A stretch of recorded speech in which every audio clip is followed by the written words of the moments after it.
Sacramento last night. Give the Kings all the credit. They outplayed the Warriors last night in every facet of the game, but the Warriors came together. That's two really good games out of the last three for Golden State. The win over Cleveland here and the win over San Antonio tonight.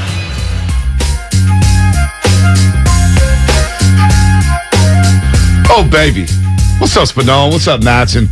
Good morning, Shasky. Good morning to everybody out there getting off their graveyard shifts, getting ready for work. Ushers, security guards, teachers, cops, firefighters. You know the drill. Garbage men, garbage women, plumbers, janitors. I can't name you all. I'll be here all morning. But good morning to everybody out there. What's up, man? It's nothing like a get-right game against the San Antonio Spurs.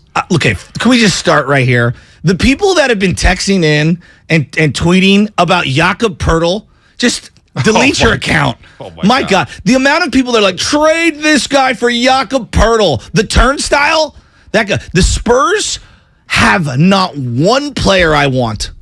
Keldon Johnson? What? Keldon Johnson? No. Josh Richardson?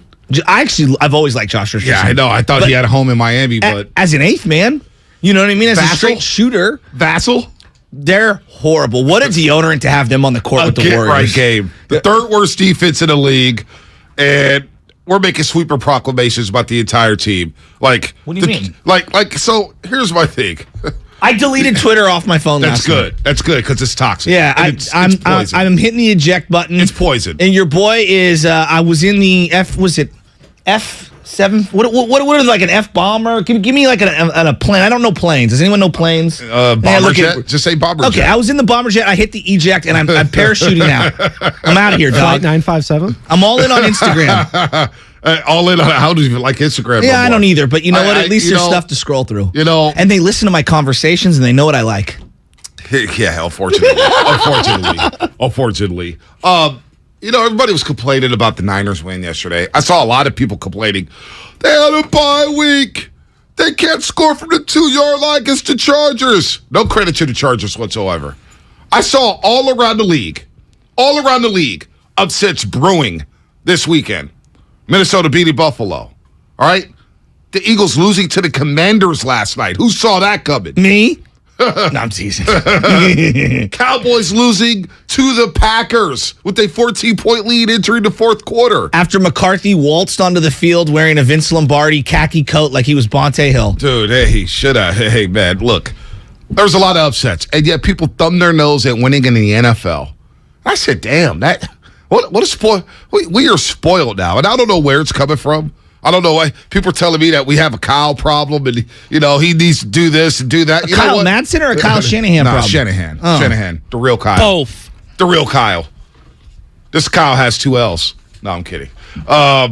Is there any Kyles with 2 L's or 2 Y's or anything like that?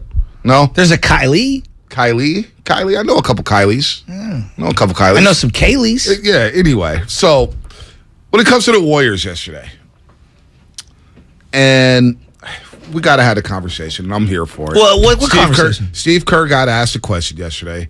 Have you considered starting Jordan Poole? Because Okay. Jordan Poole went crazy yesterday. And I'm thinking to myself, man, these are the San Antonio Spurs who are a joke. We're really going to make some sweeper proclamations on lineup changes and how things look. The Warriors are just damn near score 40 on the Sacramento Kings Sunday night. Sacramento's very much improved and a much better team than San Antonio. But, we're here. So it's just social media, folks. When Twitter gets destroyed, I can't wait. Or if I get fired from these jobs, I guarantee you would never, ever see me on Twitter ever again. Ever. It will be done. Pinocchio. No, I'm not lying. I swear to God. I saw a tweet from this clown on the Lockdown podcast talking about Steve Kerr don't know how to develop talent. Now, let me ask you, Shasky. Under Steve Kerr, Draymond Green developed into one of the best point forwards we've seen in the last 20 years? Well, the very first year of Steve Kerr, remember David Lee got hurt out of nowhere, and Draymond was thrust into a role that no one foresaw, period. Like, I don't care who you are. You could be the biggest Draymond Green fan in the world. No one saw him becoming that. And what happened? Yeah, Steve Kerr gets tons of credit for empowering Draymond Green into being. He would have never been an all-star if he doesn't get that opportunity. Now, you can call it chance. Right. You can call it randomness. The coach gets credit for that. Yep. All right, and what about Andrew Wiggins? Yep. Did anyone want Andrew Wiggins before Steve Kerr got here? So let me ask you. I'm not done yet. Did Steph Curry develop into an MVP under Steve Kerr and one of the most devastating offensive players we've ever seen? Yeah, he's going to be a top 7, 6, 8 player of all time. So that's 2. Yeah. Klay Thompson. Did he not develop into one of the best two-way players of the last decade? I think he's a 5-time All-Star. He was 0 All-Stars before Kerr got here. Okay. Yeah, just my account. I think it's 5. Has Kevon Looney become a stabilizing force in the middle for the Golden State Warriors under Steve Kerr? Absolutely. He went from a guy that I didn't think would play in the NBA to a guy that is a stalwart defensively on a championship team. Did Andrew Wiggins become an all-star and one of the best two-way players in today's game under Steve Kerr? And maybe the best contract extension in the history of the NBA in terms of value? Did Jordan Poole become a lethal scorer under Steve Kerr? An ascending stud, absolutely. So that's just 6 players right there. Just right there. We saw Kevin Durant at the height of his powers under Steve Kerr. So this whole thing about playing defense at a level he had never played. He was a DPOI candidate at one point that season. I think people have forgotten how his dedication to the defensive end was probably the biggest wow moment during the Durant era. Wouldn't you agree? Absolutely. So this whole thing about, because I get the youngsters, they're struggling. James Wiseman. Are they though? James Wiseman's going back down to the G League. Okay. Kuminga and Moody haven't been able to play through their struggles, but I thought they took a step forward last night. Now let's see them do it again against Phoenix Wednesday night and then the New York Knicks on Friday, and they've got to become more consistent, right? But this whole thing about Steve Kerr, we're back to this again. They just won a championship 4 months ago. 4 months ago, folks, they won the championship. When a lot of you people, the same people who say Steve Kerr can't develop, a lot of you people wanted to blow up the team for Ben Simmons and Pascal Siakam. Oh, I seen it. I got the receipts. Oh, I seen it all. And now we're back to Steve Kerr can't develop talent. I don't know why I'm starting to show off like this, but it just bugs me. It's like, appreciate one of the great coaches in NBA history. Appreciate one of the best coaches we've ever seen in the Bay Area, whether it's football, baseball, or basketball. When he's gone, God, it's good. You want to talk about replacing Stephen Curry? It's gonna be tough replacing Steve Kerr. Can I ask you a question? Like, why do we do this in sports where we just think every player is gonna they're gonna develop and the line's gonna go straight upward, like you're going up a mountain? Like that's not how development works. B, let me give you an example. Do you remember a guy from Tennessee, Chattanooga, by the name of Terrell Owens? I do. Okay. Do you remember what one of the big knocks was on Terrell Owens early in his career, especially? Couldn't catch. I mean, he dropped a million balls. He dropped a million balls. Lost in the sauce of that great, and I don't know if you were there at Levi's, but they actually said 88 on the scoreboard, but it was 98. The 98 wild card game, where he had one of the most famous catches of all time. Does anyone go back in time and remember he dropped 2 touchdowns in the sun? I think he dropped 5 passes in all. Yeah, but 2 in the end zone. Yeah, 2 in the end zone. Remember, he kept going like, I can't see the ball. And everyone was like, what is going on? But what did he do? He came through with a huge catch. The point that I'm going at here, we all assume that development is a straight line going up, when in reality, development in any profession is up and down and erratic at times. Can you take a quantum leap forward on certain areas? Absolutely. But the grind of getting better, whether you're an electrician, whether you're a radio host, it is up and down. Look, I just look at myself, right? And I don't try to pretend like I'm on the same level of an NBA player, but I'm using it as a microcosm. I worked 8 gazillion night shows and weekend shows, and a lot of the crap I tried and experimented with and was trying to find my voice, it wasn't good. Heck, people might even think I'm no good right now, and that's fine. But at some point, you start to push through, and then you start to show some incremental gains. Not every day are you going to get better. Not every day are you going to hit a grand slam. I look at the youngsters that the Warriors have right now, and I've had a full epiphany on this. And I think deleting social media off my phone is a step forward. But they don't even need all 3 guys to help them this year. No. If 1.5 of these guys, and what I mean by 1.5, if one of them can be a defender and the other one can be a guy who you can contribute on both ends of the floor consistently 3 out of 4 nights, the Warriors are going to be just fine. B, is DiVincenzo going to play for the time being? Yep. Okay. You've got your 6. Well, JaMychal Green's going to be the small ball 5 with the second unit. Steve Kerr said it last night, saying, look, have done him no favors so far. Okay. And I think the favors is he played him at the 4 alongside James Wiseman. Now he's going to play the 5. Kuminga going to play the 4 or Lamb. They're both interchangeable 3/4s. So DiVincenzo and Green will play. So the point being is that we got the 6 guys. Looney, and then obviously Draymond and Clay and Wiggins and Steph and Poole. You throw them in. That's 6. 7 is JaMychal Green. 8 is Dante DiVincenzo. Do we really think they're going 11 deep for the remainder of the year? They're not. Especially in the playoffs. So that's my point. They're going 8 deep in the playoffs. So I watched that game last night, and my epiphany was, dude, if Kuminga just keeps doing what he's doing, he's going to do some knucklehead things. He's going to be fine. How about that outlet pass from Steph Curry to Kuminga where he just yaks it in the middle of the floor? Then I watched Moody, and I'm like, his on-ball defense, it's coming around. He's going to be fine. He knocked down a couple of threes. If the 2 of those guys can show a little bit of promise this year and get into the rotation, Warriors are fine. They're fine. It starts and ends with the top 6. And no doubt. No doubt. And let's be real. The Sacramento game, they were up 4 late in the fourth quarter. Sacramento got any shot they wanted. Exactly. And there was a lid on the basket for the Golden State Warriors, and they lost that game.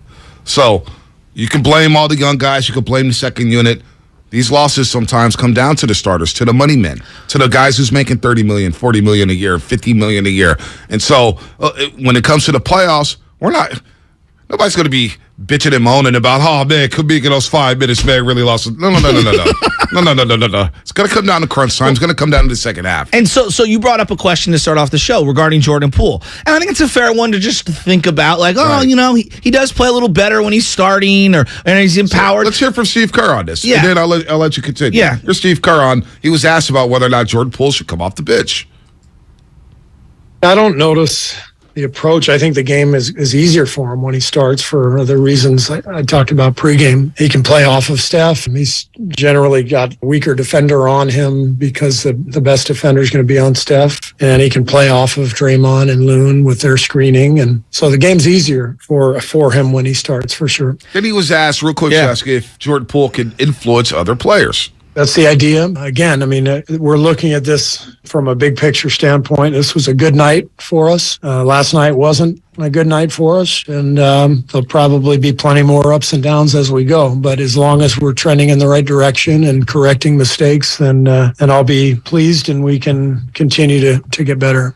Let's preface everything by the Spurs stink, because I do think that third worst defense can cloud your judgment, right? Third worst defense in the league. They just lost 5 of 6 coming in. Yeah, they beat a shorthanded Milwaukee team, so they've lost 6 of 7 after a 5-2 start. Everybody's going crazy after 7 games. The Spurs stink. Monte, I do this for a living, and I don't pretend to be League Pass guy. Right. There's not one guy that I recognize on that team. Listen. I watch League Pass. There ain't San Antonio Spurs games being fired up. I'll tell you that right now. And I like Sean Elliott down there on the color, being a color analyst. Spurs stink. They will not be utilized on League Pass. Exactly. I can guarantee that. So we're going to preface everything we say. What I will say is this.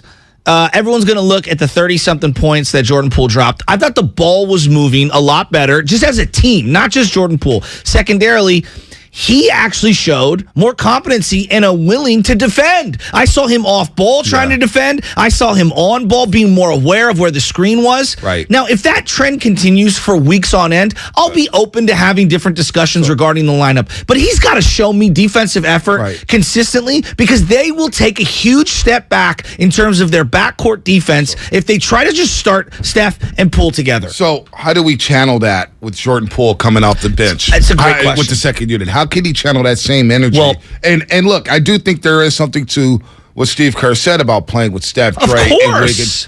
You're not, the gravity that Steph Curry creates 100%. Is going to create everything for everybody 100%. Else.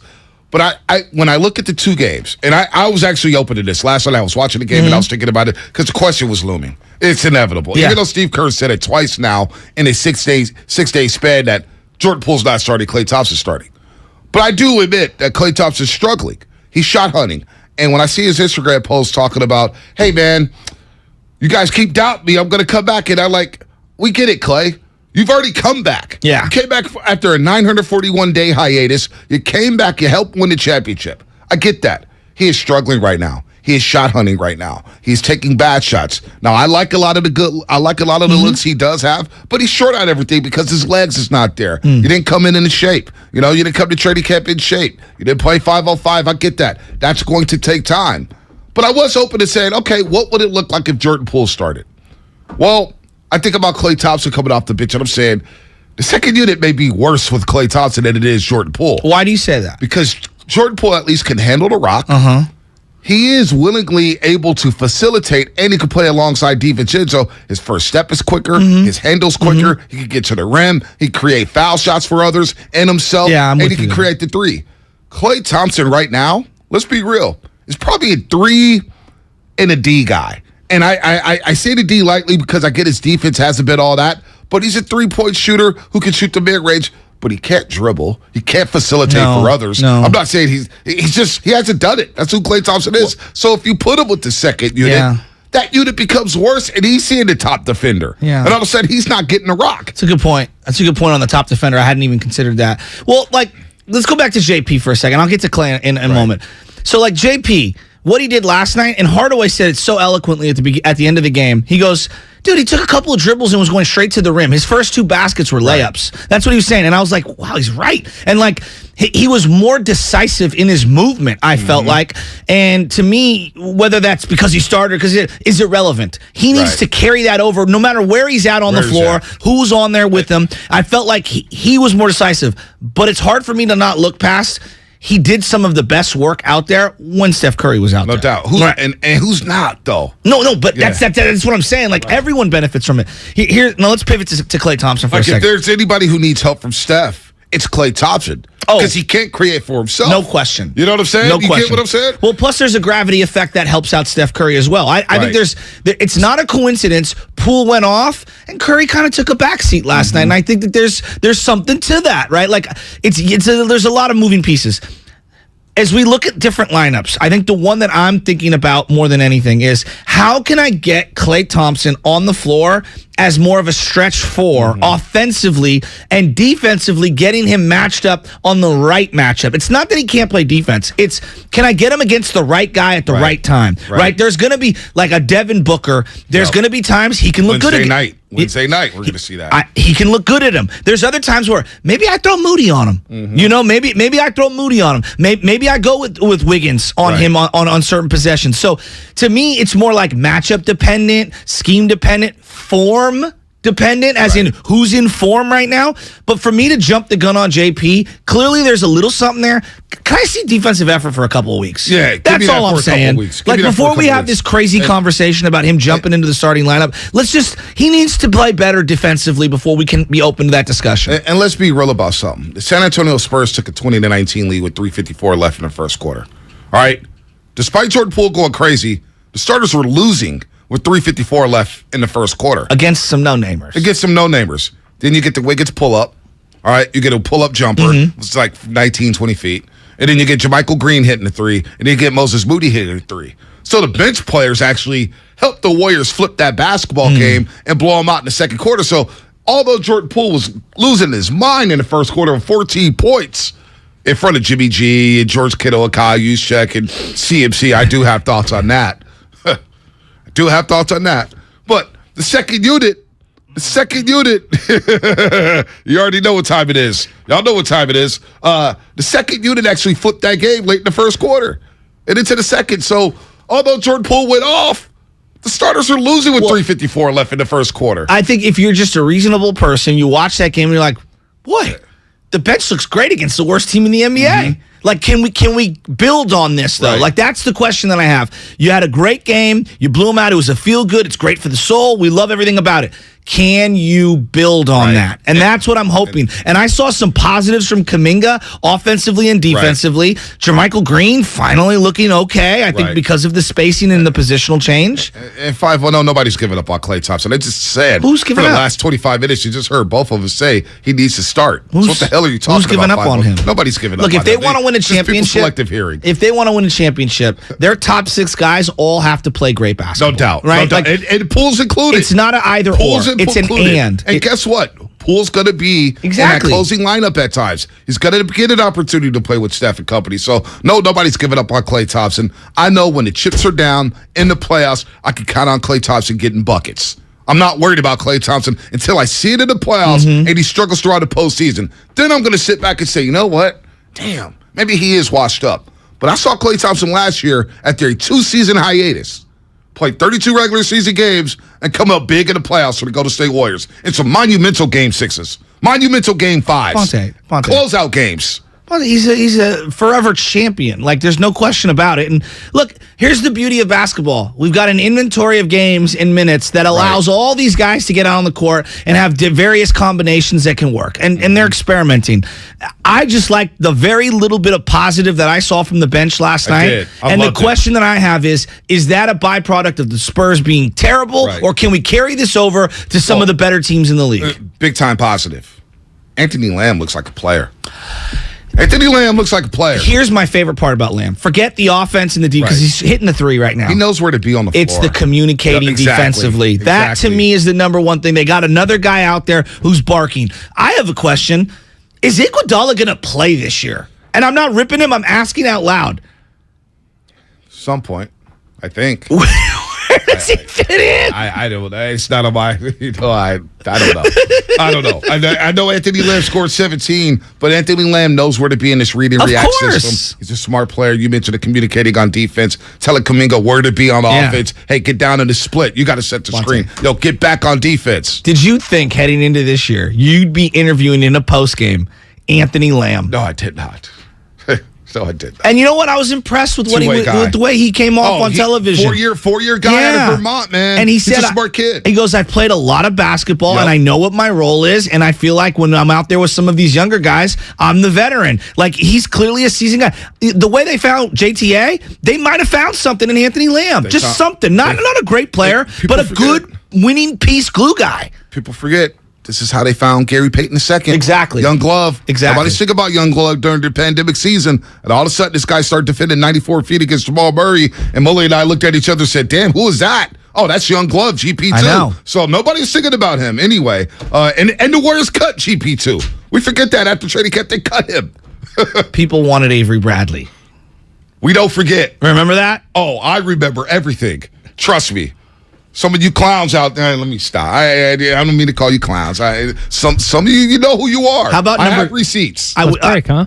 Yeah, we got a break. Yeah. I want to talk pink hair on the other side. All right, pink hair, run TMC night. Oh, my God, the jerseys. Jesus. Just go to break so we can get back on this. All right. This segment was brought to you by Go to State Lumber, serving the Bay Area for 3 generations. When you succeed, we succeed. Visit GoToStateLumber.com. This was also sponsored. More Warriors Talk coming up. Sponsored by Outdoor Supply Hardware.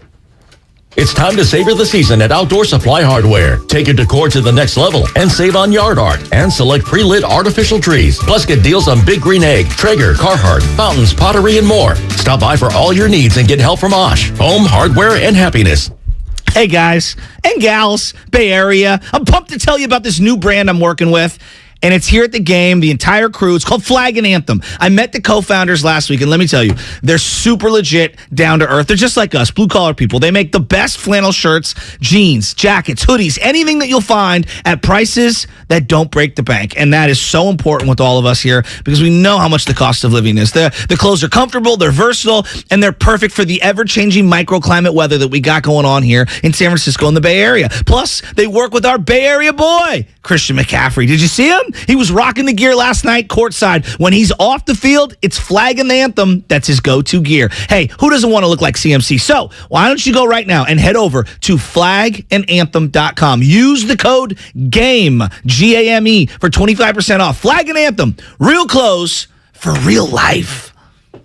If you own a business, this has been a bumpy ride. From pandemic to inflation, I'm sure you could use a break. If your business has 5 or more employees and survived COVID, you might be eligible to receive a payroll tax refund of up to $26,000 per employee. The challenge is getting your hands on it. Hi, I'm Howard Mackler, and that's why I founded GetRefunds.com to cut through the red tape and get you the money. The team of tax attorneys we have put together are highly trained in this little-known payroll tax refund program. We do all the work, charge not a dime up front, and simply share a percentage of the cash that we get for you. Businesses of all types can qualify, including those that took PPP, nonprofits, and even those that had increases in sales. We have helped return over $1 billion to businesses, and we can help you too. Just go to getrefunds.com/sports, click on Qualify Me, and answer a few questions. This payroll tax refund is only available for a limited period of time. Don't lose out on up to $26,000 per employee. Go to getrefunds.com/sports. That's getrefunds.com/sports. Were you abused by a priest or clergy member? You're not alone, and we can help you hold the church accountable, regardless of your age, and even if your abuser is no longer working or even living. Thousands of victims have filed claims and been awarded significant compensation, but the deadline is quickly approaching, so call Stop Clergy Abuse right now. Your call is free, private, and confidential. Even if you don't remember the abuser's name, we may be able to help, but time is limited, so call now. Catholic dioceses have paid more than $3 billion to victims, with the average national settlement at $268,000. In parts of California, the settlements are much higher. Call 800-230-5678 now, or soon you may forever lose your chance to file a claim. You can't change the past, but you can be compensated for it. Call 800-230-5678. A representative is standing by to help. Call 800-230-5678. That's 800-230-5678. Life is uncertain. It's okay to feel stressed, anxious, worried, or frustrated. CalHope can help. Access CalHope's free and secure mental health resources. Call 833-317-4673 or live chat at calhope.org. Attention! Did you or a loved one live at or near Marine Base Camp Lejeune in North Carolina between 1953 and 1987? If so, listen closely for this important legal announcement. From 1953 to 1987, Marines and their family members at Camp Lejeune drank water that was contaminated with hazardous toxins. The toxins found in the water at Camp Lejeune may cause health issues, especially later in life. Types of health issues associated with water at Camp Lejeune are numerous. If you or a loved one lived near Camp Lejeune between 1953 and 1987, you may be entitled to substantial financial compensation without going to court. Even if you were turned down in the past, a new law can allow you to file a claim today. If you or a loved one spent time near Camp Lejeune, call the Negligence Network to find out if you're eligible for financial compensation. There's no fee unless we win your case. Call 1-800-700-4333. That's 1-800-700-4333. 1-800-700-4333.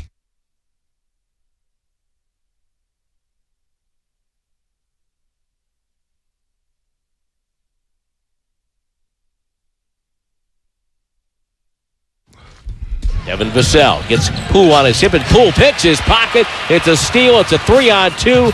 It's a new Millennium fast break for a triple as he pulls up, calling his own number, and buried the three. 72-45. It's JP with the Golden State Warriors. Now back to the morning roast with Bonte Hill and Joe Shasky. JP with a season-high 36 points last night. This beat just hit. Can you just let this ride for a second, Spinodi? Okay. I'm going to just sit back. If you want to talk through the beat, let the beat ride. I just want to wake up. Turn that up, Spinodi. Turn it up. I don't care if we get pinged on YouTube or not. I don't care. That's how I'm feeling. Don't you want to grow up to be just like me? All right. So I don't know if you've seen this on YouTube. Me and Marcus Allen went over to see Nicole. Dude, heard her knock on the door, heard it was wrong gold. I mean, just absolutely destroying it. So I watched these videos yesterday. That's a great bar. It's one of the he was on fire. He was on one. Have you ever seen these videos where a group of guys, young kids, are watching music videos for the first time? Yep. Okay, so I watched them do No Vaseline with Ice Cube. I watched them do Warren G.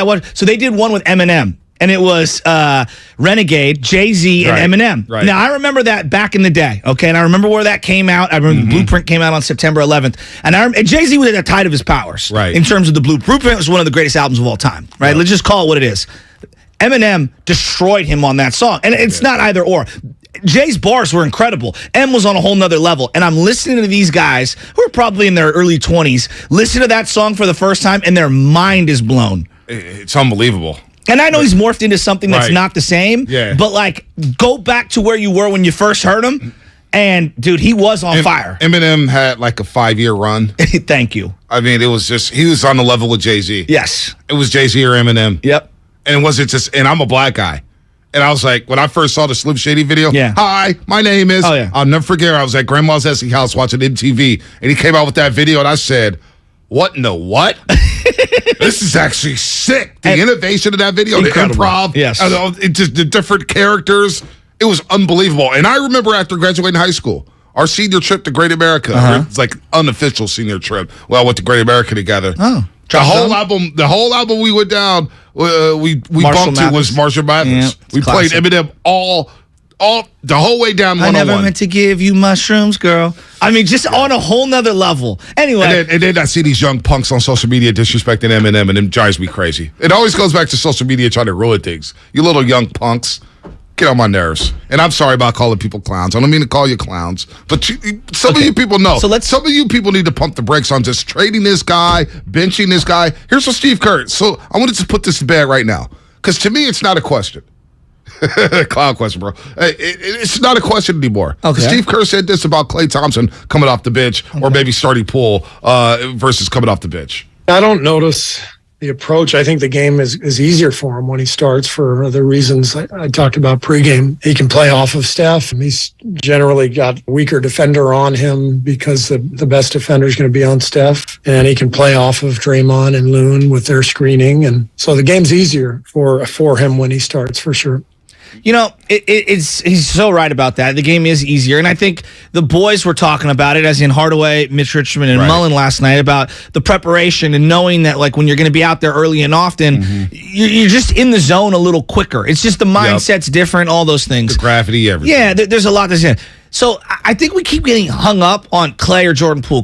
First off, we all agree they're going to need both these guys to win. And they're both going to have to be awesome and play heavy minutes. It's not either or. They need a better version of both of them. That's number one. Number two, I don't think the decision is between the two of them. Because I think that there's things that both of them do really well, and there's areas that other players on their bench can offset the deficiencies of. For example, I look at someone like Moses Moody. There's going to be a time and a place where they're going to need Moses Moody's length on the perimeter.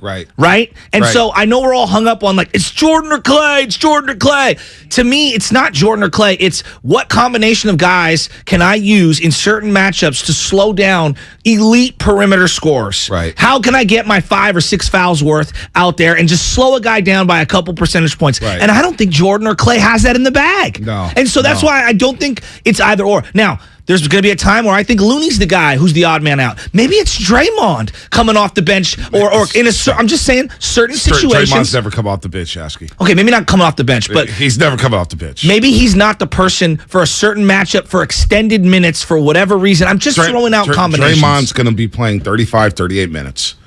When it comes down to it, it's going to be the foundational 6. And it's going to be a combination depending on the matchup. That's what I mean. Of either Looney, Draymond, or Draymond, Steph, and Wiggins are always going to be on the floor in the final 5 minutes of the game. That's a given. Draymond, Steph, and Wiggins are always going to be on the floor. That's 3. Yeah, I would agree with that. I would agree. Unless there's foul trouble, but yes, you're right. Klay's more than likely going to be on the floor as well in crunch time. The thing with Wiggins, though, I've noticed, and I don't want to get all caught up in semantics here, but I have noticed that they're late to check him back into the game in the fourth quarter. I'd like to see him check back in a little sooner. In the playoffs, but I'm nitpicking. It's the playoffs. Yeah, in the playoffs, I agree. He's also, against the Cleveland Cavaliers, played all 12 minutes in the fourth quarter. Played all 12 in the fourth quarter against the Cleveland Cavaliers last Friday. They wanted that game. That was There's certain games they look at and say, we got to make a statement. All right? I kind of was here for that. You know, so he's going to play, and so it's going to be matchup dependent. Are you going to play Poole, or are you going to play Looney? Remember the Memphis series last year, semifinals? They got blown out in Game 5. And it was the first time they tried the Looney-Draymond front court in that series. So Game 6, what did they do? It was Looney, Wiggins, Dre, Klay, Curry. And they grabbed over 70 rebounds. Yeah, and that was the defining game of Looney's career. Right. To that point. Up to that point. Yes. And then, of course, Game 2 against Dallas. Exactly. Got the monster third quarter. Really saved his Warriors because Draymond got into foul trouble. So, Loon's going to play. It's the foundational 6. Now, again, when it comes to Klay Thompson, and I'll say this again, I would prefer Jordan Poole on the second unit because he can create for others. Klay Thompson at this stage of his career, hell, I don't even know if he's ever been able to facilitate for others. Now, he is passing a bit better later in his career, but facilitating for others, which the second unit needs. They need that ball hopping around. That's what made him so great with Iguodala and Sean Livingston and Mo Spates and whoever else was coming off that bench.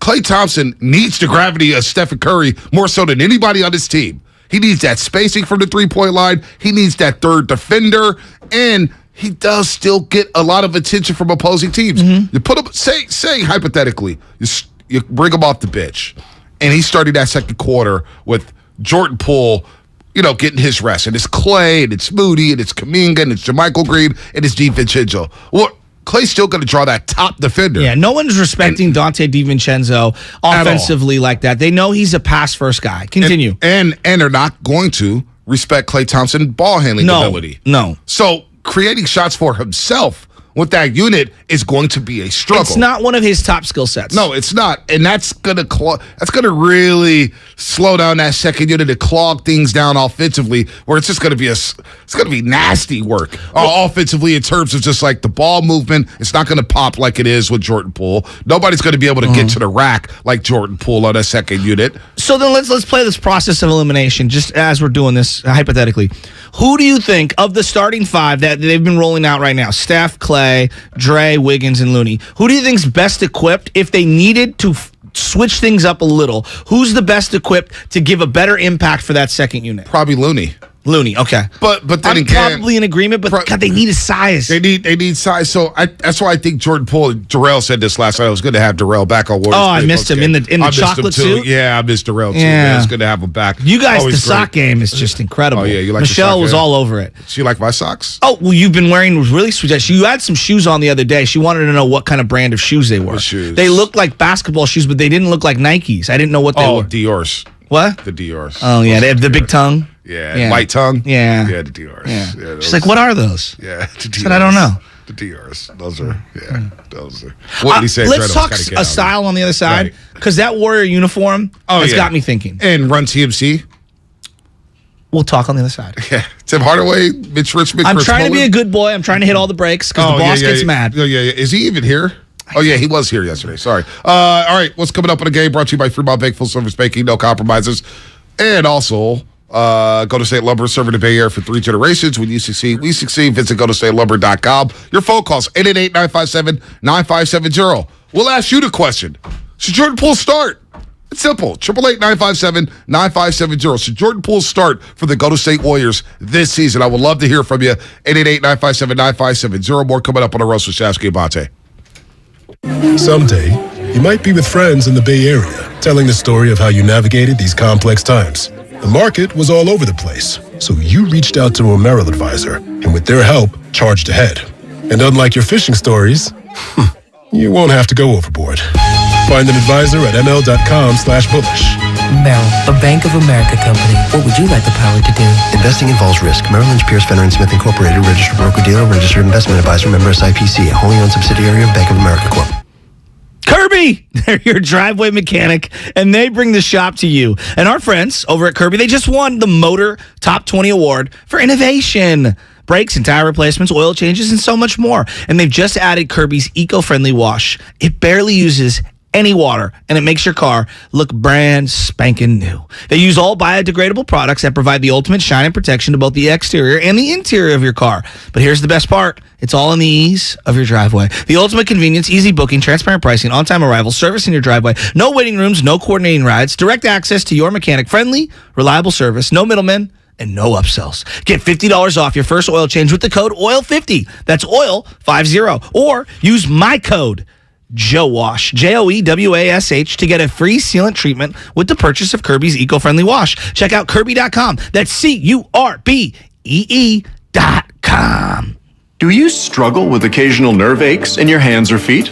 Try Nervive Nerve Relief from the world's #1 nerve care company. Nervive tablets contain alpha-lipoic acid to relieve nerve aches, weakness, and discomfort, plus B-complex vitamins to support healthy nerve function as you age. Live life with less nerve discomfort with Nervive Nerve Relief. Learn more at nervivehealth.com. And try Nervive Pain Relieving Cream to block nerve pain signals at the source. Use as directed.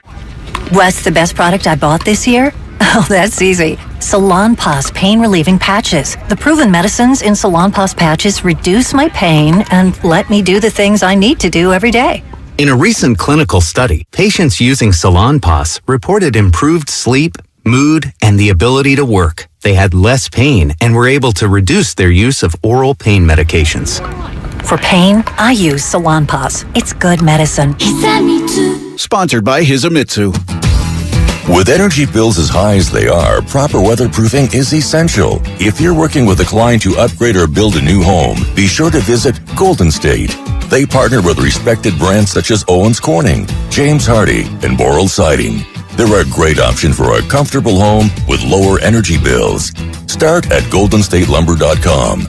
Building better in the Bay Area since 1954. Golden State. When you succeed, we succeed. My husband and I live next door to a haunted graveyard. It's a little creepy, but we manage. Just like we manage without home internet. Do I wish my mobile hotspot was faster? Yes, but I make it work. Kinda. Just like we make it work sleeping next to a 17th century burial ground. Honey, can you move your hand? That's not my hand. It's mine. Not having home internet? It's not that bad. Grab my hand. Wait, okay. No, not up the stairs. We tried that last time. Run over. You can literally run through him. It is that bad. Don't settle for just mobile. Get Xfinity Home Internet for just $24.99 a month for 2 years with no annual contract and a free streaming box included. Go to Xfinity.com, call 1-800-XFINITY, or visit your local Xfinity store today. Restrictions apply. Not available in all areas. Requires paperless billing and auto pay with stored bank account. After 24 months, regular rates apply. Offer ends 12/21/22. For 25 years, Buy Right Market in San Francisco has partnered with purveyors of deliciousness to bring you local food that adds a dash of unique to every meal and celebration. Hi friends, this is Jamie, Buy Right's head of product. And this season, whether you're planning an elaborate meal, watching the game, heading to a friend's, or cozying up for a night in, Buy Right will help you savor what matters most. Pre-order your holiday meals at buyrightmarket.com or stop by and discover something unique for yourself. Gather, share, and enjoy with Buy Right. Do you have 3 ex-wives and your current trophy wife wants a life insurance policy 3 times the size of the policies you had to purchase for your previous mistakes? If so, you need to call Big Lou at Term Provider, 800-200-1966. Big Lou is intimately familiar with your problems, and if you're 50 or 60 years old and in reasonably good health, a $1 million policy should only cost about $100 to $200 per month. Big Lou may have a solution for your previous policies as well. You may even save enough money to lighten the load on your new $1 million policy. Remember, call Big Lou. He's like you, except he's only on number 2. Call Term Provider at 800-200-1966. That's 800-200-1966 for $1 million in term life insurance that you can live with. Call Big Lou at 800-200-1966. 800-200-1966. Big O Tires Black Friday sale is here. Get great savings on auto care services and buy 3 tires, get 1 free on select in-stock Mesa tires with installation purchase. Visit BigOTires.com for other Black Friday saving offers through December 4th. Big O Tires, the team you trust. When people have a craving to explore new and traditional Asian cuisines, they head to P.F. Chang's, where scratch-made dishes come from the 2,000-year-old tradition of wok cooking. P.F. Chang's wanted to explore new possibilities for their website. They turned to AmericanEagle.com. AmericanEagle.com re-architected P.F. Chang's website, integrating multiple third-party systems to create a unified digital experience. The results? Improved page speed and performance, personalized content based on users' location, intuitive online ordering, an increase in organic search visibility, and a 40% increase in new users. For scratch-made Asian cuisine, visit your local P.F. Chang's or go to pfchangs.com for website design, development, digital marketing, and hosting that produce efficiency, revenue, and results. Visit AmericanEagle.com. P.F. Chang's and AmericanEagle.com. Another example of the best businesses in the world, turning to the best in the business for websites. Go to AmericanEagle.com or call 877-WEB-NOW1. That's 877-WEB-NOW1. New Gillette Intimate gives guys a gentle and easy shave on there. And around there. And even under there. Don't treat your groin like junk. Respect it with Gillette Intimate, the best a man can get. Buy now at Walmart.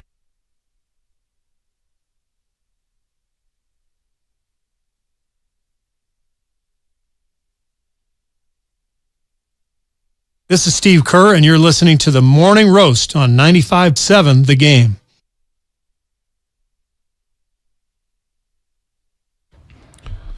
(888) 957-9570. It's a question looming all over the place. Steve Kerr debunked it, but do you think Jordan Poole should start? I see a lot of texts here on the Xfinity mobile text line. I see a lot of YouTube text about Jordan Poole starting. 510. Jordan Poole should start. At this point, he is a better offensive player than Clay, and for whatever reason, he has way more swag and confidence when he starts. Need evidence? Look back at the hot start the Warriors got off to last season. JP started. They did start 18-2. They did start 18-2. Are we making too much of the start thing, because I think we throw the B word around, and Kyle and I were talking about this last week. Just for a second, hypothetically here. In football, when you bench somebody, they're on the bench. Right. They literally don't play unless there's certain formations, like let's say you're the third or fourth cornerback. You wait till they're in whatever personnel, Dan Dibley, Bonte, what is it? The 3 wide receiver sets. I know you guys have the 3x1 trip set. Thank you. 3x1. Thank you. I was doing that because Dan likes to do that. It's 21 personnel, 11 personnel. Yeah. So, but like in basketball, you could quote unquote put someone on the bench, and they're still going to play X amount of minutes unless they get a DMP, which is very rare. Like Wiseman getting DMPs, that's clearly premeditated. But like in basketball, let's just say hypothetically, you're Ginobili, okay? And I'm just using him as an example. Was he off the bench? Or was he just a guy like, I'm a 6-man. I'm going to come in and I'm going to close almost every single game, and I'm just going to like not be in the quote-unquote starting lineup for the first handful of minutes, and then I'm going to still play my allotted 30 or so minutes, depending on what stage in his career he was at. So like, are we making too much of the start-bench thing in general? I mean, the splits for Jordan Poole is insane when he starts. His field goal percentage is up. His three-point percentage is up. He scores more. It was like 19 points versus 11 points per game when it comes off the bench. That's for this season alone. And then is it too small of a sample size? No, but you can't unsee last season. He was borderline player of the month in March last season. Yeah. In the first 2 games he started in the playoffs, scoring 30 against the Denver Nuggets. You can't unsee certain things.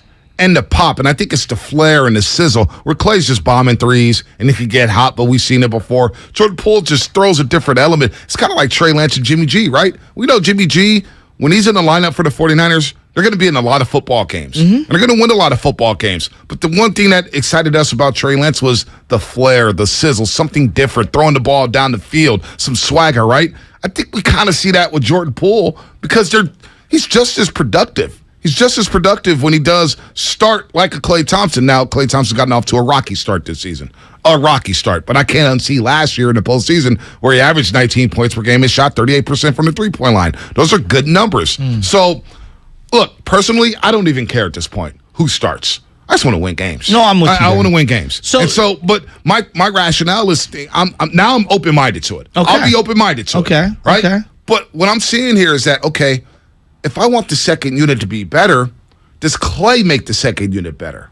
Does he fit with the second unit? So then my question to you is, if because listening to you earlier, you said that you don't think he does make the second unit better. I think Jordan Poole does make the second unit better. Well, then my pivot to you is, why does it have to be either or? Can it be another player? Can Klay still start? Because if it means something to Klay to where you don't want to lose him mentally and emotionally, then is there another guy who can maybe, The only guy I could think of is Kevon Looney, and then you'll have to go small to start games. Yeah, I don't like that. Yeah, I don't like that at all. And you're not pitching Draymond Green. Like that. Well, and you only have so many, you only have so many good defenders out there. Right. You would like to have, 4 out of 5 at minimum being your good defenders. When you have, 3 or 2 out of 5 being good defenders, that's a big drop off. It is a big drop off. And I just think of this. The one thing, if you go really small, if you go Steph, JP, Klay, Wiggins, Dre to start a game, the thing I worry about the most, it's not necessarily the rebounding, it's the fouling. That's the thing I worry about the most, the fouling. And then you're getting teams in the bonus early. Yep. The game is stopping. The flow is out. We know this is a very flow-heavy team. They got to go on runs. The flow is what really gets them going. Yep. You start fouling early in games, you get in foul trouble, it gets clunky, you're giving the other team opportunities at the stripe. And I agree with this comment on YouTube.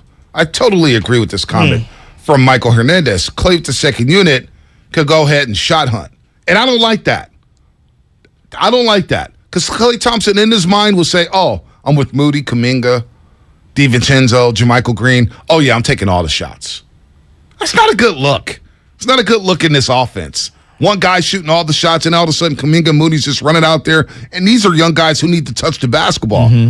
I don't like that. So I think the best thing for Klay, as he is compromised, he needs the gravity of Stephen Curry. Yeah. He needs the gravity of an Andrew Wiggins and the slashing ability of Andrew Wiggins and the passing of Draymond Green. So to me, I'm not doing that.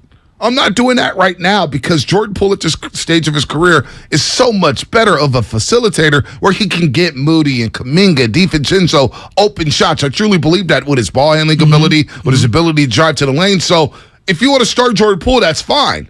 But I don't think it improves the second unit whatsoever. I think it makes the second unit worse without Jordan Poole. That's why I'm looking at it now, where the gravity of Stephen Curry, knowing that Klay Thompson is compromised, knowing all the spacing Steph Curry creates, Klay Thompson needs it more than anybody on this roster right now. Yeah, so let's play this out then, okay? 4 minutes, 5 minutes into the game, he's going to check in. Let's just say, hypothetically, it's Klay Thompson. Who's he checking in for? Don't know. Depends on the flow of the game. Depends on foul trouble. Like right now, who's the first guy that gets checked out? It's Klay Thompson. Klay Thompson. Right? And then it's usually JP. A combination of Klay Thompson and Looney. Yes. Okay. So, like, in this hypothetical, who's coming out first then? Is it Wiggins? Is it JP? Because, like, that makes it, to me, that makes a difference. Because, like, you're thinking about the start of the second quarter, which I get where you're going at. And I'm thinking about the final 6 minutes of the first quarter. Well, the final 6 minutes are, and that's where they've lost a lot of leads. Exactly. Last night, against the downtrodden San Antonio Spurs, the second unit actually increased the lead midway through the first quarter. I just read the play-by-play log here. I remember it was 2019. It was like, oh, man, after that hot start, Spurs are up. Here we go again.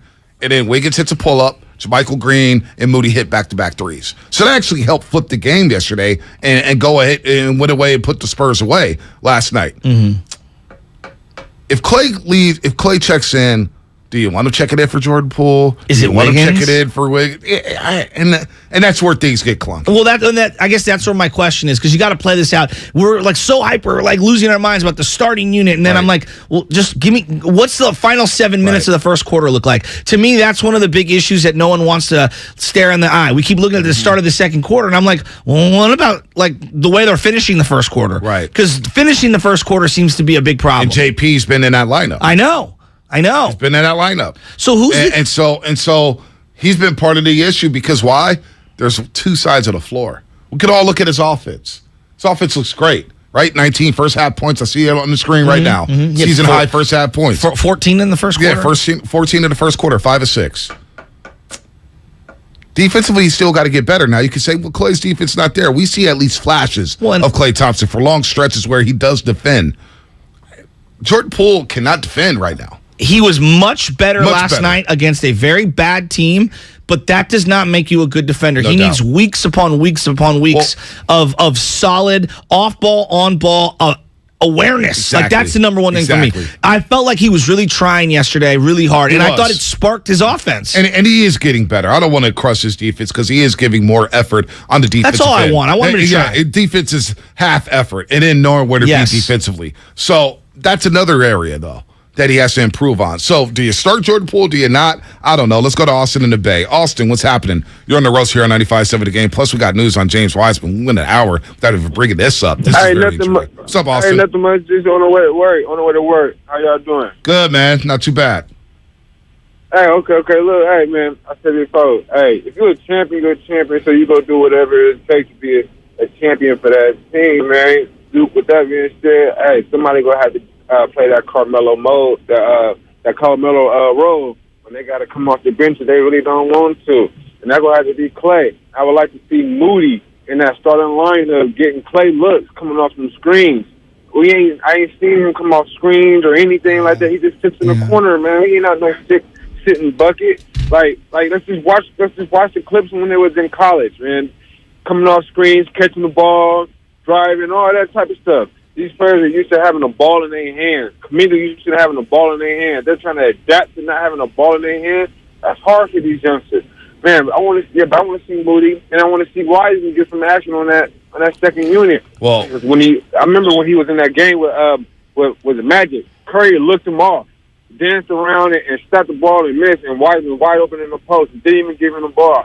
I don't know if y'all remember that. Oh, I remember because a lot of people pointed out, Austin, that Wiseman kind of just looked away, kind of showed up Stephen Curry, and everybody went crazy. Oh, you can't show up Stephen Curry, and I get it. Wiseman shouldn't have done that. But he did have great post position on that play, and he thought he should have got the ball. Then he goes back down to the defensive end, and Stephen Curry failed to box out when Wiseman committed that 3-point fouled home. I forget who it was, but he fouled him, and he got to the free throw line, and he picked up a technical. Steph Curry missed a box out on that play. Everybody saw it, but nobody wants to point it out because it's Stephen Curry. Steph Curry would admit that he missed a box out on that play. So I'm glad he brought up James Wiseman because James Wiseman's going down to the G League. Steve Kerr announced it last night. Here's what he had to say about James Wiseman being in and out of the lineup.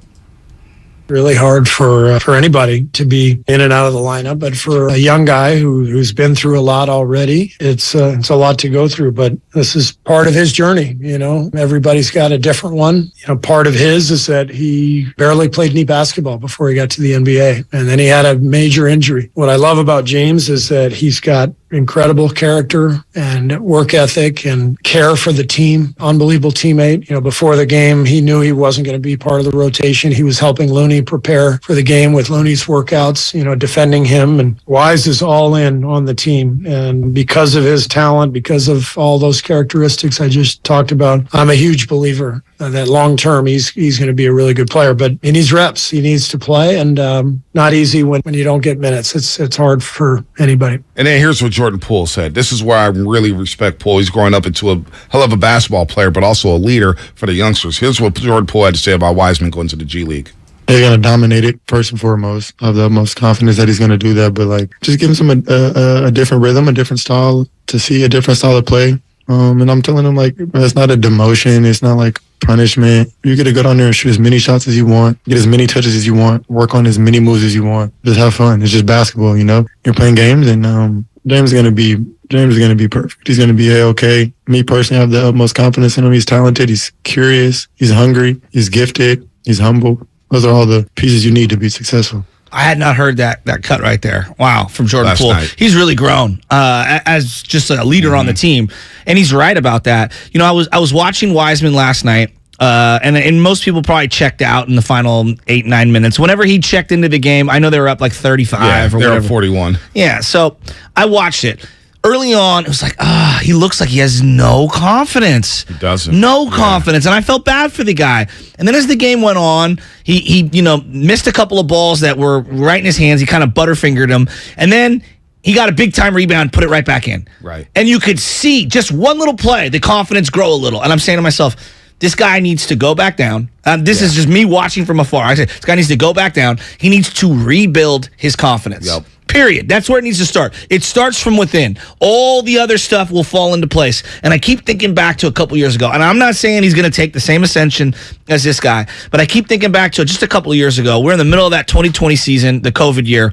Jordan Poole looked like he was not an NBA player. Yep. Wiseman looks like right now he's not an NBA player. Yep. Now, it's probably more of an outlier to do what Jordan Poole did than it is to assume that Wiseman's going to do the same thing as him.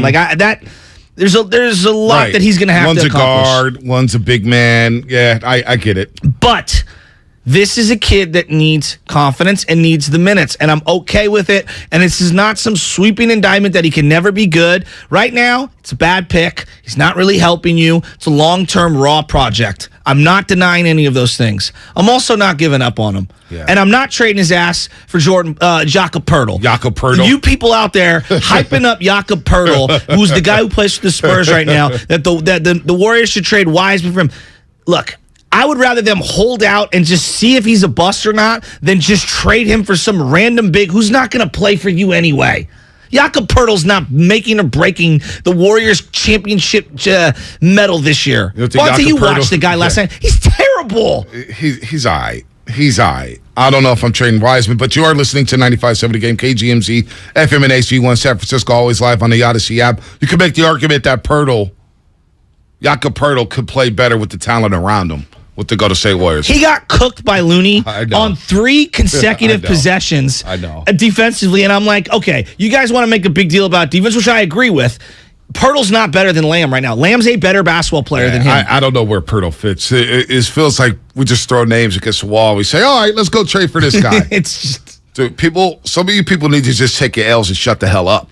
That's what you need to just shut the hell up because you sound foolish about the game of basketball. You sound foolish about everything. You want it like the same people who are saying trade for Jakob Poeltl, the same people wanted to blow up the team for Ben Simmons.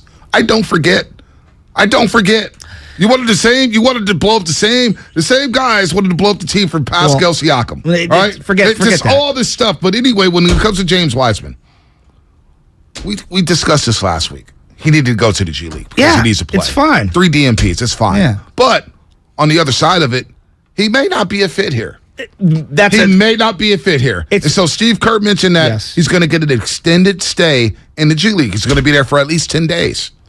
He's going to miss 6 games with the Golden State Warriors. Does he get better?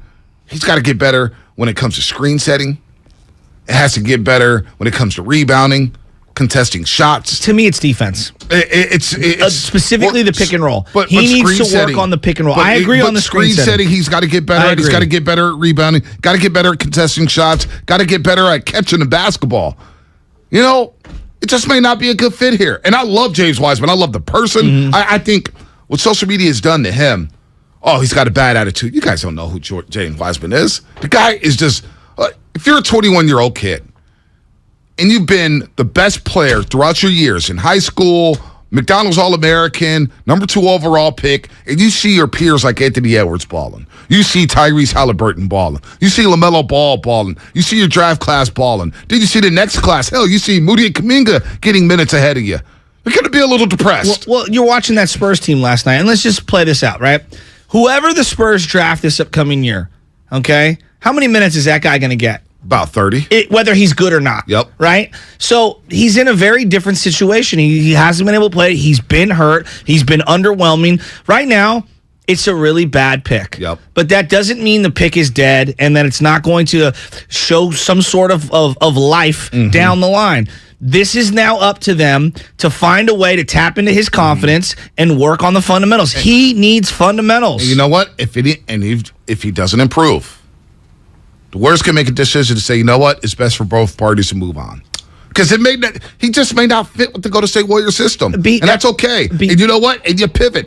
This won't be the last time. If they miss on James Wiseman and say it doesn't work out here in Golden State. Okay. It's not the first time they missed on the pick. Yeah, they missed on Harrison Barnes. And it won't be the last time.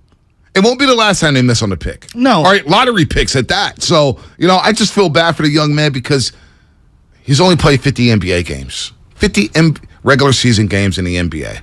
The rehab. You talk about rehab for Klay Thompson. James Wiseman had setback after setback after setback. Wasn't even able to partake in the championship series. Was in street clothes because he had a setback with his knee. But I don't think they need, look, would it be nice to have a big man who can impact? Of course it would be. Right.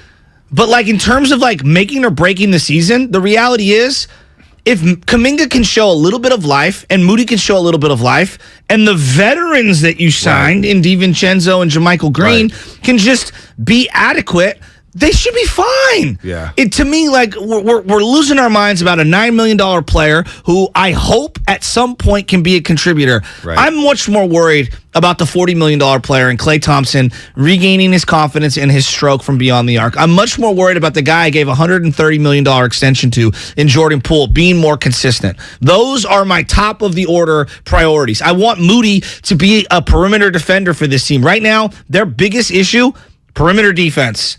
Consistent scoring off the bench. Those are the things I'm looking for. And they've got personnel already on board when I don't even think about or compute or calculate James Wiseman that to me are more important for this year's championship. All right, this year's championship. Would it be nice to have a guy who can give me 9 minutes? And it'd be great. Of course, vertical it would. spacing. That's what we would all love. But I don't think it's make or breaking. No, this it's season. not. It's insurance for Jet Looney. I'm not downplaying. This could just be a whiff. There's no question. It could just be a whiff. It That's could what just I'm be saying. a whiff. And you know what? But it's not going to make or break them. No, and that's kind of the beauty of where they're at right now. And listen, they didn't lose 8 games because of James Wiseman. Was he part of it? Absolutely. But you didn't lose all 8 games because of James Wiseman. That's foolish to think that a guy who plays 9-10 minutes a game lost you basketball games. Games may have turned, but still, again, there's 4 games now that they've lost where they had to lead or they didn't do anything down the stretch. When we signed this guy last summer, Bielitsa, you and I had the Bia Bia song, and we were joking around. I'm asking the most diehard Warrior fan, did Bielitsa make or break the Golden State Warriors winning a championship last year? And his X amount of minutes? That was what the role projected for James Wiseman. The guy didn't play for 3 months. But that's Bielitsa. That's my point. I know. We're losing our mind. We're taking it out on the kid. Why? And I think it's unfair. You know why? Because he's the number 2 pick. Exactly. And I get that. Let's get to Mike in Daly City But real it quick wasn't. before the break. But the reality is, it's when you're paying the amount of luxury tax for the top dogs that you are, it's not making or breaking them. I would love for this guy to be great, but I think to me, it's the low-hanging fruit, and we're picking on him at this point. Mike in Daly City, what's up? Hey, guys. I don't agree with one thing that Jordan Poole said, that he said Wiseman will go down to the G League and get every shot he wants. That's the wrong thing for him to do, because when he comes back to Warriors, he's going to be catching lobs. He's not going to be doing any post plays because the Warriors really don't feed the post. So he's got to work on his rebounding, his hands. His hands are terrible. And just setting screens and picks. And of course, I agree with that. But also, him scoring will build his confidence. That's big men, when they dunk the ball, when they lay it in around the hoop, that's how they build. He needs to start somewhere. He just needs any bit of, and you're up 100% on his hands, his feel, him everything, getting a body on someone when he's screaming. Setting. He doesn't put his body in anybody. So he's just got to play. He's got to play, and maybe the G League helps. Maybe it doesn't. The Warriors will make a decision, and they may flip him, and then we'll move on. But I'm rooting for the kid. I will say that I'm rooting for the kid, getting to know him personally, and I don't have any bias. Like the kid's a great kid. But to see him get crushed like that, the way we're destroying, it's just unfair. And it's very unfair. It's very unfair. All right, what's coming up on the game? Sponsored by Fremont Bank, full service banking, no compromises. Brian Baldinger, 7:30. We're going to get into some football here. Niners beat the Chargers. We saw the Eagles lose last night. How are we feeling about the 49ers moving forward? Are you feeling better now about that win? Upsets galore. No reason to complain. Niners are 5-4. We're coming up on a roast. People don't forget. Life is uncertain. It's okay to feel stressed, anxious, worried, or frustrated. CalHope can help. Access CalHope's free and secure mental health resources. Call 833-317-4673 or live chat at calhope.org. Steiny and Guru, weekdays from noon to 3. That's what really's getting me about our society and you. And I'm sorry. It's like it's really hitting me like a ton of bricks. Like, they just won 22-16. They beat the Chargers. Like, who the F cares that Debo only had 6 touches? Like, who cares? This is the Bay Area's sports station. Jimmy. 95.7 The Game. If you run a small business, you need the most from every investment. That's why Comcast Business gives you more. Like more innovation with our new gig speed Wi-Fi, plus unlimited data. More speed from the largest, fastest, reliable network for small businesses. And more savings, up to 60% a year with Comcast Business Mobile. All from the company that powers more businesses than any other provider. When you need more, you need Comcast Business, powering possibilities. Get started with fast speeds and advanced security for just $49.99 a month for 12 months with no annual contract. Plus, ask how to get up to a $750 prepaid card with a qualifying bundle. Offer ends 12/5/2022. Restrictions apply. EcoBill and AutoPay required. New 50 megabits per second internet and Security Edge customers only. Equipment, taxes, and fees extra and subject to change. Mobile Savings compares pricing of top 3 carriers. Open wide. Let me see that smile. There's a back-to-school braces boom at Doc Kelly's office. Can you hold on for a sec? Can someone bring me more brackets? She needs to realign her staffing plan with more registered dental assistants. Can you reorder the rubber bands and bread? Indeed can help her hire great people fast. I need Indeed. Indeed you do. We instantly connect you with quality candidates whose resumes on Indeed match your job description. Visit Indeed.com/credit and get $75 towards your first sponsored job. Terms and conditions apply. At Target, Black Friday deals are happening right now. Save on the hottest gifts to get ahead this holiday, like must-have toys, the latest tech, and incredible offers to get your home holiday ready. You'll discover new Black Friday deals each week in stores and at Target.com. And make holiday shopping easier than ever using free drive-up, free order pickup, and same-day delivery. Get low prices and great deals so you can holiday your way. Only at Target. Exclusions apply. Everything, our farm, our stand, our pop-up shop, it really all started when we discovered the benefits of local, raw honey for our family. And then we decided to turn it into a business. We were looking for something to help us get up and running. So we got the Chase Business Complete Banking Account. It's more than a bank account. It comes with Quick Accept, which lets us take card payments anytime, anywhere in the U.S. using the Chase mobile app. Plus, we get same-day deposits at no extra cost. For us, it's more than honey. It's about sharing a little sweetness with the world. Get the Chase Business Complete Banking account with the essentials you need to help get your business going. Learn more at chase.com/business-complete-banking. Chase for business. Make more of what's yours. Quick Accept is not available in U.S. territories. Enrollment required. Usage subject to approval. Same-day deposits available for payments before 8 p.m. Eastern Time, Sunday to Friday. Fees and rates apply for checking and processing. Limitations and restrictions apply. Participants compensated. Merchant services provided by Payment Tech LLC and WePay Inc. Subsidiaries of J.P. Morgan Chase Bank and a member FDIC.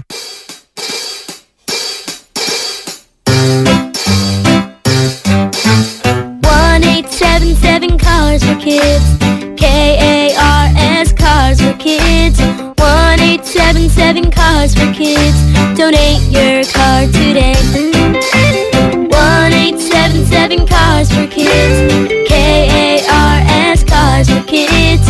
1877 Cars for Kids. Donate your car today. With car prices at an all-time high, our donors are now getting highest receipts ever. Donate at carsforkids.org, and your car can be picked up tomorrow. 1877 Cars for Kids. KARS Cars for Kids. 1877 Cars for Kids. Donate your car today. Now accepting donations of land, homes, buildings, or any kind of real estate. With energy bills as high as they are, proper weatherproofing is essential. If you're working with a client to upgrade or build a new home, be sure to visit Golden State. They partner with respected brands such as Owens Corning, James Hardie, and Boral Siding. They're a great option for a comfortable home with lower energy bills. Start at goldenstatelumber.com. Building better in the Bay Area since 1954. Golden State. When you succeed, we succeed. No one knows where this market will go. Things could change tomorrow, next week, or next month. At Merrill, we've been here before, and history shows this is the time to stay focused on your future. Because through every market, the bull will always have your back. Find an advisor in the Bay Area at ml.com/bullish. Merrill, a Bank of America company. What would you like the power to do? Investing involves risk. Merrill Lynch, Pierce, Fenner & Smith Incorporated, registered broker-dealer, registered investment advisor. Member SIPC, a wholly owned subsidiary of Bank of America Corp. Where can you start holiday shopping now for a season full of savings? Lowe's, actually. Find prices you loved backed by the Lowe's Price Promise, like the 4-piece LG stainless steel kitchen suite was $4,267, now $2,986, for a total savings of $1,281. Check back daily for deals during Black Friday month and start saving now at Lowe's. Home to any possibility. Offer valid through 11/16. Terms and exclusions apply. See store for details. Learn more at Lowe's.com/price promise. Get in zone, AutoZone. Welcome to AutoZone. What are you working on today? Starting trouble. No one likes that. We'll get you set up for some stronger starts. You might just need a fresh charge, and we'll take care of that free of charge. But if it is time for a new battery, we've got replacement batteries that'll fit your needs, starting at just $69.99. You can learn more about our battery selection at AutoZone.com. That's what makes us America's #1 battery destination. Get in zone, AutoZone. Claim based on data from the NPD Group 2021.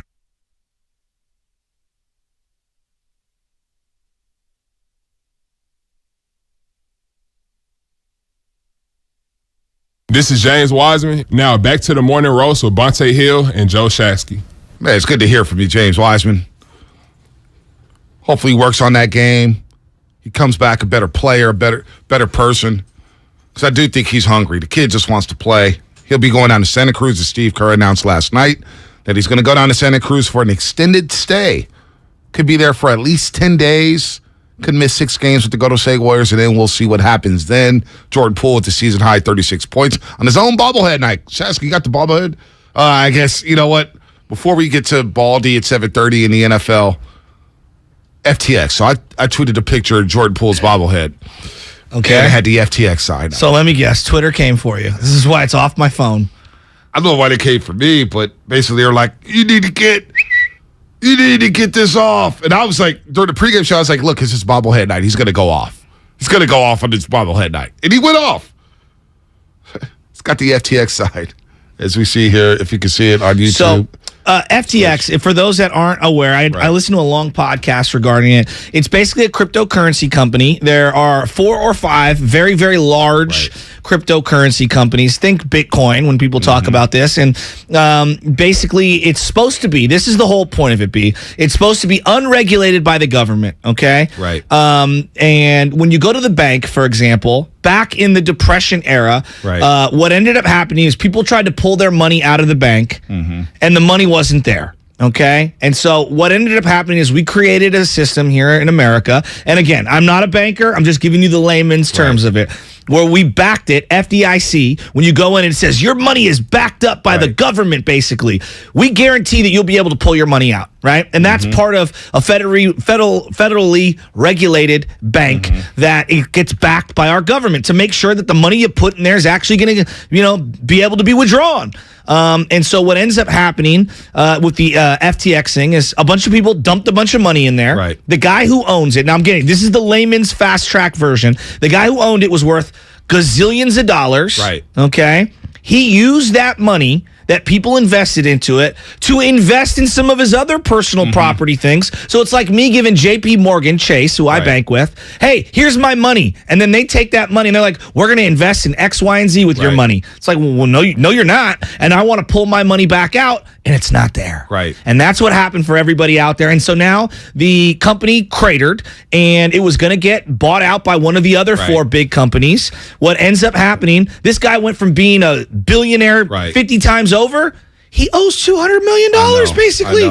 He's a minus $200 million. People like Tom Brady, I guess Steph was kind of in on it at some level. I don't know what he's owed. Now people are slowly getting some of the money out, but everybody went to go pull all their money out of it. The stock completely cratered, and you're left with a company that's now defunct. Yeah, Miami Arena, where the Heat play at, it was called FTX Arena. Was. Now it's going to be replaced with something else. Yeah. And so the bobblehead that Jordan Poole had FTX. It was presented by FTX. You'll see it on your bobblehead box. If you have it around, Chaz, get a yellow box, FTX. So a lot of people, oh man, you probably want to get rid of the logo. It is what it is. It's not the end of the world. Maybe it gives us a memory like, hey, remember FTX when it was worth billions of dollars? You remember Monster Cable? You remember 3Com? Oh, 3Com Park. Remember those? Monster Park. I never called it Monster Park or 3Com. Oh my God. Hey, you want to go to the game? Where's it? Where the Niners playing? 3Com Park.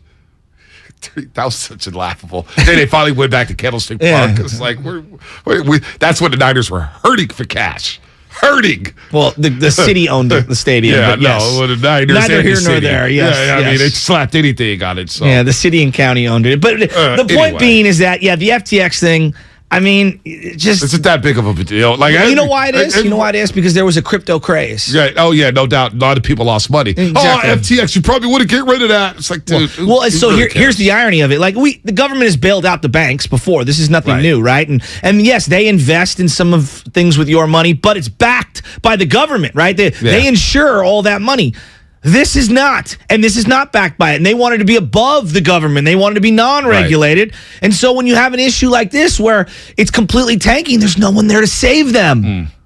So I don't know. This is where my uncle said this to me a while ago, and he's the smartest man I know when it comes to investing and whatnot. And he said, look, Joe, you don't need to be the first in line on things like this. Right. Old school real estate will hold its value if you buy in certain parts of the country. No doubt. So you don't have to be first in line on crypto. Let everyone else get in. If it's really that great, it'll stand the test of time, and clearly it hasn't. No, it hasn't. Bitcoin's still out there, but it is down right now. Bitcoin, man, my money went down on Bitcoin. I'm not going to lie, but I didn't invest a lot in that. I just threw a little bit of something in there. So it's kind of fun to watch them go up and down the peaks and valleys of crypto.com or the currency, whatnot, Bitcoin, Ethereum, and all that stuff. Anyway, that's enough of our Coinbase/cryptocurrency talk. I want to talk some NFL here before we get Baldy on. Brian Baldinger joins us in about 5 minutes to talk about the Niners and the Chargers.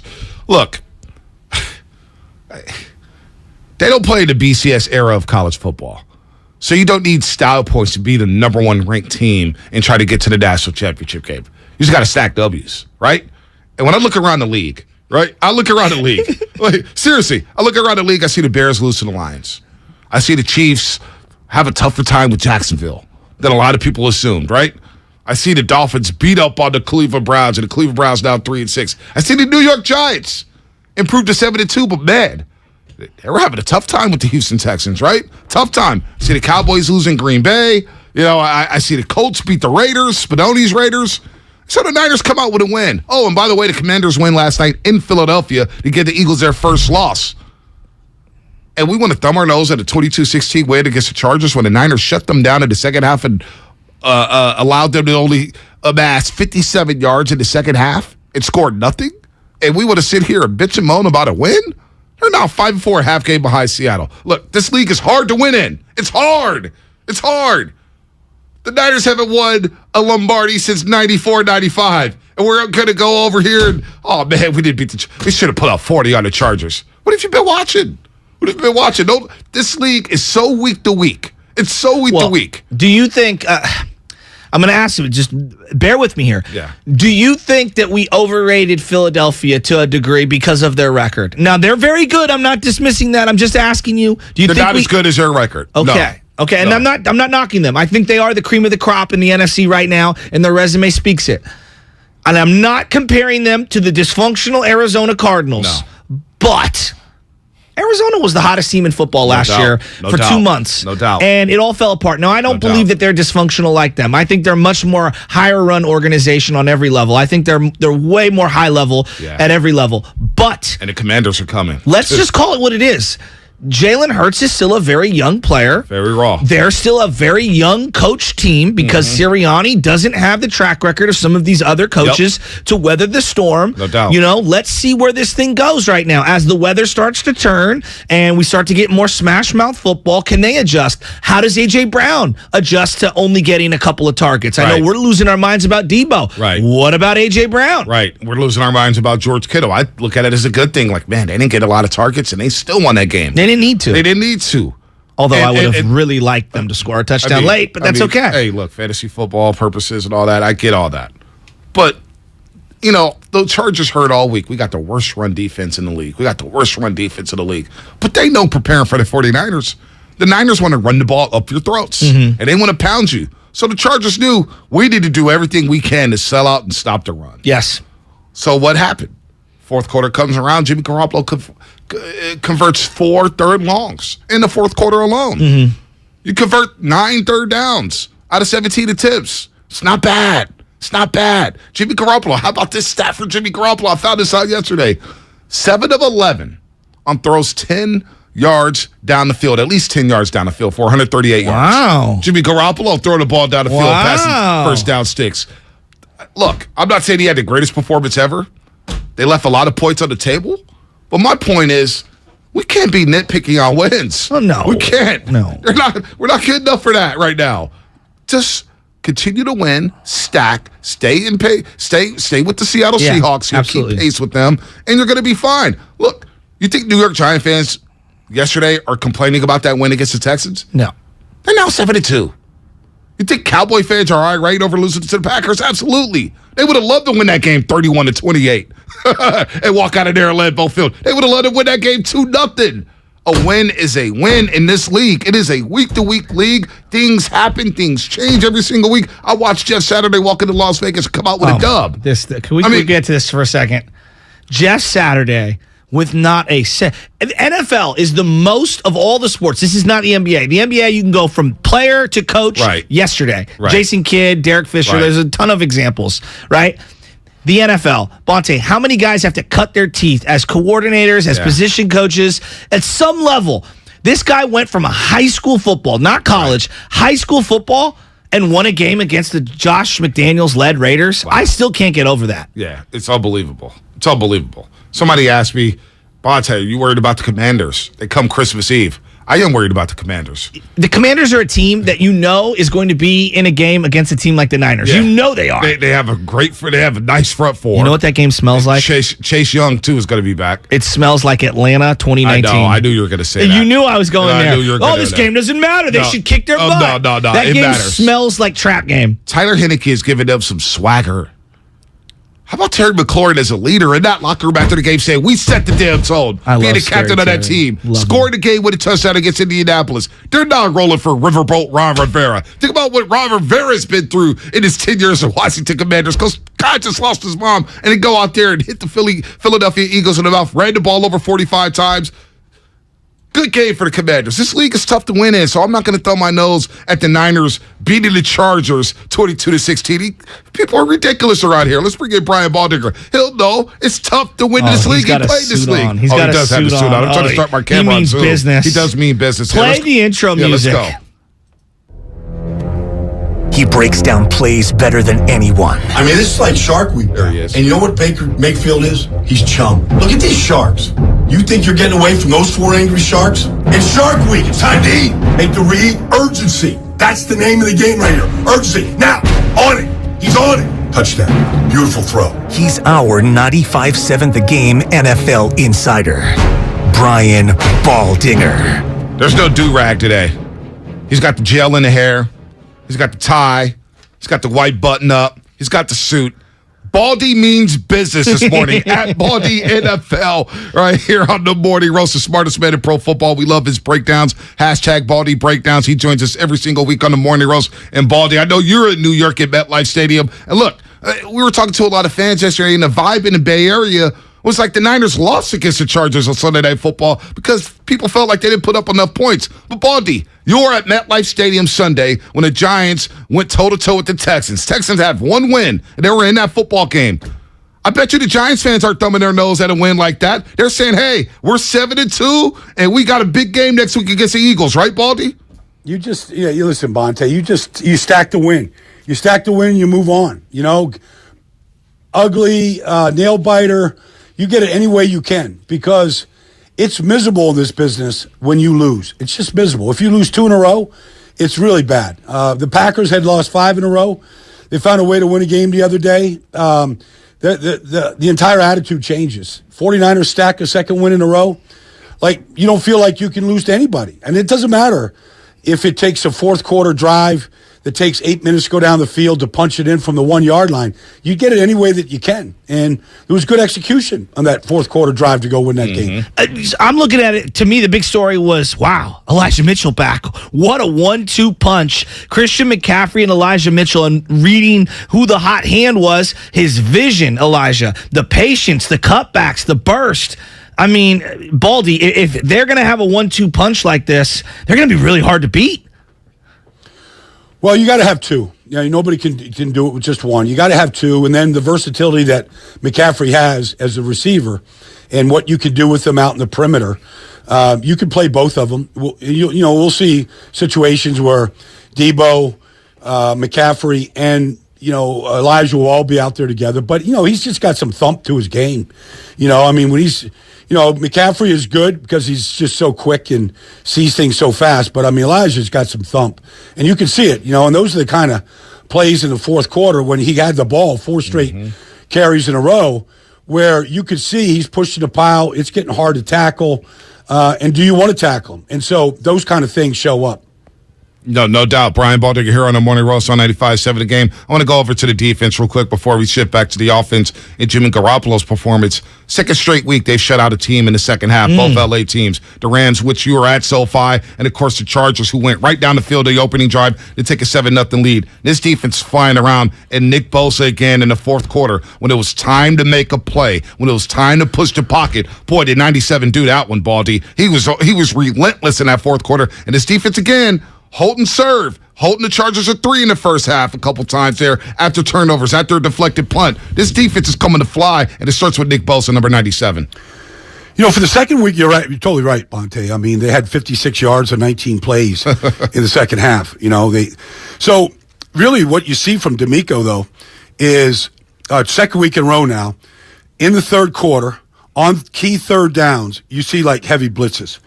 And he's just not fooling around. And it's not a gamble. He's just going to affect the quarterback. And he did Herbert. Fred Warner came free and just chased him to the left. He's got nothing to the left. I mean, he's just throwing the ball on the ground. He's dialed it up a little bit. And he's not it's not a big blitzing team. They don't have to be. But there is times when you want to get there fast and you want to affect the quarterback, especially this guy that's hard to get to the ground. He's hard to sack. He is their max protection. And so, force him to take the check down, the rally to the ball like they did. They got the field on third downs, and they were just forcing punts.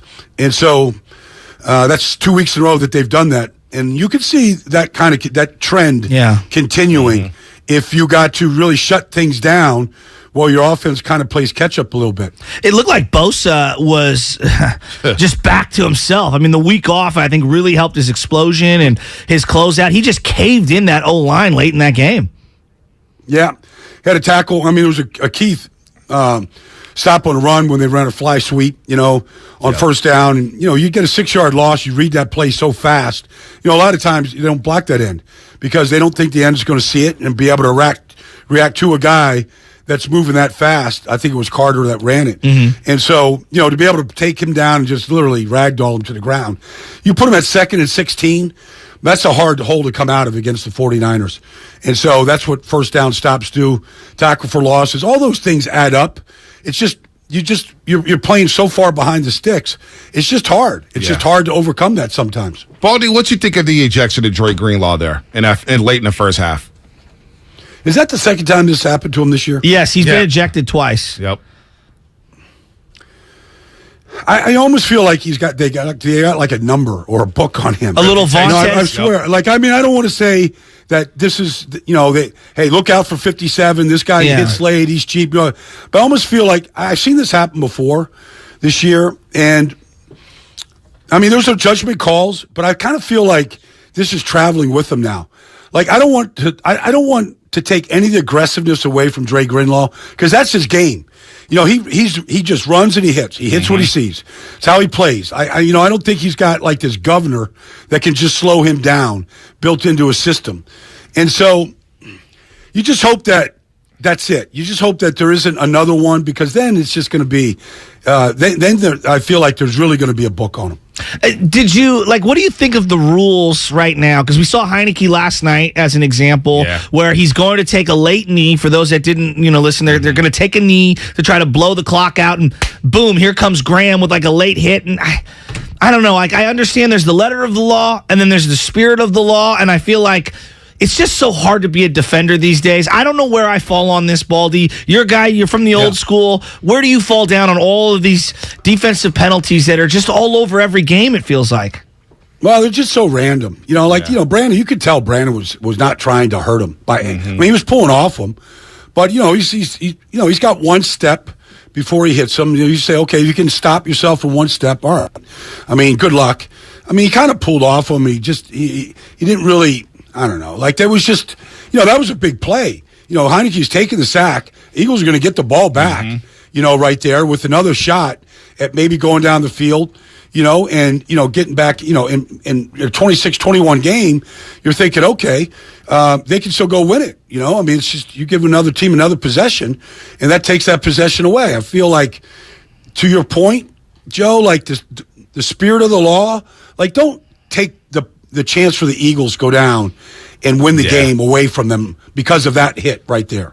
Baldy, I watch all these plays, and you're breaking it down so well. I always think about the John Lynch's, the Ronnie Lott's, the Steve Atwaters, and I'm thinking to myself, could these guys even play in today's game? I don't know if they could play in today's game. They'd be all kicked out, Baldy. I remember I was doing a breakdown for Troy Polamalu when he was going in the Hall of Fame, and honestly, I couldn't put a lot of his plays in because it would have looked like I'm advocating, head hunting or, just aggressive hits or, indefensible receivers. It felt like every big play that he was making was one of those categories. And I felt like, well, I can't really do a breakdown on Polamalu and not show Polamalu. But I got to live with it. I mean, if I get a phone call from somebody, like, I got to live with it. But I want to show, like, what it was like. And if you go back to Atwater, and forget it. I mean, Ronnie Lott, I mean, forget it. Like, you can't even show those plays anymore. Even like Charles Woodson, some of these guys that are in the Hall, belong in the Hall, some of the greatest players that ever played a game. Like, you've got to like really filter through it right now to see if Brian Dawkins. You just got to filter through the whole thing. I hate because it was such an intimidation game in the middle of the field. And now you see these guys. They're all getting 150 yards of catches every week and 2,000 yards receiving. And you're like, well, everybody's helpless to do anything to those guys in the middle of the field. It's exactly, one of the seminal moments of Patrick Willis' arrival in the NFL was him knocking Brad Smith lights out in the middle of the field when he played for the Jets. Remember that? The Missouri quarterback turned to wide receiver. All right, when I look at this defense as a whole, Baldy, what is the weakness right now for this defense? I'm looking at that D-line. I'm like, there's a bunch of no-namers, Ridgeway and Jordan Willis and all these guys that no one even knew heading into the year, and it feels like that's the strength of the team still. So what's the weakness as we look toward the rest of the NFC? What could do them in? Well, it's really, how you play the ball in the air. Like last night, if you just watched last night's game, Chauncey Gardner-Johnson beat Terry McLaurin to a ball in the air. It's a 50-50 ball. McLaurin can make that catch 9 out of 10 times. Chauncey jumped earlier. And you're going to take these shots down the field. And so you're going to get, it's perfect cover 2 performance by Gardner-Johnson. Slaves underneath it. It's just how you play the ball in the air. Is it a pass interference penalty? Do they come down with the catches? I'm watching these games all day yesterday and studying them and how you play the ball in the air, Joe. So, you say, well, I don't care if you got all-world corners. Darius Slave's an all-world corner. He got beat last night. He's probably going to the Pro Bowl. Might even be an all-pro, corner this year. But, in this game, the way the ball is being thrown in the air, it's like, how do you play it? And what's the results of the play? Is it an interception? Is it defensive pass interference? Is there Christian Watson going 58 yards, on a go route? Those plays kind of determine the outcome of a lot of these games. If you go back all the way to week 1 of Chicago, Justin Fields throwing that ball on the other side of the field to Dante Pettis. And you kind of just... you're concentrating on Fields. It's raining outside. It's bad weather. And there's Pettis getting behind you. And you give up the touchdown. Ultimately, you lose the game. But, those are the plays, Joe. You go, okay, what's the weakness? Well, it's the weakness for any of these teams and how they can get knocked out. Is a couple of those plays, key moments in the game, that can determine the game. Let's focus on the defenses here in the NFC as we're talking to Brian Baldinger here on the Morning Roast, as we do every single Tuesday at 7:30. I'm looking at the Vikings win in Buffalo. Big-time game, maybe the game of the year. I'm looking at the Eagles lose last night. And they got ball hawks on defense, as you just pointed out. Tampa Bay goes to Munich, Germany, and shuts down the Seattle Seahawks. Whose defense is playing the best right now in the NFC? Is it Tampa? Is it the Niners? Is it Seattle? Who do you like in the NFC right now when it comes to defensive football? I like the 49ers. I just like the way, 2 shutouts in a row in the second half of games. You're coming out of the tunnel with a mindset that they're just not scoring. They're not going to move the ball. We're getting off the field on third downs. It's just a mindset right now.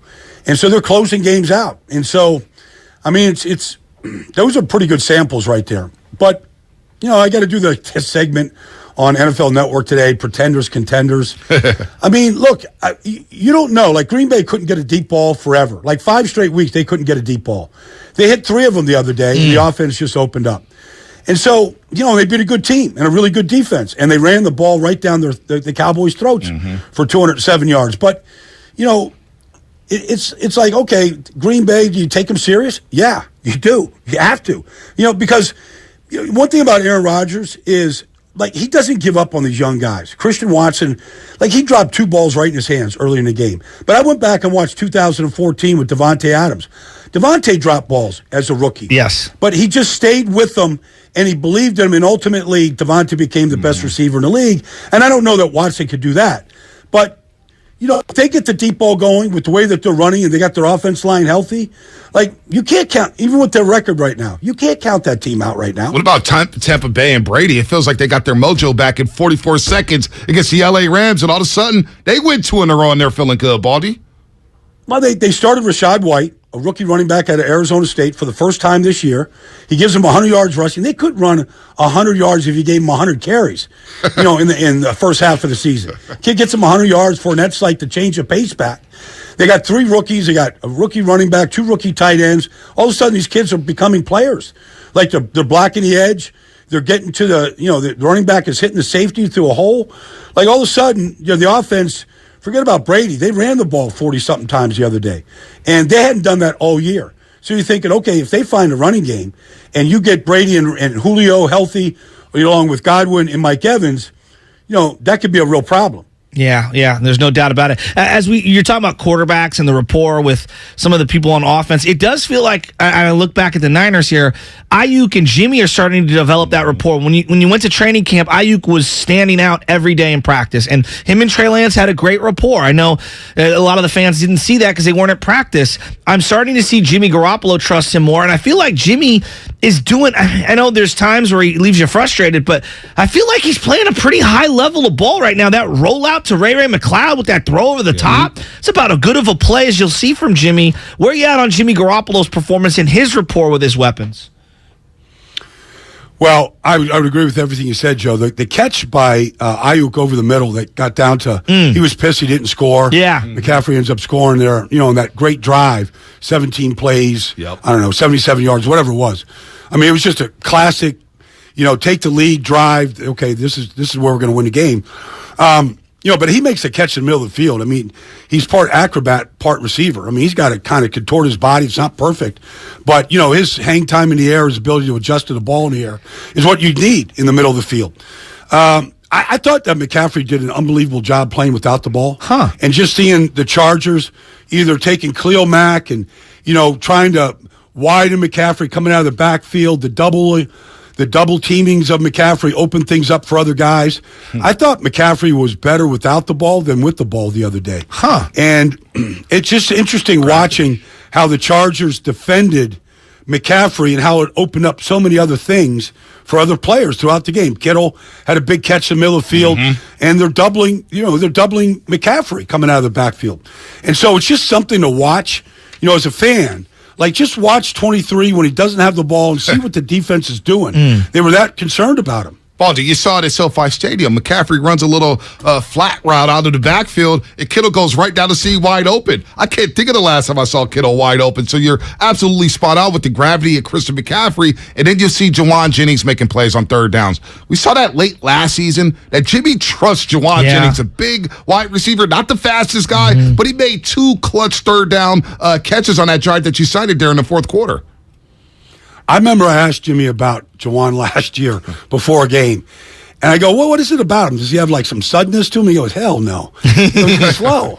But he runs good routes and like he's always open.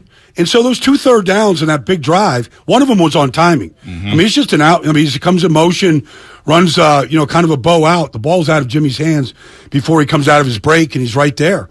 He's a big target.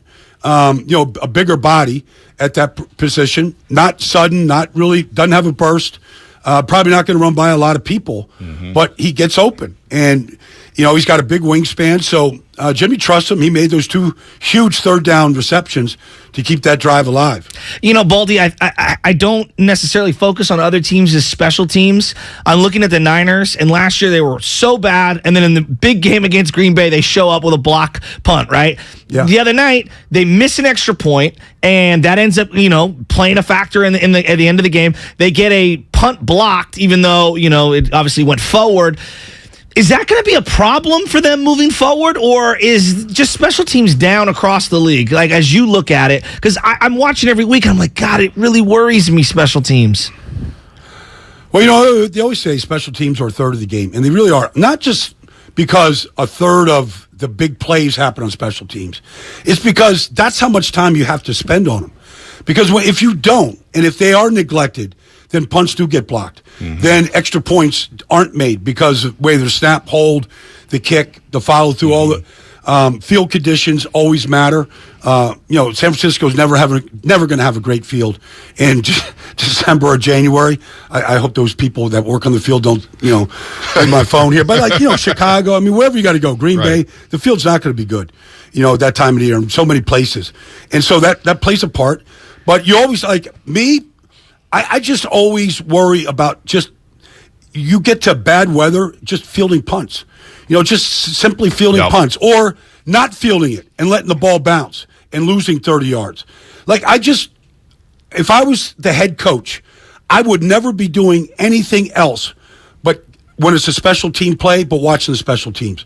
I wouldn't be talking to my quarterback because special teams it changes the game when you screw up. It does. I mean, it lost Green Bay a game last year in the divisional round against the 49ers. They fired the special teams coach as soon as the game was over. Yeah, exactly. The New York Giants 2011, Kyle Williams. To this talking day, about wet fields and nutty fields at Candlestick Park. Yeah, it's Baldy. To this day, NFC Championship game, he muffed the 2 punts. I said after the first one, I said, why are you even putting anyone back there? If it falls at the 1, so be it. Like, I'm at that point. Like, I'm still triggered 10, 11 years later where I'm like, catch it. Like, I don't know. Baldy, when they announced that Ted Ginn Jr. was enacted that day, I said, oh, my Lord. Because Kyle Williams early that season, you probably remember up in Seattle, he returned a kickoff and almost got his neck broken. I'm like, dear God, I don't know if this guy's the return guy. Hey, I tell you what, you know how it still needles you, Joe? Yes. I tell you, my rookie year, we're playing the Washington, back then the Redskins, NFC Championship game. We're at RFK. We got a rookie punt returner who was complete knucklehead. I don't even want to say his name. He was only back there because he was the first-round draft pick of us. And he muffed a punt at the 2-yard line. Washington recovers it. Like, I can still hear "Hail to the Redskins" in my head to this day. It changed the whole game. We blew out the Washington in the middle of the season. And we lost the NFC Championship game. And that muffed punt down there inside the 5. Why are you feeling the punt inside the 5? It's unbelievable. Like, everybody, Pop Warner, I would yell at a kid if he fielded a punt inside the 10. Like, just let it go.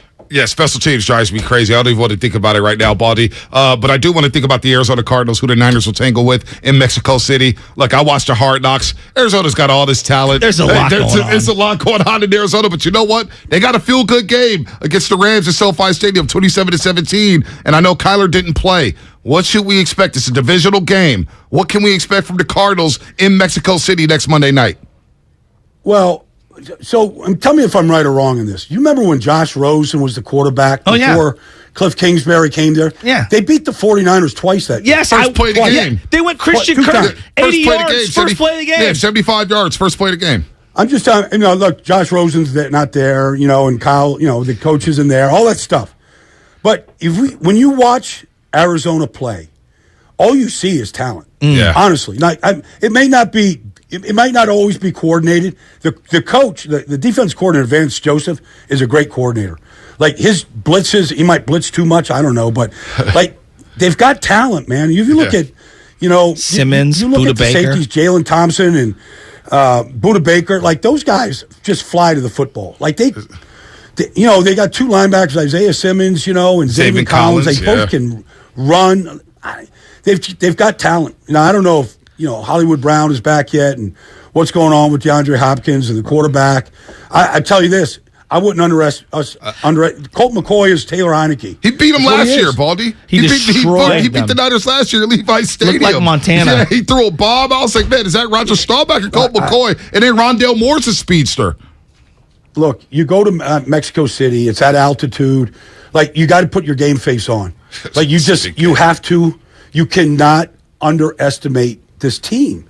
I saw them get beat by Kansas City so bad week 1. You wondered if they were like I said. Somebody was like, some sports line. I'm like, they're going to put a 40 burger up on Arizona. It's going to be 40, and sure enough, it was like 44 or something. And Mahomes took it easy on them, and they put up. And you go, all this, and then they come back and they win. Like, you can't count that team out. Just when you think the coach, the organization, just the infighting or whatever's going on, drama's happening. Like, you can't. You just have to just not pay attention to any of it. We're up against it, Baldy. I want to know where you're going to be this weekend. But first, quick thoughts on Jeff Saturday and the Colts going to Las Vegas and beating the Raiders. I mean, I've seen a lot of bad Raider losses, especially when they were in Oakland, right here in the Bay Area. That may be the worst loss I've ever seen for the Raiders in the last 25 years. It broke our technical engineer's heart right here. Joe Spadoni. His spirit is broken. Well, I give Jeff Saturday credit. I mean, they got the running back going, and they fixed the offense line. They put a new right guard in there. They got a couple tight ends in there that figured out how to block. And Quentin Nelson looked like Quentin Nelson. And the J train got rolling, and that 66-yard run. I mean, he made. I don't know where the safety was going. Like, maybe he was like, going like this. Blindfolded. I'm not sure. But maybe he had a blindfold on because it was the worst angle I've ever seen. But they give up the big run, And Matt Ryan looked like Matt Ryan. You know, I mean, he ran for 39 yards. I know, that's great. Like Matt Ryan, usually you figure that quarterback at that age of his career, like he's just going out of bounds. Like he cut inside a defender and kept going. Like he was, Justin Fields or something. It was ridiculous. Oh, man.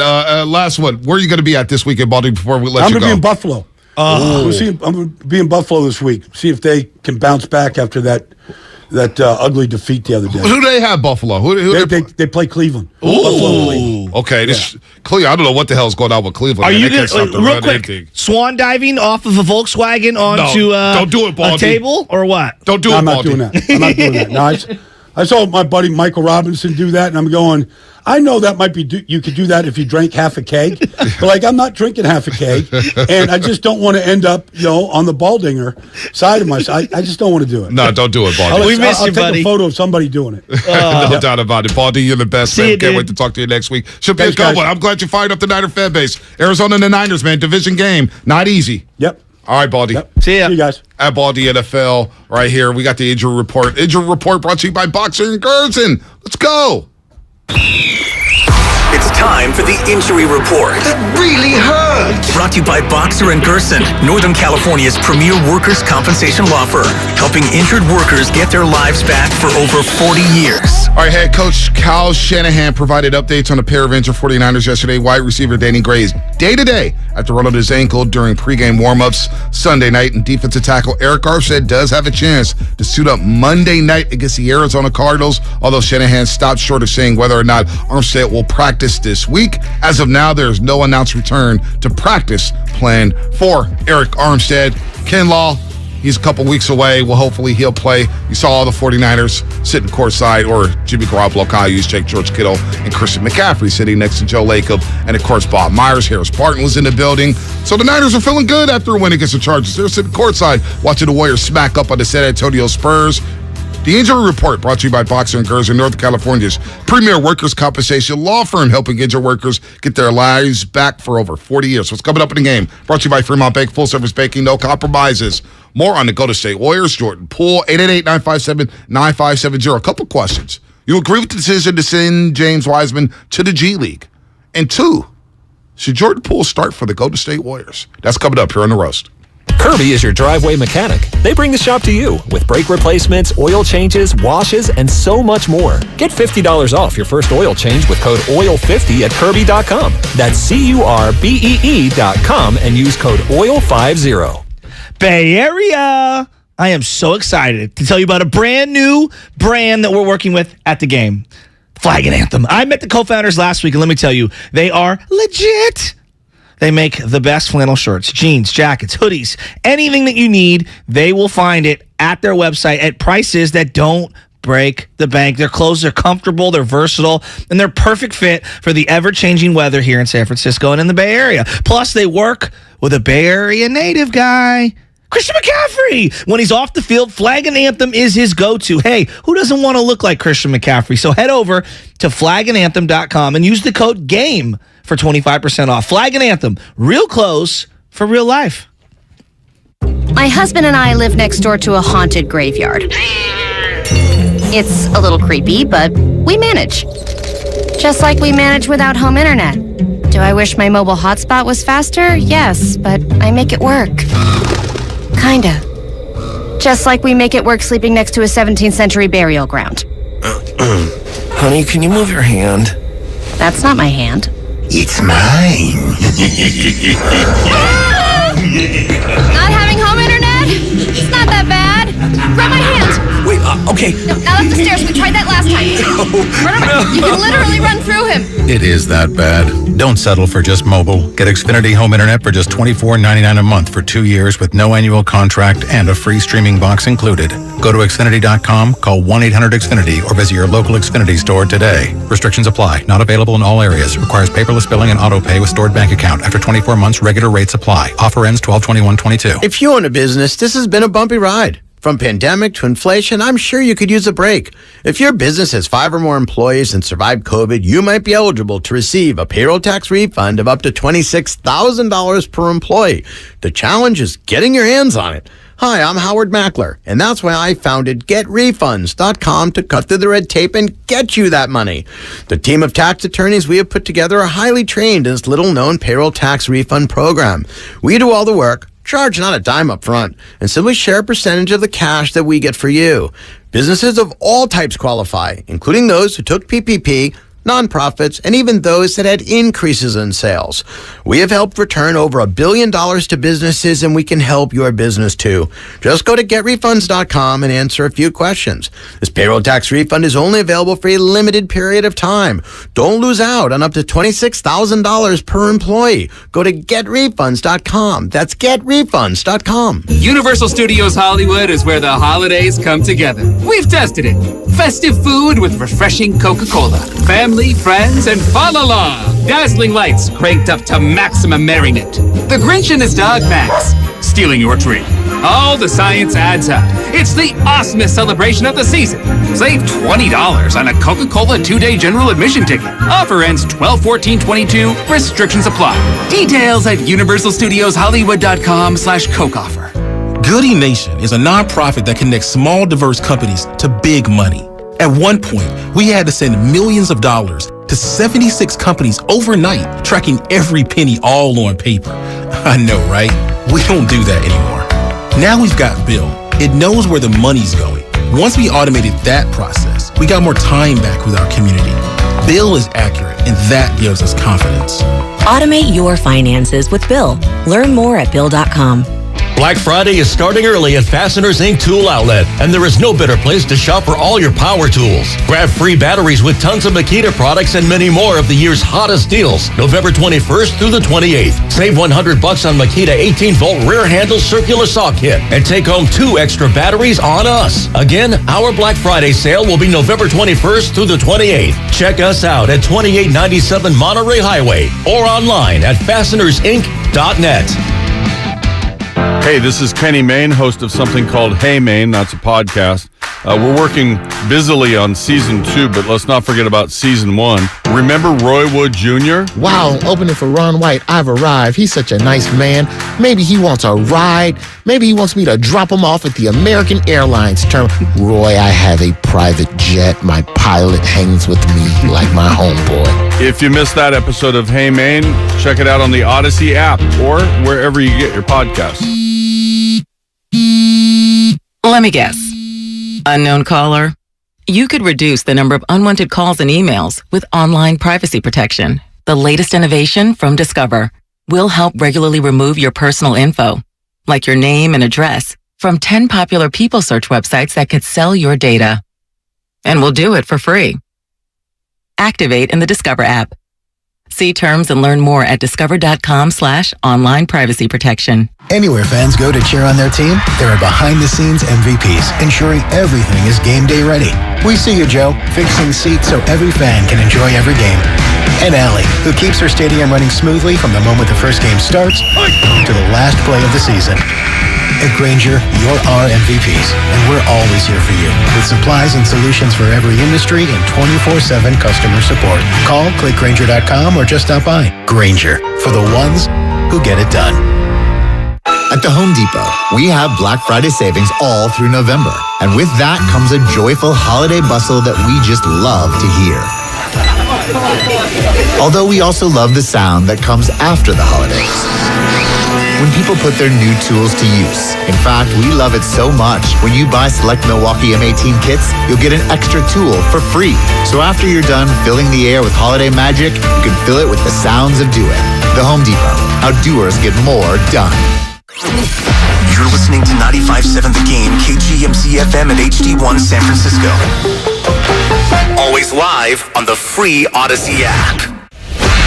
It's time to wake up with a nice cup of morning roast. Featuring Fillmore's finest, Monte Hill. The pride of the Excelsior, Joe Butcher Boy Shasky. You're listening to 95.7 The Game, the morning roast. Christian McCaffrey. Oh, baby. Good morning to everybody out there on the roadways getting up for graveyard shift. Good morning to all the ushers out there at Chase Center, security guards. Thank you for doing a great job at Chase Center.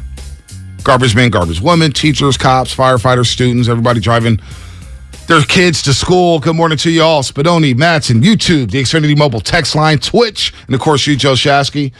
Good morning, everybody out there. As the Warriors beat the Spurs last night in the get-right game. Spurs came in losing 5 of 6. They've now lost 6 of 7, but the Warriors needed a get-right game. They needed an ice and chill game in the fourth quarter. They needed Steph Curry to just chill out. They needed Draymond Green to chill out and get ready for Phoenix on Wednesday. And you know what? It was good to see Jordan Poole get off to a great start yesterday in place of Klay Thompson, who got the night off due to it being the second leg of a back-to-back. Jordan Poole, 36 points, a season high on Run TMC night. First, I want to ask you, Shasky, and anybody out there, 888-957-9570, what you think of the broadcast? It was a little different. We had Chris Willen, Mitch Richmond, and Tim Hardaway Sr. on the call for Fitz and Buki. They'll be back Wednesday, so it was a lot of fun to see the classic edition uniforms with the Run TMC in the house. What you think of the broadcast? I thought it was fun. I told you I deleted certain social media off my phone because I need a cleanse mentally. It's kind of, bringing me down. And so watching the game without being addicted to reaching to my phone to see what others are thinking and saying was very therapeutic, and I enjoyed it. I don't think everything needs to be buttoned up and polished in sports. I know there are some people that don't like Tony Romo, for example. They think he steps all over the other broadcaster. I don't hold broadcasting in such high regard. I just don't. I love the Manning cast. I like unique and different. And so I enjoyed that last night, and it was good. Oh, Tom Tober, too, doing the sidelines. Absolutely. I thought it was good that it was a game that really is a kind of a throwaway game. It's the Spurs, whatever. Right. It is a throwaway game. I'm just calling it what it is. But more than just the broadcast itself, to me, the overarching thing was, God, those jerseys look so great. You and I have been screaming about those jerseys coming back for a long, long time. They finally did it. And they're beautiful. And it's more than just the jerseys, the court, the logo, the state of California with the star in the Bay Area. There's nothing better than that logo with the basketball in the background. That's the logo I grew up on, and I'm just so glad that they've reincorporated it. Because there's a myth about the We Believe jerseys. They're not a good jersey. I actually talked to Willard about this a lot. I was like, the We Believe jerseys represent a losing era of Warriors basketball. They were not all that. And it's like, I don't know why we moved away from those iconic classic edition uniforms and that color scheme. They went to the navy blue and the darker orange. No, that's not Warriors basketball. It's not the Warriors colors. So to see the classic edition uniforms and the uniforms they have now, I think are really cool. I think the Warriors have some of the best uniforms in all the sports, to be honest with you. All the color, even the flower uniforms on Friday, tucked in, they weren't bad. Tucked in, they weren't bad. Come on, man. They were not. But that's the... Matson, those uniforms did not look bad on Friday night. We'll disagree on this one, and I don't want to argue about it. If you have to tuck in parts of the jersey on purpose to hide part of the design, then what's the point of having the design? It's like why I wear hats. What? It's like why I wear hats to cover my bald head. You just tuck the jersey, and I thought they looked nice. Yeah, they did look nice. They were nice. Well, I understand. There's a bigger meaning because obviously it was women empowerment of some sort. I don't know if I'm messing that up. They're okay. I like the court. The court being black was cool. That was sick. I didn't think the jerseys were that great. Yeah, dude. They the jerseys. I'm telling you, in person, watching it at Chase Center, those jerseys popped. Friday night. They were actually better than I thought. To each their own. They were better. Just like the city editions last year with the lightning bolt on the side. I like those the most. Too many jerseys. That's my overall thing. And this is what I would say. We can disagree here. The Laker jersey. Well, we can disagree here, B, but I think that their modern current jersey, the one that they use as their staple, if you will, I think it's one of their weaker ones. That's just my opinion. And it's still a good jersey. It's okay. Oh, what? With the bridge on the shirts and the piping. Oh, my gosh, they're so cool. Okay, let's just rank them. Let's rank them real quick. The city cable car jerseys are somewhere in your top 3. Yeah, no doubt. Okay. No doubt. I agree with you. Then there's the late 70s, early 80s that have the state of California. They wore them a couple years ago. Love those. Not love to see those in rotation more often. The ones they wore last night, the Run TMCs, those are up above those. Yeah. Classic. So your modern jersey isn't even in your top 5. But the Warriors have so many good uniforms. It's not an indictment on the jersey being bad. It's more so they have great uniforms.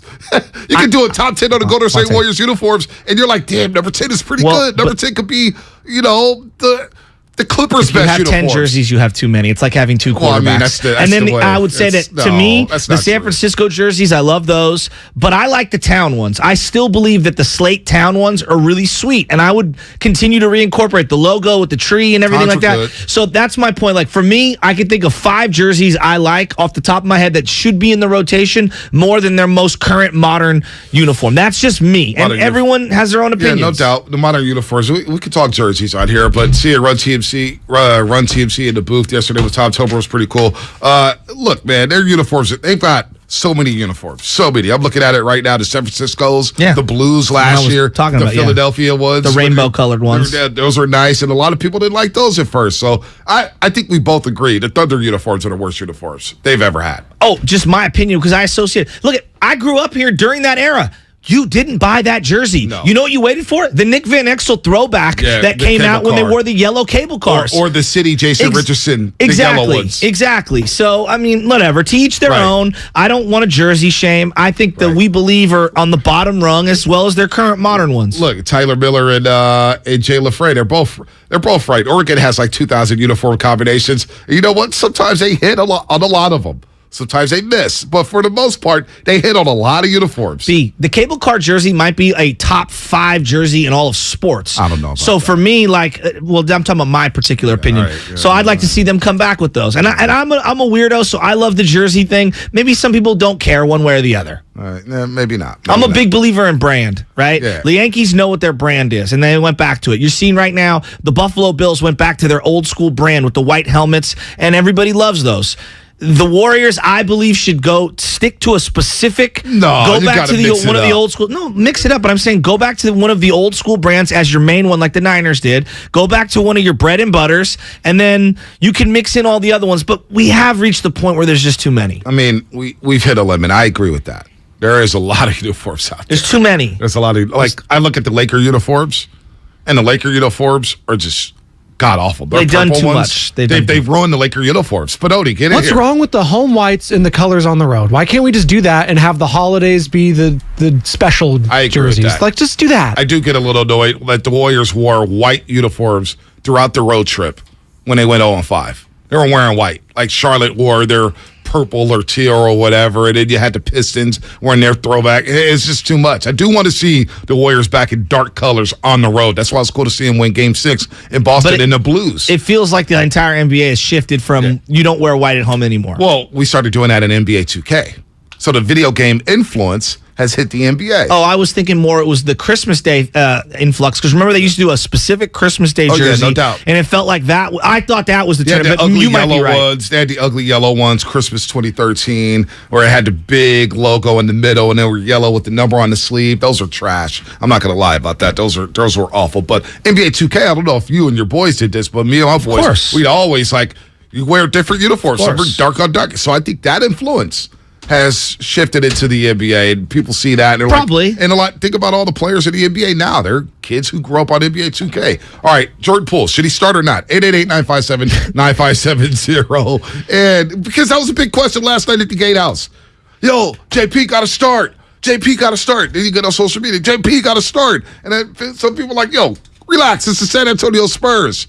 Relax, Spurs. They got the 3rd worst defense in the NBA. And then you think about James Wiseman getting demoted down. I'm not even going to call it a demotion. He's going to get some playing time down in Santa Cruz. Well, it's not a promotion. It's not a promotion, but you know what? It gives him a chance to play. Yeah. You're not playing right now with the big league club, right?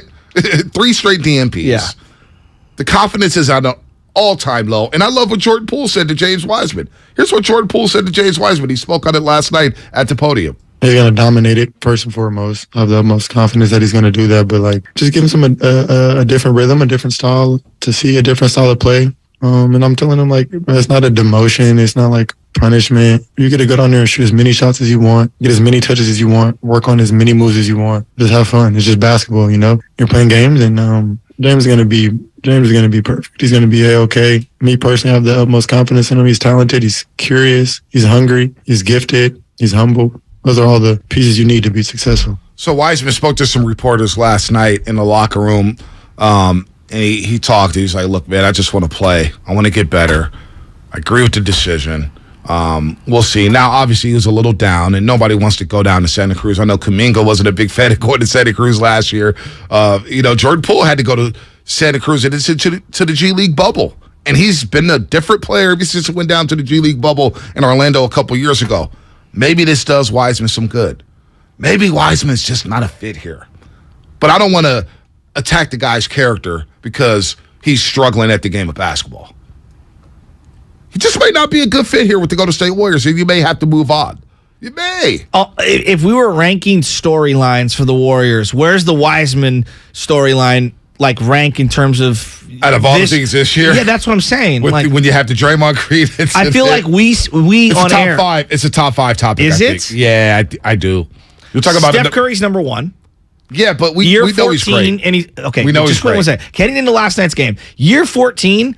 And he's been the leading scorer every single night, which is the only guy in the NBA that's been able to do that. That's number 1. Number 2 is clearly what happened in the training camp with Jordan Poole and Draymond Green. And then for most people, that might be number 1 because that's still hovering over everything. Klay Thompson? Klay Thompson, I would say the contract extension for Jordan Poole and where he's playing at right now. The bench. So, but Wiseman's, I think Wiseman's in the top 5 storyline.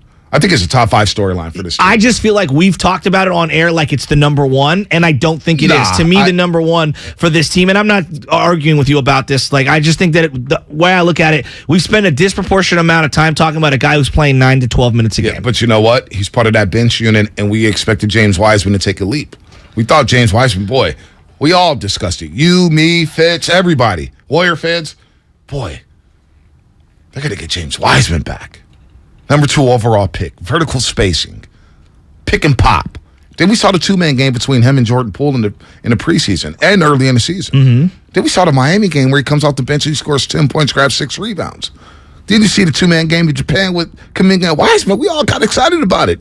To me, the Wiseman story has been a top 5 storyline because the development and the DMPs, and you think about all the other kids that are playing, coming out, Paolo Banchero, Cade Cunningham. You got they're all Smith playing down on there. bad teams. They are playing on bad teams. But you see the glimpses of greatness from these players, right? I'm not Halliburton, dismissing same that. draft class. So when we see the number 2 overall pick struggle, and you're like, damn, he comes into the game and bad things happen. And I'm a Wiseman fan. I'm a Wiseman truther. I'm a Wiseman believer. But you can't unsee what we see. Yeah, we don't see good screen setting. We don't see good. We don't see good hands. We see a guy who doesn't know where to be on the floor. We see a guy who doesn't rebound. All that's true. I'm just looking at this team right now, and I'm saying to myself, Wiseman is a problem. That's undeniable. Right. He is nowhere near one of the biggest problems for this team right now. One of the biggest problems for this team right now is how do I get Jordan Poole and Klay Thompson playing good basketball simultaneously? No doubt. Right? How do I get this team to play a more cohesive, better brand of basketball on both ends of the floor throughout the totality of the 48 minutes? That is true. But you can't deny the fact that the Wiseman storyline is a huge storyline for this organization and for this fan base. It is huge. It is massive. For sure. It is massive. For sure. I mean, he's polarizing. But we're acting like he was going to make or break it. I'm not saying you are. I just think right now the way I look at it is they need Klay Thompson infinitely more than they need James Wiseman. They need Klay playing some semblance of what we just saw 6 months ago. No doubt. They need Jordan Poole infinitely more than Wiseman. Does he help? Of course he does. I also think, looking at it, if you take a step back, we all believed Moody was going to be farther along and is a more... And he was picking up DMPs. I know. We talked to Moody last night. He's like, I understand that on this team, you're not going to get playing time all the time. But like that, so I know it's disappointing, and it is definitely a story that Wiseman's going down to the G League. It's not the end of the world, and this team has other issues that they need to cut. Like right now, Jonathan Kuminga, he's doing some really nice things. How can I bottle that up and make him infused into that second lineup where he can be consistent? We can't shoo this Wiseman situation. It's I don't not think that's a big what deal. I'm doing it. Yeah. No, but it's a big deal, Shasky. It's a big deal when you draft a guy number 2 overall, and he's 7 foot, and you got to send him down to the G League in his third year in the league. It's not a problem. It's not ideal whatsoever. Of course. And then you got to ask the question. You asked me this question. What does the G League do for him? Because everybody down to the G League is trying to get promoted to the NBA squad. Yeah. Is he going to get the ball? Is he going to be able to screen set? It's a big development here for the Golden State Warriors because he is holding a roster spot. and you may have to deal him. I understand that. He's also not making the money that some of the other guys are set to and are making on this team. And so I look at the Klay Thompson, Jordan Poole thing right now, and that feels the most pertinent this morning because of what Jordan did yesterday in the starting lineup and seeing Klay Thompson on the broadcast.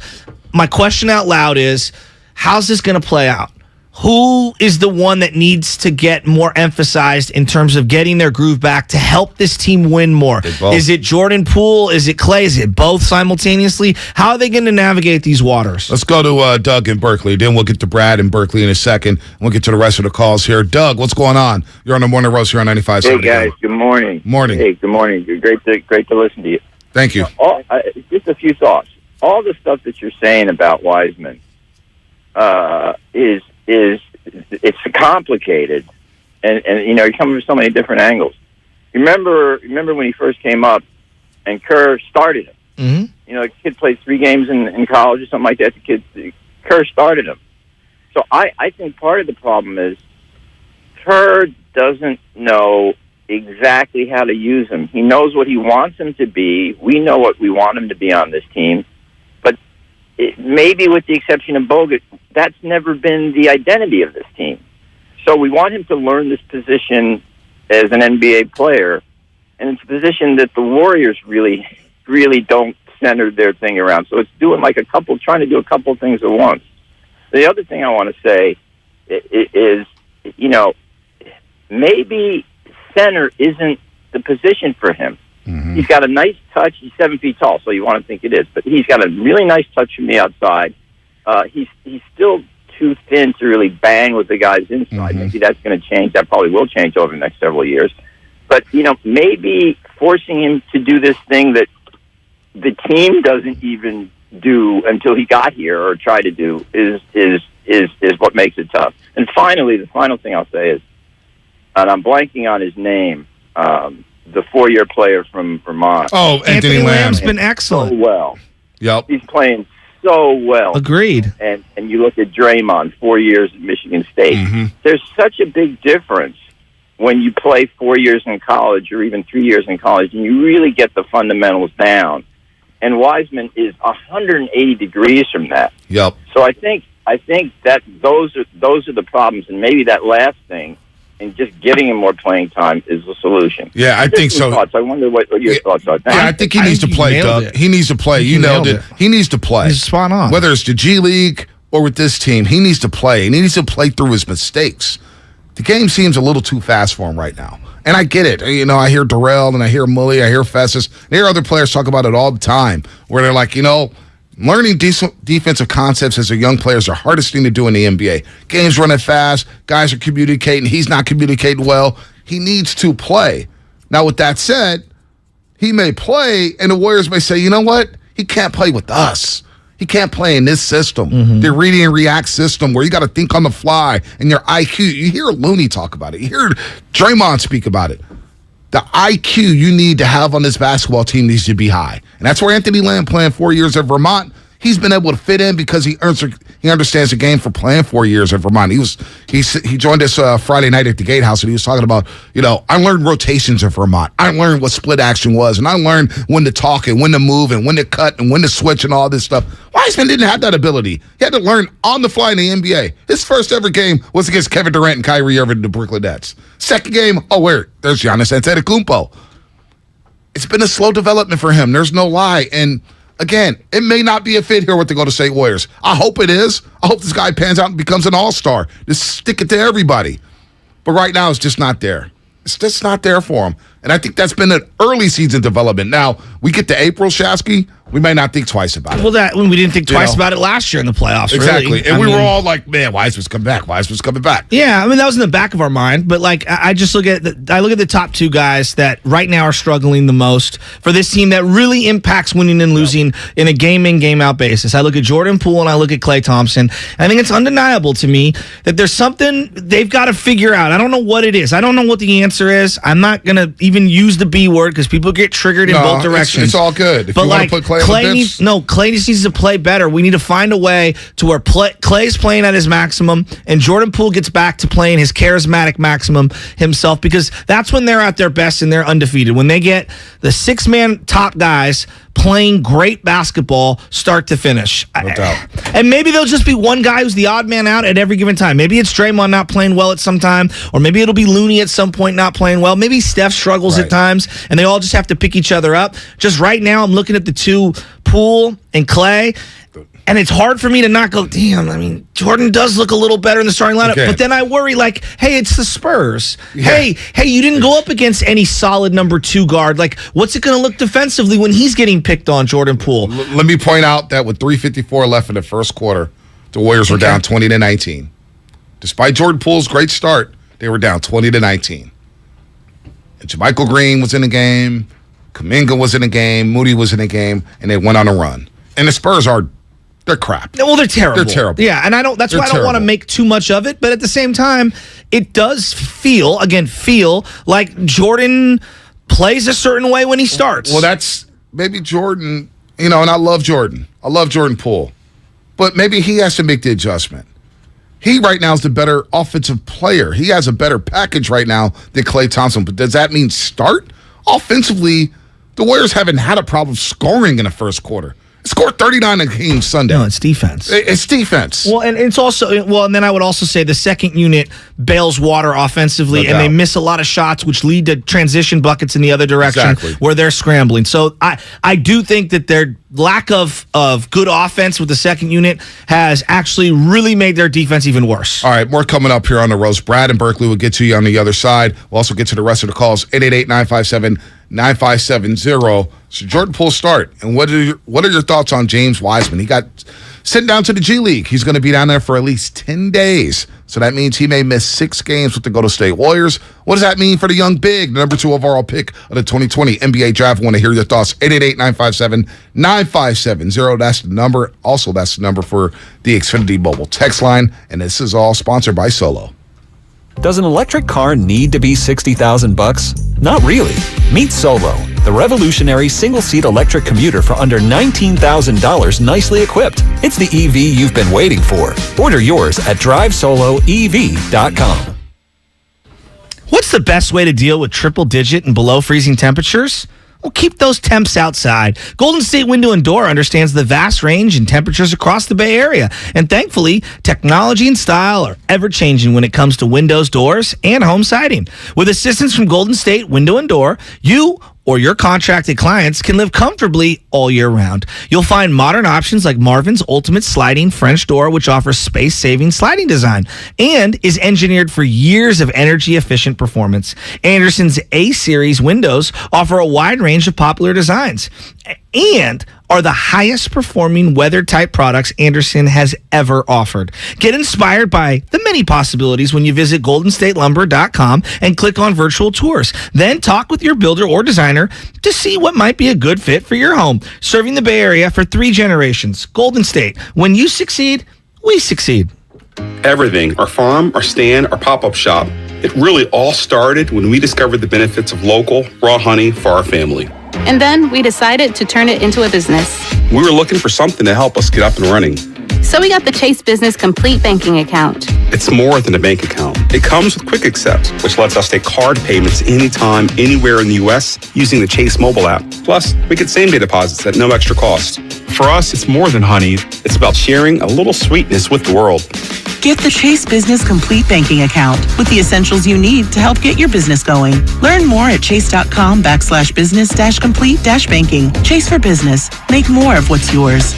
Quick Accept is not available in U.S. territories. Enrollment required. Usage subject to approval. Same-day deposits available for payments before 8 p.m. Eastern Time, Sunday to Friday. Fees and rates apply for checking and processing. Limitations and restrictions apply. Participants compensated. Merchant services provided by Payment Tech LLC and WePay Inc. Subsidiaries of J.P. Morgan Chase Bank and a member FDIC.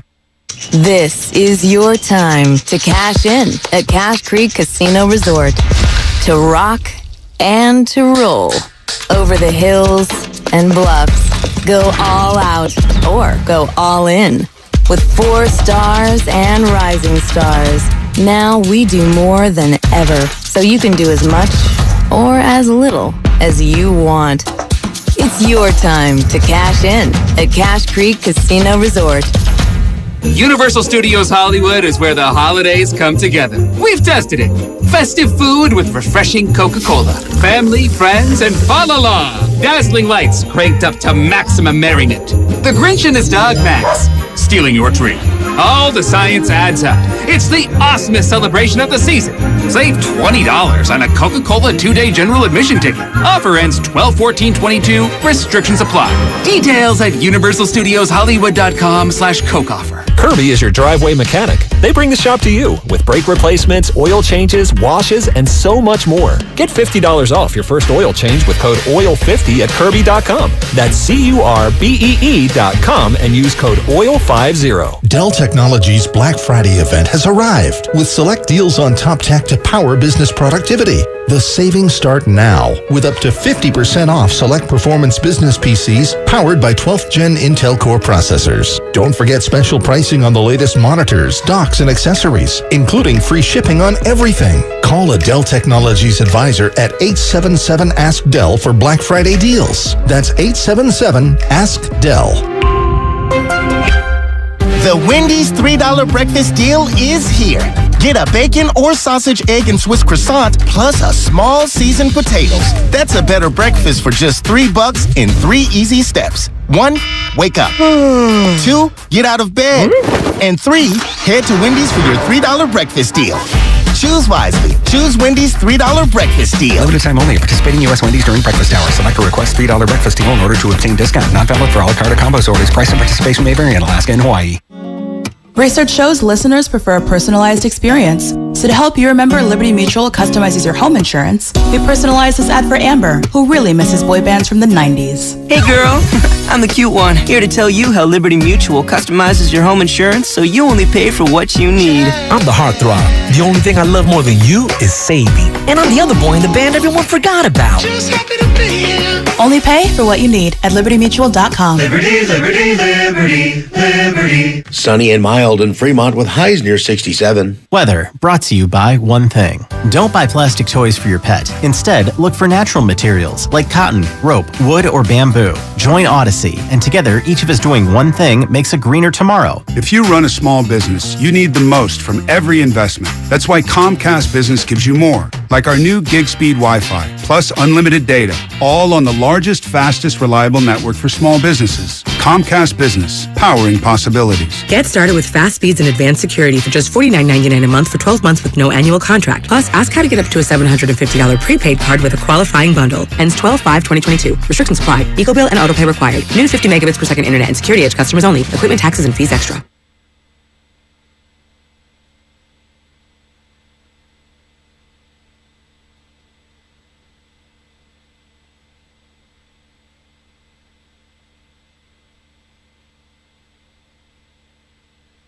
This is Clay Thompson, and you are listening to the Morning Roast on 95.7 The Game.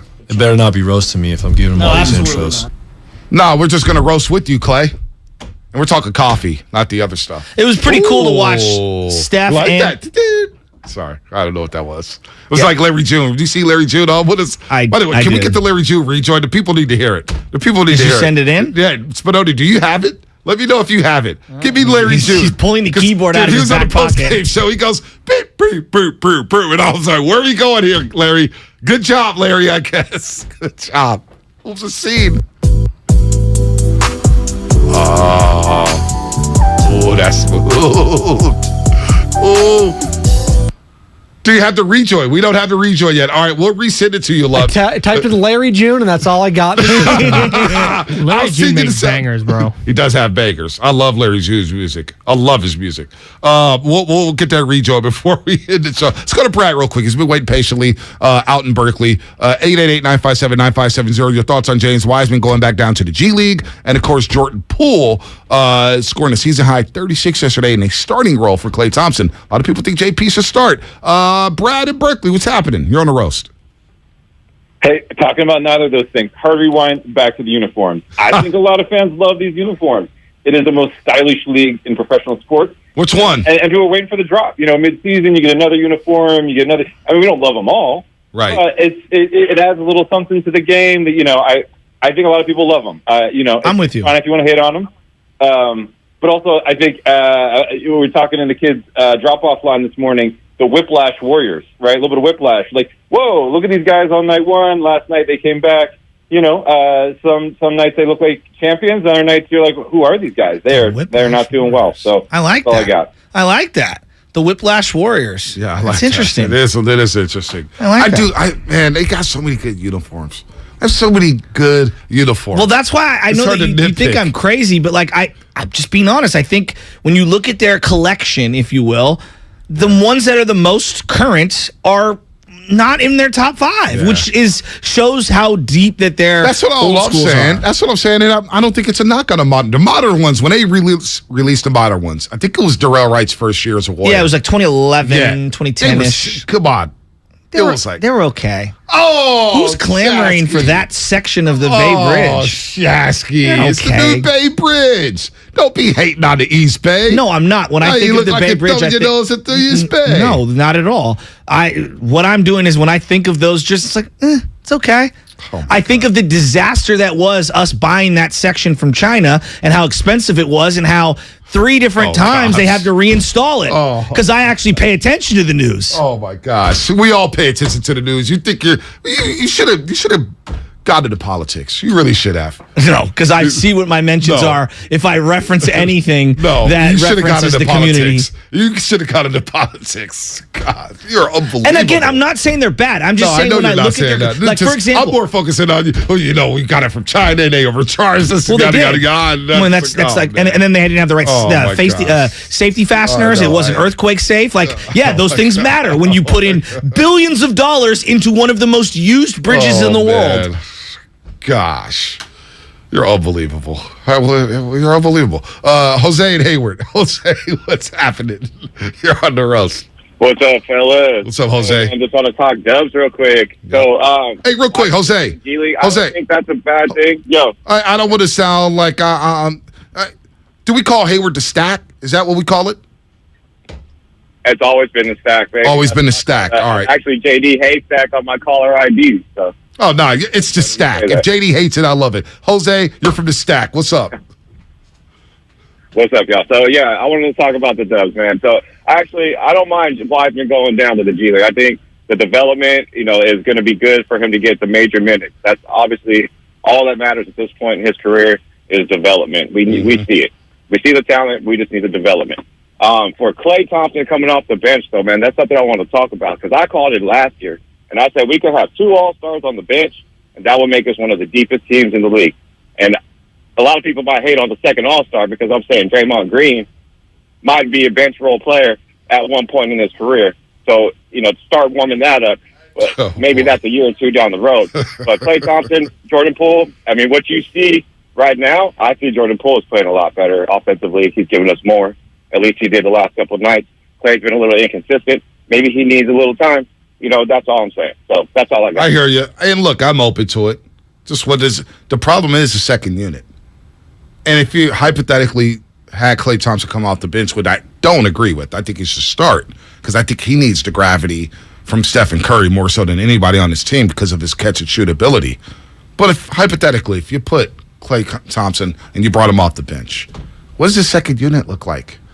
I think they're worse off with Klay on the second unit without Jordan Poole. Because now, hypothetically, we're looking at DiVincenzo, Klay, Kuminga, Moody, JaMychal Green. Or a combination of Kuminga, Anthony Lamb. I don't want to forget about Anthony Lamb because he's playing well. 17 points last night, 5 threes.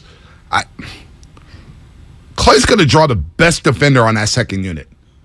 Jordan Poole's a better ball handler than Klay Thompson. He could dribble better. We all know that. He could facilitate better. Even though Jordan Poole's not the greatest facilitator, he could do that better than Klay Thompson. That's why I think he fits better with the second unit. Everybody's going to go off in the starters. The starters, the first quarter got the best net rating. The starters haven't been a problem in the first quarter. That has not been a problem with this team. Problem has been the bench. It has. And part of it is James Wiseman, too. Is Jordan Poole, let's zoom out for a second. Without thinking about Klay Thompson, just are we relegating Jordan Poole as the off-the-bench guy for as long as Steph Curry's the man? Is that absolutely not? Okay, absolutely. So at some point, I think he could start maybe next season. Why are we waiting on that? I'm just asking that. If I don't think you need to make a move. The starters are not the problem. Well, but the bench is, and if you have a glaring like weakness, like for example, so if I'm running a restaurant, I know. How does Klay Thompson make the bench better? Before I get Forget there, the analogy. How does Klay Thompson make the bench better? Well, right now they're searching for somebody who can stretch the floor a little. All right, and so if the way I'm going to construct my team, this is what I would do. I would have Curry or Poole out there at all times, right? And that's what I would try to do. And I think they do. And then I'm having DiVincenzo and Jordan Poole and Klay Thompson in that second unit lineup at times. I think you have more stretch shooting out there. That's me. Now, you're going to take a seat back defensively. DiVincenzo is not the greatest defender. Jordan Poole clearly isn't. And Klay Thompson's pick and choose your matchups. I'm just trying to get Klay out there as more of a stretch 3, stretch 4, as opposed to traditional 2. He's not going to get any room to breathe. What do you mean? If you have him alongside those players that I just mentioned in the Jordan Poole role, how's he going to get more room to shoot? Well, right now you have 2 non-shooters out there in Draymond Green and Kevon Looney. So in that sequence, I'd like to have like Kuminga to have his athleticism to open up the middle of the floor. Second unit, right? Like to have Kuminga out there with him, and maybe it's Lamb, and maybe Lamb can stretch a little and play more of that corner guy. And so I'm looking at it as long as I got JP and Klay out there, that makes teams honor them. I think if Klay's out there both alone, on the second unit. Well, I want to stagger it to where I've got JP out there with Klay, and maybe it's Curry and DiVincenzo and Klay at times. But we've seen that a lot. JP and Klay. No, I know we have. So I don't think the starting thing is the issue. How can I get Jordan Poole to bottle up that energy he has at the start of the game and bring it off the bench? Because that's going to be the role. Steve Kerr said it last night. He asked about the play of Poole starting versus coming off the bench. Here's what Kerr had to say. I don't notice the approach. I think the game is easier for him when he starts for the reasons I talked about pregame. He can play off of Steph. He's generally got a weaker defender on him because the best defender is going to be on Steph. And he can play off of Draymond and Loon with their screening. And so the game's easier for him when he starts, for sure. Who's more important right now to the Warriors' success? I don't know. Klay Thompson? You need his length. You need his defense. You've been guarding threes at times. He was guarding Donovan Mitchell Friday night. Sure, he's a step slow. It feels like right now, like this year, is the inflection point to where it can go in either direction. Yeah. Like I think last year, it was starting to go in this direction, but I feel like it's either or. But by the end of this year, don't you kind of want to be more Jordan Poole dominant because you're trying to empower him? You're going to pay him. He's younger. But he is empowered, though. His role, he is empowered. He's one of 2 guys who could create offense for everybody on this team and has the ball in his hands. Yes. And with that second unit, DiVincenzo has allowed him to take less of a role when it comes to handling the rock and play off the ball a bit. And I think it's helped him over the last couple games having Dante DiVincenzo back. Hell, it helped him Friday night when DiVincenzo came back against Cleveland. So I think now the second unit's starting to find a rhythm here. And so again, I look at the starting unit and we're saying, look, well, let's pull Klay out. No. The starting unit hasn't been a problem. When you want to look at net ratings, Klay's in the top 10. Now you can say, well, maybe that's primarily due with Steph Curry. Well, we can say the same thing about Draymond Green. Why does he rack up a bunch of assists? Because Steph Curry's coming off the ball, flying, and bombing threes off of passes from Draymond. It's the Spurs. Everybody's going to play better than I know. It's the Spurs, and I don't want to make too much of it. Did the ball move around a little better early in the game yesterday? It popped. It hopped around. I did. I felt like it moved around a little better. But it also did against Sacramento on Sunday. Yeah, I hear you. I'm looking at the style of play, and it felt a little more free yesterday. It didn't feel like we were so Curry dependent. I think that's in large part because of the Spurs. So I don't want to, do too much. Against Sacramento, they scored 39 in the first quarter.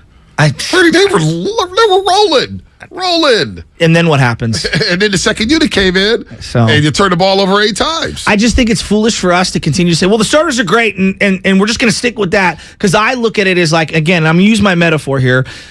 If I ran a restaurant and I knew I had a bunch of great top chefs, somebody's got to move around on my line to where I can have somebody deep frying French fries. You know what I'm saying? Even though I know they're highly skilled in doing other things, I've got to balance this thing out because the French fries keep coming out messed up. And I know it sucks to take one of my great chefs, off the main line of trimming steaks, but I need him over here deep frying French fries for the time being because we're such a hole over here. And I'm trying to use an off-base metaphor here because I'm looking at the Warriors. I'm like, I get it. Everyone's telling me the starters are great, but if the bench is so stinky, maybe I take something that's working with the starters and move it over here just to see if it can jumpstart this second unit.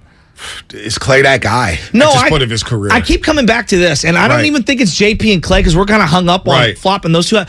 Maybe it's starting Moody and Clay and JP come off the bench together. Oh my gosh! I don't know. Maybe it's not starting Looney. I'm just thinking out loud. Yeah, I hear you. And I'm not mad at that. You have to be open-minded in this situation to jumpstart this basketball team. Maybe it's start Moody. We'll see. I'm not doing anything to the start. That's just. Do you think there's something tangible for Jordan Poole? Yeah, he's the sixth starter, as Darrell says. No, I know, but I'm saying for a young guy who feels like he's, very important. Do you think that, because we keep talking about the emotional state of mind for James Wiseman or even Klay Thompson coming back. That's why he didn't practice all throughout the summer. Right. We're talking about his emotions and his mentals. Right. What about JP's? Do you think he's maybe, he just performs better starting? Yeah, but has he earned that starting role with the way he's played defense? And the consistency. Klay Thompson hasn't he earned the right to start? Coming off of last season, playing the 32 games in the regular season, then playing the most minutes in the playoffs. Look, and playing at a high level. A part of me wants to say, forget what I've earned, and this. We got to win, guys. You guys all care about winning. We're going to try to put together the best core lineups that we can. But I see everybody's point of view. Young players want to play. Right. Older players feel they've earned it through equity and through sweat and through championships. And I get both sides of it. That's why I think this is tough. I just don't know how Klay Thompson is the guy. If he did come off the bench, whether it's for JP, Moody, whoever, and Steve Kerr said it twice now in 6 days, Klay Thompson's starting. So it's really a non-conversation we're having. Steve Kerr said it twice, and Steve Kerr is one of the more transparent head coaches we have in this league. Well, Bonte, they also said that they weren't ever going to not start Andrew Bogut, and then it came to a huge finals series where they were down 2-1. Did they say that? Oh, well, yeah. They had to make a move. They made a move in the finals. In the finals. Okay, and I'm not saying that we're at that point of desperation right now, but just maybe it might come to fruition. Who knows? He said it twice in 6 days. Klay's not coming out of the starting lineup. Klay Thompson, we heard him on the broadcast yesterday, Run TMC. I just, if you put him with the second unit, I don't know how that makes the second unit better. That's all I'm saying.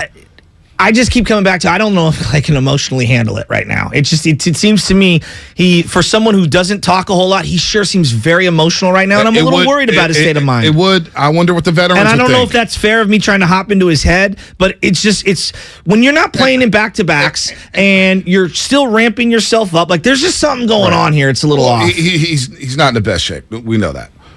But the one thing is, everybody keeps talking about the injuries, and I get he didn't practice in the summertime at 5, or he didn't. That's just weird. I don't get that. Well, mentally, he was like, I don't want to risk getting hurt in the offseason because it took away another season on draft night. But it's also depreciating their beginning of the year. It is. But again, the problem with Klay, we look at some of these games. Again, I keep going back to the end of the game against Orlando, Miami, and Charlotte.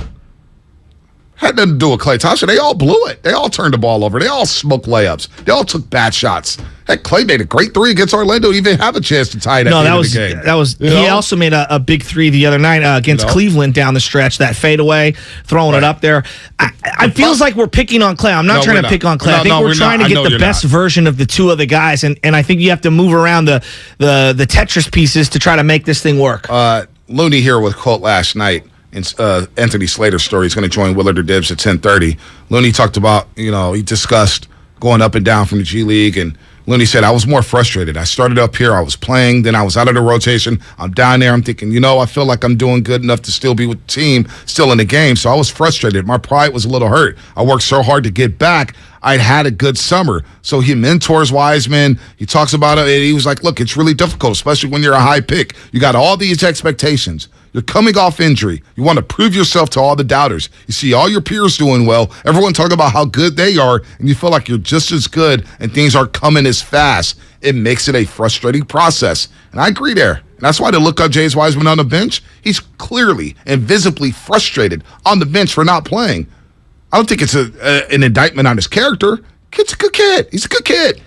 Yeah, there's a lot of emotions on this team right now. With when you lose early in the season, it feels like all these things start to come out, and winning can heal everything. Like if they go on a little run here, Klay comes back, and they go on a nice little run. They beat the Phoenix Suns here this week. We're gonna feel a lot better. Like if we look up a week and a half from now, and they're over 500, I think a lot of this stuff kind of handles itself. Warriors are 3.5 games back of first versus Portland. Portland's first in the West right now. Warriors are 3.5 games back. Do we all believe Portland's going to be there? No. Number one in the West? No. Utah's now coming back down to earth. They lost 2 in a row. All right? You look at the Phoenix Suns. They lost last night to Miami. Dallas is struggling to 7-5. The Clippers are 8-6. Pelicans can't find their footing. We discussed the Golden State Warriors 14 games into the season as if we're 60 games into the season. Well, we'll just you know what I'm saying? Yeah, but let me defend this. Let me defend this point of view. The panic is unreal. Well, they started off 18-2 last year, and part of that was Iggy and JP were big parts of that early on in the season, and Clay was not on the team. Then, as the meat of the season went along, thank God they had that 16-game buffer because they were not a very good basketball team for a couple of months. And then somehow everything worked out in the playoffs, and they get a ton of credit for this. They made the best of it, and it all figured itself out, and they won the championship. And you and I have talked about maybe they were a little ahead of schedule or whatever. I'm not sure they have the same margin of error like they had last year, which they built up and earned. And so when you start off the season the way they did, it is fair to be like, whoa, what's going on here? Had they started last year the same way? I don't think they're in the position to win the championship. Yeah, but context matters, though, when we look at last season, right? Draymond missed 36 games. The day Klay Thompson comes back, Draymond has an issue with his back and he's out for 36 games. But that's what old play. Like, I know we do this. Like, well, there's random injury. Older players get hurt. Well, no doubt. Also, that's why what Curry's doing right now is such an outlier. Draymond comes back against Boston and Curry gets hurt. I know. And he misses 16 games immediately. You know. So context matters in the slump. And also, Otto Porter Jr. couldn't hit a 3 for 2 months last year. I know. We all really forget bad. that. Andrew Wiggins had to go to the All-Star game. Poole struggled. But he had a great March. He was the one who kept them. Poole was good. Wiggins struggled after the All-Star break. Yes. People thought, here comes a regression from Andrew Wiggins. They called him the worst All-Star starter in All-Star game history. And there was a lot of unknowns until the last 5 games of the season. And B, to be fair to people like myself, I was worried, rightfully so, heading into the playoffs. They hadn't played with their top dogs a whole lot. It was like 6 seconds? Yeah. So, I know that you didn't have any panic, but I think a lot of people were like me, and they were worried about this team. You guys are worried right now 14 games into the season? Because we care about the team. No, I care about the team too. Don't mistake my kind of nonchalant, hey, it's only 14 games. I care deeply about this damn team. I love this team. I just think that when I look back at teams, I have no one saying that you don't love this team. When I look back at no big deal. I think people do that, and we go back to 17 and 18 when they had Durant. They were so unbelievable. They could flip the switch for 4 minutes and blow a team out after cruising and being down the whole time. I look at this team, and it does not resemble that same kind of style, and that's okay. Each kind of team is going to be different. This feels a lot harder. And it's going to be a lot harder because you look at the bench. A lot of new pieces. DiVincenzo, JaMychal Green, Moody, Kuminga. This is their second year in the league. You know what I'm saying? After not playing a lot as rookies. They got little cups of coffee here and there, but they didn't get consistent minutes. I don't think this Jordan Poole, Clay, us monitoring them and who's playing well and who's not, it's not going to go away because both are so important to them winning it. It's not either or. They need the best version of both of them. And I think lost in the sauce of who should start, who shouldn't, they literally need both of those guys playing at a high level to get to where they need to go. Yeah. We'll see about Klay Thompson. But Steve Kerr said it twice in the last 6 days. He's not changing the starting lineup. He's not. But the fans want to know, should JP start? So we're discussing it. Let's go to DK in Alameda before we get to the flex moment of the show. DK, what's happening? You're on the roast. Hey, how you guys doing? You guys are awesome. Thank you. My opinion on Wiseman going down was that it coincided, and Kerr admitted this, it coincided with his realization that JaMychal Green was better at the 5. Mm-hmm. And so that effectively made Wiseman the fourth, center in the rotation. So he just wasn't going to get any play, and he needs to play. And I like the point of a prior caller saying he didn't play any college. He played 3 games in college. He needs to play. And so that's that. And as far as Clay going to the bench, I think what's our goal for this team? I mean, the team, we want another championship. No doubt. And I think it depends on also what seed we're trying to get after. A lot of people are saying this team needs a higher seed than last year. I think we were 3 or 4 last year. Form is more important to me than the seed. That's my personal opinion. I personally think, DK, with this core, they don't necessarily need home court advantage throughout the playoffs. They've won a road game in 27 consecutive postseason series. I think they're going to be fine on the road, and they're going to protect home court. You don't want to come back to Chase Center with an even series. And all of a sudden, you're going back home in the game 5, you're down 3-1. Do you think the fact that Andre Iguodala going to the bench, quote-unquote bench, and then becoming, even though he played all the most important minutes, right? Do you think that has, I don't know, influenced my opinion? I think I think it's influenced a lot of players because a lot of people's opinions. He was such a great facilitator. He could play with so many different units. He's such a different player than And he was Clay. such a great defensive player. He wasn't a scorer. No. You know, he's such a different player. They were damn near undefeated when he scored like 15 points. Right, I know. It's kind of like he could just hit a couple threes. It's like the Draymond stat. When he scores 10 points, they're like, oh, my God, they're winning 75% of their games. He held LeBron to only 41, 12, and 10. He's the MVP. No doubt. No doubt. My thing is this, too, because I'm seeing, and we've seen a lot of this, Clay's washed. Clay's gone. That's Clay's premature. Cooked. I agree. But in a lot of people's minds, he's cooked. He's washed. No, I just think he's a different version of himself. But hold on. I'm just saying, if you believe Clay, not you, if people believe Clay's washed and he's cooked, then how does bringing him off the bench make the second unit better if he's cooked and washed? Wouldn't that make the second unit worse? Like, I don't get the logic here. And well, maybe it's like you just play him less and you put him in less high leverage situations against lesser defenders and players. And then the conversation is, well, you got $37 million off the bench and he's not helping you. That's an element. And of then this. That's an element. But Bonte, that's an element. That's an undeniable element. Let's flex.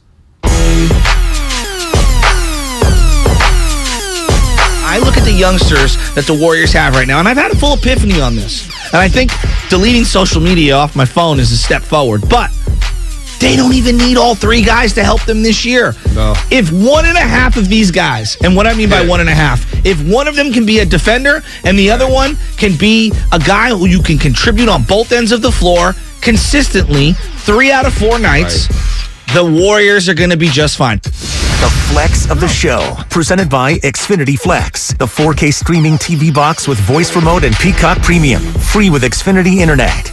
Come on, man. You got Larry June in the building. You listen to the Morning Roast, and we're doing numbers, man. Good job, Morning Roast. Sock it to me. Hey. Yee.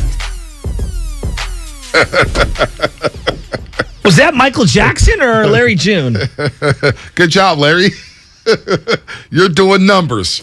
Spaceships on the Blade out now. Spaceships on the Blade out now. Larry June doing numbers. That was great. Come on, man. You got Larry June in the building. You listen to the Morning Roast, and we're doing numbers, man. Good job, Morning Roast. Sock it to me. Hey.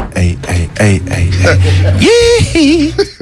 Yee. What about, so he had to run TC broadcast. What about his performance on the postgame show Friday? I looked over at Mullen, and Mullen was looking bewildered. And then Festus was jumping in. It was pretty funny. I got a good kick out of it. When Larry June, you reference Hunters Point, Bayview, and Festus, I hand out turkeys there. I'm very well aware of Hunters Point. I'm like, oh, Festus, you have no idea. As Dibs and Willard comes in, they have no idea what we're discussing. Good morning, guys. Hey, what's going on, fellas? Oh, we never do. Yeah. We never do. I don't blame you. How's it going? It's going good. It's going great, man. It's a nice palate cleanser. Nothing like having San Antonio limp into town and you handle business. And now we can all make plans for the NBA championship parade again because they beat the Spurs. Well, hold on, because I've heard that a bunch of times this morning. Well, but it was the Spurs. They stink. That's all they've been playing all year is teams like that, and they've been getting their butts kicked. So they played Phoenix, and they played a good Cleveland team. They went on a road trip. And I love it, Dibs. That was great. I love it. Just because Dan Dibley doesn't watch other teams, not my fault. Hey, don't try and drag me with that. No. Ever since you hit me to Cleveland, I've been all on Cleveland. See, blame your boy did. Don't clown the Cleveland Cavaliers. I raised my hand. I have no problem with Cleveland that. can play, but this team went over on a road trip where they visited Detroit. They visited Charlotte. They visited. Where else did they visit? Detroit, Charlotte, Orlando. Charlotte, Detroit, Orlando, Miami. They're giving up $122 to Sacramento 27 hours ago, and now we're going to go. But it was the Spurs. I'm not dismissing anything. That was a very different basketball team last night, and they had a different lineup. Why do you and think we need that? to discuss it. Okay, so what do you think? What do you think? Well, I look. Because everybody hammers me. I was bringing up, and again, I just throw. I'm like, look. Everybody's not hammering you. No, but I'm saying like in general, because I brought this up for like a year. I'm like, the Clay thing, like it's been tough watch.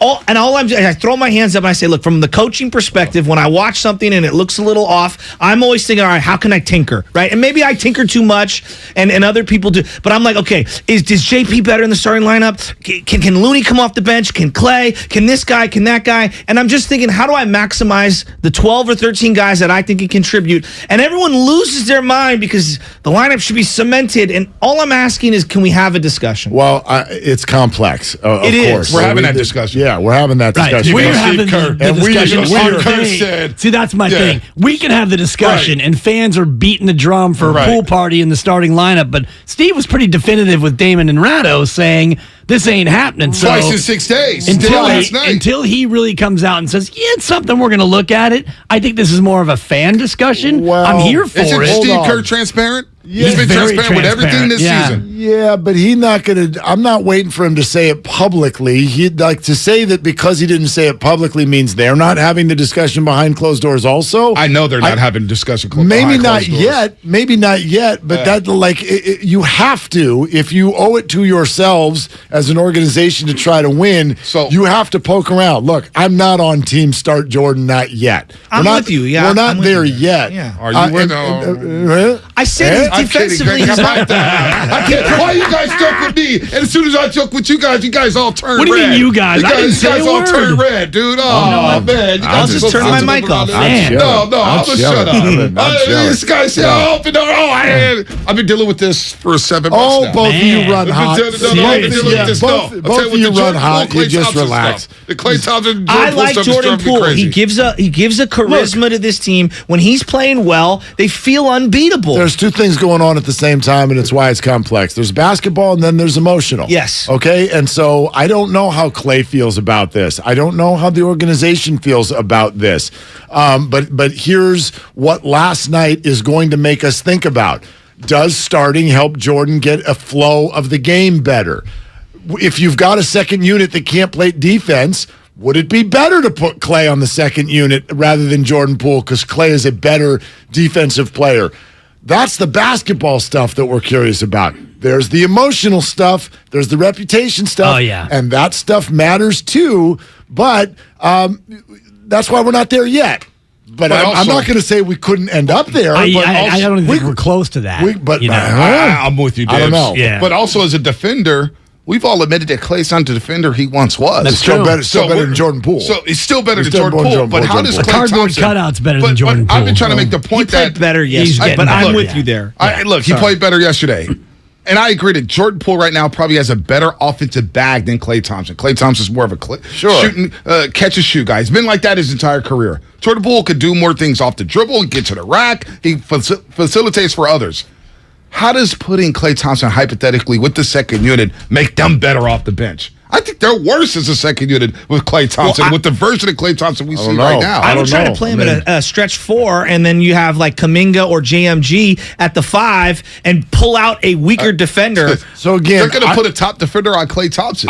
We're not there yet. They're not there. But we can have the conversation, right? But here's what you sort of wonder when you start to pull all of this apart. First of all, They've clearly got to do something based on how they look the first 13 games. Last night is one piece of data, and so Jordan Poole was right next to Klay Thompson for 13 games in terms of we're all like, this doesn't look right, doesn't look right. Then they changed something, and now it looks very different. It's just one game, so I'm not going to overreact to it, and I don't think they will either. But can we have a conversation? No one wants to do this. This year wasn't supposed to look like this for Klay Thompson. And I don't even mean you're missing some shots. Did you expect when we left here in June, that Klay Thompson just for the rest of his career can't play a back-to-back? We can't do that anymore? Well, the whole thing we heard was, hey, this offseason, he's finally going to have some normalcy. And then he's going to be regular Klay in November. And this is exactly what I expected from Klay Thompson. But why didn't he? Yeah, because the mental hurdle. Coming off two catastrophic injuries, he's not going to ever play the second half of back-to-back again. Well, and why would you? When you're a championship team, why do you need to play them on the back-to-back? And also, we know that load management works, and when you look at an aging player who's had these two injuries, and you know that he's going to be better the next game if he doesn't play, he's not going to play any of the second half of back-to-backs all year. I get the analytics of his body. Yeah, I get the analytics of his body. It's not that I'm not cool with it. It's that this is not what we expected. And if it's not going to be what we expected, then I think you need to open up to conversations about things that we wouldn't have thought of. This is exactly what I expected. Now, what I didn't expect is when he actually plays that he would be playing this poorly. I expected him to sit. And by the way, coming up against, I think it's Sunday, they play in New Orleans, second half of a back-to-back. Don't count on Klay playing. And if Klay plays that game, he won't play the game. Houston, New Orleans, I think. I think New Orleans is Monday. Okay, Sunday. So whatever that is, one of those two he's going to sit. And that's Houston. Sunday, Monday. Can I ask a question? Can I ask quick? Because you make a good point there. Because I was bringing this up when we were talking about the schedule moving forward. I'm like, so is that set in stone? He's not going to play on back-to-backs? I don't know. For the foreseeable future. That's what they said. Okay, I didn't know if there was. And you know what? And Steph will rest on certain back-to-backs, and Draymond will rest on certain back-to-backs. Yeah. And you will tank games. The West they're 3.5 back of they're 10th place right now in the West, and they're 3.5 back of the Portland Trailblazers. We all know Portland's not finishing number one in the Western Conference. Well, and I think number one in the Western Conference this year won't be 64-18. It'll probably be 55, and the 10th seed might be 45. So you're going to look at so much bunching. To where, shout out Ray Donovan and Bunchy, the younger brother. By the way, after the season with the Russians, I fell off of Ray Donovan. Yeah, I actually rode that thing all the way out to the end. I need Once to. Ray's wife died of cancer, spoiler alert, that kind of changed the tenor of the show, but I'm a sucker for that show. I love Ray Donovan. Bunchy was a great character. Bunchy was great. Give me your seeds again there, because I was looking at, and I know the East was different, but the West, I believe 48 wins was the 6th seed last year. Yeah. So if what do you think? throw Phoenix out, the gap between 2 and 10 last year was about 8 or 9 games, and I think this year's going to be the same. Okay. I don't think there'll be an outlier like Phoenix. I don't think any team's going to run away with it. So to Bonte's point, now you've struggled, and you're 3.5 back. You're the 10 seed, and you're 3.5 back. Real quick breaking news from Adam Schefter, ESPN. Cooper Kupp scheduled to undergo ankle surgery on Wednesday. Kupp is out a minimum 4 weeks. And he's probably done for the season. Rams are cooked. Rams tanking for the draft. Yeah. Oh, wait. This also the Rams won't draft again until 2027. Willard. They can't stop Kupp or Coop. 2 years later, you were right. They had to pay the piper, and it's now. But they got the ball. At least they got the ball. I know. They're all over this. And they're hanging the banner. So I wouldn't be laughing at the Rams too much. No, they won 2 Super Bowls since the Niners won their last one. They sold I'm not going to laugh. They sold their soul, and then but they got the chip. Shout out Drake. Laugh now. Cry later. Good news for the 49ers now is this paying of the piper is going to last a little while too. This is going to last a little while for the Rams. Bad news for the Niners. They don't play the Rams again this year. It'd be nice to have a nice, 4-game set against the Rams. That's worse news for the Rams that they don't play the 49ers again this year. Don't the Seahawks play the Rams twice now? Yes. Oh, that's too bad. Yeah, that's too bad for the Niners. Yes. Back to Klay for a second. We're discussing his struggles. Wouldn't it help him to play alongside Steph Curry? Doesn't he need the gravity more so than Jordan Poole right now at the stage of his career? As again, if you play him off the second unit, he's going to see the best defender on that second unit. And then teams are like, "Oh, Moody, Kuminga, DiVincenzo, go ahead, shoot. JaMychal Green, go ahead, shoot." I mean, look, Steve Kerr said from the beginning, you got to tinker with a bunch of different lineups. I'm not here right now to propose anything. I'm here to propose. But doesn't Klay need Steph more so than JP? I don't know because JP didn't look good with what was going on the first 13 games. Klay doesn't actually look better with DiVincenzo back. I mean, now do we go? Look, I understand what ended up happening in the playoffs, but this was something that no one wanted to do last February when Klay returned and the team suddenly got worse for a minute because they were sort of recalibrating, and we understood all of that. I just think if we're going to have an open mind to the idea that one of your supposed key pieces, the pillars, doesn't play back-to-backs, that's a very new idea in the NBA. So wouldn't we also be open to some other things that you wouldn't have thought possible? So I'm not anywhere near bench Clay. They aren't either. We're not there. This was one basketball game.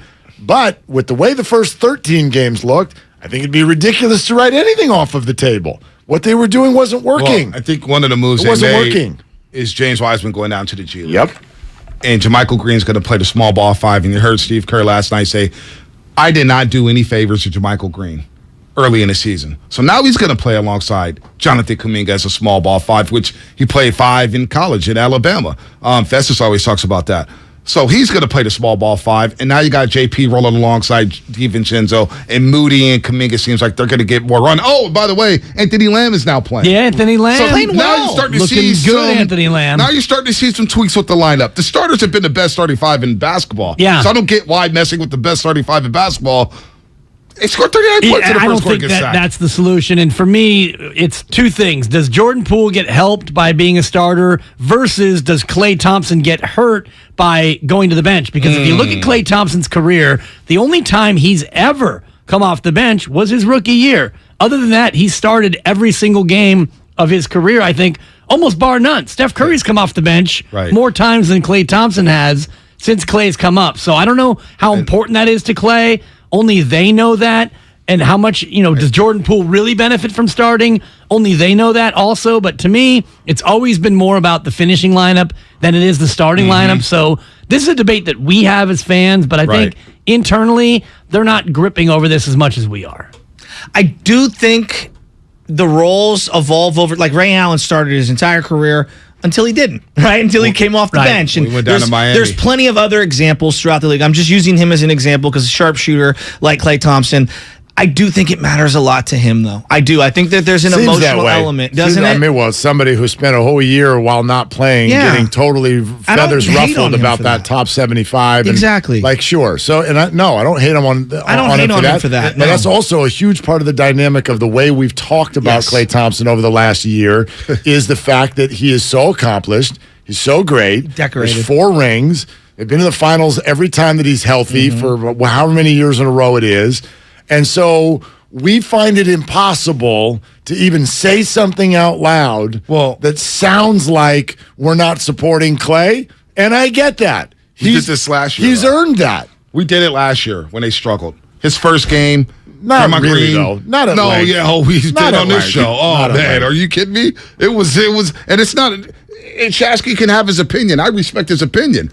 But we discussed this with Bob Myers, like, is Klay Thompson going to be part of finishing 5? Is he going to start? Bob's like, it's ridiculous. He's going to play. Right. He's going to play. And he started to explode because we had the same, trust me, Mark, it was the same questions about Klay Thompson when he came back, like, I know, but that was a health thing. But that was a health thing. Like last year, you could sort of slide it under the covers of, gosh, Bob, we kind of feel sorry for Klay because it does think what he's been through. And then he started exploding. And he's still been through that, but it's now a year removed, and the Warriors start, last year, he came into a team that was 1 billion games over 500. Now they're 6-8. Right. But we panicked a lot of people panicked those last 2 months. Draymond Green missed 36 games. Steph missed 18 games. Yeah. Going into the playoffs, we had no idea what the Warriors were going to look like. No idea. Is Steph's foot going to hold up during the playoffs? Could they flip the switch? Ultimately, they did. And I look at what's right now going on with Klay Thompson, and to me, it's not as much about starting, coming off the bench, finishing, not finishing. It's the way he's playing, and the numbers meet this out.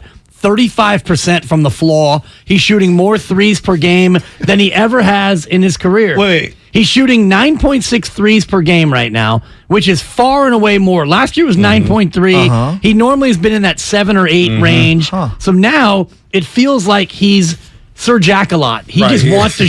He's trying to jack threes. He's trying to hit 5-run home runs, if I can use the baseball analogy. That's a good one. Yeah. He's not doing what he used to do, which is get into the mid-range, dribble, pull up 18-footer. You're right. Do you know why? I mean, think about it. He's chasing. Well, go to any Y and play basketball. What does everybody do?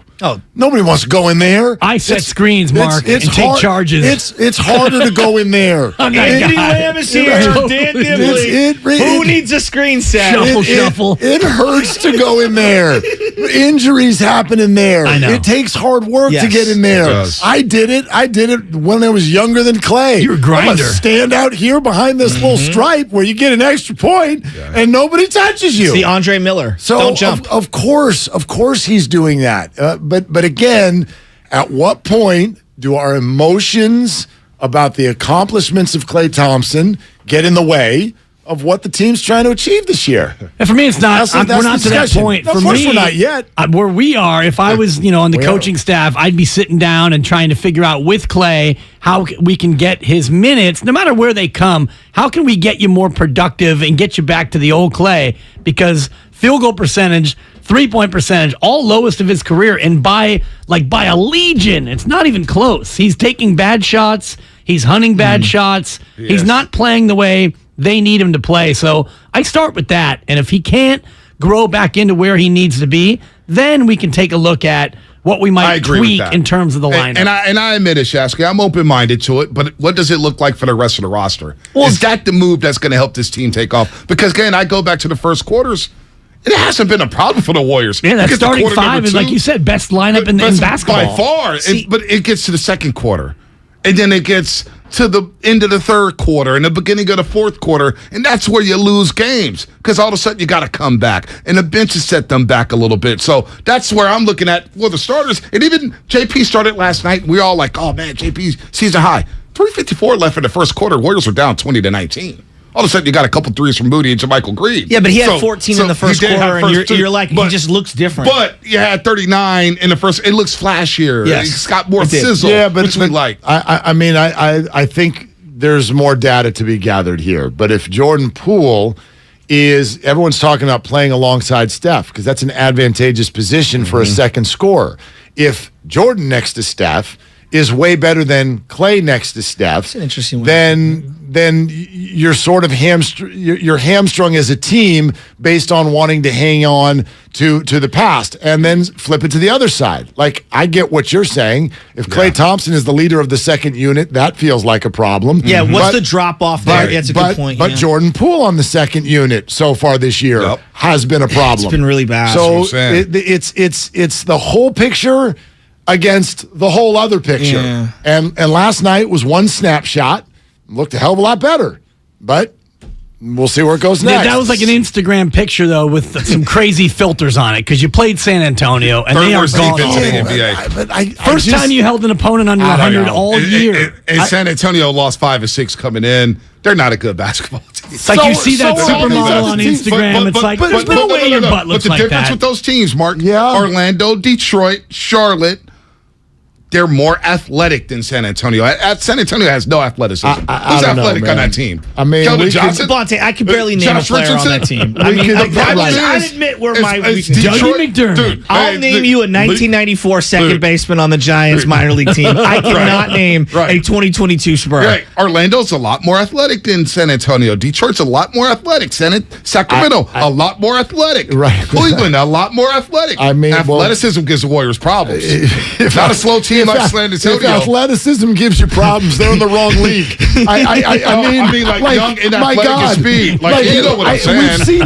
We've seen enough games. We've seen enough games, Bonte. San Antonio's got slugs out there. Okay. Jay Dibley could be the 11th man for Shout San out Antonio. to UC Santa Cruz. Right. Yes. The mystery spot. Why San Antonio got 6 wins then? My point is, we've seen enough games and enough different style of teams to know that the Warriors have been consistently disappointing this year. Fair? Yeah. You got a lot. There's nobody on San Antonio that can blow by anybody on the Golden State But I'm not going to get to game 14. Orlando has athleticism. You know what I mean? You can blow by. Kate Cunningham blows by everybody. Palate cleanser. You going to I want to continue to talk about this. Hey, fellas. No, I want to hear the Warrior jerseys, because this is an argument me and Bonte were having today. Okay. Do you like the jerseys they have now? This is the first part. And then the second part. Where do you rank their current, the ones they never wear, the white and blue ones that they wear currently, the current logo, the modern logo, in their history of uniforms. Well, I'm a little bit like Spadoni here in this one where, I mean, so many uniforms. Too many. I would have to honestly have you produce a picture of all the uniforms because they probably have 15 different versions of uniforms. Now, I'll say this, the TMC takeover last night with the old school unis and Tommy T on the sideline, that was pretty cool. It's pretty cool, right? Other than Timmy crossing himself over with a bad reference, which he apologized for. I thought that was a fun night. I do like those lot of uniforms. turnovers when you're a Warrior. Yeah, and you guys were talking before about the ones the women's suffrage with the rose. Yeah. I like those uniforms. They look better in person. Yeah, they but look I'm good. not. They never tucked in. I'm probably more in on the jersey thing than anybody. You and Guru should do it. There's no doubt. I need to be in. I'm an underrated jersey guy. I think when the Cowboys wear their blue jerseys, it takes something away from the Dallas Cowboys. Y'all love jerseys. Y'all did 13 minutes, and I listened to the whole thing, and I just am smiling because I took it almost as education. Because to ask the question you just asked, there's no human being on earth worse than me to ask this question. Because my answer, they could wear pink tomorrow night. I like pink. And I'd be like, whatever, just go win the game. Like I like them all. Listen, I don't really care. It's just like, yeah, it's interesting. I know you're merchandising, right? There's throwbacks. There's the current. There's Paul Lucas, one of the great sites on Twitter, who breaks down every single uniform, the patch, the piping, everything about it. Paul Lucas, great follow when it comes to uniforms. Great. How many do they have? So here's the modern one. Have they worn the same uniform twice this year? Yeah, they wore the white modern jerseys. These ones. Now that he's showing me those, I don't love the white ones. That's what, and I'm not trying to hate. Yeah. I just think of all their uniforms, it might not be even in their top 5. I think the underrated one that I like that doesn't really fit their color scheme is, and I'm going to borrow from Gabe Kapler, slate. No. I love the slate. The town slate ones are sweet. And I love the court the other night with the suffrage. So cool. And like the gray court. Yes, that was really kind of a good look. But I'm kind of with Mark when it comes to uniforms. It's like, uniforms matter. I think uniforms matter. It's not that they don't matter, but it's just if it's swag. That's a 4. Look, if it matters to them, think about it. You watch college football players. Oregon comes out with a new uniform every single week, and if you watch the players' reaction when they come see the uniforms, it jacks them up, man. They get into it, so that's fine. The Denver Broncos, zero swag with their uniforms. The white jerseys with the blue pants that they wore against Tennessee. I'm with you. They need to go back to the classic orange with the light blue, with the OGD on the helmet. But wouldn't you like the uniform a lot better if they could ever score 20 points? No. I'm with you there. That's my thing. Oregon's highlighter uniforms look a lot better when they're putting a 50 burger on somebody.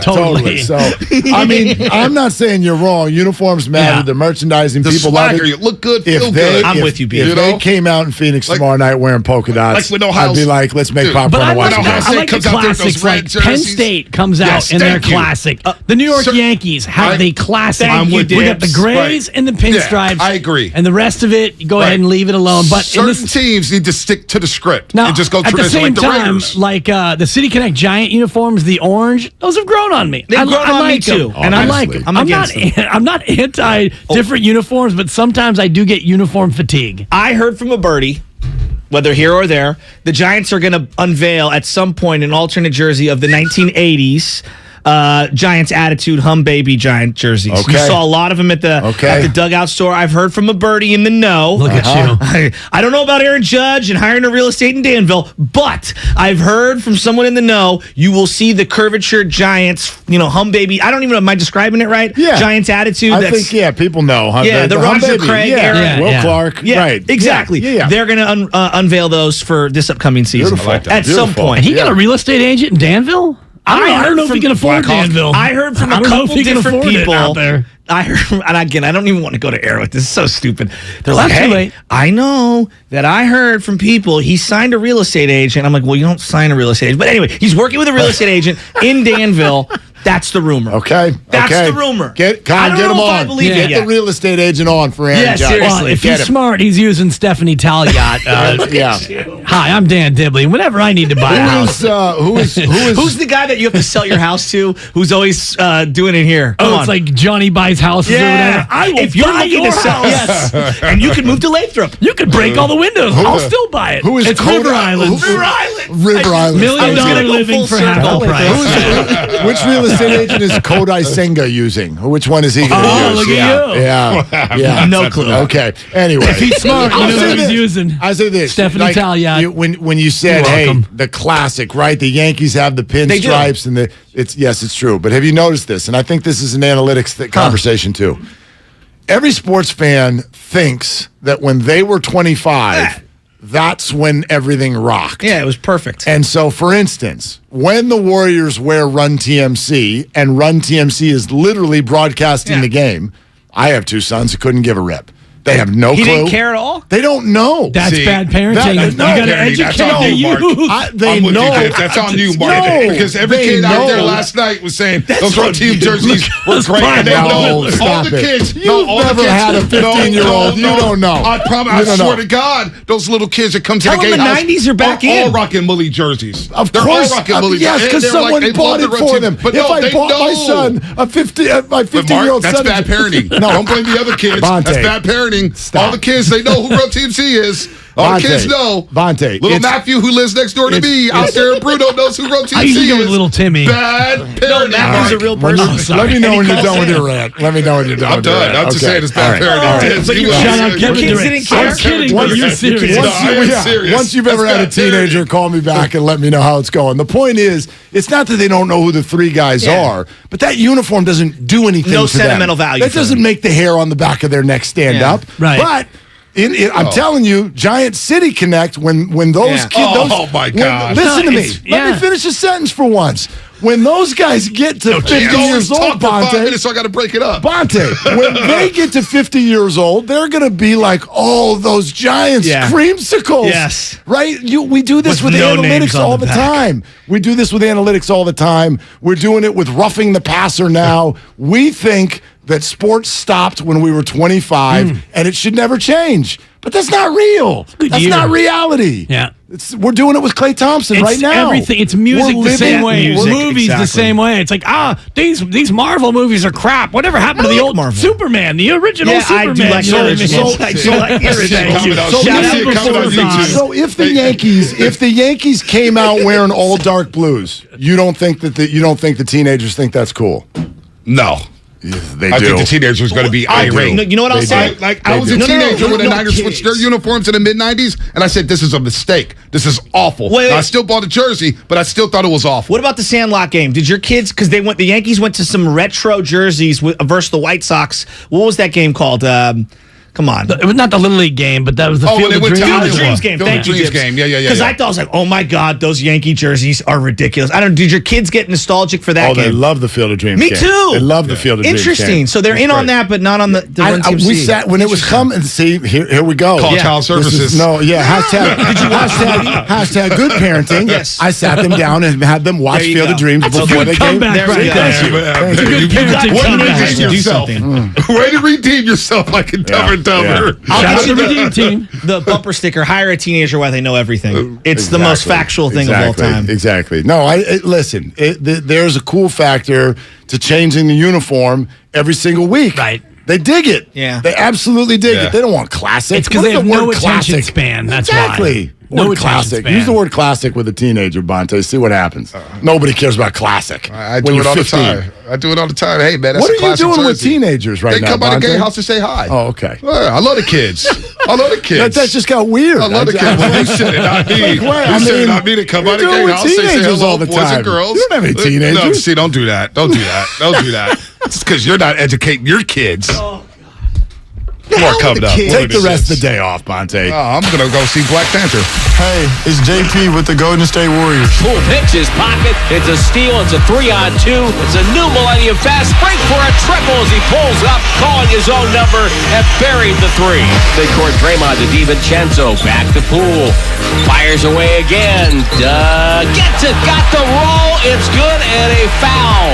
Lock in all day right here on 95.7 The Game. Everything, our farm, our stand, our pop-up shop, it really all started when we discovered the benefits of local, raw honey for our family. And then we decided to turn it into a business. We were looking for something to help us get up and running. So we got the Chase Business Complete Banking Account. It's more than a bank account. It comes with Quick Accept, which lets us take card payments anytime, anywhere in the U.S. using the Chase mobile app. Plus, we get same-day deposits at no extra cost. For us, it's more than honey. It's about sharing a little sweetness with the world.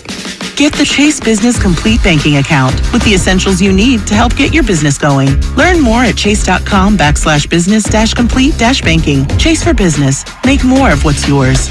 Quick Accept is not available in U.S. territories. Enrollment required. Usage subject to approval. Same-day deposits available for payments before 8 p.m. Eastern Time, Sunday to Friday. Fees and rates apply for checking and processing. Limitations and restrictions apply. Participants compensated. Merchant services provided by Payment Tech LLC and WePay Inc. Subsidiaries of J.P. Morgan Chase Bank and a member FDIC. If you run a small business, you need the most from every investment. That's why Comcast Business gives you more.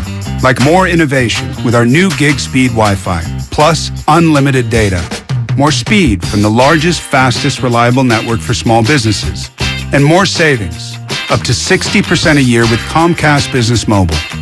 All from the company that powers more businesses than any other provider. When you need more, you need Comcast Business, powering possibilities.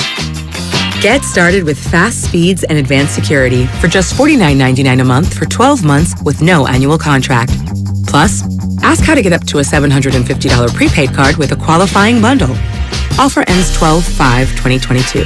Restrictions apply. EcoBill and AutoPay required. New 50 megabits per second internet and Security Edge customers only. Equipment, taxes, and fees extra and subject to change. Mobile Savings compares pricing of top 3 carriers. Cache Creek Casino Resort is the place for the biggest names and the very best in live entertainment. Rock out with your favorite bands, whether it's throwback classics or today's top hits. Sit back and laugh at stand-up comedy from well-known icons and tomorrow's legends. Plus, so much more. This is your time to cash in at Cache Creek Casino Resort. Find tickets and see our full lineup at cashcreek.com.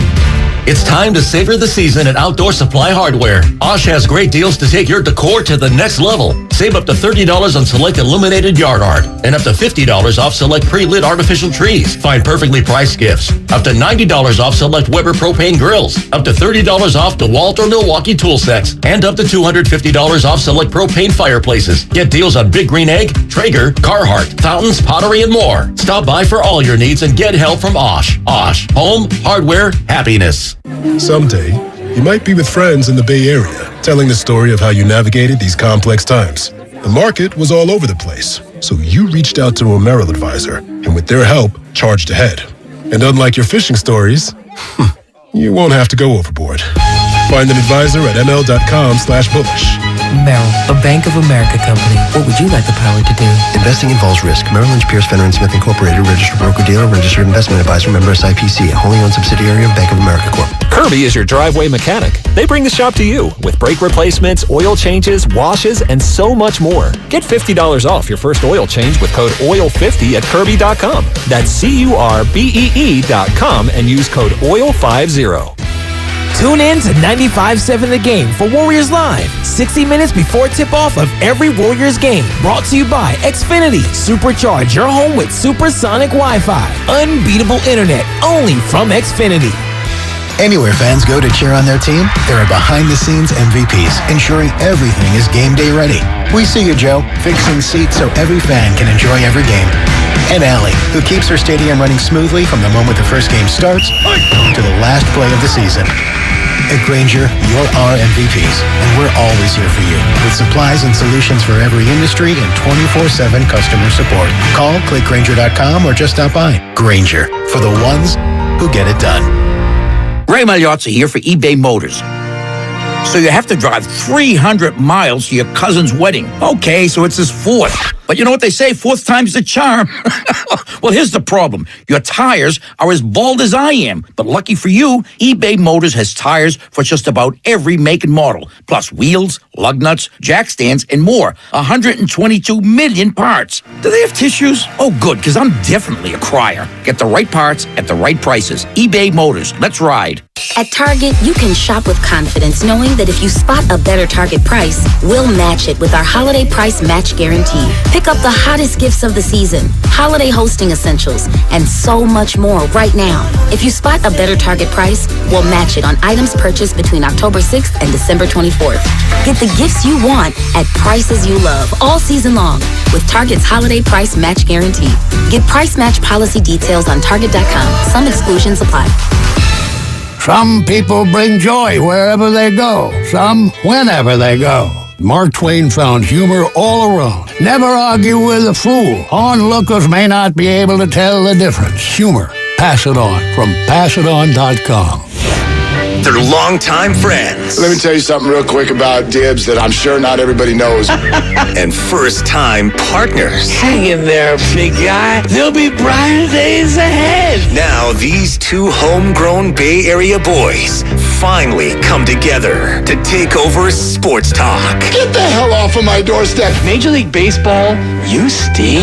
It's Willard and Dibs on 95.7 The Game. And we didn't even get to Wiseman. And we got to get to Wiseman. James, Wise, man. Because you're going to hear everybody say, oh, he got to play. So we got to send him down to Santa Cruz. Because he can't play here. I think there's something else going on there. And I like that. And there's something else going on. In our pregame video we do, you actually teased that very artfully. Sort of. But there was user error involved in that. But that's okay. That's okay. There's errors every day. We're an imperfect science, aren't we? But you're not there yet, huh? You're not there yet with Klay Thompson and Jordan Poole. I'm not there yet either.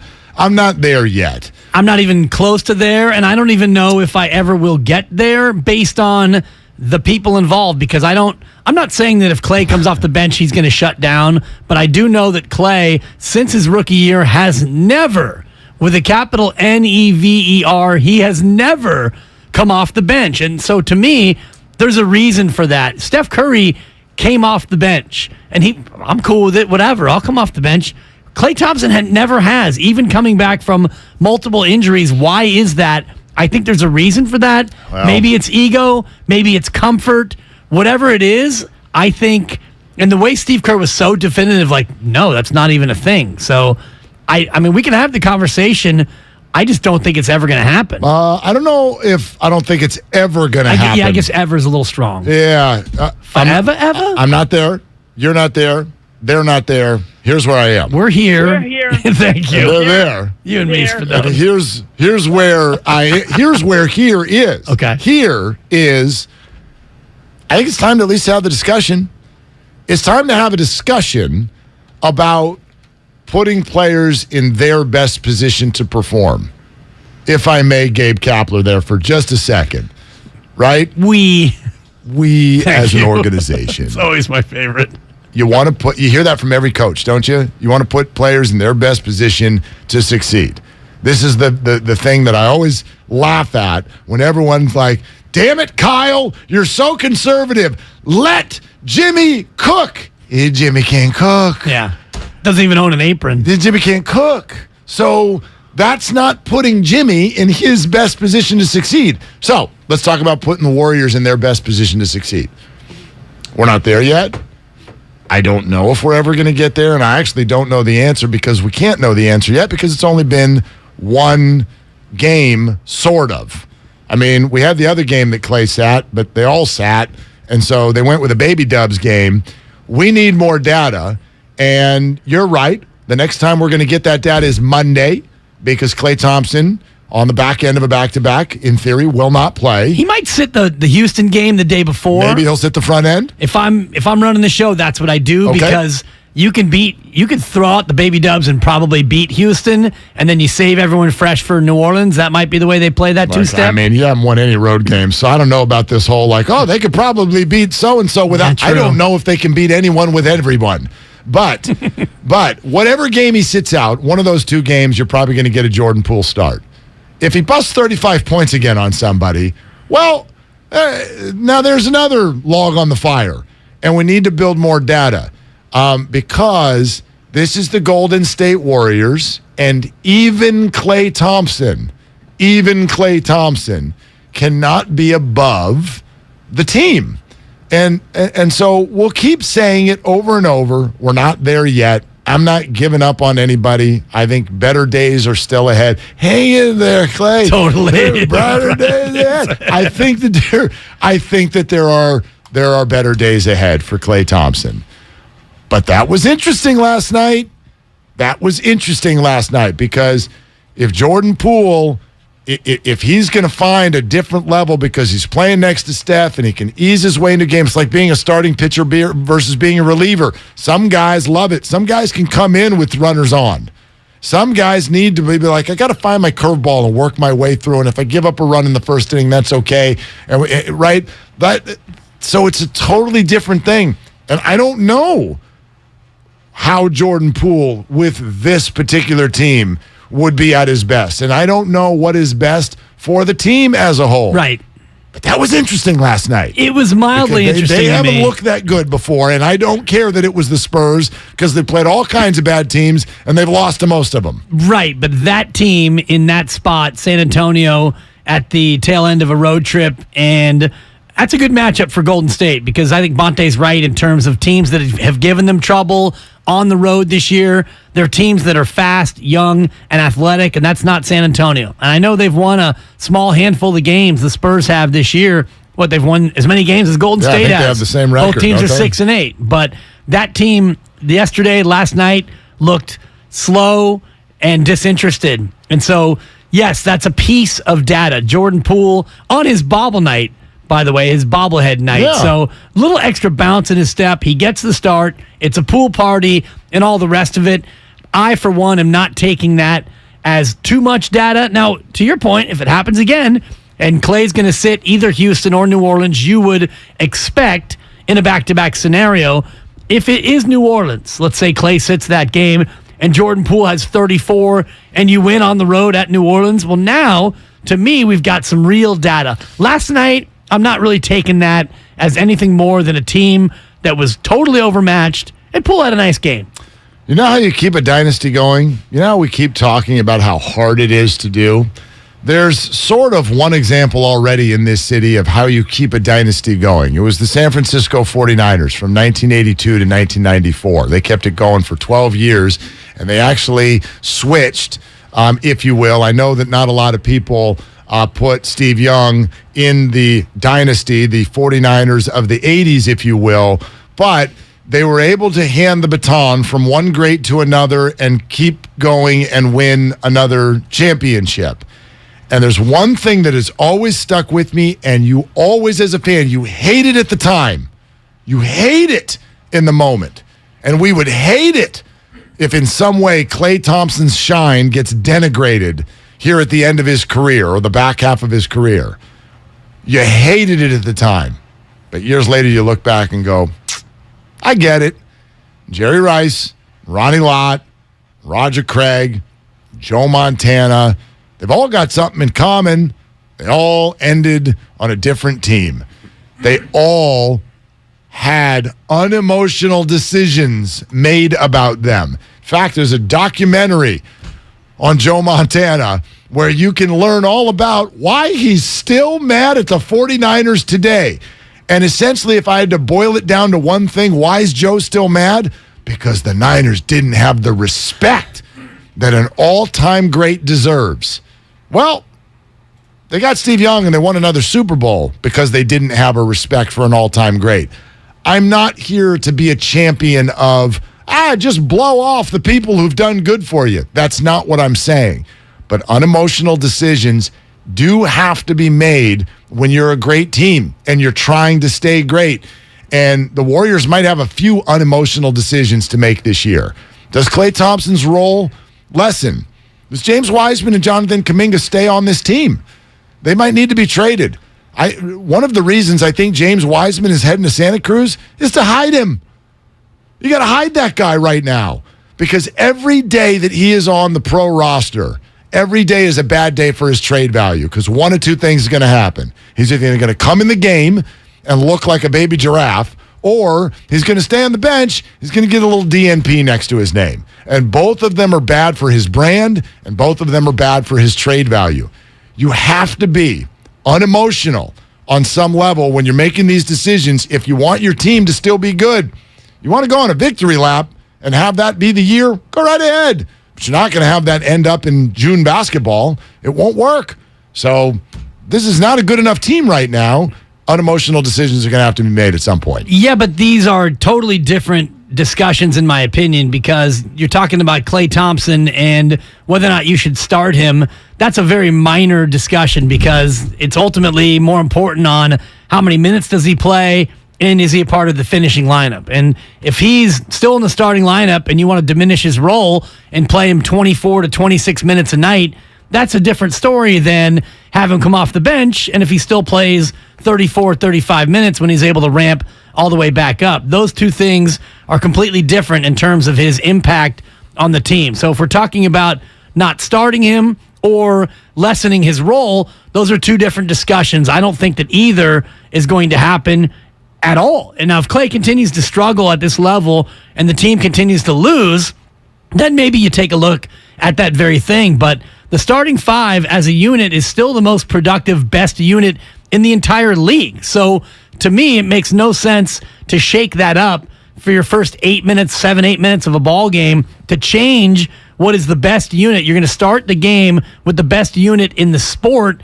That to me makes too much sense to where you would change it. The James Wiseman thing, I think it's interesting what you say about you have to hide him because you're right about him being on the roster because he kind of stands out at 7'1", either in street clothes or, hey, why isn't that 7'1" guy playing? Meanwhile, Bob's calling teams, hey, you guys want Wiseman? No. He looks good in a collared shirt, I'll tell you that. So the only way that this works is if he goes to Santa Cruz, plays, gets comfortable, and then comes back and is able to then join the rotation and look like the top pick that he was. 888-957-9570. I'm with you, by the way. I'm with you. No one's benching Klay yet.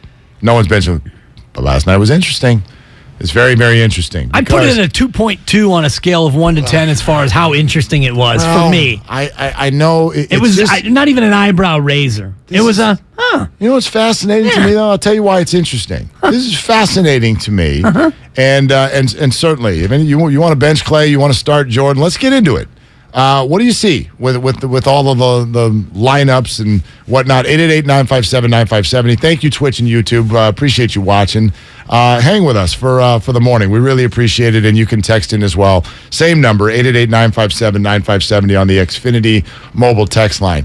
I find it fascinating that a team would come into last night at 5-8, and we would all watch it and go, there really have only been a handful of quarters this year where they look like a good basketball team.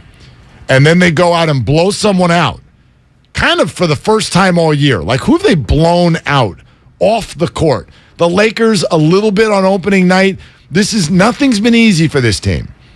And Thank you, Zaza. And then they have an easy night. And we go, but it was the Spurs. Wait, really? That's your answer?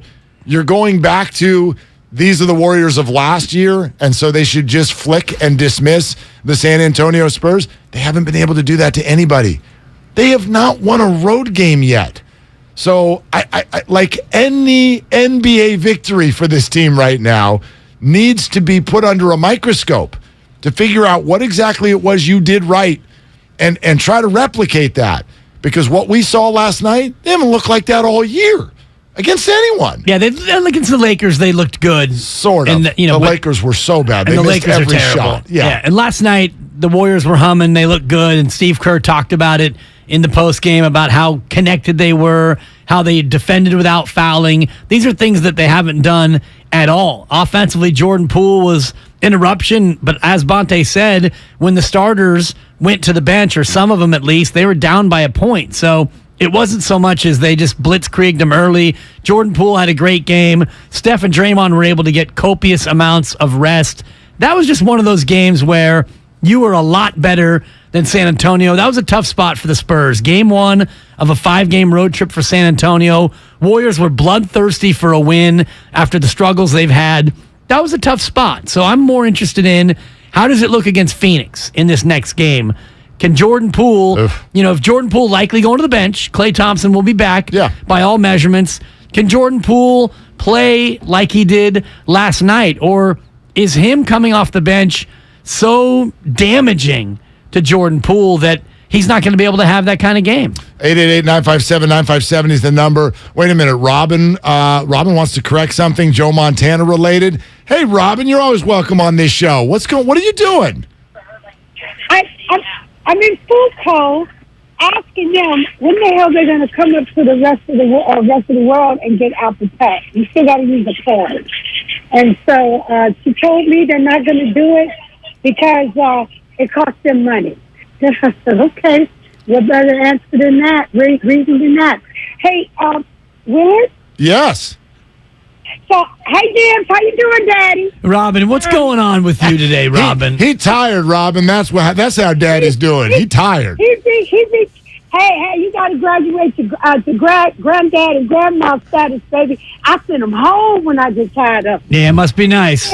Must be nice. 2 a.m.'s on the phone. I'll send him to your house next time, Robin. I'll have baby Mila come see her auntie. I'll whip them in shape. They be like, we don't want to go back to Auntie Robin's house. Okay. Hey, Willard, you're always spot on. Both you and Dibs. But here's the thing by Joe. I wanted to call and let you know there's one little detail you left off. Okay. And I don't think they really spotlighted it on the documentary. Joe was pissed because he wanted to go to a team that he wanted to. They tried to drop him off. That's why he got pissed at Dwight Clark. They tried to drop him off to some, I forgot the team, some low contenders, like sending him, to the Oilers or somebody at the time. You know what I'm saying? Well, Robin, I don't think you're wrong. I just think the anger for Joe started well before that. I don't make any mistakes here. When you're Joe flipping Montana and they bring in another quarterback and start kind of tiptoeing around, and maybe we should start him or we should use him for a few plays here and there, or Joe thinks he's healthy, but no, we're going with Steve. That anger started well before they started talking trade, based on the way I viewed it. You hear what I'm saying? Yeah, I do agree with you, and it was kind of mind-boggling to me that he did not was upset with Washington with that. But I think in the end, and I think your point is well taken and valid. But in the end, Eddie DeBartolo gave him, you stay. Well, we want you to stay. He moved on because he knew it's cheaper. He just knew that it would be disruptive. And I just wanted to add that I'm still mad at the damn 49ers for trading him. Before I let you guys go, I do want to make this point. Dibs, I would like you to weigh in on this when I get kicked off the air. Jordan Poole, I think people have, not you guys, our fan base, has unrealistic expectations of him. I expect him at some point, to be consistent in maintaining the level of play that he has earned, and that he has worked for, and that he got paid for. But he also is still developing. Can he reach to the next flight? So I think people view him as he has arrived, or to fit the narrative, they'll down him and say, he's not all that great. He doesn't play great defense. Let's not forget that Jordan Poole is still developing. I trust that you guys will point that out. Yeah, Robin, it's consistency, Robin, and it's also the defensive end, as you're saying. It's nice to have a game like last night, 13 of 20 from the floor, 36 points, a plus 33. That was a cakewalk for all of them. So now Jordan Poole, to really be a superstar, you don't have to be on the Steph Curry level, but to be a real elite player in the NBA, you got to have these nights more often than once, not once in a blue moon, but once every now and again. Consistency. We don't know what we're going to get from Jordan Poole. Yeah, true. I mean, look, I know it's not yet this year, but he's going to make $35 million a year. Woo! There's a reason you pay someone that. It's not don't owe Jordan Poole. It's not to perform. You actually do owe Jordan Poole. Well, they owe Quite Jordan a bit. Poole. We don't know. Thank God. Jordan Poole is going to be expected to do that more than 35 times a year. You got to do that most nights for $35 million a year. I love the word you're using. It's consistency. Here's his last 7 games, Mark. Just points. Yeah, and go we can go inside the numbers. This is back to Miami. He had 9. Then he had 11. Then he had 20. Then he had 2.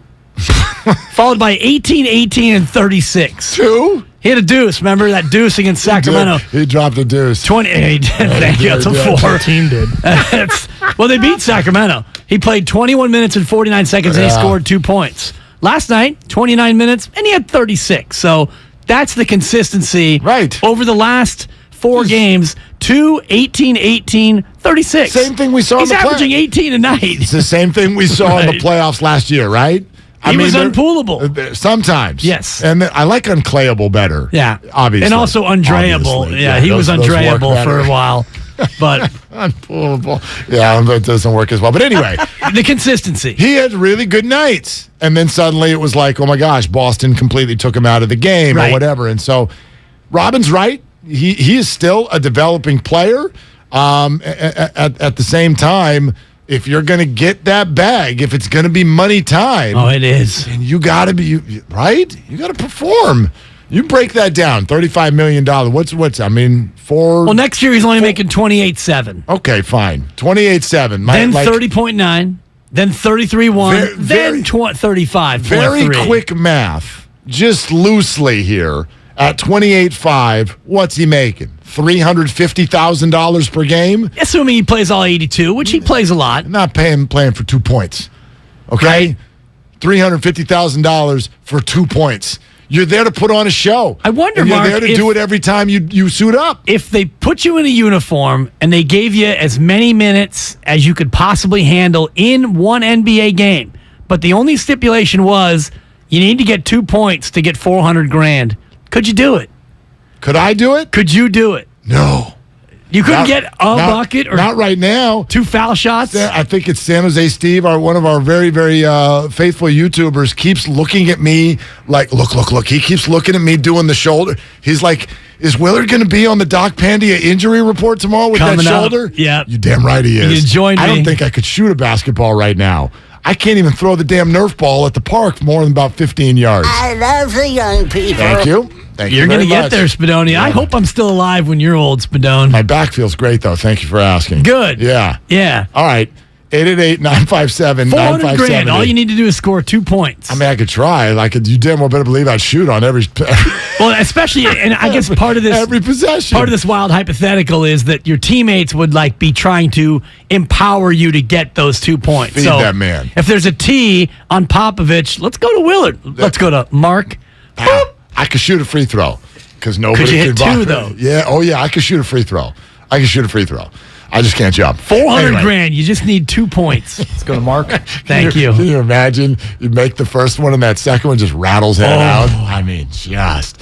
What's up next on the game? Brought to you by Fremont Bank. Full service banking, no compromises. Let's go. Okay. James Wiseman to the G League. Jordan Poole and Klay Thompson. How would you work it out in the lineup? We've got power rankings on the 49ers. Plus, last night's Monday Night Football game was not necessarily the thing you thought it was. Slates. Anthony Slater's going to join us in about 35 minutes. Glad you're with us. Hang out for a while. It's Willard and Dibs on 95.7 The Game. Follow the Morning Roast on Twitter at Morning Roast 957. I look at the youngsters that the Warriors have right now, and I've had a full epiphany on this. They don't even need all 3 guys to help them this year. If 1.5 of these guys, if one of them can be a defender and the other one can be a guy who you can contribute on both ends of the floor consistently, the Warriors are going to be just fine. This is the Bay Area's sports station, 95.7 The Game. AT&T Fiber presents a straightforward moment inspired by straightforward pricing. And now we just cube the pancetta as such. So what's on the menu tonight? This carbonara I found online. It's fire. You gonna love it, Mom. I hope you hold on to this AT&T Fiber, son. It's nice. Yeah, you should settle down now that you're a good gillionaire. Oh, I am. I finally found the one internet I've been looking for my whole life. So, no more one-year stands? No, I'm done with all that. With AT&T Fiber, there's no price increase at 12 months. What about equipment fees? Nope. Those were never any good for you. Exactly. But now everything's completely straightforward. Well, in the spirit of being straightforward, I never liked any of your old ones. Me neither. Blah. Y'all never told me that. But we're being straightforward now, which feels good, yeah? Yeah. Now let's get straightforward about that girl he's been seeing. Straightforward is better. No equipment fees, no data caps, no price increase at 12 months. Live like a gagillionaire with AT&T Fiber. Limited availability in select areas. Visit att.com/hypergig for details. Have you considered walking through another door? I don't mean to pursue another opportunity, but upgrading a door in your home. Now, if you are in fact looking for another opportunity, Golden State Window and Door can provide you with plenty. You can create renewed function and design for use indoors and out. You'll find modern options like Marvin's Elevate In-Swing French Door, Barn Doors by Trustile, or Anderson Big Doors that welcome in natural light. Golden State Window and Door features a variety of materials, sizes, and glass options. You can get inspired by the many possibilities when you visit goldenstatelumber.com. Click on virtual tours and you'll discover beautifully planned displays of doors and windows of all kinds that will spark your imagination. Then, talk with our builder or designer to see what might be a good fit for your home. Serving the Bay Area for 3 generations. Golden State. When you succeed, we succeed. Universal Studios Hollywood is where the holidays come together. We've tested it. Festive food with refreshing Coca-Cola. Family, friends, and fa-la-la. Dazzling lights cranked up to maximum merriment. The Grinch and his dog Max stealing your tree. All the science adds up. It's the awesomest celebration of the season. Save $20 on a Coca-Cola 2-day general admission ticket. Offer ends 12/14/22. Restrictions apply. Details at universalstudioshollywood.com/Coke offer. My husband and I live next door to a haunted graveyard. It's a little creepy, but we manage. Just like we manage without home internet. Do I wish my mobile hotspot was faster? Yes, but I make it work. Kinda. Just like we make it work sleeping next to a 17th century burial ground. Honey, can you move your hand? That's not my hand. It's mine. Not having home internet? It's not that bad. Grab my hand. Wait, okay. No, not up the stairs. We tried that last time. Run around. You can literally run through him. It is that bad. Don't settle for just mobile. Get Xfinity Home Internet for just $24.99 a month for 2 years with no annual contract and a free streaming box included. Go to Xfinity.com, call 1-800-XFINITY, or visit your local Xfinity store today. Restrictions apply. Not available in all areas. Requires paperless billing and auto pay with stored bank account. After 24 months, regular rates apply. Offer ends 12/21/22. Throughout the 60s and 70s, cops hunted down key figures of the Dixie Mafia, including its enigmatic ringleader, Kirksey Nix. I'm interested in making money. I'm not interested in hurting people. 15 years into Kirksey's life sentence, the Dixie Mafia was practically folklore, but that would soon change.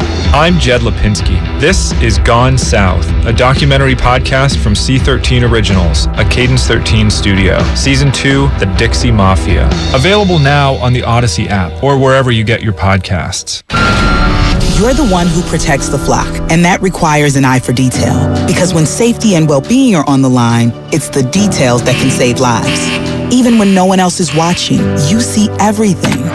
Grainger gets you, and we're here for you, and all the ones who get it done with a wide range of safety products and solutions, plus board-certified safety consultants here to answer your questions. Call, click Grainger.com, or just stop by. Grainger, for the ones who get it done. Kelley Blue Book is the one-stop shop for pricing, fixing, selling, and instant cash offering. Instant Cash Offer is exactly what it sounds like. An official offer to buy or trade your car. Just enter your VIN or license plate, answer a few questions about your car's history, and what kind of condition it's in. In minutes, you'll receive an offer to sell or trade your car that you can be sure is fair. Then choose a dealer to purchase your car and schedule a time to meet. For all of the its, KBB.com. Were you abused by a priest or clergy member? You're not alone, and we can help you hold the church accountable, regardless of your age, and even if your abuser is no longer working or even living. Thousands of victims have filed claims and been awarded significant compensation, but the deadline is quickly approaching, so call Stop Clergy Abuse right now. Your call is free, private, and confidential. Even if you don't remember the abuser's name, we may be able to help, but time is limited, so call now. Catholic dioceses have paid more than $3 billion to victims, with the average national settlement at $268,000. In parts of California, the settlements are much higher. Call 800-230-5678 now, or soon you may forever lose your chance to file a claim. You can't change the past, but you can be compensated for it. Call 800-230-5678. A representative is standing by to help. Call 800-230-5678. That's 800-230-5678. You're listening to 95.7 The Game, KGMC FM at HD1 San Francisco. Always live on the free Odyssey app.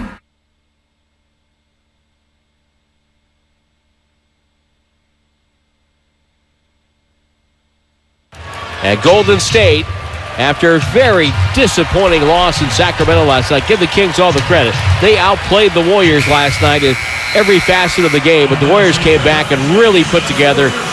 That's two really good games out of the last three for Golden State. The win over Cleveland here and the win over San Antonio tonight. This is James Wiseman. Now back to Willard and Dibs. And now back to Willard and Dibs. See? Down to Santa Cruz to work on that name for you there, James. That's tough. Yep, sorry. That's tough. This is James Wiseman. Sorry. Now back to Santa Cruz. Was that too soon? I'm sorry. I couldn't resist. I hope he, works on his game. I hope he... And I do think, Mark, that he need Jonathan Kuminga, he cannot go to Santa Cruz. What he needs is here. He needs minutes here. Well, he's here to assimilate. And yes, James is there. James Wiseman needs to go there and find some comfort. Kuminga doesn't suffer. Yeah, he doesn't suffer from the same confidence issues that Wiseman suffers. No, from. I agree with that. And listen, I hate stuff like this. Because my entire thing when it comes to sports, when it comes to what we do, talking about this, having fun with it, I go as far as I can possibly go to humanize these people. Some would say you go too far. Most would say that, and I don't care because that's really, really important to me. I don't like. Opening up these microphones and being like, that idiot dropped the ball. Right. He's a bust. He's a bum. He's a choker. Just ridiculous. Honestly, to me, that just, it bounces around in my brain and triggers me in so many ways because we put these uniforms on and they get a ton of money, and all of a sudden they're expected to do things that no human being can do. And by the way, they do things that no other human being can do. However, there's never been a wide receiver in the history of ever that doesn't drop a pass, right? You got to allow for this stuff. And so when we start using words like bust very early in careers, especially for big men, especially for guys who've been hurt, especially for guys who are short on college basketball. He is check. He's it's the only thing he's short on, by the way. No joke. His experience. He's literally gone through the trifecta of that's not a good way to start the career. He's gone through all of that. So does this mean he's never going to be good? Absolutely not. But what's fascinating to me, we've dealt with this with the Niners and Trey Lance. We're dealing with it with the Warriors now. When a team gets to a certain level, they don't have time to sit and wait for key pieces to be good. Because we're like, but what about now? We're in win now mode. We've got Steph Curry and a clock that's ticking fast. We don't have time for this. And so I hear it on all the shows. I hear it from a lot of friends, and I feel it too. Here's the unfortunate part for James Wiseman. A, I don't think he's a bust. But B, I've also lost the emotional connection to him being a Warrior for the rest of his career. If the Warriors traded him before Christmas, would you shed a tear? No, probably not. I mean, I'm not an emotional guy when it comes to that. And I mean, I cry over a lot of stuff, but I don't cry over player movement.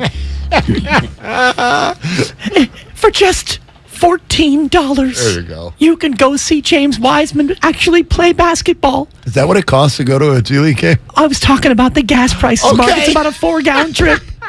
I don't know what ticket prices are, but he's going to be there, and for just $5.19 a gallon, you can drive over Highway 17. Good price. Yeah, not bad. Brother, it's down below 5 for a couple of stations in my town. I paid $5.09 the other day, so just for $5.09 a gallon. $5.09? Are you out of your mind? For just 4 gallons round trip, you can see James Wiseman play in the G League, and the G stands for gasoline. Very good. Thank you. It's been a while, Spadone. Thank you for that. It has. It's been a while. Yeah. I'm happy for James because the other G word is... Hey, James, congratulations on the demotion. I slid into his DMs. But at least he gets to play, Mark, because there's nothing more sad than watching a guy who is healthy in street clothes. Or, I guess the only thing more sad is having him be in uniform and having him get a DNP CD coach's decision. The only way he gets better is if he plays basketball. But you can't have him play basketball on this team because he's not good enough in any way. And you have veterans who I'm sure behind the scenes are saying, Steve, do me a favor, play Lamb, play Ty Jerome, play anybody, put Bob Myers out there. And Bob, pretty good big man and pick up basketball, but Wiseman can't play at this level right now. So he needs to play to get better. He can't play here. How do you make him better? Boardwalk. I get it. I get it. And so that's why it was fascinating to me when Mike loves that. Yeah, when Mike, I mean, who doesn't? Yeah. Right? Yeah. I haven't been there in forever. Still hits nice. They still have the thing on the carousel where you throw the rings at the do they really? I think so, yeah. Oh my gosh, that means it's been there for 40 years then. Neptune's Kingdom. You know what I'm talking about? Oh yeah. Like if you're tall enough, and this was always for me, this was this was like the line of demarcation. Right, yeah. the line of demarcation as to whether or not, like I had all grown up, was whether or not you go around the carousel, could I reach the rings? Because I was always like, man, I can't I wanted to do that so bad, and the teenagers could reach the rings, and I can't reach the rings. Oh, you can't reach the rings, huh? You can't reach the rings. I'm over here in a flipping booster seat, babe. Okay, and I'm barely tall enough to be over this counter. I was 4'10" when I started high school. Man, when I reached that ring for the first time. Oh, well, it must have been a big thrill for you. Yeah, I was 4 years old. Yes, exactly. I was 4. Dude, I was so short in high school. I was in the front row at graduation. There was 7 girls and me. Oh, wow. Well, good for you. Shout out Lisa Wiggins, who's about 4'7". Hey, back to Wiggins. Totally. Anyway, go ahead. What? No, so really, do they still have the rings? So you reach the rings and then you throw them into the... Awesome. Classic. I have not been there since, I mean, honestly, I don't think I've been there since I was a kid.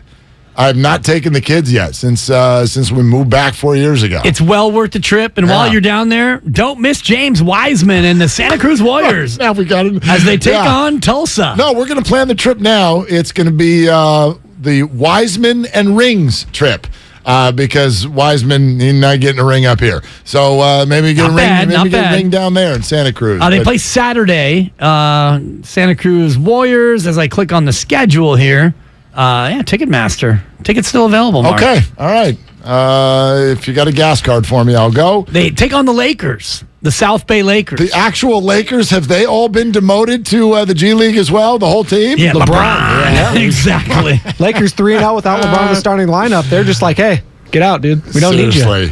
Remember when Silver came on last week and he talked about his conversation with Steve Kerr and they likened Trey Lance to James Wiseman. And my mind keeps going back there because it's so hard to have this conversation without people getting very, very upset. And I want to say, this is nothing about Trey and James and the word bust and giving up. It's nothing about that. No. It's weird. We talked about this a few years ago as such a lucky break. Good teams. Shout out Guru. That ended up with high draft picks. You don't see that very often. The Warriors, we know the story. All the injuries, and they get the number 2 pick. The 49ers have a decent pick, but then they turn it into the number 3 pick. And so here you go. Championship contenders with early picks. And we all said the same thing.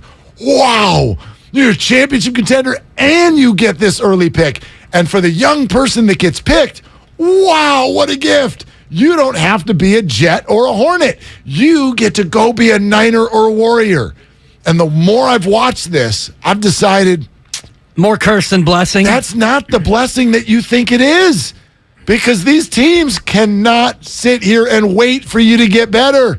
They're like, we got to go. Right. And these big guys are like, I'm not ready to go. And I think the comp is appropriate in these ways. One, both were very, very untested at their collegiate level. Trey Lance played at FCS, missed a whole year, and Wiseman played just 3 games and didn't play even a lot in those 3 games. Both highly drafted to winning organizations, like you said, both with more upside than actual tangible skills at this point. The only real difference is the Niners drafted Trey Lance to be their Steph Curry, essentially, quarterback of the football team.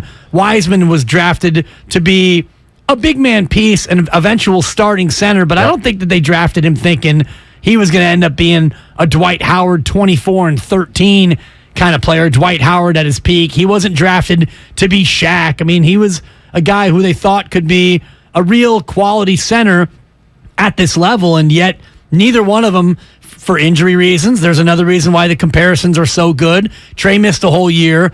Well, Wiseman missed a whole year. And so now you're in a spot where Wiseman has a place where he can go and actually play and get better. Trey Lance doesn't. So when Trey Lance gets healthy, and we'll talk to Doc Pandia about this tomorrow, because the notion that Trey Lance might be healthy enough to make a return this year, he debunked it, and he'll tell you why tomorrow at 11:30. It's actually a great explanation that he gave as far as healing versus functional healing and the difference when it comes to pro sports. So Trey Lance next year, Mark, he doesn't have a G League where he can go and play and get better. He gets thrown right into the fire, theoretically. I mean, March. I've mentioned it a couple times. I'm already waiting for March, and not just Trey. It's gonna be madness. Well, and thank you. Yeah, there you go. Appreciate it. Dibber Claus will be here, and Trey Lance rumors will be there, and will James Wiseman still be a Warrior? Like, I mean, there's kind of a race going on right now. James Wiseman, the future. Trey Lance, the future. You sure? If I asked you to bet right now, okay, bet right now, if either one of them, if their future is with their current team, what would you say? I'm going to give you 2 years from now. Are James Wiseman and Trey Lance both still on their current teams? Boy, that's a great question. Trey Lance, yes. James Wiseman, no. Okay. I think, for James Wiseman, I would say, and the trade deadline, I think, is February. That sounds right. So that, to me, is an interesting line of, will James Wiseman still be a Warrior? Because we've heard a lot of whispers. There's a lot of talk around the Warriors. And if they need a player in order to make a run down the stretch this year, well, you've got the 15th roster spot as a way to get a player, but maybe you trade one of these youngsters or 2 of these youngsters to get another player to make a championship run. And if you're going to trade anyone right now, the most tradable or the highest probability of a traded player on this Warriors team, it's Wiseman 1. Sure. It's Kuminga 2. Yes. And then we can have a debate about, I mean, is it, I don't think it's Draymond. Then it gets crazy. I don't know who it is. Is it Draymond? Is it Moody? Is it, I mean, it's not, is it Jordan Poole? I don't know Jordan Poole. Then there's the rules, obviously. We know that Steph would be 15th on that list. Yeah, Steph is last. Okay. Yeah, and Poole, there's all the rules because you just signed him to an extension Wiggins and whatnot. also. Wiggins, I think, would be next. Like, only Steph would be less likely. I think Wiggins is cemented in there as well. And Poole, quite frankly, I do too. I don't know. A Draymond or a Clay would be for salary reasons. But my gosh, again, going back to the emotions that are involved with these players, here's kind of what almost tends to work against one another. We have such emotions surrounding Klay Thompson, such emotions surrounding Draymond Green. It becomes impossible to start even thinking about doing things that would feel wrong to them. We're like, well, we can't do that. Well, now Draymond has opened the door because he went off and hauled off and punched a teammate in the face. And for a lot of people that went, okay, now it's on the table. You wronged us. Now we can go ahead and wrong you. But for Klay, it's off the table, and it couldn't be further off the table because not only is he the nicest guy ever, he's cruising around with a boat, he's a constant champion, and oh, by the way, any issues he's having are solely because of major injury. And he's worked his way back, and he's done every single thing right. So the idea of doing wrong by Klay Thompson is unfathomable. However, what do the Warriors actually owe to any of these players? The first answer I'd give you is they owe Steph Curry to put everything into what he needs to win as much as he can as his career comes to a close over the next few years. That's what they owe. And if that means getting better help around him, I don't know, you got to look at it, don't you? Absolutely. You got to look at it. But part of that, like what you owe Steph Curry, and I think you're right to the extent that you don't owe these guys anything, but if you want to, do right by any one player, okay, you're not going to ever trade Steph Curry. That, I think, is 100% certainty, at least at this point. So if Steph's going to be here, then you do owe it to him to help him and help your organization be the best it can be. And maybe that includes, hey, Steph, how would you feel if we traded Draymond? You can't trade Draymond. Okay, Steph, we won't do that. Right. What if we dealt Klay? You can't trade Klay. Okay, Steph, we won't do that. How much of that is in play to where, not that he's going to sit next to Bob Myers and they're going to have the final say each other as to what to do, but he certainly is a voice in the room, right? Oh, you don't do it without asking. You don't do anything without asking. I mean, they didn't go get KD without asking. So they asked Steph, how would you feel if we sent James Wiseman to Santa Cruz for a little while? And Steph says, does he need a ride? Right. I could get him to Atherton. Exactly. Maybe an Uber from there. He's on his own from there. Yeah, Sean and Sam Bruno on Willard and Dibs. Hey, Sean, what are you doing? Hey, what's going on? Taking my call. I'm just with my 1.5-year-old. We're just doing our thing on, I guess, what is it, Tuesday morning? No. If you got a 1.5-year-old, you are not required to know what day it is. You say. Yeah, plus or minus one day. If you had said Monday, Tuesday, or Wednesday, the answer would be yes. That's true. It's all the same. But man, I got to talk about this. So I think that it's time to start thinking about the Warriors, the way that the skill, whoever picked up, decided to draft. I think it was a good. I mean, he's a good kid. I love Wiseman as a person and everything. But I'm starting to think he was a misfit as far as what the Warriors need in their big man. And I could see them thinking toward the future, maybe they thought they were going to need a guy that could get some scoring in, a little bit more scoring from that position. But the Warriors, usually with the big man, they need a guy that understands space. They got hands that can screen well, that can pass well. And it just seems like at this point, I know it's been injuries and a lot of these things, but he's got probably the best screening big man as a mentor in the game right now. The best far as his court sense and his spatial awareness. I think nobody's better than Looney in those areas. And it's been 3 years, watching film, and I just seems like he's still in thinking about what to do. And it's I think it might be time to maybe consider that maybe he'll be better fit with another roster. Sean, that's a great point, Sean. I think you're onto something, and we can. Well, I don't want to speak for everybody. I'll speak for me. I can certainly understand if you go back to when they drafted Wiseman. Didn't it feel like, well, gosh, that's the one thing they don't have? Amazing. They ended up with the number 2 pick in the draft, and there happens to be this guy here who's a 7-footer. They don't really have that scoring presence down low. Skilled 7-footer. Man, if you pair that with Steph, Klay, and Dre, I mean, we're going to dominate the world. Light years, Mark. It made all the sense in the world on paper. And maybe someday it still will. Right? The book's not closed, but I hear a lot of people just starting to use that word fit. Yep. And I agree. Right now, the finer points of Warrior basketball. He nailed it. That caller absolutely nailed it. The things that we don't necessarily see. The way that you have to work in your defensive rotations, the way that you have to be a very heady player, the ball movement.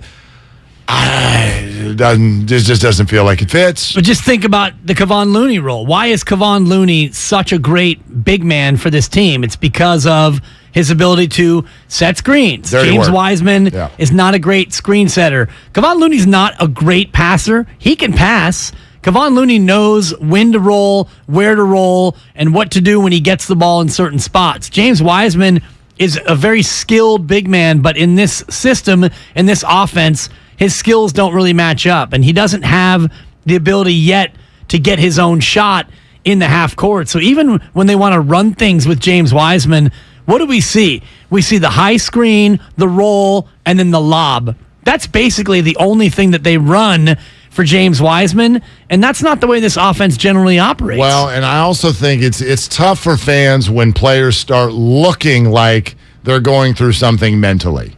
Do you remember when James first came up?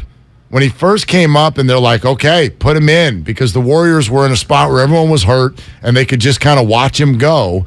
And I remember a few games where you're like, man, this guy, like he's hitting three-pointers. He's showing all kinds of offensive versatility. He's blocking some shots. Sure, he's raw. He's thin. He's going to fill out. He's going to learn all this and that. That's how it felt in moments. Not all the time, but in moments you looked at James and went, whew, this is a skill set. When you watch him play now, I don't see any of that. It just looks like somebody ran out onto the rectangle and is just out there thinking. Yeah. That's it. It's just a whole bunch of thinking.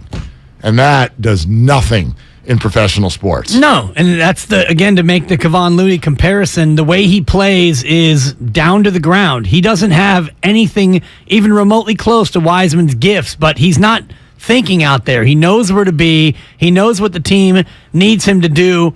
And I think you mentioned it, the word fit. Ultimately, even at James Wiseman's best, he still might not be the right fit for the Warriors. So let's just take that as a possibility. Let's just say that James Wiseman will never fit with what the Warriors do.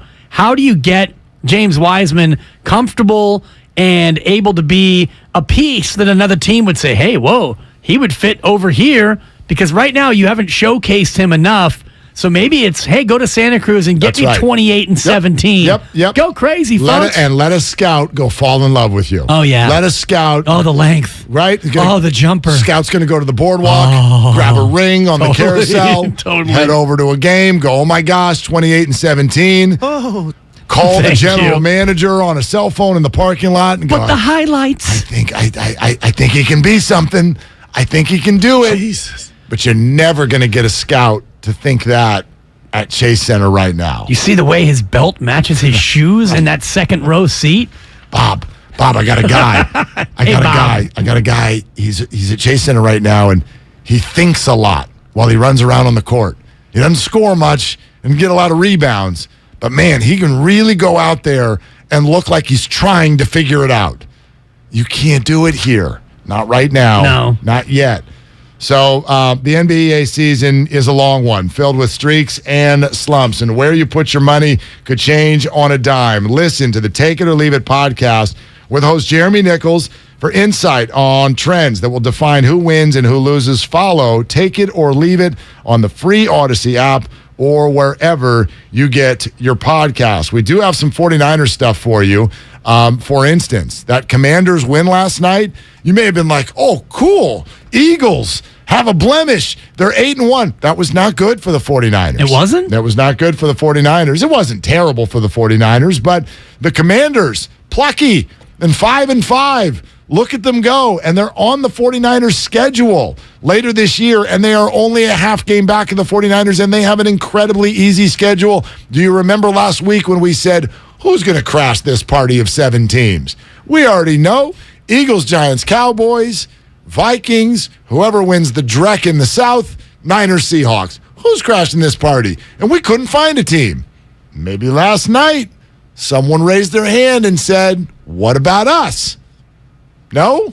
Maybe? I mean, they raised their hand, but still a lot of meat left on that bone. And did the Dolphins pop champagne? Did I miss that? Mercury Morrison, fellas? I'm sure that They should have. Have they gotten too old to pop champagne? Maybe they're not getting together every year like they used to. Seriously. I don't know. I love the young. Maybe they're that was popping it. Geritol now. They just pop it. But we can get into all that. But next, it's time for the Slates. Nice. Yeah, Anthony Slater, our Warrior Insider, with questions about Wiseman, the starting lineup, and much more on Willard and Dibs on 95.7 The Game. Hey, it's your boy Dibber Claus from Willard and Dibs. Get to 957thegameshop.com. Get your merch. Be a part of the inside of the station. You love the shows. You'll love the shirts. 957thegameshop.com. The following is an attorney advertisement. If you get sidelined by a workplace injury, the workers' compensation attorneys at Boxer and Gerson can help get you back in the game. Our team of skilled attorneys will fight by your side for the treatment and compensation you deserve. We care about justice for injured workers. That's what makes us Northern California's premier workers' comp law firm. Call Boxer and Gerson at 510-345-2341 or visit boxerlaw.com for a free consultation. Boxer and Gerson, your life is worth the fight. Score big with Xfinity Internet. It's made to do anything, so you can do anything. Supercharge your home with the game-changing speed of supersonic Wi-Fi. With 3 times more bandwidth, it covers the field and then some. And blocks billions of threats with advanced security that helps keep you protected at home and on the go. If you're keeping score, that's internet that does it all. That's unbeatable internet from Xfinity. Learn more at Xfinity.com. Restrictions apply. Not available in all areas. What's worse than calling your groin your junk? Treating it like junk. Respect your pubic region with Gillette Intimate. Gentle and easy pubic hair care from America's #1 trusted men's grooming brand. Gillette, the best a man can get. Buy now at Walmart.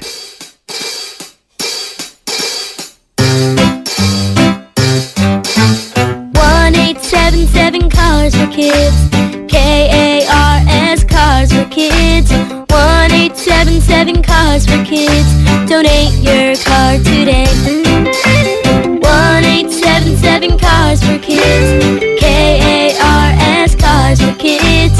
1-877 Cars for Kids. Donate your car today.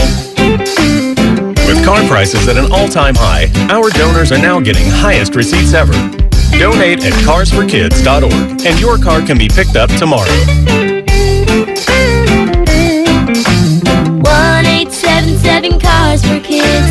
KARS Cars for Kids.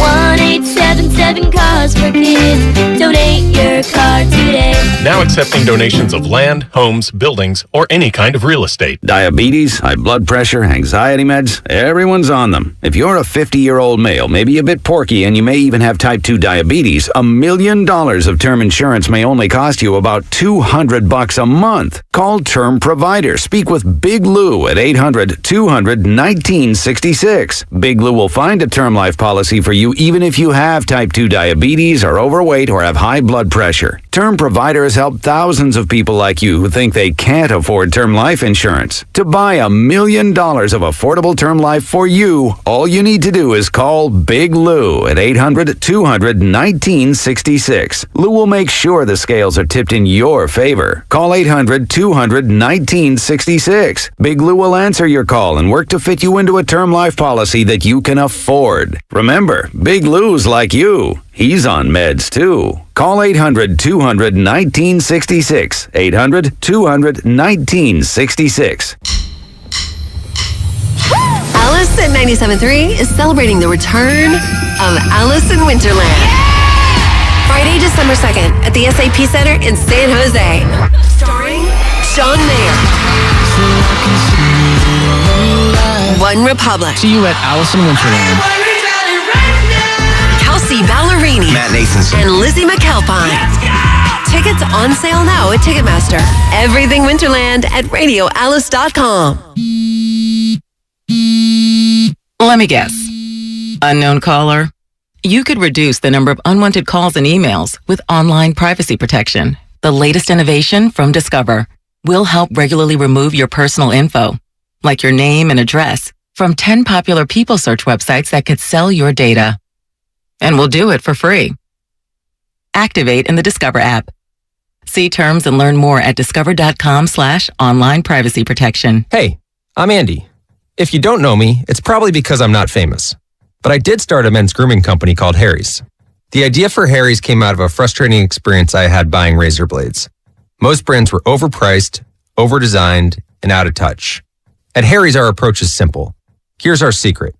We make sharp, durable blades and sell them at honest prices for as low as $2 each. We care about quality so much that we do some crazy things, like buy a world-class German blade factory. Obsessing over every detail means we're confident in offering a 100% quality guarantee. Millions of guys have already made the switch to Harry's, so thank you if you're one of them. And if you're not, we hope you give us a try with this special offer. Get a Harry's starter set with a 5-blade razor, weighted handle, shave gel, and a travel cover. All for just $3 plus free shipping. Just go to harrys.com and enter code JOY at checkout. That's harrys.com, code JOY. Enjoy. Charging a cell phone can be like getting a booster shot. A booster is given to enhance or restore protection after a primary series vaccination, which wanes over time. Schedule an appointment when you are eligible. Sponsored by Pfizer and BioNTech.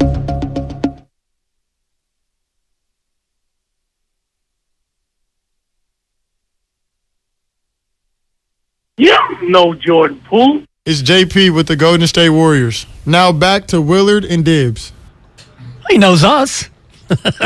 Is he the only one that got it right the first time? I don't know. Maybe it took him 12 times and they just didn't save the rest. I don't know. But hey, it's Dante DiVincenzo. Now back to Willard and Dibs. Take it away, Mark. Oh, that was close, though. Yeah. He rolled it a little bit. He's like, Willard and Dibs. Oh, he's a town. Yeah, DiVincenzo. He got his own name right, so that's all that matters on his name. Way cooler than mine. Jeez, you kidding me? All right. It is. It's Willard and Dibs here on 95.7 The Game. Glad you're with us. Thank you so much. And thank you, Anthony Slater, our Warrior Insider, for jumping in. Hey, Anthony, what's going on? Is Jordan Poole going into the starting lineup full time or what? What's the deal? Let's cut right to the chase here. No, he is not. All right, there you have it. Yeah. Klay Thompson will stay in it, which, I mean, you can view that politically or whatever, but the reality, that starting lineup is remains one of the best 5-man units in basketball. I mean, every metric says they still are dominant. They do need to figure out how to, unlock Poole to a greater degree off the bench. But he ended the last 3 rounds of the playoffs coming off the bench last year and was fine. So they just need to find combinations that fit him better. And I do think that they are attempting to do that now with JaMychal Green as the backup 5. Lamb's going to play more. He can shoot it. Just space the floor a little bit better for him. And then start him when Klay sits, which is going to be one night of every back-to-back. Yeah, so, I was kind of tongue-in-cheek with the question, Anthony. I guess the better thing is when you see a performance like that, I know we're nowhere close to this, but is what you just said in ink for the rest of the year, or at what point could there be a discussion? I think it is in ink. Playoffs is where you probably come to tougher decisions, but Klay Thompson's just physicality is needed in playoff series. You saw it in the finals last year against Jaylen Brown and Jason Tatum. You need a 6'7" dude who can body up some of the bigger wings in the league, which Poole isn't. But depending on the series, you could put Poole in for Looney if you feel like you need to go small. You could put him in for Klay, I guess, theoretically. I remember last year before the playoffs, Wiggins was struggling, and the thought was maybe you have him in the starting lineup for Wiggins. Now that conversation is gone. But Poole's got to play 30 minutes. He's got to be able to lead that second unit because he's basically the non-Steph minutes. He's the second best playmaker on the team. So he needs to be, and he is being paid very well, or at least will be next year, to lead those units. I think the conversation maybe we could have is closing lineup. If it's a night where Klay's clearly off, and there's been plenty of them early, you close with Poole instead of Klay. That's probably the tougher discussion, but the one on a night-to-night basis, Steve Kerr can adjust to depending on how Klay looks. And do you think that the whole notion of the starting lineup, is it Klay in a comfortability, or is it Klay with more of an ego thing? Because he hasn't come off the bench since his rookie year. Is it more Klay wants the status of being a starter, or is it more comfortability for him? I think it's all of the above. I think that also, he's in many ways proven he works within the lineup. He needs to get going more, but they're fine starting games, right? I mean, like they're up 10 to start every game, so it's working. So to me, there's not like some huge urgency to change it. It's just like they need to get him going, and to me, that's different than like changing up exactly who's on the floor right to start the game. Maybe changing lineup combinations again, as I said, closing lineup type things. But Clay's a prideful guy. I mean, to your original question, like Clay does not want to come off the bench. Like that's just the reality of it. Anthony Slater with us here on Willard and Dibs talking Warrior basketball. Okay, what do you make of the Wiseman move? And Anthony, to the best of your ability, what do you think they're really thinking right now? They're really thinking that he needs a long stint to jumpstart his career, and it cannot come with the Warriors because they can't play him right now. I mean, he drags every lineup down. They have a 124 defensive rating with him on the floor. It's part of the second unit problems that have bled over into Jordan Poole was how bad he'd been, really to start the year, I guess, in those units. So it's just a restart. I don't think there's any urgency. I know people want to talk about, well, does this mean a potential trade? Does this mean they'll split up? It's November in an NBA season. I really think they just need to get him down there.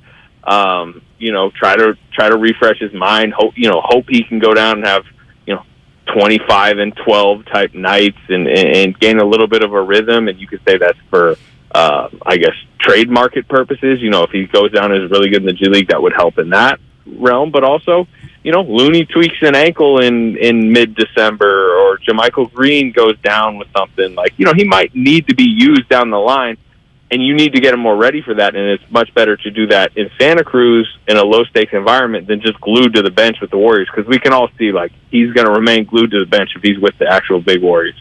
And is it a question of confidence, or is it more about fit for Wiseman right now? Because it seems more and more like it's becoming apparent that maybe the way he goes about playing doesn't fit with the Warriors' style of basketball. Yeah, and I think we've always known that. I think some of the, when they drafted him, I think that the thought process maybe kind of was like, hey, there's going to be a post-Steph Curry era, right? I mean, he was always going to age well, but I'm not sure there was knowledge at the time, like, oh, no, they're going to, restart the dynasty and be defending champs, and Curry's going to look as good as ever at age 34, 35. So you kind of need to be able to play in a Steph Curry ecosystem for the next several years. And, yeah, you could have even seen that pre-draft. He's a pick-and-roll diving big that, doesn't have great early career feel for basketball in general and passing. And, as a rookie, they tried to kind of make him Andrew Bogut, David West style, pass out of the high post type stuff. He's incapable of doing that. That doesn't mean he can't be successful in the league. There's plenty of, pick and roll dive bigs. They kind of tried to make him do the JaVale McGee role. Maybe he can get to that. But to get to that, he's just got to be better defensively. I think that he could survive on the floor offensively in the NBA. And you saw it in a few games. He can be efficient. Remember the Lakers opening night? Problem is he just gets attacked so much defensively, and that to me is the problem he needs to fix quickest. Anthony, you look at this team, and it feels like it's been such a bumpy start, but if you've bought tickets to a game, you're very happy. They're 6-1 at home. You follow them. What the hell happens when they get on a plane? Yeah, you can almost go game by game. They've blown a lot of, winnable games. I know the conversation has surrounded mostly the second unit, which has struggled, but it's they're up 4 with a minute left in Charlotte with the veterans on the floor. They lose that lead, then they get pounded by a bad Hornets team in overtime. They have a lead down the stretch in Orlando. They lose it to a very young Magic team. They had a lead in Miami. They lost it. The other day in Sacramento, they got outplayed by Domantas Sabonis and De'Aaron Fox. And when I say they, I'm talking about Draymond Green and Steph Curry and Klay Thompson. The main guys have let 4 road wins, bleed away. They could be 4-3 on the road and then flip their record right now. What does that make them? 10-4. Maybe you only get 3 of those. Okay, you're 9-5. This is the greatest core ever at winning road games in the toughest environments. 5 months ago, they closed out the Celtics in Boston in Game 6. I just kind of feel like they need to get their late game mojo back a little bit. And as part of that, the reinsertion now of JaMychal Green into that stretch 5 role, that big man role late in games, how important will he be in revitalizing a bench that's really struggled? Yeah, I just think he fits better like that. We always have these. This always happens with the Warriors. They bring in combo forwards, like 3, 4, 5 type players, and try them in different positions, and then it always ends up coming to he's kind of got to be a center in this Warriors environment. Eric Paschal, I think, is a great example of that. They tried to make him a 3. It became clear he had to be like a small ball 5-man. Kuminga, I think, is kind of trending that way, right? When they drafted him, it was like, could he maybe be like a Paul George style small forward? Kind of like a small ball big at this point. That's just what you have to be with the Warriors. Looney was drafted not necessarily as a center. So it's just, to me, the way the Warriors want to play, fast, mobile, shoot, space the floor, like JaMychal Green only really fits as a center. They need a backup center because I don't think you want to overburden Draymond Green with a ton of center minutes. And James Wiseman's not ready to be the backup center, so it makes a lot of sense to put JaMychal in that spot. Anthony Slater on 95.7 The Game. Let's not forget to talk a little bit about tomorrow night. Klay Thompson and Devin Booker, round 2, huh? Based on what happened last time, what do you think spills over, if anything, into this one? Yeah, I don't think it erupts. I would doubt. Just the mathematics would tell me that Klay Thompson's unlikely to get ejected again. That was the only time in his entire career. But he's going to be fired up, and Klay's in a situation where they could be playing the Charlotte Hornets tomorrow, and he's going to be fired up. He's trying to light a fire under his season right now. You probably saw his Instagram post the other day. Like, basically a flood is coming. So he was already going to be juiced, but you throw the ESPN in Phoenix, what happened with Booker, I bet he comes out firing. And sometimes that's a good thing for the Warriors. He can get hot. He can go have one of those 6-6 first quarters. But of late, that's not necessarily a good thing for their offense. He's one of the least efficient, high-volume shooters in the league right now. So, good or not, I do expect Klay Thompson to take a lot of jumpers early on.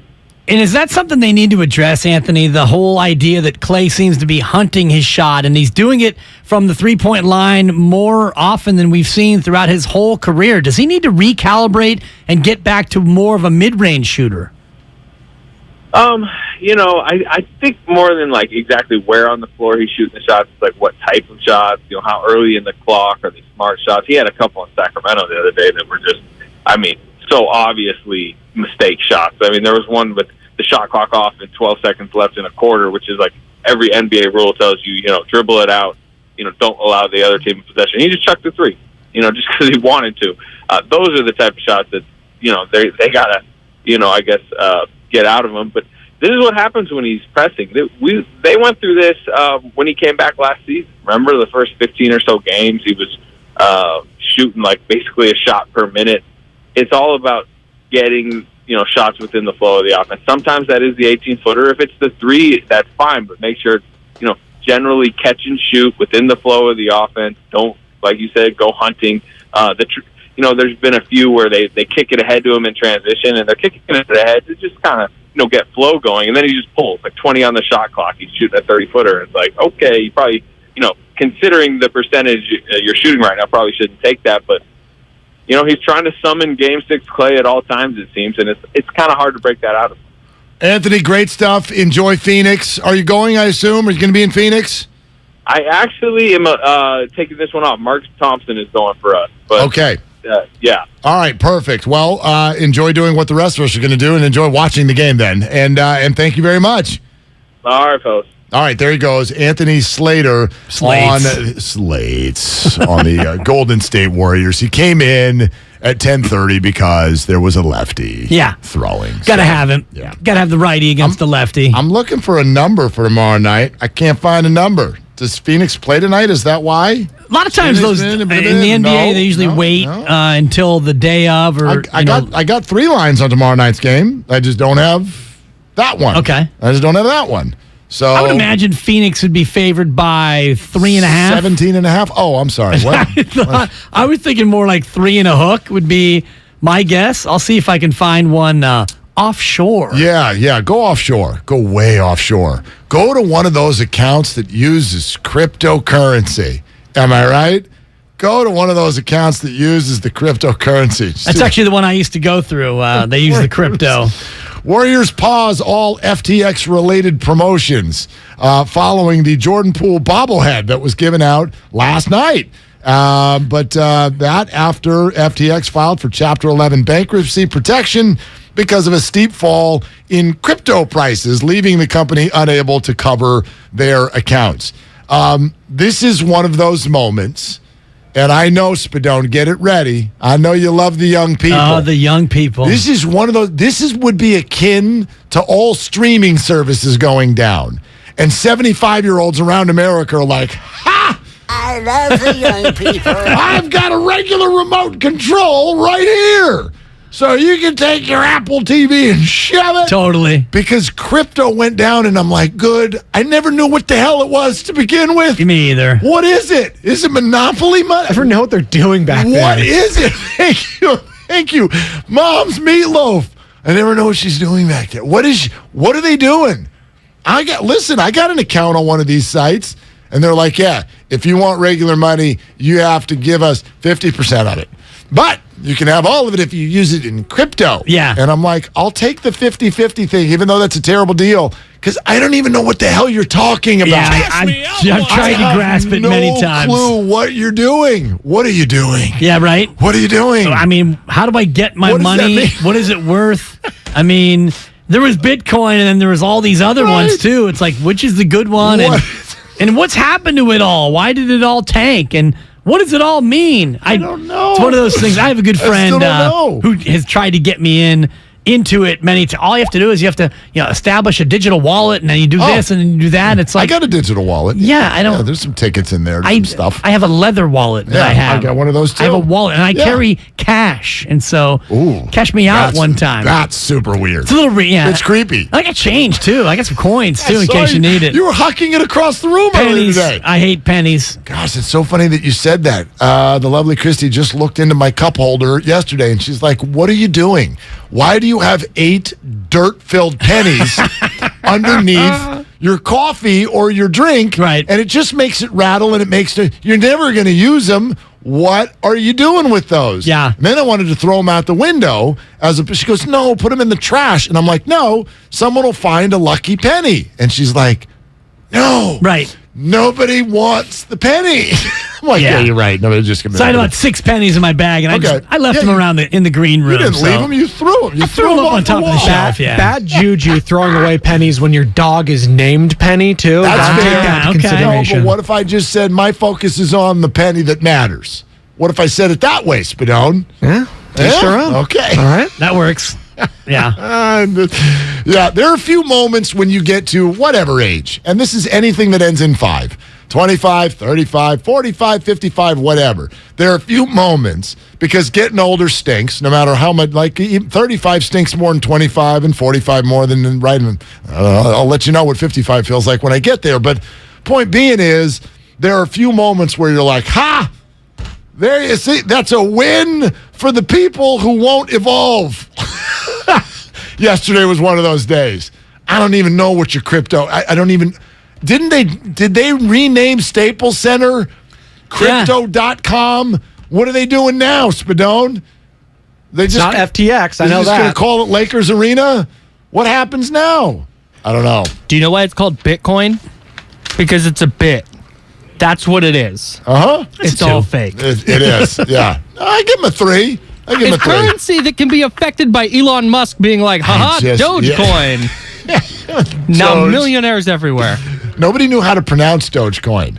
I heard Dogecoin. Yeah. I heard Dogecoin. I heard she's a singer, right? Doja Cat. Yes. Yeah. I heard Doge. What is it? Is it Dogecoin? Doge. Are you sure? Yeah. Are you 100% sure? No. Okay. It's like the truck is the Doge Ram. It's same thing. Mm-hmm. My kids call Penny a Doge. Something they're like just for fun. They're like, if the youths are saying Doge, yeah, then they're like, that's let's take the Doge for a walk. But I think that's because of Doja Cat, or maybe not. I don't know what crypto is, Kyle. Stop interrogating me. Anyway, all right, 888-957. 9570 is the number. You can get in on this, okay? Do you want Poole to start? Listen, Anthony Slater, he just said it very definitively. Not only, and we've been there from the beginning, we're not there yet, but Dibs, Anthony was like, yeah, we're also not going to get there. We're not getting there. Yeah. Klay Thompson, and what I found interesting, and this was to your question, because it was a great question. Okay. He said, yeah, it's not just because of basketball. It is because of Clay's mentality. Yeah. I use the word ego, and I think that's a part of it. And, we saw this back when they signed Kevin Durant and the talk about, hey, KD's coming in, Clay, and what do you think this is going to do to your shots? And he said, I'm not giving up any of my shots. And what did you see from Klay Thompson? He didn't give up any of his shots. Yeah. And we love Clay for being the everyman that he is. He's a boat captain. He's a dog owner. He's a regular guy. I used to see him at the Montclair golf course, driving range. He would just show up with his buddies and have a couple pitchers of beer and hit some golf balls like the rest of us would. Can he hit the ball? Is he he's good all golfer? right. He's okay. Yeah, right. he's not as good as Iguodala. I've golfed with his dad. Whoop! Totally. And the only fun thing about Michael, and Michael's not bad. What was really funny about Michael brings out a different ball to putt with when he gets to the green. That's not cool. Isn't that illegal, by the way? Totally illegal. Yeah. You're not a kicker in the NFL, Mike. You don't get to bring out the K ball. He thinks he is. He's got a sleeve of balls or two sleeves of balls that are all the different balls, right? The soccer ball and the basketball and the football. Yeah. But they're golf balls. Yeah. And he just brings those. He likes to putt with those. He loves soccer. He really likes to putt with the soccer ball. Okay. Yeah. That's interesting. And that was back before the soccer golf balls were cool. Now they're everywhere. Yeah. But this was like he was a forward on the cutting edge. Yeah. He was a forward thinking cat back then. Yeah, and he's whatever, Michael. You can go crazy, do what you want. I'm not that serious of a golfer. Make sure that you use the same ball all the way through, hump for hump. You start putting once you get to within 100 yards of the green. Yeah, I can flat out roll the rock. That's for damn sure. But I mean, the golf. biggest Texas wedge I've ever seen. I think Clay looks at golf like it's kind of fun to do for 8 minutes, and then it's like, dude, where's my boat? Well, I think he probably uses them in the same way, and this is interesting to me about Klay Thompson. Like he's somebody who does like to kind of get away from it. It seems like he's Bahamian, right? And I know he's not. His dad was born there. He was born here, Orange County in Oregon, or where he grew up. But he's different that way, and in ways that we love Klay Thompson. The boat, whether it's getting away from it all, he's a single guy who's on social media. He's got this dog who everybody's just in love with. Right? He's different. Yeah. Clay's different, and we have grown to love that in every single possible way. And I think about it with the experience that he's had over the last 6 months as well. Because honestly, this hasn't looked like I thought it was going to look, and I don't mean that from, his efficiency rating is down. I fell for it, and I don't think it was like an elaborate hoax or something, but when we left in June, how many people were like, and when we get back, Wiseman and full-level Clay? You got neither. Yeah. Wiseman's in Santa Cruz, and Clay's doing the exact same thing they did last year at a lower efficiency rate. I'm surprised about the Wiseman because I thought if healthy, he would be good enough or better enough to where he could at least be in the rotation, like at a Kuminga level. He can't even get Kuminga minutes right now. Right. He's unplayable. That surprises me. The Klay Thompson thing, not surprised at all. And I expected this to be the way that his playing time went. I am a little bit surprised that he didn't play anything in the summer, and I'm also surprised that his efficiency has been so bad. Slater said he's one of the worst, or if not the worst, high-volume shooter in the association right now. So that surprises me. The fact that he's sitting back-to-backs, that doesn't surprise me at all. All right, if you want to weigh in on any of this, Poole and Clay and Wiseman, 888-957-9570 is the number. We are absolutely going to your phone calls next. Plus, Christmas Eve just got a whole lot more interesting for the San Francisco 49ers. We'll dive into that. That's what's up next on The Game, and it's brought to you by Fremont Bank. Full-service banking, no compromises. Also, Willard Dibs, sponsored by ChooseChange.org. Back in a moment on 95.7 The Game. Just call me Dibber Claus. Life is uncertain. It's okay to feel stressed, anxious, worried, or frustrated. CalHope can help. Access CalHope's free and secure mental health resources. Call 833-317-4673 or live chat at calhope.org. Hey, it's Willard. What's going on? Let's be honest. Your wardrobe is terrible. You don't look good. We can make you look good. 957thegameshop.com for all your 957 The Game merch. My favorite, of course, is the What Are You Doing t-shirt, because when people look at what you're wearing, that's what they ask. What are you doing? What are you doing? What are you doing? Black Friday is starting early at Fasteners Inc. Tool Outlet, and there is no better place to shop for all your power tools. Grab free batteries with tons of Makita products and many more of the year's hottest deals, November 21st through the 28th. Save $100 on Makita 18-volt rear handle circular saw kit and take home 2 extra batteries on us. Again, our Black Friday sale will be November 21st through the 28th. Check us out at 2897 Monterey Highway or online at fastenersinc.net. It's pro time because at Lowe's, it's Provember. Save big with inventory you can count on, like Flex products or DeWalt power tools starting at just $99. Plus, Lowe's MVPs members earn up to 3 times bonus points per dollar on select items. Save all Provember long. Bonus points calculated before taxes and fees after applicable discounts, if any. MVP's Pro Rewards Program terms and restrictions apply. See Lowe's.com/L/Pro Loyalty terms. Subject to change. Prices valid from 10/17/22 to 2/3/23 or until supplies last. Football season is here. The new Odyssey app lets you stay connected to your NFL team, your station, your shows. Follow your favorite stations and come back again and again. Get real-time updates on everything you care about. Miss your show? Jump back to their awesome rewind feature. The Odyssey app is NFL football. Live and on demand. Wherever you are, whenever you want. And did we mention it's all free? Download the Odyssey app today. Provember is back at Lowe's, and so are the savings. Power the possibilities with savings on the DeWalt tools you trust to get the job done. Like the DeWalt 16-piece reciprocating saw blade set was $29.98, now $19.98. And the DeWalt 14-piece assorted drill bit set was $16.98, now $9.98. These deals are tough to beat, and so are the tools. It always pays to be a pro at Lowe's. Offer ends 12/28 while supplies last. Selection varies by location. The Venture X card from Capital One gives you more of what you love, like premium travel benefits and access to Taylor Swift tickets. Oh, I do love her. Earn 5 times miles on flights and 10 times miles on hotels through Capital One Travel. Enjoy your stay in Suite 13. Whoa, 13? That's Taylor's lucky number. Plus, get access to Taylor Swift The Eras Tour, presented by Capital One. Maybe I'll see you there. The Venture X card from Capital One. What's in your wallet? Terms apply. See CapitalOne.com for details. If you own a business, this has been a bumpy ride. From pandemic to inflation, I'm sure you could use a break. If your business has 5 or more employees and survived COVID, you might be eligible to receive a payroll tax refund of up to $26,000 per employee. The challenge is getting your hands on it. Hi, I'm Howard Mackler, and that's why I founded GetRefunds.com to cut through the red tape and get you that money. The team of tax attorneys we have put together are highly trained in this little-known payroll tax refund program. We do all the work, charge not a dime up front, and simply share a percentage of the cash that we get for you. Businesses of all types qualify, including those who took PPP, nonprofits, and even those that had increases in sales. We have helped return over $1 billion to businesses, and we can help your business too. Just go to GetRefunds.com and answer a few questions. This payroll tax refund is only available for a limited period of time. Don't lose out on up to $26,000 per employee. Go to GetRefunds.com. That's GetRefunds.com.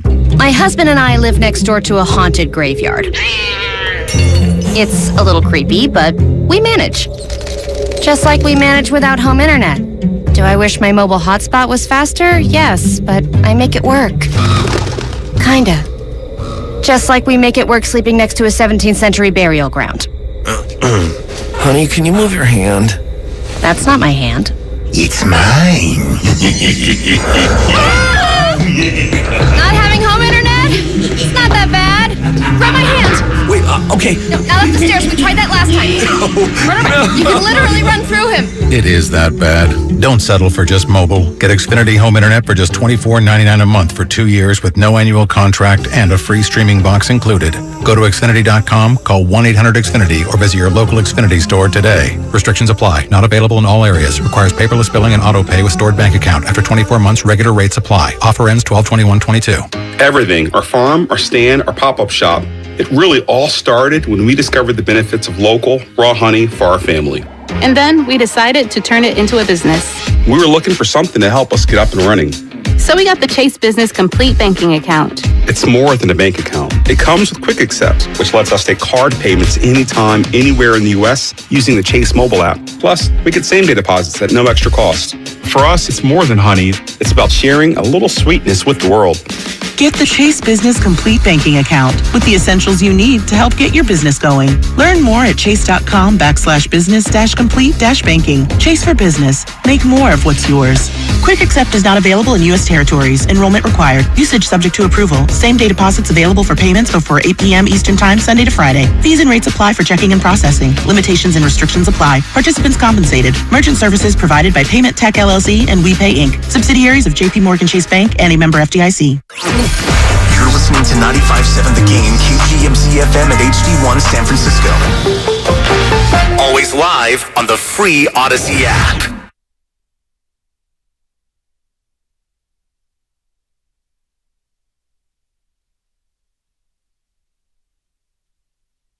Now, back to Will and Dibby on 95.7 The Game. You know what one of my least favorite things in life is? People who smoke? Ooh, you're right, but that's not what I was thinking of. Okay, I just was guessing. Well, by the way, when you say that, y'all can, let Tim smoke. Y'all can smoke whatever you want. Sure. But yeah, no, don't blow cigarette smoke in other people's faces. Yeah. You know what I'm saying? Yeah. Yeah. Or even that's not the stench of it reminds me of my mom who used to smoke in the house. Oh, yeah. Well, so is that a good thing or a bad thing? It's a bad thing. Okay. I mean, I love my mom. I miss my mom. It reminds you of your mom. Yes. Yeah. Okay. No, what I was referring to, especially on the internet, things that you know are literally there just to dangle the carrot in front of your face.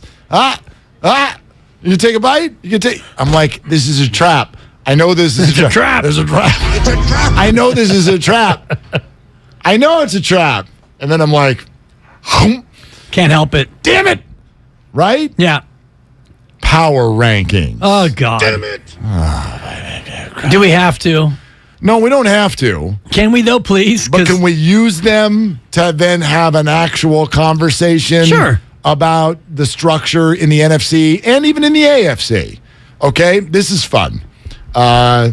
Stupid, but it's fun. Because to me, power rankings are pertinent for college sports. Like, okay, the NCAA tournament, which is coming up in March, and, Joe Lunardi, first four in, last four out or whatever, we use the power rankings, Ken Pom, as I like to say, Ken Pomeroy, KenPom.com. Those rankings actually matter when it comes to selection and seeding. Which, by the way, my least favorite thing in sports is the fact that college sports, at any point, in any way, shape, or form, if anybody gets into a room and goes, all right, we got papers in front of us, let's figure out who should play for a title. Oh my God, that's not sports. What are you doing? Well, in basketball, you have to do that. You can't have a 342-team tournament. Let everyone in. It doesn't need to be that way. It doesn't need to be that way. I get it. There needs to be something in there, but couldn't I just say each conference, like this is a major conference, so you get 5 teams, and you're a minor conference, so you get 1 team. Whoever finishes in the first 5 places goes to the tournament. You want to make the regular season have some sort of validity, then have the regular season have some validity. Yeah, see, that's not fair, though, because the 9th place team in the Big Ten is better than the winner of the Southland Conference. That's not fair. There's an interesting statement that should never be said again in sports. I mean, the Buccaneers are going to host a playoff game. Fair? No. Okay. And that's another thing that's broken. But. Right, I get it. But you know what I'm saying? Like, you're in a division, you win your division, okay? Or come in second, or whatever the parameters are. So I can't, but I'm mainly talking about football. I can't stand that we sit down and go, well, this 12-0 is better than that 12-0. And actually, I think that 11-1 is better than this 12-0. What are you talking about? The BCS rankings coming out this afternoon, Mark. I'm looking forward to another rendition. Redonkulous. But anyway, Pro Football Talk, Week 11. Power rankings in the National Football I love it. League. Thank you. Dress it up. Are we going 10-1? Number 10. Number 32. Who is last, by the way? Spadone knows. Oh, no. Yeah. No. Yep. Is this PFT? Look, if you're going to cry at the podium after the game, you automatically get last place. Only one team cried after they lost last week. Because he cares, Mark. He does. Damn it, he cares. Listen, I got nothing against crying. Just ask Dibs. I got nothing against crying. Man. My point is... This guy's like Adam Morrison in here. If you cry... It's like doing radio with Adam Morrison. If you cry after the game, you go to the back of the line. I think if you lost to the Raiders and only have one win, you're the worst team in the league, and that's the Texans. Well, but the Texans they're plucky. The autumn wind is a doormat. They played the Eagles just like 8 days ago, and they were not bad. They covered. Not bad. Only covered by a half point, but they covered. And so the Texans are in 31st, and the Raiders are in 32nd. Let's skip ahead to the top 10, Mark. Forget all of that junk. Let's go to number 10. Okay. It is the San Francisco 49ers. They're number 10? They are number 10 after their victory over, who'd they play last week? The Chargers. That's right. The San Diego Chargers. Yeah, the San Diego Chargers. North San Diego. Up one spot from number 11. The 49ers are at number 10. Now, I hope they're ahead of the Chargers, and I don't expect it. Chargers are probably like 14. Chargers 17. Okay, great. 17. That's okay. nice. All right. We have a tie. At 9? At 8. Okay, makes sense. Yeah, I mean, if they're going to tie, you give them 8th, not 9th, but yes. So when we have a subjective power ranking, we can't have a tie. I know. That's just ridiculous. I know. It's one thing if we look at the AP college football poll and the votes come out and they're tied. Fine. You had 63 voters. I get that. I think I introduced this as it's stupid. But let's have some fun with it. It's good. Okay. So we have a tie at 8. At number 8.5. Thank you. The Buffalo Bills and the Jets. Jets. The Bills, who plummeted to 8. Still believe if you cornered everyone who's watched an NFL game and going gun to the head? Yes, we are. Okay, man. That's aggressive. I'll go water pistol. Okay. Water pistol to the ear because that's weird. You can get an earache. Which could lead to a migraine. Right, totally. You might end up with a Q-tip or something. I think most people have cornered with a super soaker in the ear, and I said, put your chip in one team. Tell me who's the best, most talented team in football. I think Buffalo is the number one answer on the board. I really do. Well, they would be higher than 8th, I would argue. Yes. You could say, Kansas City, maybe you're smitten with Minnesota like Steiny is. Philadelphia is, they got to be, 12th now in the power rankings after last night? We'll get there. Okay. All right, but the tie Bills, for 8th, the Bills have lost 2 in a row, and they are in 3rd place in their own division. They're 6-3, but these are facts. Number 7. Okay. The Dallas Cowboys. And Goose got his jersey back on he does. after a one-day respite after a loss at Lambeau Field in Wisconsin. 3rd in the division. So it's still a good year, 6-3. That's true. But they're number 7, ahead of the Niners. Interesting. Number 6. Okay. The Baltimore Ravens. Under the radar this year. Yeah, they're just kind of doing their thing. I can think about 2 or 3 times this year. I'm like, ooh, this is trap game. This is a trap. This is an upset spot for Lamar Jackson. Nope, they go out and win. They've been good. They've been a fun watch, too. They've had some wild games. And Lamar bet on himself, and right now, he's winning because he's doing pretty good things in a year where a lot of quarterbacks aren't. Speaking of quarterbacks doing good things, number 5, the Miami Dolphins. Tua Tagovailoa, highest rated passer in the league. Mike McDaniel, funniest head coach in the league. And all them former 49ers who will be coming to Levi's in a matter of weeks. They're doing the darn thing. Yeah. First place AFC East. Mostert, Wilson Jr. versus Mitchell and McCaffrey. Who do you like? Don't you forget Sherfield and Craycraft also. Of course. It's the entire 20 and a half roster of the 49ers out there doing good things in Miami. Yeah. It's a good team. Tua, MVP consideration, which is wild to think about. Right? You have to. You have to. All right. Well, the MVP conversation is really interesting. There's 6 guys who are all kind of in that same hopper. Yeah, and a long way to go still. Number 4. Okay, The New York Giants. Okay, You don't believe, do you? It's not that I don't believe. I'm about to go Bobby Fitz on you. But now do you believe? If you're going to give me power, this is why I'm ticked that I clicked on this. New York Giants, let's go through it right now. Top 10. If the Giants played the 49ers tomorrow, who's favored? Niners. If they played the Bills, who's favored? Bills. If they played the Cowboys, who's favored? That's a coin toss, but it depends where that game is. All right, if they played the Ravens, who's favored? The Ravens. If they play the Dolphins, who's favored? Exactly. Two. A good effort, though. If they played the Seahawks, who's favored? They're favored over the Seahawks. They're not. They just Geno lost Smith revenge game? They just lost by 2 touchdowns to Seattle 2 weeks ago. Oh, that's right. Yeah, right. I guess Seattle's favored. What are you doing putting the Giants at 4? Don't hide behind their 7-2 record. You know better than that. It's a total hide behind, which is why these power rankings miss me with them, because let's go through the standings. Let's just rank them in order of record. I did not miss you with them. I shot right across the bow. Me with them. And you nailed did. you right in your hoodie. Yeah, you did. Number 3, the Philadelphia Eagles. That's it. 1 blemish on the record, and see you later. You are out of the top spot. The Eagles come in at number 3 on the board. Huh. Probably behind the team, not to jump the bit, but behind the team that they beat. Well, Number 2. Kansas City Chiefs. Is number 2? How you like me now? No, I don't like you at all. Not what you thought I was going to say, is it? No. Number 1. The team with the best record in football, other than Philly. Yeah. With whom they're tied. And not really, because they played each other and lost. Right. But, what up, Lizzo? It's the Minnesota Vikings. You like that? I do. I really like that. They're playing good football, and they won the game of the year over the Buffalo Bills. So, look, there's some things in here, and you'd have to know, what do you mean by power rankings? Is this record? Are we looking at the rest of their year? Are we looking at who would be favored? We can challenge all kinds of these things, but 49ers move back into the top 10. Eagles have a blemish. The conference feels incredibly gettable. The 49ers are 4th in the conference based on this. Giants, Eagles, Vikings ahead of them. But, quite frankly, I'll say this. Any of those teams come to Levi Stadium right now, who's favored? Any of them. Any of the NFC teams.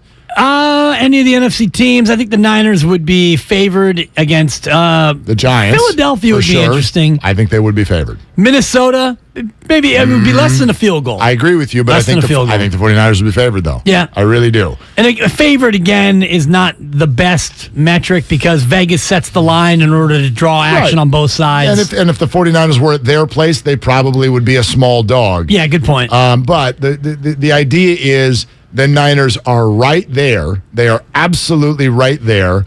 That win over the Chargers, if it wasn't pretty enough for you, sorry. It has put them in position. And with the Eagles now a blemish, the whole thing is getting tighter. Quite frankly, everything is still out there for this team. I mean, 2 weeks ago, we're sitting here going, gosh, you got to hang in there, and you're probably going to be one of the wild card teams. Well, now they're a Monday win away from being in first place. And I know they're still full 3 games behind Philly and Minnesota. I don't think the Niners are going to get the 1 seed.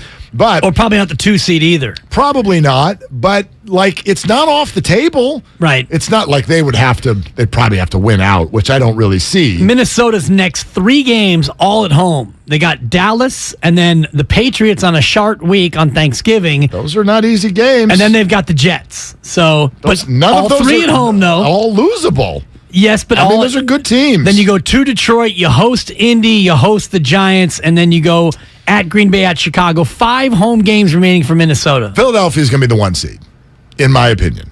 Philadelphia is going to be the 1 seed. You just watch them play. If you watched the game last night, I firmly believe that without a couple quirky things and without some odd stuff from the officials, like, for instance... here we go. Well, you saw the face mask that they missed on the fumble. Did you watch the game? Yeah. Okay, they missed. And look, they missed something. It's not a big deal, but that should not have been a turnover. And without that turnover, you're probably looking at the Eagles going down and getting some points on the board. Then they still end up with the ball again, complete a long bomb. Guy fumble from behind. There were quirky things that happened in the game. It's football things, yeah. Yeah, that's the NFL, right? You're not going to win every week, but then also combine it with this. Look at what's left on Philadelphia's schedule. And you know me, I don't want to look too far ahead. They haven't played the Giants yet, so those will be hard games. But and they still have to go to Dallas, but they've got home game against New Orleans. They've got a home game against the Packers. They're going to go to the Indianapolis and play the Colts. In fact, coming up this very week. The rejuvenated Colts. Sure. They're back, baby. I mean, they've got a veteran quarterback again. I don't know if they're rejuvenated. Coach Sunday's doing big things there. He's changed his name, by the way. He should. And then change it back for Christmas Eve when they'll play on a Saturday. That makes sense. Yeah, right? Just flip it around. But speaking of Christmas Eve, we mentioned that Christmas Eve just got more interesting for the 49ers. What a segue. Well, you and I last week said, find me the team that's going to crash the NFC party. It's going to be Giants, Cowboys, Eagles, Minnesota. Somebody's going to come out of the South, Seahawks, 49ers.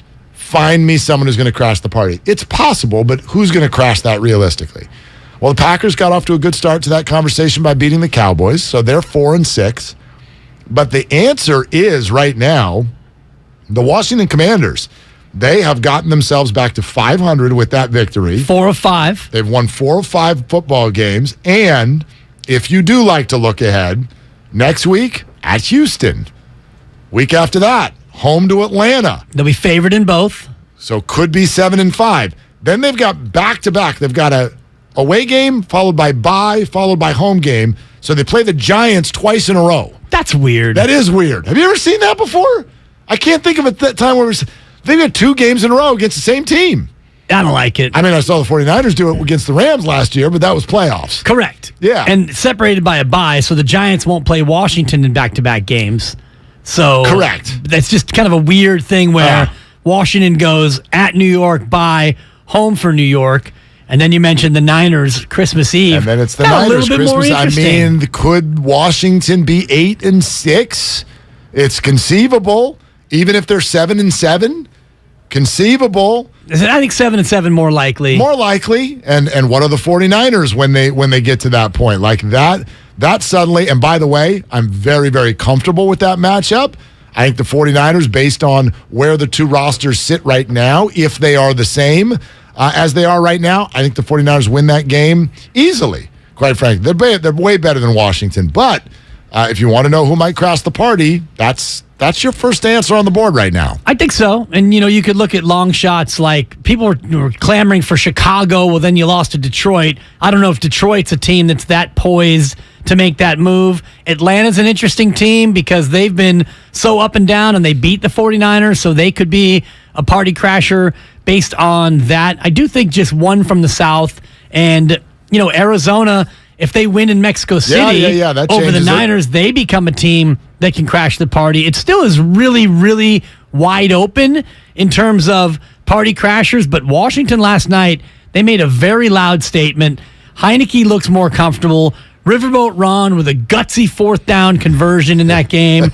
And Terry McLaurin, by the way, very good wide receiver. He's a handful. I don't mind what they've got going on there. Like the 2 guys coming out of the backfield and Robinson and Gibson are serviceable. Yes, McLaurin, even Curtis Samuel, a little bit of a career rebirth by going to Washington. Heineke makes some weird decisions, and he has a funny name. But he does do some things, and he's a good, he can run around a little bit. He converts on 3rd down. Yeah, that game, at least in theory, got a whole lot more interesting. Okay, Willard and Dibs, 95-7 the game. The Golden State Warriors finally put cruise control on their car and roll over somebody. But they hit the road tomorrow night. They're 0-7 on the road. They're 6-1 at home. And that's a very odd thing to think about because that is normally a characteristic of a young team. You've got a young team that hasn't quite figured out how to do things. You get teams like that are talented so they can win their home games, but gets a little bit harder for those role players on the road, and they can't win. We're talking about the 4-time champions who are led by Steph Curry, Draymond Green, and Klay Thompson if you didn't play the night before, and Kevon Looney, and you can't win a road game. I mean, that's why tomorrow becomes really interesting for all of the reasons we just discussed. Can you get off the schneid on the road? Can you respond to what Phoenix did to you last time? There's the Clay and Devin Booker dynamic. The Warriors still see the Suns as a team where they need to drop a message to them with regard to what could happen in the playoffs this year. So I think, again, you're going to get another early season game that's got higher intensity than it normally would have. Especially because of the Booker, Klay Thompson imbroglio, for lack of a better description, last time. And, Klay coming back fresh is going to be looking to make a big impact in that game. And Phoenix also still a big chip on its shoulder based on what happened last year, 64-18, and they didn't even make it to the Western Conference Finals. Dallas wasn't as good as Phoenix, but Dallas got over on the Suns and then got rolled by Golden State. So I'm sure Phoenix is looking at last year still thinking that should have been us at least in the conference finals. And also questions about Chris Paul's availability, which I think is why this game is still off the board. Yeah, maybe that's why. That's a good point. Wiseman to the G League. Jordan Poole has a breakout game while Clay is sitting and broadcasting with Run TMC. So much to talk about. 888-957-9570. Let's go to James in Berkeley. Hey, James, you're on with Willard and Dibs. What are you doing, James? I'm walking my Chihuahua. Thank you for having me on the show. Yeah, what's the Chihuahua's name? Chihuahua's Jeff. Yes? The name is yes or yeah? What's the Chihuahua's name? It's Jeff. Oh, Jeff. J-E-F-F. Jeff. I love it when people... J-E-F-F, Jeff.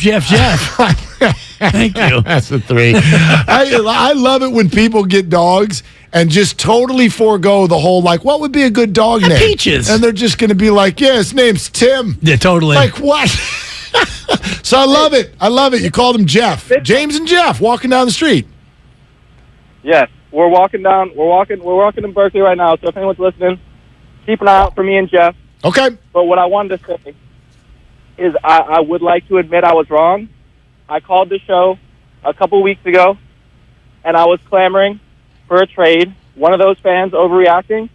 And now I think I agree with something I heard from Slater the other day. I don't know if it was on your show, but what Slater said is, he says, you look at the top 5 the Warriors have. You look at some of the pieces they got off the bench in Poole, DiVincenzo, Moody, JaMychal Green, the top 9. I think they can go toe-to-toe with anyone in the West right now. And I'm very high on Kuminga's potential. I'm very high on Moody's potential, very high on Poole's potential. I'm not sold on Wiseman, but I think at this point, we have to go down with the ship. I think sending him down to the G League is a good thing. And let's see what he can be in a year or two.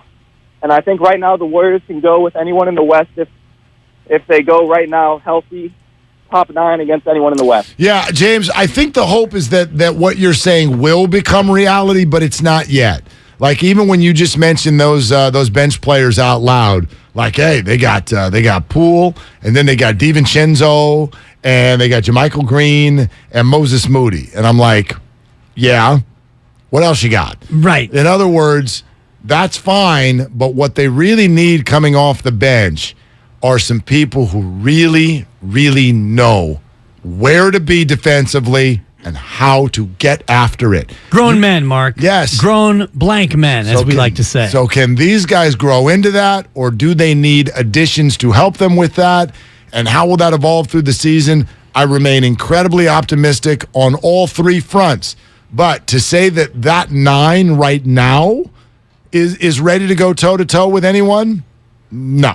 Not right now. They need Not both, yet. Mark, to Win a road answer game, your maybe. question. Win a road game. And I just did the math, Mark, and thinking about what Anthony Slater said about this Warriors team being so good on the road, that's really kind of a postseason thing. This year, and then the previous 2 years combined, the Warriors are 36-48 on the road. Wow. Yeah. It struck me. So under 500 even before Way this year. under 500. Well, 0-7 this year. Okay. What were they last year, though? Last year on the road, they were 22-19. Okay, but a winning record. Yes. Yeah. But, 22-19 is not world-beating. And then if you go back the year before that, when they went 39-33, they lost in the play-in game. They were 14-22. Yeah. I'm not even going back to the disastrous year. Just the last 3 years, in the regular year, they haven't been a good road team. They've got they've built a great home court advantage. They certainly did in Oakland. They're building it very much so here at Chase Center. And I know this is a different sport, but Dusty Baker used to say that all the time. Go 500 on the road, win your games at home. And that's how you build a good team. And the Warriors can absolutely be that. Problem is, they're not even close to 500 on the road. They are 0-for on the road. So 36-48 over the last 2+ seasons. Right. Which I know the 0-7 exacerbates or makes that a lot worse. But even before that, they were 36-41. They were sub 500 going into this year. Does anybody want to discuss a starting lineup change after what you saw from Jordan Poole last night? And is there more to Wiseman going to the G League than meets the eye? We get into that next. 888-957-9570. That's the phone number. It's Willard and Dibs. Hey, it's JP with the Golden State Warriors. Poole pitches pocket. It's a steal. It's a 3-on-2. It's a new Millennium Fast break for a triple as he pulls up, calling his own number, and buried the 3. Midcourt Draymond to DiVincenzo. Back to Poole. Fires away again. Gets it. Got the roll. It's good and a foul. Lock in all day right here on 95.7 The Game. AT&T Fiber presents a straightforward moment inspired by straightforward pricing. And now we just cube the pancetta as such. So what's on the menu tonight? This carbonara I found online. It's fire. You gonna love it, Mom. I hope you hold on to this AT&T Fiber, son. It's nice. Yeah, you should settle down now that you're a gagillionaire. Oh, I am. I finally found the one internet I've been looking for my whole life. So, no more one-year stands? Nah, I'm done with all that. With AT&T Fiber, there's no price increase at 12 months. What about equipment fees? Nope. Those were never any good for you. Exactly. But now, everything's completely straightforward. Well, in the spirit of being straightforward, I never liked any of your old ones. Me neither. Blah. Y'all never told me that. But we're being straightforward now, which feels good, yeah? Yeah. Now let's get straightforward about that girl he's been seeing. Straightforward is better. No equipment fees, no data caps, no price increase at 12 months. Live like a gagillionaire with AT&T Fiber. Limited availability in select areas. Visit att.com/hypergig. Hi, I'm Aaron, owner of California Deluxe Windows. Ever notice? When your neighbors get new windows, there is a large black eye of broken stucco, uneven plaster, and even mismatched paint. At California Deluxe Windows, we never leave a ring around the window. Why? Because we are one of the only companies in California who custom crafts every window and door to your home's exact measurements. Almost everyone else on the radio is a distributor. They grab a window from a warehouse, break open your wall, shove it in and patch things up. At California Deluxe Windows, we take pride in our work. Our installation technique is so precise, we do not break your stucco. Your house could be covered with potato chips and we wouldn't crack one. Call now and for a limited time, you get 30% off your entire order and 24 months of interest-free financing. 800-874-3600. 800-874-3600. That's 800-874-3600. California Deluxe Windows. Windows engineered for life. Certain terms and conditions apply. CSLB number 774518. Hey, I'm Andy. If you don't know me, it's probably because I'm not famous. But I did start a men's grooming company called Harry's. The idea for Harry's came out of a frustrating experience I had buying razor blades. Most brands were overpriced, overdesigned, and out of touch. At Harry's, our approach is simple. Here's our secret. We make sharp, durable blades and sell them at honest prices for as low as $2 each. We care about quality so much that we do some crazy things, like buy a world-class German blade factory. Obsessing over every detail means we're confident in offering a 100% quality guarantee. Millions of guys have already made the switch to Harry's, so thank you if you're one of them. And if you're not, we hope you give us a try with this special offer. Get a Harry's starter set with a 5-blade razor, weighted handle, shave gel, and a travel cover, all for just $3 plus free shipping. Just go to harrys.com and enter code JOY at checkout. That's harrys.com, code JOY. Enjoy. Do you have 3 ex-wives and your current trophy wife wants a life insurance policy 3 times the size of the policies you had to purchase for your previous mistakes? If so, you need to call Big Lou at Term Provider, 800-200-1966. Big Lou is intimately familiar with your problems, and if you're 50 or 60 years old and in reasonably good health, a $1 million policy should only cost about $100 to $200 per month. Big Lou may have a solution for your previous policies as well. You may even save enough money to lighten the load on your new $1 million policy. Remember, call Big Lou. He's like you, except he's only on number 2. Call Term Provider at 800-200-1966. That's 800-200-1966 for $1 million in term life insurance that you can live with. Call Big Lou at 800-200-1966. 800-200-1966. Kirby is your driveway mechanic. They bring the shop to you with brake replacements, oil changes, washes, and so much more. Get $50 off your first oil change with code OIL50 at Kirby.com. That's CURBEE.com and use code OIL50. If you run a small business, you need the most from every investment. That's why Comcast Business gives you more, like our new gig speed Wi-Fi, plus unlimited data, all on the largest, fastest, reliable network for small businesses. Comcast Business, powering possibilities. Get started with fast speeds and advanced security for just $49.99 a month for 12 months with no annual contract. Plus, ask how to get up to a $750 prepaid card with a qualifying bundle. Ends 12/5/2022. Restrictions apply. EcoBill and autopay required. New 50 megabits per second internet and security edge customers only. Equipment, taxes, and fees extra.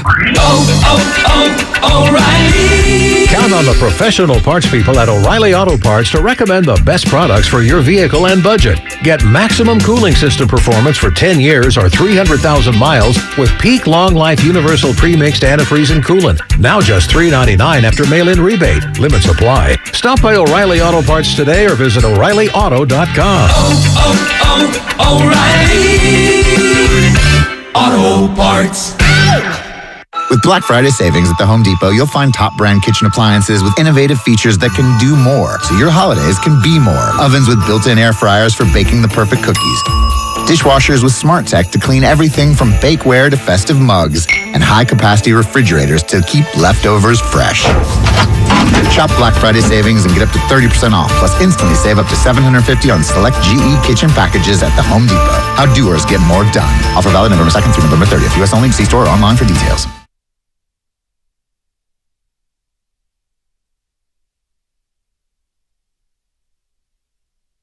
Rebuild my ass. Now, back to Willard and Dibs on 95.7 The Game. Yeah, there's a surgery for that. He needs to rebuild his ass. Yeah, they Kim do. Kardashian. That's what I was just going to say. Call a Kardashian. They'll tell you all about it. All right, it's Willard and Dibs. What's going on, everyone? 888-957-9570. He's also right, by the way. That's kind of why this whole thing has ended up very, very difficult for James Wiseman and, by extension, Trey Lance. You know, rebuild my blank. Like, that's not what we're doing here. These are teams that are built and ready to win now, and so injecting very, very young and inexperienced players into key positions on those teams has proven to be just a wee bit more complicated than everybody wanted to make it. Yeah. And they were rubbing their hands together at the beginning of this year. Remember this? Let's go back 2 months. Ooh, champions and Wiseman. It's incredible. And Kuminga. 49ers, NFC title game, and now we got a quarterback. It's never that easy. Well, if DiVincenzo and Green and Lamb were GP2, Porter Jr., and a combination of Bielitsa and JTA, then none of this would be as urgent as it has been. Sure. Because you could still say, all right, yeah, go ahead, James, go to Santa Cruz. We're 10-4. It doesn't matter. And Kuminga, we'll sprinkle you in as we need to. It doesn't matter. We're 11-3. Right. Last year they started 18-2. 18-2. So all those things were pushed in the back burner. I also wonder this though, and this when I saw James Wiseman go into Santa Cruz, there were two emotions at the same time. One of them is like, well, yeah, that's obvious. I mean, he's not playing. It's not working. He's not ready. He's got to play. And I knew that would be the narrative they use. And I'm not saying that they're not being genuine. I think they are. That's true. But there's also another piece to this. I very, very much believe that the Warriors are going to do everything in their power to make the rest of Steph Curry's career amazing. And so if you're losing basketball games, if you literally are incapable of winning a road game, the Warriors are not going to just sit there and be like, shoot, it didn't work. Huh. All right. Time to start scouting the draft. Oh, well, we'll see, maybe next year. They're not going to do that. And so, as you pointed out a few minutes ago, if you look at the Warriors and go, all right, if we even wanted to entertain a trade, who could we put in that conversation? Well, the very first two names and potentially the only names. Yeah, there's draft picks. Could you put in a veteran contract, whatever? Does it get to a point where I don't think there even can be a Draymond or a Clay conversation right now, again, because they're trying to win, and those guys are winning basketball players. But if there's a trade at any point, Wiseman and Kuminga are the names. And so if you, at any point, want some shine on James's name, you got to get him out of here. You got to get him out of here. Because right now, it's a terrible look. You have two options. You could either just sit him there, change his initials to DNP, or you could put him in the game and have his defensive rating emanate all over the country for every scout to see. My God, you can't even play this guy. It's 123. Let me add a third. Oh, my God. That's what Slate's told us. Or let me add a third one. You can do what you did last night. Hope to blow someone out by 35 points, then stick James in there, hope for a couple dunks, and make that look good. You got to get this guy out of there.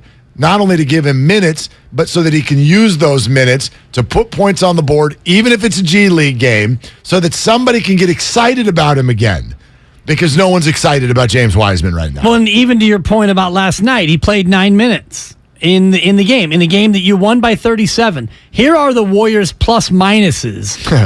Plus 13, plus 13, plus 17, plus 17, plus 33 for Jordan Poole. Woo! Plus 24, plus 18, plus 26, plus 10, plus 14, plus 4, minus 4. Huh. Which one of these is not like the other? Which is obvious because of the conversation we're having. And even Rollins was a plus 4 in his 8 minutes. Wiseman's 9 minutes, he was a minus 4. And it's a small sample size, but it's indicative of what has been going on with James Wiseman. When he's been on the floor, he's been unplayable. Rollins actually, and again, it's garbage time. Yeah. That was fun. Yeah. Rollins looked good. He did. And nailed a 3. He's taking the ball to the rack, scored 5 points. James had 2. James had 2 points. Right. 1 of 3, had 2 points. Where he is right now to where he would need to be a real serviceable part of this team's rotation in a championship window, I don't know if you can make up that much ground in a year. So think about it in terms of the Warriors. So they're looking at James Wiseman, and they know that right now he's unplayable other than garbage time. So how do you get Wiseman from where he is to a point where maybe in February he's coveted in a trade? Because that is not the best case scenario. Is he goes to Santa Cruz and he has a Jordan Poole-ian turnaround, and by February it's like, oh my God, the light is on and somebody's home. I mean, that's best case scenario. The realistic scenario is go to Santa Cruz, come back up, a little bit of back and forth, show that you actually are a serviceable, legitimate NBA player, and then come February, who wants him? Yeah. Bam, trade, veteran. It's tough. It's tough right now because you don't want to give up on him. No, you don't want to give up on him. There's nowhere near time to do that. However, I love it. You got a big butt, and I cannot lie. Even when Jordan Poole was struggling and needed to go to the G League, when he came up, when he was on the Warriors, you might be like, this isn't great, whatever, but he could play basketball at the NBA level. And he acted like he could play basketball, James Wiseman, you can't be here.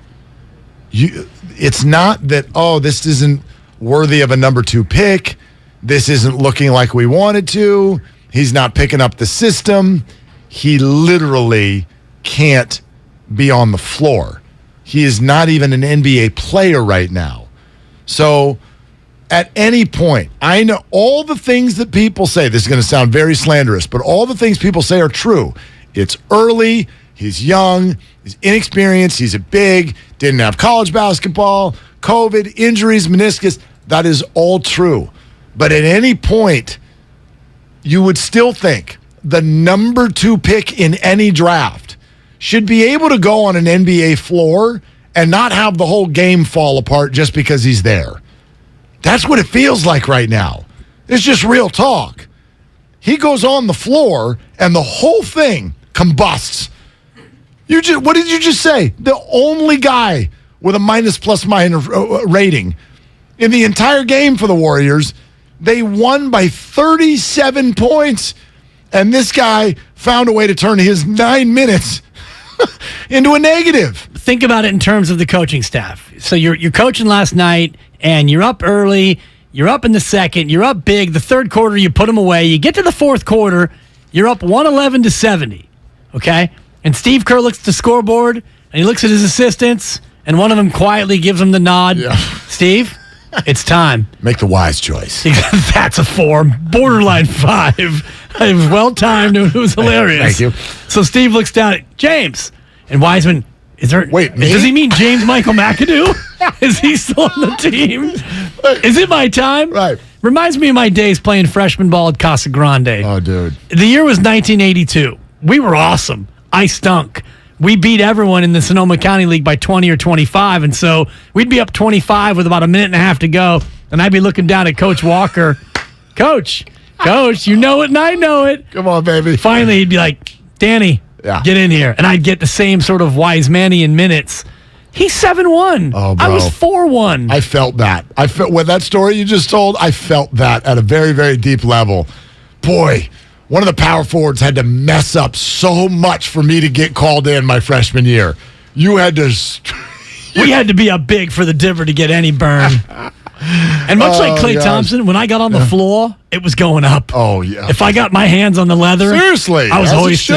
Yeah. What's up next on the game is brought to you by Fremont Bank, full service banking, no compromises, and also sponsored by ChooseChange.org. It's Willard and Dibs, and here comes the changing room, version 2 on 95.7 The Game.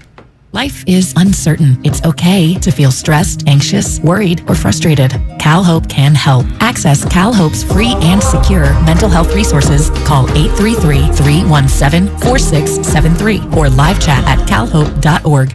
Hey, Dan Dibley here. What's the best way to deal with triple-digit and below freezing temperatures? Keep them outside. Golden State Window and Door understands the vast range in temperatures all across the Bay Area. Thankfully, technology and style are ever-changing when it comes to windows, doors, and home siding. With assistance from Golden State Window and Door, you or your contracted clients can live comfortably year-round. You'll find modern options like Marvin's Ultimate Sliding French Door, which offers space-saving sliding design and is engineered for years of energy-efficient performance. Anderson's A-Series windows offer a wide range of popular designs and are the highest performing weather-tight products that Anderson has ever offered. Get inspired by the many possibilities when you visit goldenstatelumber.com and click on virtual tours. Then talk with your builder or designer to see what might be a good fit for your home. Serving the Bay Area for 3 generations, Golden State. When you succeed, we succeed. When cold symptoms keep you up, try Vicks NyQuil Severe for max strength nighttime relief. Just 1 dose of Vicks NyQuil Severe starts to relieve 9 of your worst cold and flu symptoms to help take you from 9 to none. Get some rest and feel better with Vicks NyQuil Severe. The nighttime sniffling, sneezing, coughing, aching, sore throat, stuffy nose, fever, best sleep with a cold. Medicine. Use as directed. Did you know that feeling sluggish or weighed down could be signs that your digestive system isn't working at its best? But taking Metamucil every day can help. Metamucil supports your daily digestive health using a special plant-based fiber called psyllium. Psyllium works by forming a gel in your digestive system to trap and remove the waste that weighs you down. Metamucil's gelling action also helps to promote heart health and slows down sugar absorption to promote healthy blood sugar levels. Start feeling lighter and more energetic by taking Metamucil every day. If you run a small business, you need the most from every investment. That's why Comcast Business gives you more. Like more innovation with our new gig speed Wi-Fi, plus unlimited data. More speed from the largest, fastest, reliable network for small businesses. And more savings, up to 60% a year with Comcast Business Mobile. All from the company that powers more businesses than any other provider. When you need more, you need Comcast Business, powering possibilities. Get started with fast speeds and advanced security for just $49.99 a month for 12 months with no annual contract. Plus, Ask how to get up to a $750 prepaid card with a qualifying bundle. Offer ends 12/5/2022. Restrictions apply. EcoBill and AutoPay required. New 50 megabits per second internet and Security Edge customers only. Equipment, taxes, and fees extra and subject to change. Mobile Savings compares pricing of top 3 carriers. No one knows where this market will go. Things could change tomorrow, next week, or next month. At Merrill, we've been here before, and history shows this is the time to stay focused on your future. Because through every market, the bull will always have your back. Find an advisor in the Bay Area at ml.com/bullish. Merrill, a Bank of America company. What would you like the power to do? Investing involves risk. Merrill Lynch, Pierce, Fenner & Smith Incorporated, registered broker-dealer, registered investment advisor. Member SIPC, a wholly owned subsidiary of Bank of America Corp. Hey guys, this is Keenan Thompson. I have a problem with you. Yes, you. None of y'all told me that AutoTrader has millions of new and used cars that I can shop from home. I thought we were friends. I put smiles on your face, but I'm not smiling. No one told me that with AutoTrader, a dealer can deliver cars to my home or that I could shop by price on AutoTrader. No one. Consider this friendship that you just learned we had officially over. Finally, it's easy. AutoTrader. Ray Magliozzi here for eBay Motors. You're driving along and some nimrod cuts you off. You hit the horn. Jeez, it sounds like a goose in distress. Time to head over to eBay Motors. They have horns for every make and model, not to mention horn pads, steering wheels, wiring, and more. 122 million parts. You can even go for an upgrade. It looks like Mr. Cutoff Man needs a new seat cover. Try eBay Motors, pal. Get the right parts at the right prices. eBay Motors. Let's ride. Kelley Blue Book is the one-stop shop for pricing, fixing, selling, and instant cash offering. Instant cash offer is exactly what it sounds like. An official offer to buy or trade your car. Just enter your VIN or license plate, answer a few questions about your car's history, and what kind of condition it's in. In minutes, you'll receive an offer to sell or trade your car that you can be sure is fair. Then choose a dealer to purchase your car and schedule a time to meet. For all of the its, KBB.com. A nice sunny day in Berkeley with highs near 65. Weather brought to you by One Thing. Cut up six-pack rings and reduce your use of plastic to help keep it out of our waterways and oceans. Join Odyssey, and together each of us doing one thing makes a greener tomorrow.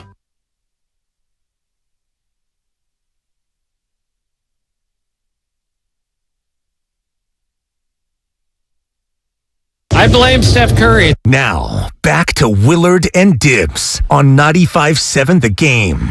Now, Bonte mentioned this on the changeover. We haven't really talked about it much since. And I'll read the tweet directly from Adam Schefter a couple hours ago. According to sources. Rams wide receiver Cooper Kupp. There you go. Is scheduled to undergo ankle surgery Wednesday, and the team is placing him on IR per HC Sean McVay. Kupp is out a minimum of 4 weeks, and with the way the Rams season is going, I love it.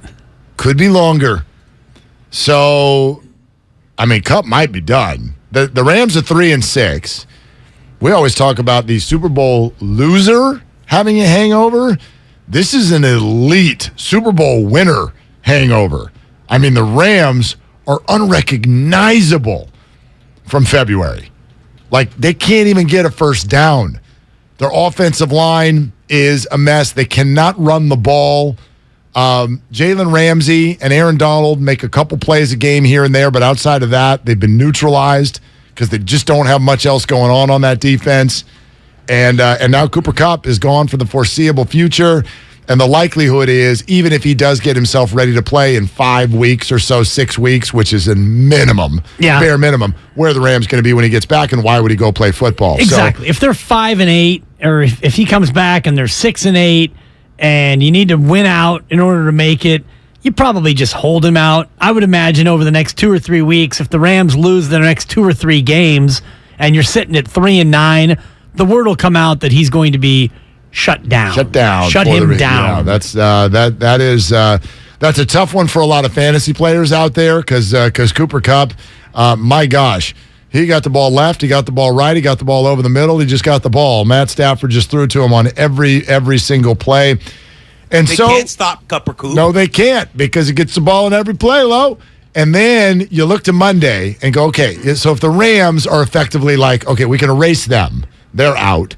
You even said it. The Cardinals are probably in desperation sensation mode in Mexico Monday, because if they win, they get to 5-6. They would only be a half game behind the 49ers. But if the 49ers can win on Monday night, it effectively probably knocks Arizona from the ranks of danger. They'd be 1-4 in the division, and they'd be 3-6 in the conference, Correct. losing virtually all tiebreakers. And the 49ers would be undefeated in the division at 4-0 and would have caught the Seahawks at 6-4. That's what's on the line. Like, it literally, that game Monday now, it brings the division and a lot of stuff into doubt if the 49ers can't win it. But if they win it, it is a knockout blow to the Arizona Cardinals and puts the 49ers right back in the driver's seat for a home playoff game. Yeah, which would put them at the 3 seed. If they win, and I think Seattle's on a bye, if I'm not mistaken, so they win, Following tied Germany, with Seattle, head-to-head goes to the Niners, so that would put the Niners at the 3 seed, and that would bump Seattle all the way down to the 7 seed, pending other outcomes. And they'd only be a half game up on the Washington Commanders. Right. And similarly, if the Niners lose to Arizona, they'd be tied with the Commanders. Arizona would be a half game behind the Niners, and they would hold the tiebreaker over the Niners. How would you handicap, just for fun, how would you handicap right now if the 49ers get the 3 seed? Who are they likely seeing week 1 of the playoffs? That would be the 6 seed in the league. Cowboys. Dallas Cowboys. Assuming that the Giants stay ahead of the Cowboys. There's the Seahawks also now. So the 3 wild card teams would stand to be, in the moment, would stand to be the Giants, Cowboys, and Seahawks. Correct. All right, so you're taking, and this is whoever would finish in the middle of those 3. Right. You think it would be Dallas? Well, if I look ahead to the end, look. If I look ahead to the end of the year, it's probably the Giants. I think Dallas is better than the Giants. Dallas would leap over the Giants. They've already got a game in hand against them. They beat them once. Yes. Dallas beat the Giants when they played. So let's just say that it's the Giants. It would be the Niners hosting the New York Football Giants. Niners would be favored by 7 and a hook. Yeah. I mean, at Levi's, if that's where you were going. They'd be a big favorite against any one of those 3. You'd have Minnesota hosting, let's just say Seattle, might be the Commanders if they climb up to that. And then it would be Tampa hosting Dallas. Dallas may be road favorite in that spot. I expect Seattle to get back on the horse here.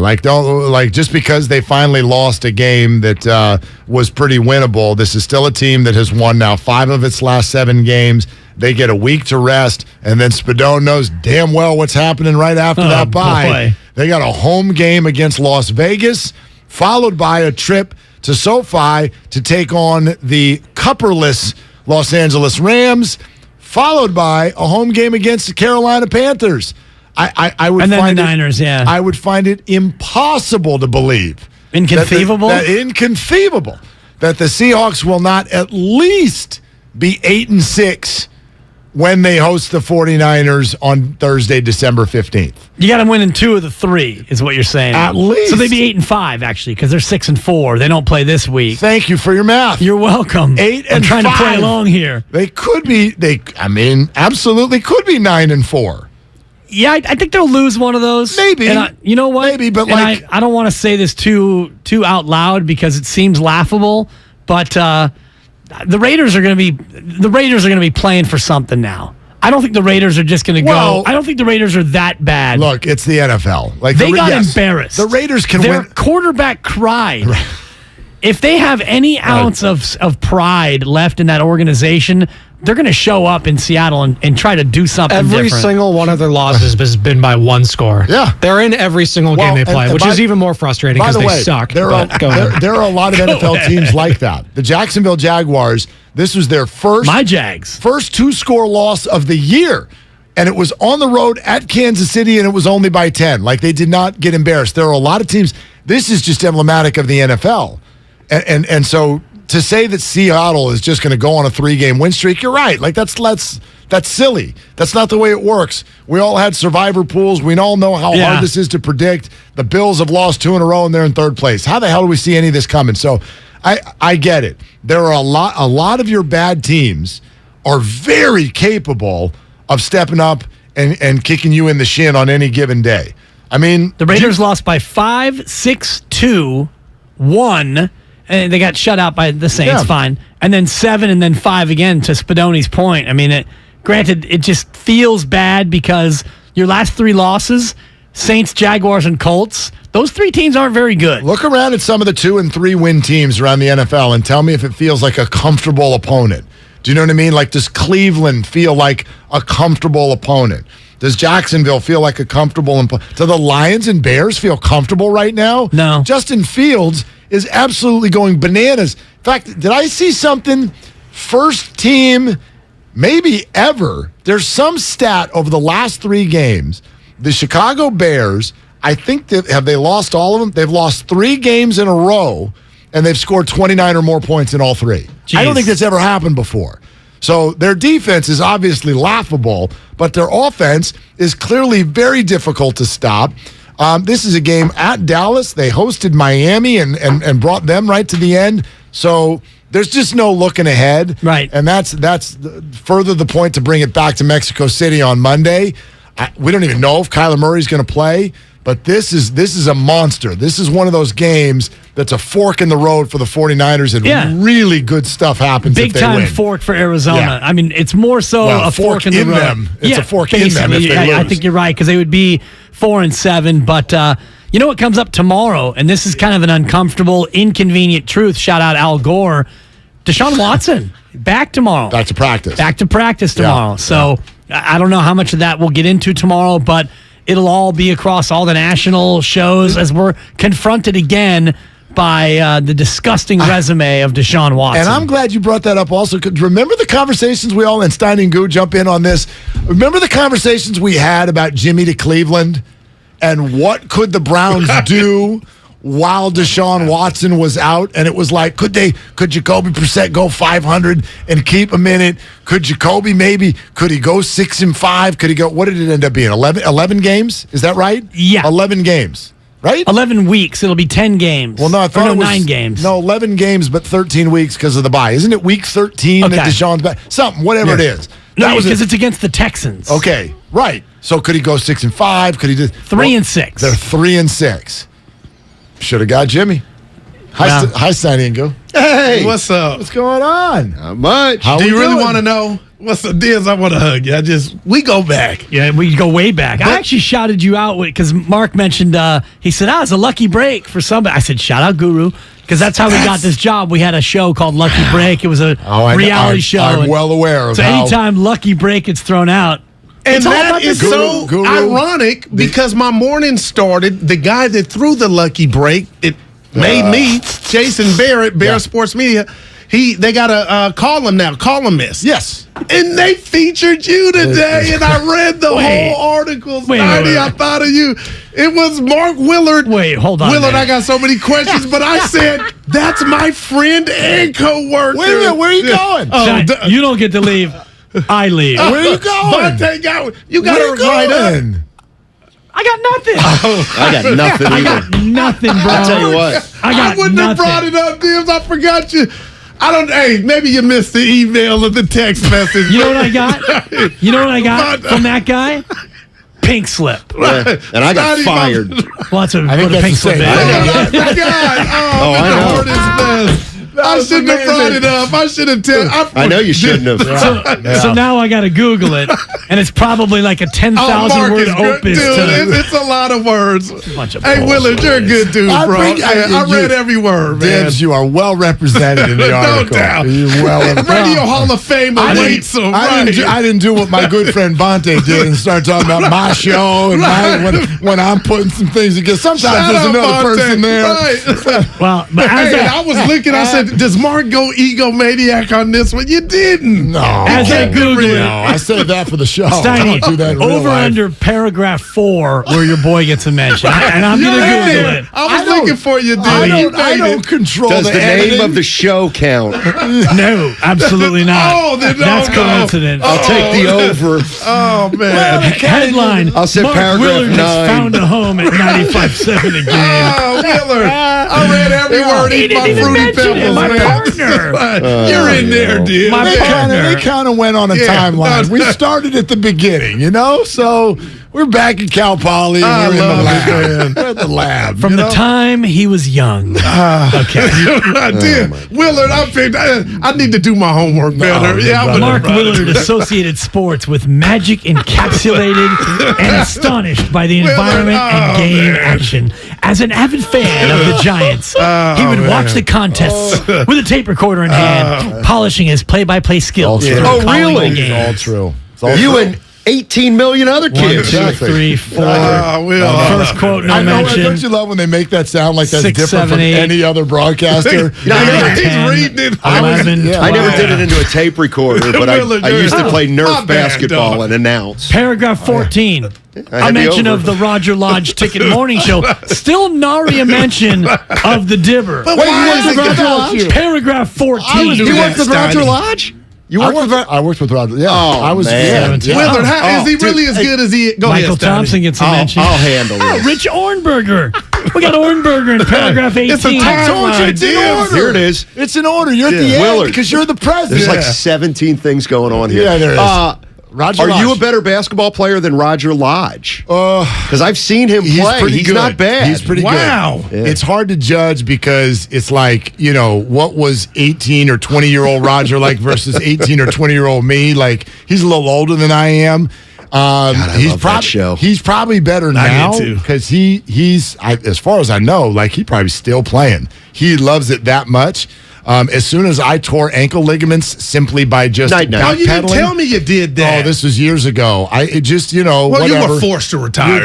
Well, no, like not bad. Steiny's calves look like when we say tore ankle ligaments, it makes it sound like a year-long injury. No, it's just one of those. Like I was in an air cast for 3 weeks, kind of an injury. Tim's still I know. Look at it. You got there yet? I mean, Tim's closed the laptop. Don't close the laptop because then I thought he had the write up. But Tim's first of all, if this thing was in an actual newspaper, it's about 4 or 5 trees worth. Steiny, you know from your newspaper. Mark, my bad. I thought Tim's had his. There's a thing in newspaper. There's 2 different lines of demarcation. One is when it's below the fold, because you know the newspaper gets folded. So not only am I well below the fold, I'm on the jump. Yeah, I might be in the second jump. Because remember, Guru, you'd read an article that say, for more, go to page D5. I got you in the classifieds. So you go to D5 and you read D5. I'm on D6. I'm not even on the jump. But my question is, why is it about you? It was Willard's write-up. And you're mentioned. I mean, the reason why he's being written up is not because of whatever podunk night show he had before. It's because of what he has now. Yeah, right. I got it. Now, he gets a mention before I do. Well, you know what? I'm going hire to me. For a host, I was looking. How much do you pay me? Not a penny. Pay me a damn thing. You got to bring me I got to go someone back else's and look lasagna. at Guru's story and see where I was mentioned. If it was 14 or you lower, were in there 14 for or second higher. paragraph. I'm about 27, by the way. A couple years ago. I mean, if for every paragraph and you gave a point to Jordan Poole, take the over on paragraphs. Well, I will tell you that you're listening to my new home, 95.7 The Game, KGMZ FM and HD1 San Francisco. There's always live Dibs on the Odyssey app. So, all right, I'm going to come with a curveball. Okay. I heard you guys in the morning on the changeover. My favorite. Yep. Listen. And I wanted more from the Niners offense. That doesn't make me a bad person, although some people tried to make me a bad person yesterday. Listen, Klay Thompson has earned it's not a scholarship, but the opportunity to never come off the bench. I'm just shocked, and I'm not one of them. Basketball-wise, I understand it. It will never happen. They will never ask him. And he's already told you he's ultra-sensitive. Are you not, all 3 of you, shocked that people coming around saying maybe Poole should start? Okay, that will work for Jordan, but you lose Klay. It will never happen. I don't think it's anywhere near. And along with you, Anthony Slater said to us, like, it's pretty much an ink. They'll never do that. But I also know that stories unfold. Like, we say that, and I think in the back of our mind, we say that because we just assume this is going to get better. What if it doesn't? Wow. Are we just going to watch him shoot 30% for the rest of the year? I think that Like, what I if think it what happens if it doesn't get better is you find, and this is what Anthony Slater said earlier, Slates, as you so eloquently said here on 95.7 The Game, where you found a new home. I think we look at the closing lineup as opposed to the opening lineup, because as I was saying to the boys in the green room, the last time Clay didn't start a game that he played in was his rookie year. So it is an ink that he starts. I don't think that he comes out of the starting lineup until he gets a contract extension with this team, which is to say he'll start for the next 2 years. Now, whether or not he's in the finishing lineup, that to me is ultimately more important anyway. Not to him, though. Right. I mean, it's important to finish a game, but it's very important for him to start it. This is a tough one because, on the one hand, if the Warriors have a decision to make for the betterment of their team, and they've got to figure out what that is, but there's a player that's basically disallowing them to even consider the move, I got a little bit of a problem with that. And let's put the rats on the table. Here's what we're really talking about. Put a family of rats on yesterday. I didn't know there were any rats left to put on the table. I thought it was yesterday. Threw them all out. Can we the bottom line is the organization is afraid to broach this with Clay because they're afraid if he goes to the bench, he'll be done because they're worried about his mental fragility. Isn't that respect, though? It may be, but are we early? Not to me. Are we early to say that? Like, we're making that sound like they want to do it and they won't. I don't know that they're there yet. I agree, but I don't. But Steve Kerr is so adamant. Like they're afraid to even broach it with him, I think. Well, maybe and it's not even the time. It's not even the time. Broached it, and Clay said, "I'm not comfortable coming off the bench." I'm sure he did. You know who he reminds me of a little bit here? Barry Zito. That's who Clay reminds me of a little here. Because he won't come out of the bullpen? Correct. Barry Zito. Oh, he had remember he had that routine, and 3 days before start, he had to eat. So Clay's going to be rooting against the Warriors in the playoffs this year while sitting on the bench? Is that what you're telling me? No. That was great. Be honest. Clay's going to be wearing a Dodger hat in a couple of years? Actually, that's true. The question becomes, what if it just becomes apparent that the team's better with Jordan Poole starting? Then what do you do? Well, what do you do? Well, so bigger issue that I think is still below the surface, but maybe starting to bubble with the whole entire Golden State Warriors franchise. They have become so big and so accomplished that it feels like sometimes everybody's tiptoeing around each other because everyone's presence is so big. Did some of you in this room not feel that way when Draymond Green punched Jordan there's Poole? No doubt. Right? Like, oh gosh, we would do what we would do, except for it's Draymond. Right. And is that not similar to the conversation we're now starting to have, Steiny, that you're sort of throwing out there with, well, we would bench someone who's shooting 30%, but not that guy. And this I don't think we're anywhere near that yet, but if that dynamic keeps playing, I mean, even in the offseason, the reports, Steph is there going, let's go get Kevin Durant. And oh, gosh. But, right, if everybody is too big so that you have to tiptoe around all of them and it prevents you from making the decision that you think you actually should, that's going to add up. That's going to add up, and it's going to knock you down at some point. But it's a fine line, though, because if it really is true, really true that Clay coming off the bench would hamper his ability to be Clay himself, well, then you have to mitigate that with, can he play his way out of it? And can he return to the Clay that he used to be? Because everybody has certain things, predilections, and tendencies that make them the best they can be. Right. So it's a fine line between, do you try to make Clay be able to play his way out of it, or is he hurting you so much that you have to make this move? Okay. And I've been taught, and I love that, Dibs, a good leader manages personalities. And to Willard's point and your point, this is not a guy that's got old overnight. There are extenuating circumstances, two catastrophic injuries. So Steve Kerr, although I disagree, and I know we're out of here shortly, I heard Steve Kerr say to our face, Steiny and I wouldn't do anything different managing Draymond. In the streets, they call that ride or die. And as frustrated and as much as I felt like Dre got a pass, his head coach said, that's how I'm dealing with my man. Klay Thompson the same way. He's shown us with Shaq. He's shown us with anybody that will say he's done that he's ultra sensitive. So that's part of his DNA. And you're right. How many games have we played? He didn't pick up a ball off season. I thought he'd be in a lab like Steve Austin. That didn't happen. So Dibs, they're going to give him every ample opportunity. Brother gonna work it out. Yeah. And maybe he doesn't, but they will not snatch that opportunity from him. I think they 4 and 8. I he think was a Steve big and part Bob of have it. earned that right to do it their way. But Frank Sinatra. If you find yourself at 14 and 18, and Klay is continuing to play in this fashion, and if you continue to struggle on the road, and by the way, I don't know if you guys heard the number, 32 and 46 over the last 2+ years on the road in the regular year. The last 3 years. So not counting the debacle year, counting the year where they lost in the play-in game last year and this year, 32 and 46 on the road. So this 0-7 is more of a trend than it is an anomaly.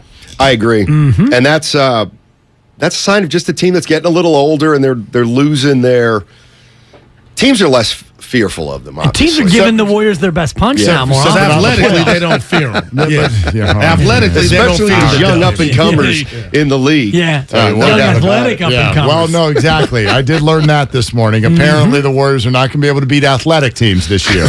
So if we can find all of the teams that are slow and can't jump, stiff, then boy, headed toward the MEAC conference. Warriors are going to crush those teams. And just quickly So that's on exciting. Wiseman, and I made this call last segment.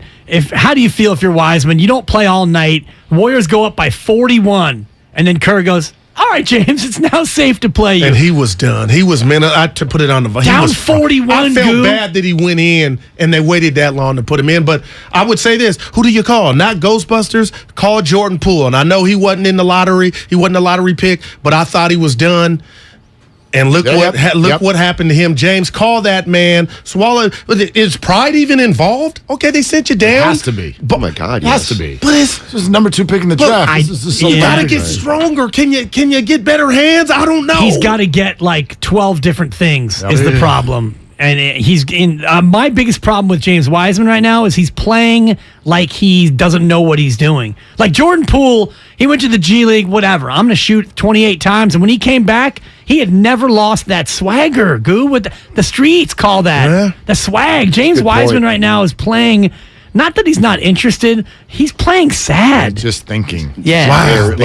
No doubt. Everything timid. Thinking. Yeah, he's playing all of it. Tentative. All the above. Yeah, Jordan Poole never once has showed anything other than his 1 for 4 against Sacramento a couple weeks ago. And you know what? That's still 20 That's minutes. one thing that you just can't teach. And Jordan Poole went down to the G League and said, "You got to be kidding me! You send me down here, I'm gonna dominate this league. Right? You ought to. I cannot believe you did that." Wiseman's probably like, "Oh man, I'm going down to the G League," and I think like. It is hard to be Jordan Poole. It's harder to be Jordan Poole and use that disappointment and anger positively as opposed to use it as a way to feel sorry for yourself. And it's impossible, I think, to become that Jordan Poole. I think about you playing all those pickup games against all the brothers, bigger, stronger, faster, more athletic than you. And yet, whenever I meet these guys you played against, the amount of respect to you. Dude, he's Don't a interrupt. scrawny 5'11" Don't nobody. interrupt. What's the Arkansas head coach? We had Musselman. Before the interview starts, he's talking about his hoop game. I go, you got to be kidding me. It's because he plays with that IDGAF moxie, and I don't know if Wiseman can learn that. Willard, we're throwing this out to the listeners, and we'll wrap it up. Honestly, I know you're not a psychologist. What would you tell James? There. What would you tell James before he heads to Santa Cruz? What would I tell James before he goes to Santa Cruz? If he were your son, what would you tell him? I mean, you got it. First, some of it's obligatory. We believe in you. Yeah. Like we believe in you. We as an organization.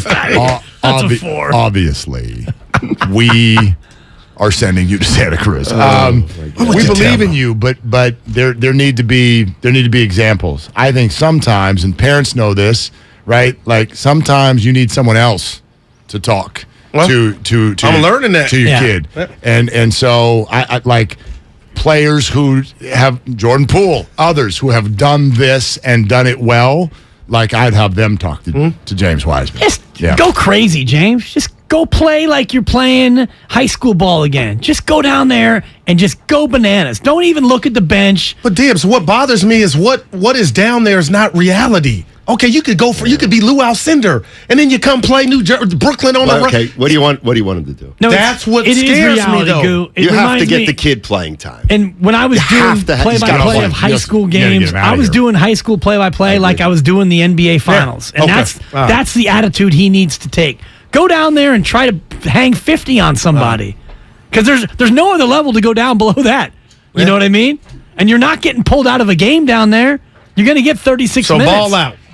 I would channel my inner Jack Buck. Go crazy, folks. Go crazy. That's a 3. All right. Next up, the H League. Not bad. Before this whole segment goes on longer than a Barrett Sports Media article, here comes Steiny Guru. My bad, Willard. I'm Team Guru for life.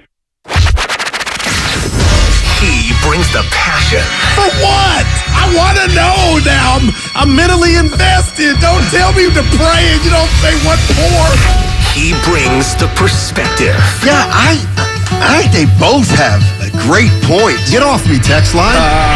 He's truly one of a kind. That is wow. Oh, my God. And he's doing a great job. I need you to man up and say what you really want to say. Simon, you're doing a great job. And together, they're Steiny and Guru. Yeah. On 95.7 The Game. What's going on, Goo? Usually we start the show about this point. Yeah, show's already started. Damn it. Why was this over there? I didn't touch it. I had my own pens. Yeah. No, I think I've been somebody's prepared, Steiny. trying I'm just to, feeling bad for the big man. What would you tell him? Oh, boy. Well, I don't know what they've been telling him for 3 years, quite frankly, because if they feel like for 3 years their instructions falling on deaf ears, you say, go to Santa Cruz and we'll tell you when to come back. Or you say, it's really not a demotion. It is. No doubt. I mean, look, here's the thing. I remember when Mike Dunleavy Jr. was drafted. Karan Butler said something like, shout out, Duke. Butler, remember Karan Butler fell to, I want to say fell He a was little good. bit. No, he didn't fall. Anyway, he was talking about Dunleavy, and he said, your dad can't help you anymore. Now that's vicious. Well, particularly vicious because Mike Dunleavy does fine on his own, Mike Dunleavy Jr. But the point is, nobody can help you right now, James, except yourself. Wow. That's it. Wow. I mean, I'm sorry. So Jokic's coach didn't help. Cares. See, that's what I'm saying. Not who cares, but I'm not saying it didn't work. But instruction is a part of this. Nobody can go out there and play for James Wiseman. You know what? I'll give you that, but you said something yesterday, and I'm going to double back just to start the show, and you tell me if you still feel this way. And it wasn't blame, but it sounded that way to me, Steiny. Just if you can expand or elaborate. You said the worst thing the Warriors did for Wiseman is stardom. And I'm like, I still don't, that's not why he's in the position he's in. That's what normally happens when you're 7'1", 240, now 260. But normally, I don't think that stunted his growth. At the end of the day, it's what you just said. You got to go ball out. They gave James Wiseman a starting job and guaranteed minutes, and he hadn't deserved it. Steve Kerr essentially acknowledged that last year. So I'm looking at James Wiseman, his first game in the NBA, 19-6. Who was that against? In 24 minutes. Second game in the NBA, 18-8-3 in 25 minutes. Let's go. Those are his first 2 games. Well, that's why numbers don't matter. They lost both those games big. But that's what you set yourself up for. You play James Wiseman 20-plus minutes on a terrible team. It's the only reason why he's playing. He kind of puts up modest numbers, and a player as young as James Wiseman probably thinks, I'm doing pretty well. Well, you're doing pretty well for a bad team. Unfortunately, you're not going to be on a bad team next year and the year after. In fact, you're going to be on a championship team. How much of that is this? With Moody and Kuminga, the fact it's a lot of it. Like that, I don't think that's getting enough run. It's the story. If they were on the Pistons, they'd be playing. Well, I don't know if they'd be playing in front of the young guys the Pistons have now. But obviously, if these guys, look, we've been saying that for years. Wiseman was a 2-pick going to a championship type team. Same with Kuminga. And they got him because of a fluke. You know what I mean? Like, they didn't. The Warriors are not that lot. They didn't even belong in the lottery. That was like one of the biggest flukes. But yeah, it comes with standards and the way you play and Hall of Famers left and right. And I know it's woulda, coulda, shoulda, but I don't feel bad, Steiny, because Jordan Poole, and I know they were, hey, Goo, he was a 28. He wasn't what Wiseman was supposed to be. But Joe Lacob, I mentioned ride or die, he said last year, remember, what's wrong? Wiseman, nothing's wrong. I'm wondering what he's feeling with this move. Like, who's out there still in Wiseman's camp? I don't know. No idea. I'm not giving up, but I will say the scoreboard. This is a setback. Yeah, no doubt about it. So we got a 20, 21-year-old in a delicate situation, heading back to the G League. And then there's another delicate situation with Klay Thompson. Here's the bottom line with Klay Thompson. All right. Because I guess you gotta establish your point of view. No, I'm not about taking Klay Thompson out of the starting lineup right now. No, that's not what I am advocating. That's not what I want to do. But what I do like to think about is situations. And the bottom line is there's a reluctance for the Warriors to ever ask for Klay to come off the bench, and there's a reluctance for Klay to come off the bench. That's fine. You get to know players. You know what they're capable of. You know what they're not capable of. I get it. Klay doesn't want to come off the bench, and they don't want to ask him to come off the bench. End of story. It is the end of story, but it's not the end of story, because if everybody knows that's out of the realm of possibility and things continue the way they're continuing, well, then how much can it continue to be outside the realm of possibility? I mean, how long do you give him? I mean, and for me, I'm probably giving him till, I don't know, the new year? The new year? But he's been... And here's the other thing. You got a guy you just paid who wants to start. Let's put the rats on the table. Jordan Poole wants to start. That's why I thought he might have been slow to sign the contract, Steiny. He's better when he starts. So now you have two guys who want to start at the two position. But we're talking about everything that Klay has done as a Golden State Warrior during this run. And if you had a crystal ball and you could tell the Warriors, if you make this switch and risk losing Klay Thompson for good, see, had those injuries not been on the table, I get what everybody's saying. But those are the reasons Klay is behind. He didn't pick up a basketball all summer. So, Steiny, we don't know if the second unit's going to be better with Klay Thompson leading it. And we're afraid to ask. I mean, I'm doing that for a fact. No, I just... What bothers me in this whole scenario is the Warriors... Klay's not the Warriors' worst defender. He's up there. But Poole's up there. Well, Poole scores. Jordan Poole's better than Klay Thompson right now. And Klay, you heard his new quote that has me leading to believe he's about to break out soon. What is that new quote? What did you tell us? You mentioned it to me. I forget. Come on now. I got the forget bug. What did he say, Steiny?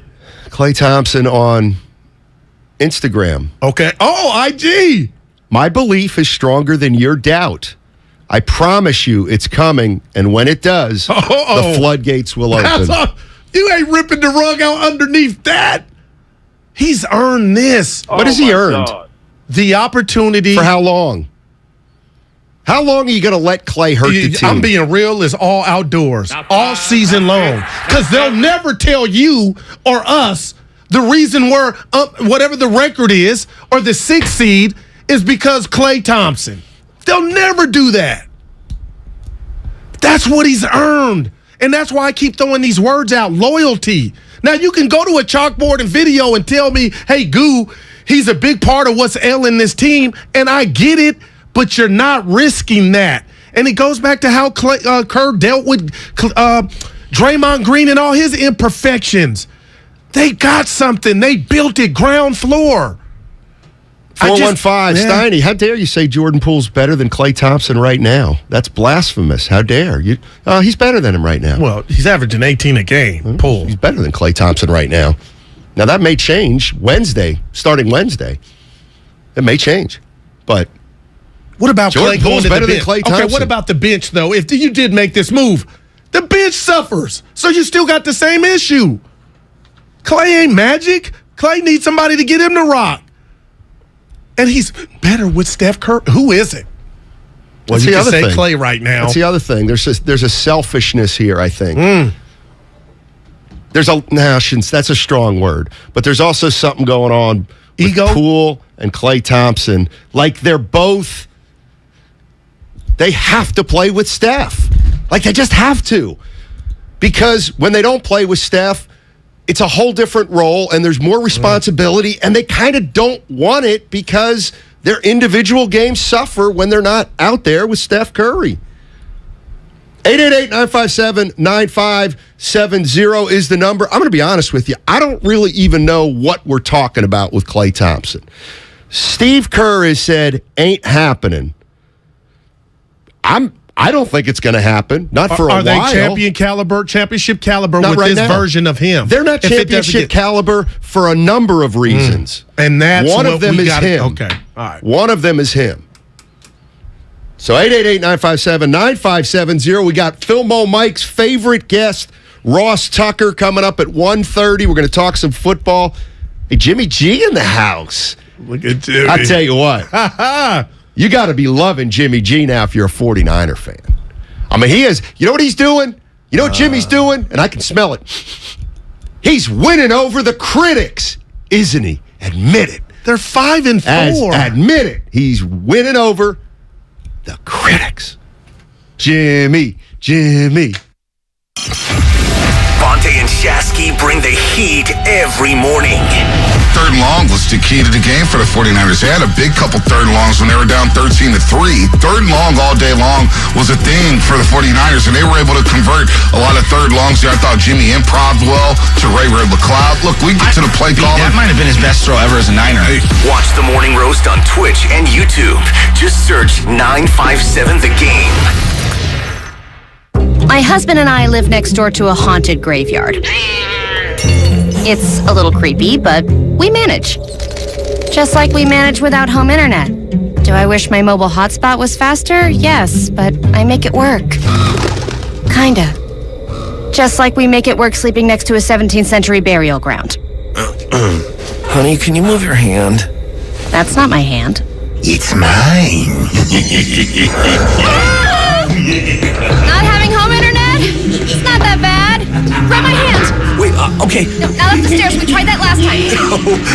You can literally run through him. It is that bad. Don't settle for just mobile. Get Xfinity Home Internet for just $24.99 a month for 2 years with no annual contract and a free streaming box included. Go to Xfinity.com, call 1-800-XFINITY, or visit your local Xfinity store today. Restrictions apply. Not available in all areas. Requires paperless billing and auto pay with stored bank account. After 24 months, regular rates apply. Offer ends 12/21/22. Black Friday is starting early at Fasteners Inc. Tool Outlet, and there is no better place to shop for all your power tools. Grab free batteries with tons of Makita products and many more of the year's hottest deals, November 21st through the 28th. Save $100 on Makita 18-volt rear handle circular saw kit, and take home 2 extra batteries on us. Again, our Black Friday sale will be November 21st through the 28th. Check us out at 2897 Monterey Highway or online at fastenersinc.net. Hey guys, this is Keenan Thompson. I have a problem with you. Yes, you. None of y'all told me that AutoTrader has millions of new and used cars that I can shop from home. I thought we were friends.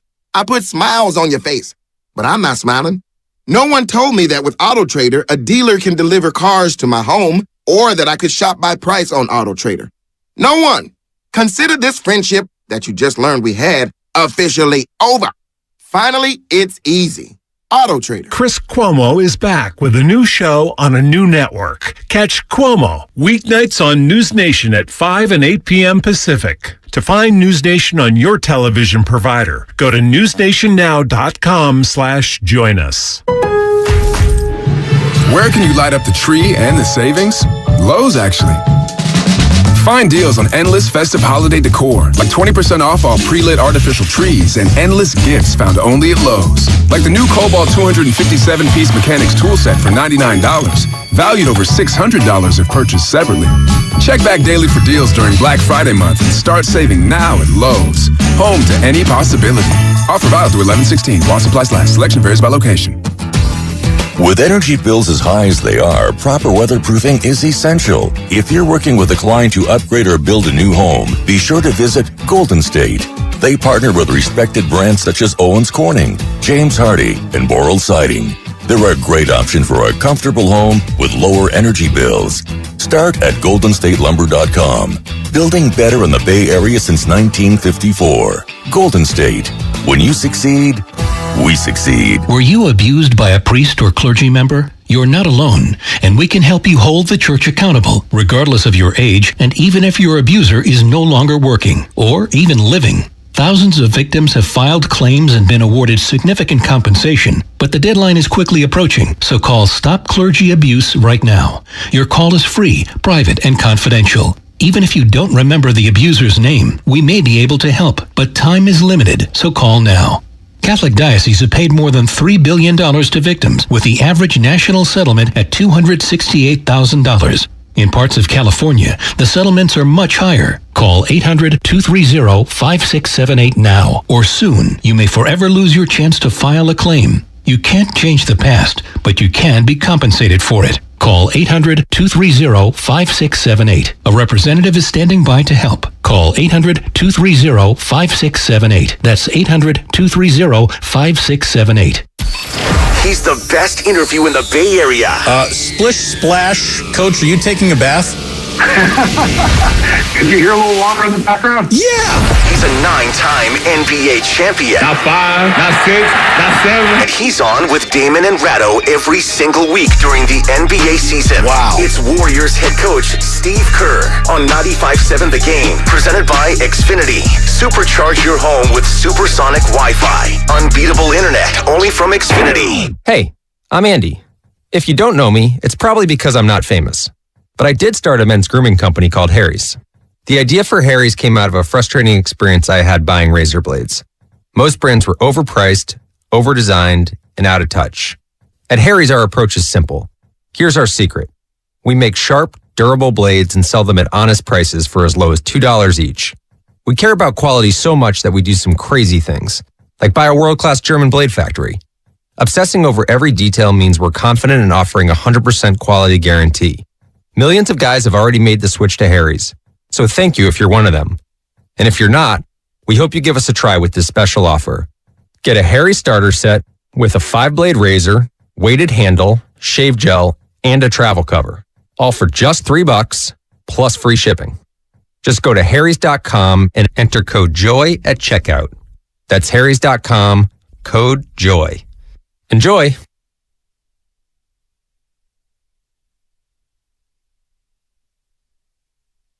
First I was on Goo's team, and then I was on Steiny's team, and now I don't know which way I'm going. This is James Wiseman. And now back to Steiny and Guru. Hang in there, buddy. Hang in there. You know, I could give him a pep talk.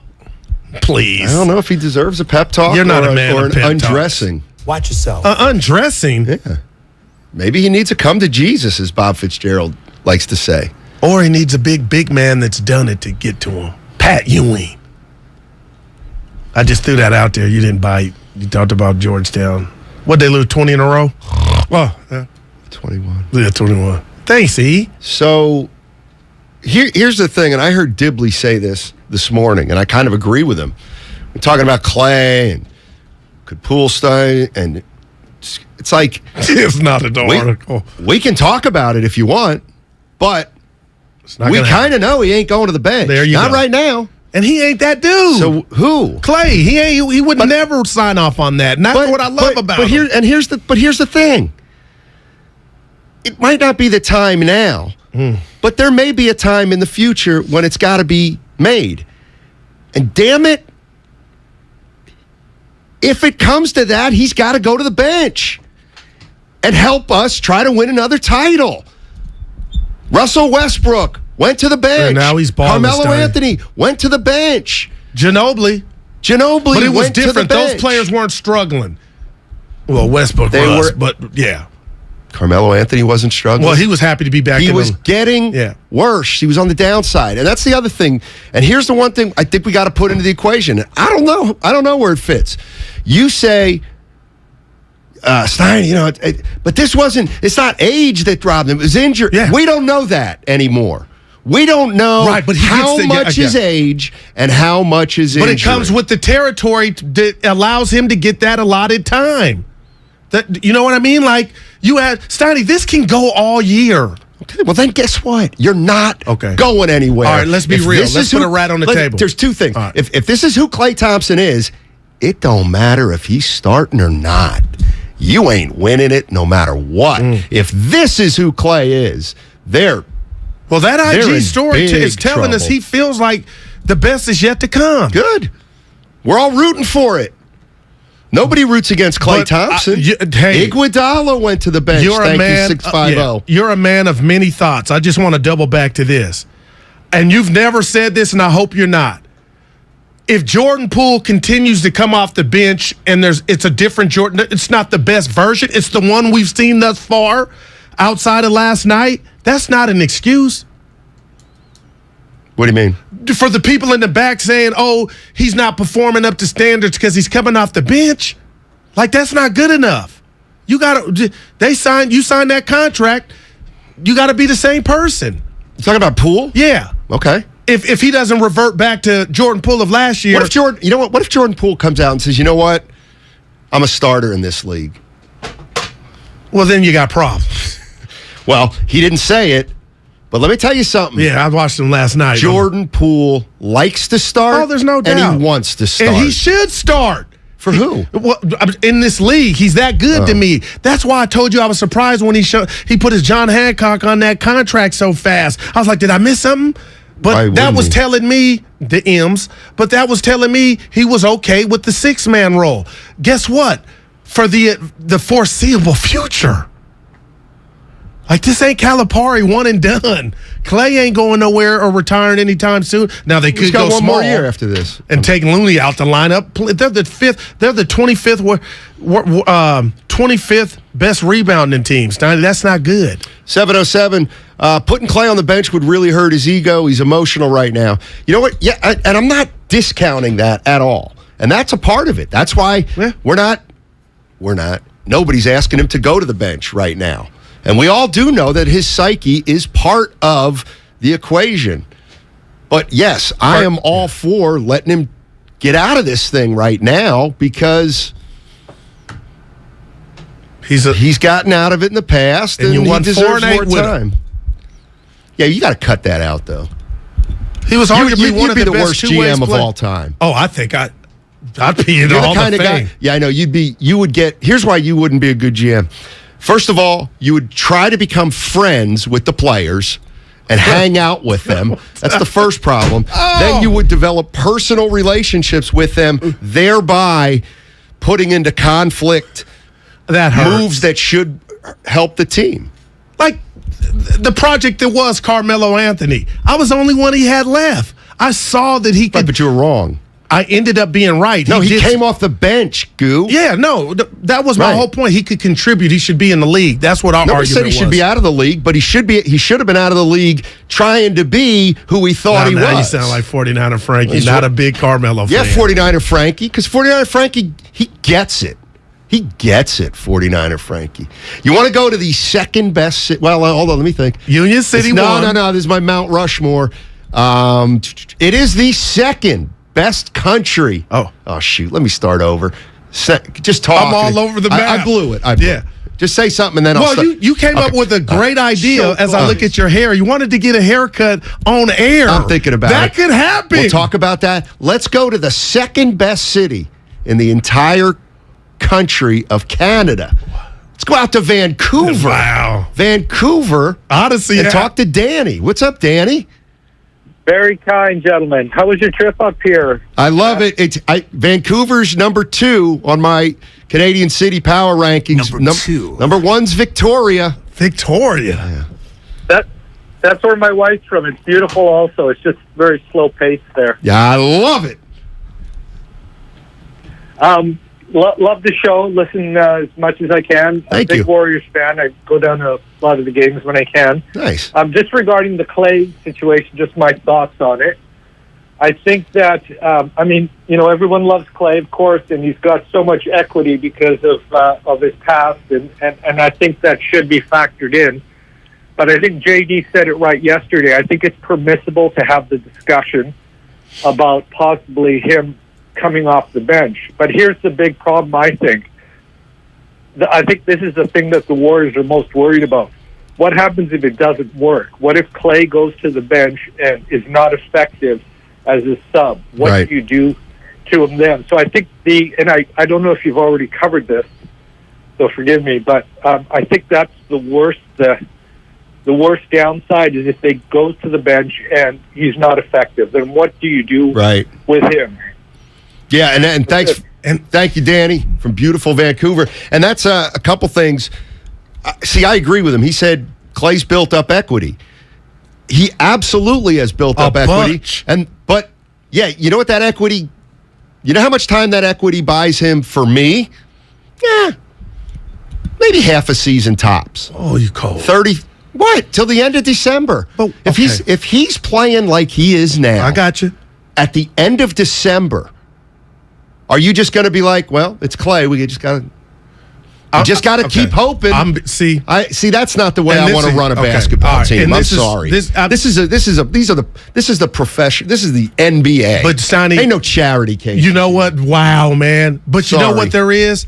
There's brotherhood. There's loyalty, there's fraternities, and as cutthroat as that sounds, people, if you want to make this move, you're scapegoating Clay, and you're saying he's everything that ails this team. You're not. And he's not. No, you're not. That's not true. Why you got to be a quick draw McGraw? You don't change the starting lineup because...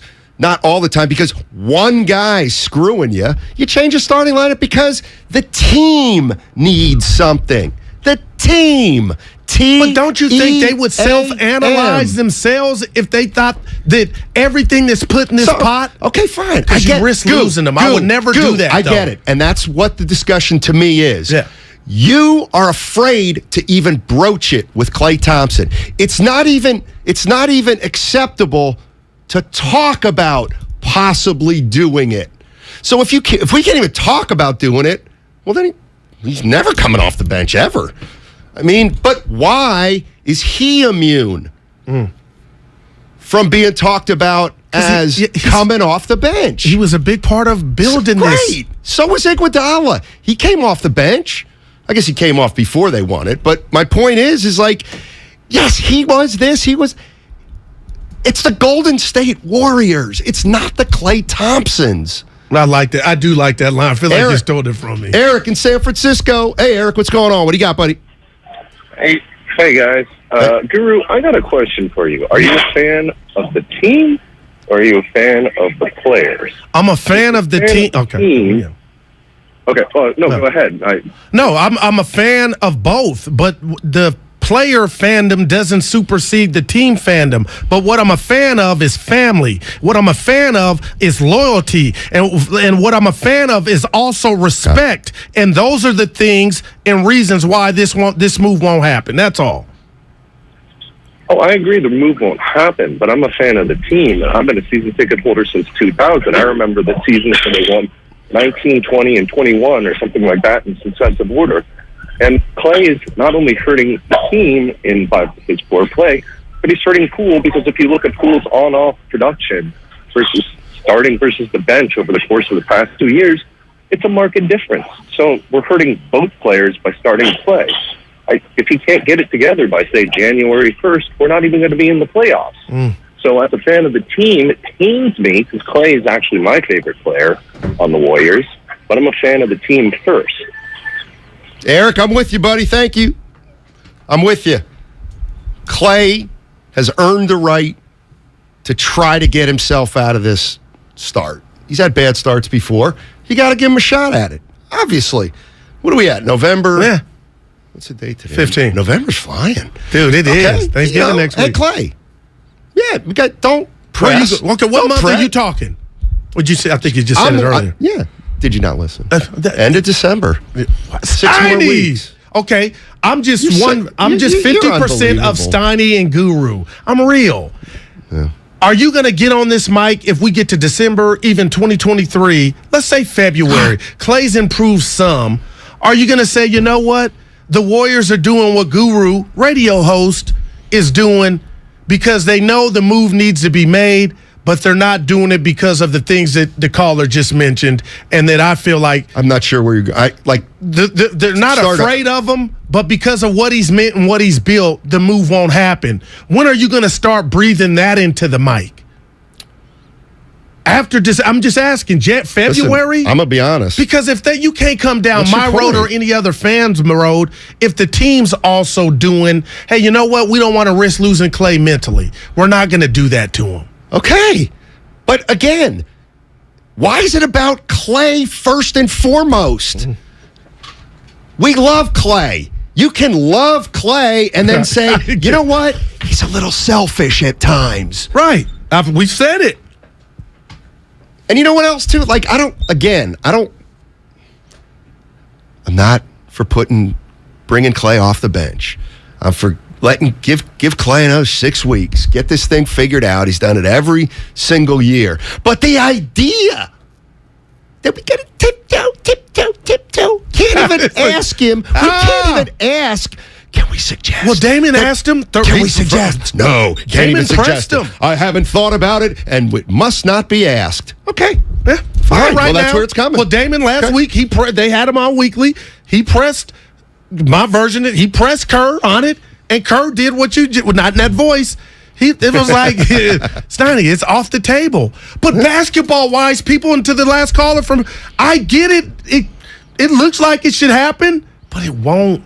And that's why I keep going to the mob movies or whatever, loyalty, Steiny. And you're gonna fall out your seat. And I mean what I'm about to say. I honestly believe Steph and Dre, if you ask them. Don't do this. Would you rather lose with your brother, Klay Thompson, in the start lineup than for us to demote him because he never got back? I believe that answer on the secret paper would be, we'll ride or die with him. I think you're absolutely, positively crazy. And I don't even, I just... You don't feel that? No! Okay, hey, Steiny, here are your choices. You can stay with Guru... Okay, I like this. And be 15th in the market for the rest of your life. Okay, or we can move Guru to another day part. He'll still be employed. He's not going to have to take a pay cut. What you about to say? But we could get somebody in here. Night.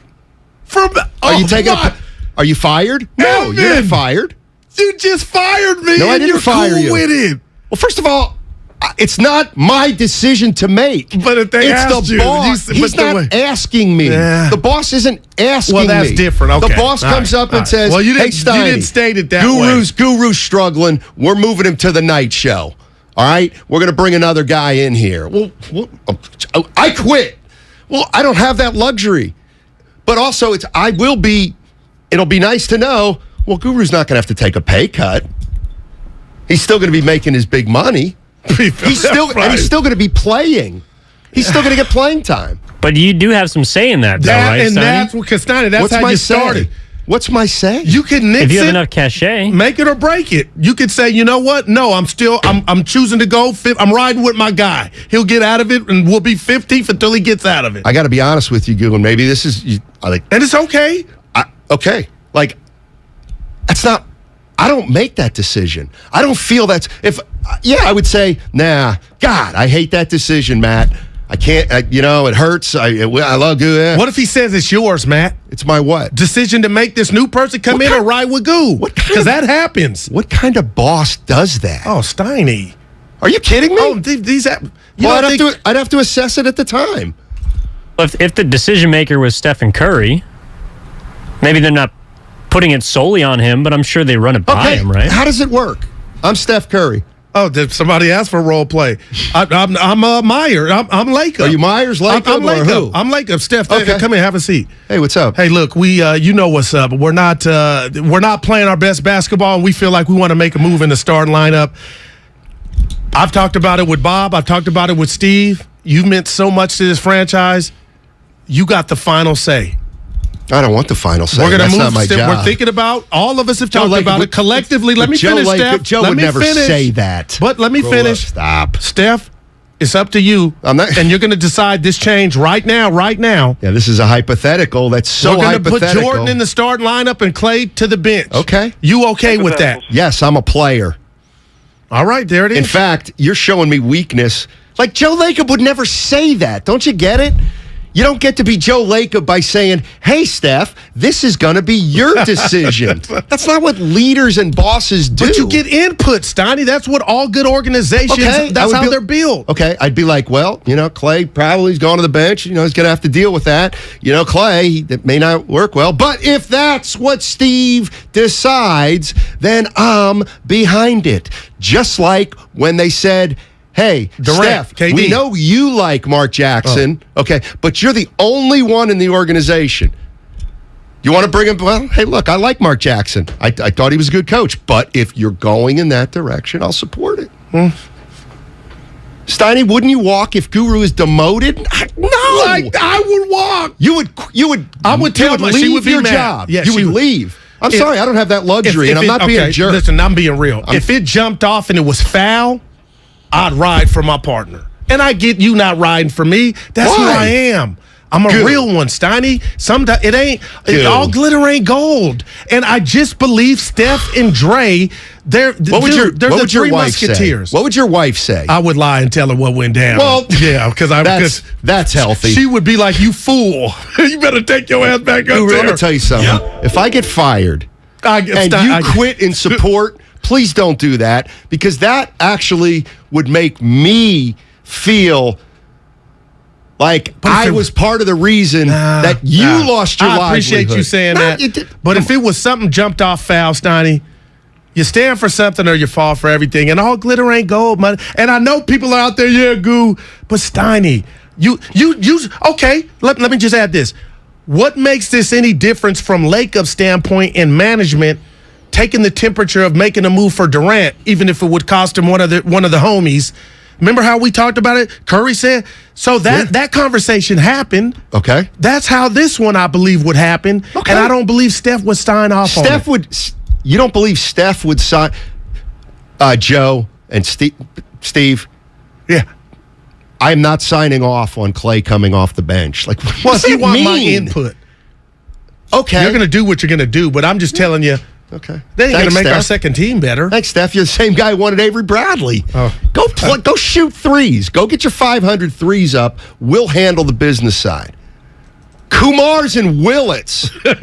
Yeah, Willits. That's what we deer hunt, Willits. Is it really? Yes. I like it up there in the Redwood Empire.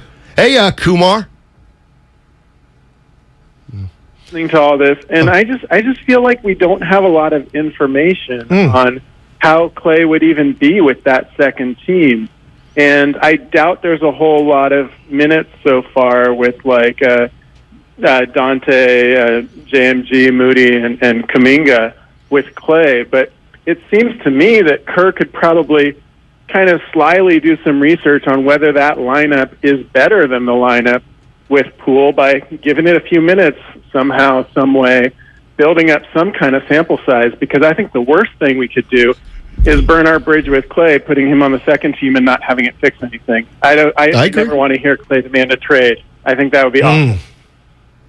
Thanks for the call, Kumar. Yeah, I mean, that's Kumar. That's a Kumar great one. hit it. It's delicate with Clay. And that could jump off. It's delicate with The Clay. best text from the Xfinity mobile text line in the last 2 days. Guru from the 408. Guru loves Steiny. Steiny likes Guru. That is it. But that's fine. That's fine. But I get you, Steiny. You need your chicken. I think you're being disingenuous here in order to make yourself look good. Oh, now that hurts. I'm sorry. Yeah. But I'm just Don't take it personally. I'm just surprised. Actually, you have to. It's not just you. I'm surprised people are throwing this idea out so early in the season. He That's stinks all. right now. He's not very good. Okay, but their and there's defense as concern. a whole stinks. Well, and that's right, not and he just used to Clay. and he used to be their best perimeter defender. Clay didn't play Sunday. Oh, he did play Sunday. Yikes. Against Sac. Yeah. Dude, what's happened to the Spurs? What do you mean? Popovich, what are you doing? Hang They're him up. 6-8, just like the Warriors. Now that bothers me. They have the same record as the Warriors, but they have better young talent than the Warriors. I'm just kidding. I don't know if I'm not. Take that for data. Yeah, Fizz. My guy, David Fizdale. Where's he at? He's on a bench somewhere. His wife's beautiful. In a park? Have you seen? No, come on. You got to get credit where credit's due. She's I gorgeous. think that's something that might be considered irrelevant and irreverent, quite frankly. Fizdale used to be an assistant coach here in Golden State under Eric Musselman. Now that's great knowledge. Yeah. All right, here's what's going on. In a half hour, we got Filmo Mike's favorite guest, Ross Tucker. Ross Tucker. We got a half hour to talk Warriors, talk Klay Thompson, talk Jordan Poole, and if you want, you have a take on James Wiseman. He's going down to Santa Cruz on 95.7 The Game. It's a trap. Listening to Willard and Dibs has never been easier with the Odyssey app.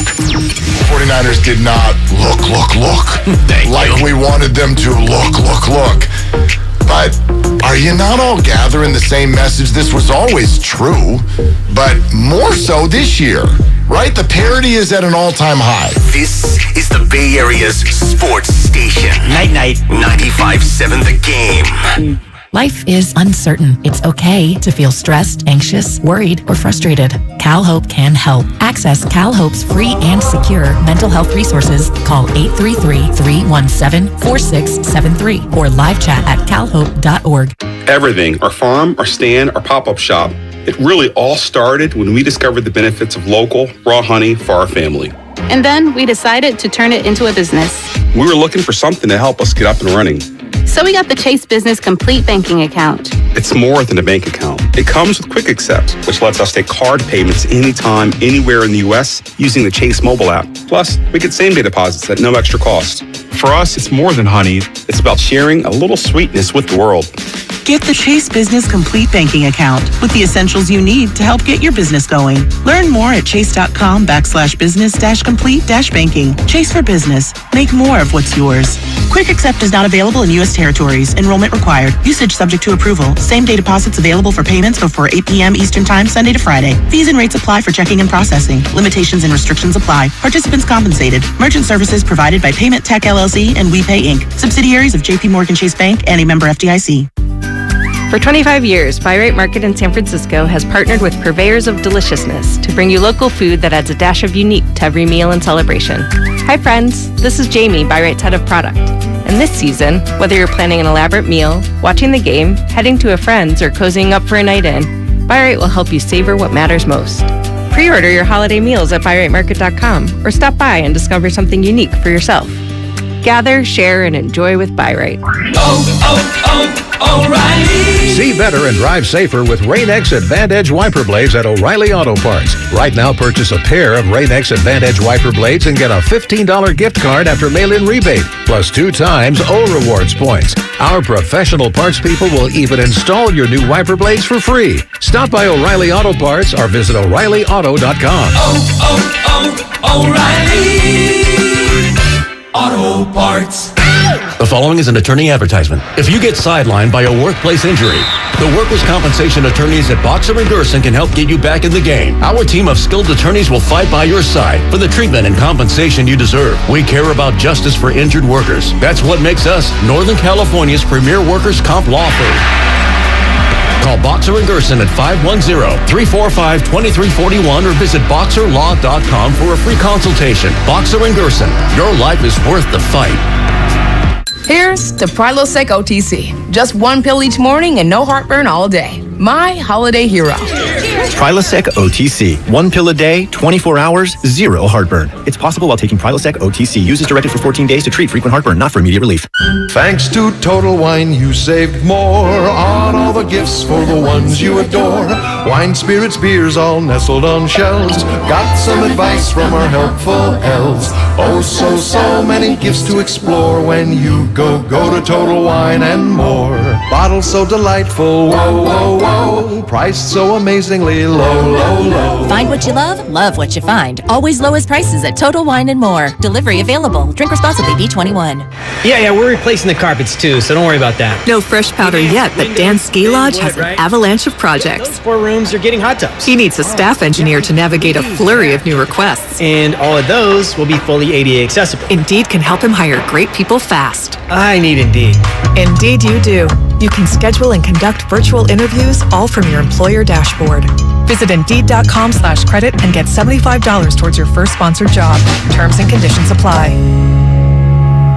Here's to Prilosec OTC. Without Prilosec, I wouldn't be able to enjoy all this yummy holiday food. Speaking of, whoever made that apple pie, delicious. I just take 1 pill each morning and 0 heartburn all day. So cheers to Prilosec OTC. Ooh, are those jalapeno poppers? Prilosec OTC prevents excess acid that can cause heartburn, so you can enjoy the holidays. 1 pill a day, 24 hours, 0 heartburn. It's possible while taking Prilosec OTC. Use as directed for 14 days to treat frequent heartburn, not for immediate relief.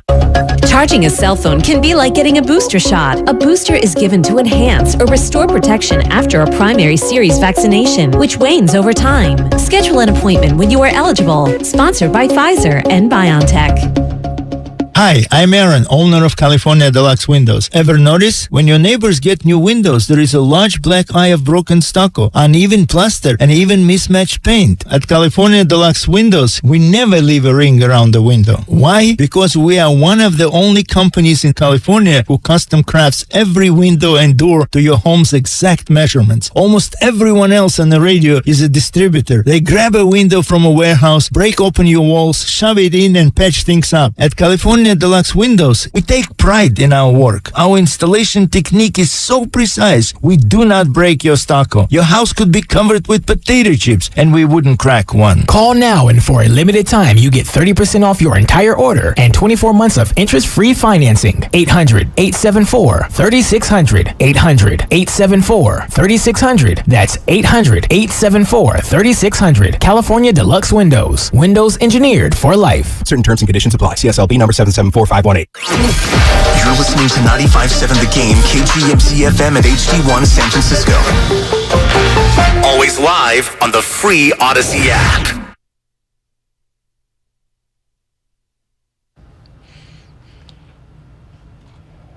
His wife's beautiful. You better be careful. Hey, it's Jermichael Green with the Golden State Warriors. Now back to Steiny and Guru. Take it away, Steiny. By the way, James Wiseman is headed down to Santa Cruz for at least 10 days. Here's what Jordan Poole said.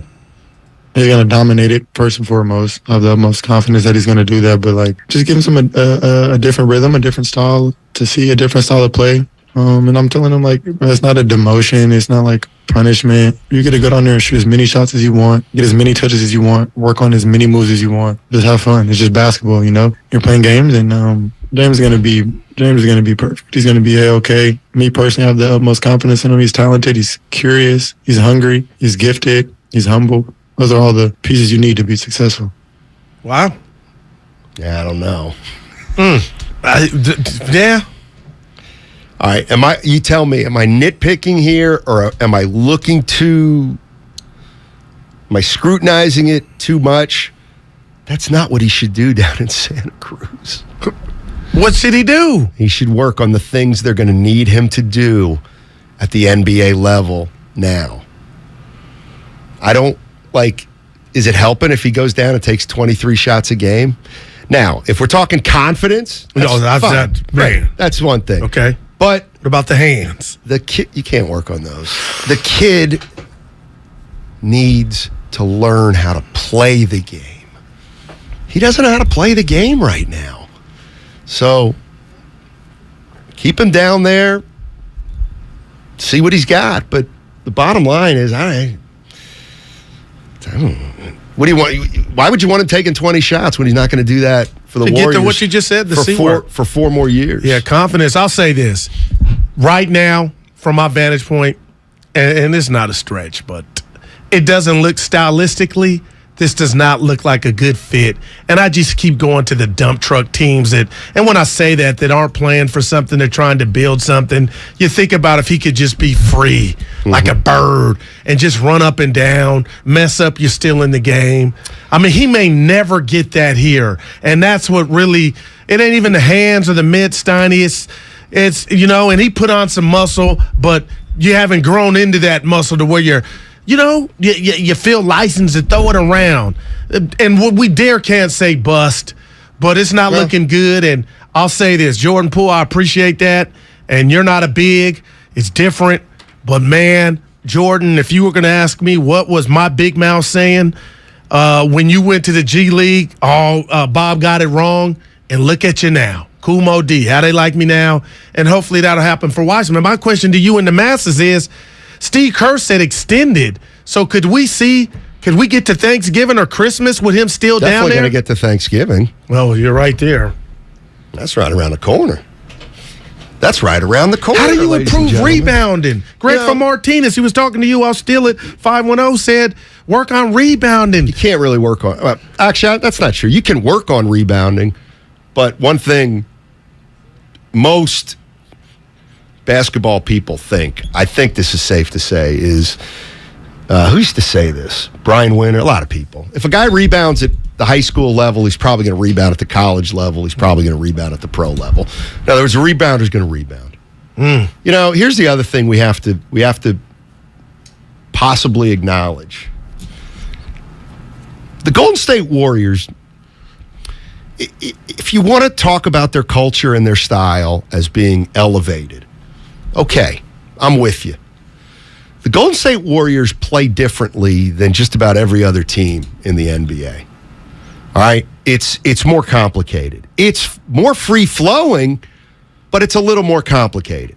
You have a lot of freedom, but you have to do that freedom in kind of a big box. All right.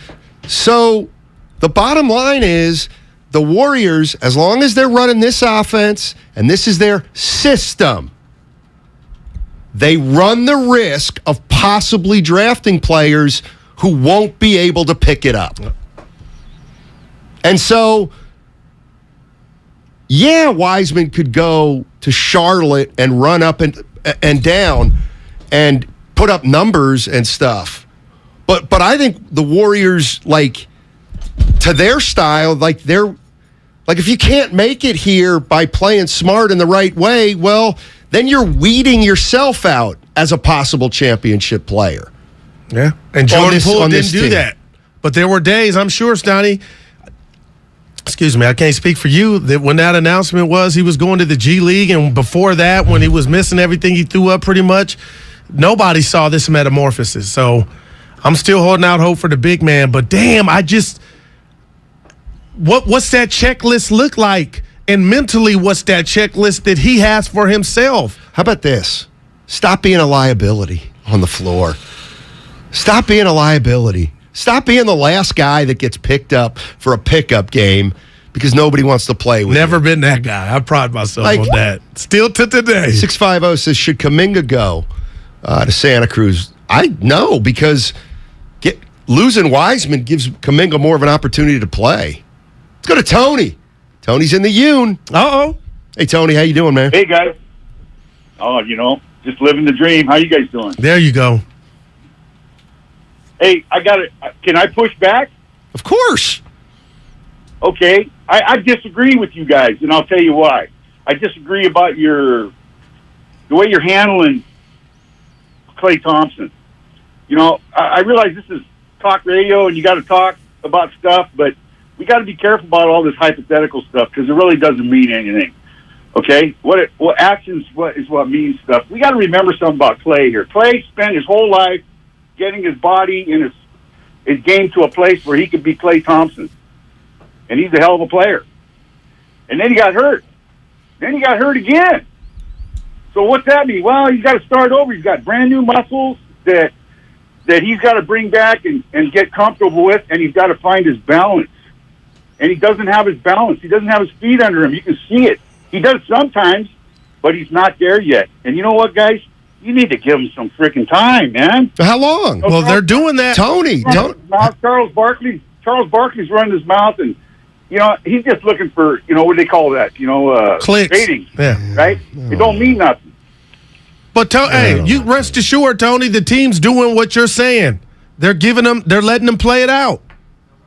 Right. Let them play. So what if they got brand new guys? They got new defensive guys in there. They got new rotations. These guys, you know what they're doing right now? They're learning how to play with each other. Let's have this conversation in April when they're kicking everybody's butt when they've come around and they've worked all this stuff out. That's what I'm thinking, because this is the Warriors. And right now, what they're doing is they're getting their team ready. And they're getting their young guys ready. And if there's some guys that are going to fall through the cracks, then they're going to let them fall through the cracks now, and then they'll bring somebody in to help them. And that's what they're doing right now, and I just leave them alone. Thanks for the call, Tony. What's the hypothetical? Oh, I guess when we say if he doesn't get back by December, which is not but less than 30 days. That's not a hypothetical. No, that's a hypothetical is, well, if the hypothetical is how. It's not a hypothetical to say how long do you give him. Okay, right. No, it's a hypothetical to say, well, he's going to be good in 2 months. And I'm going to say this to myself and to everybody else. Normally, when you have an injury like Clay suffered, there's a comps left and right, and where guys and gals that come back.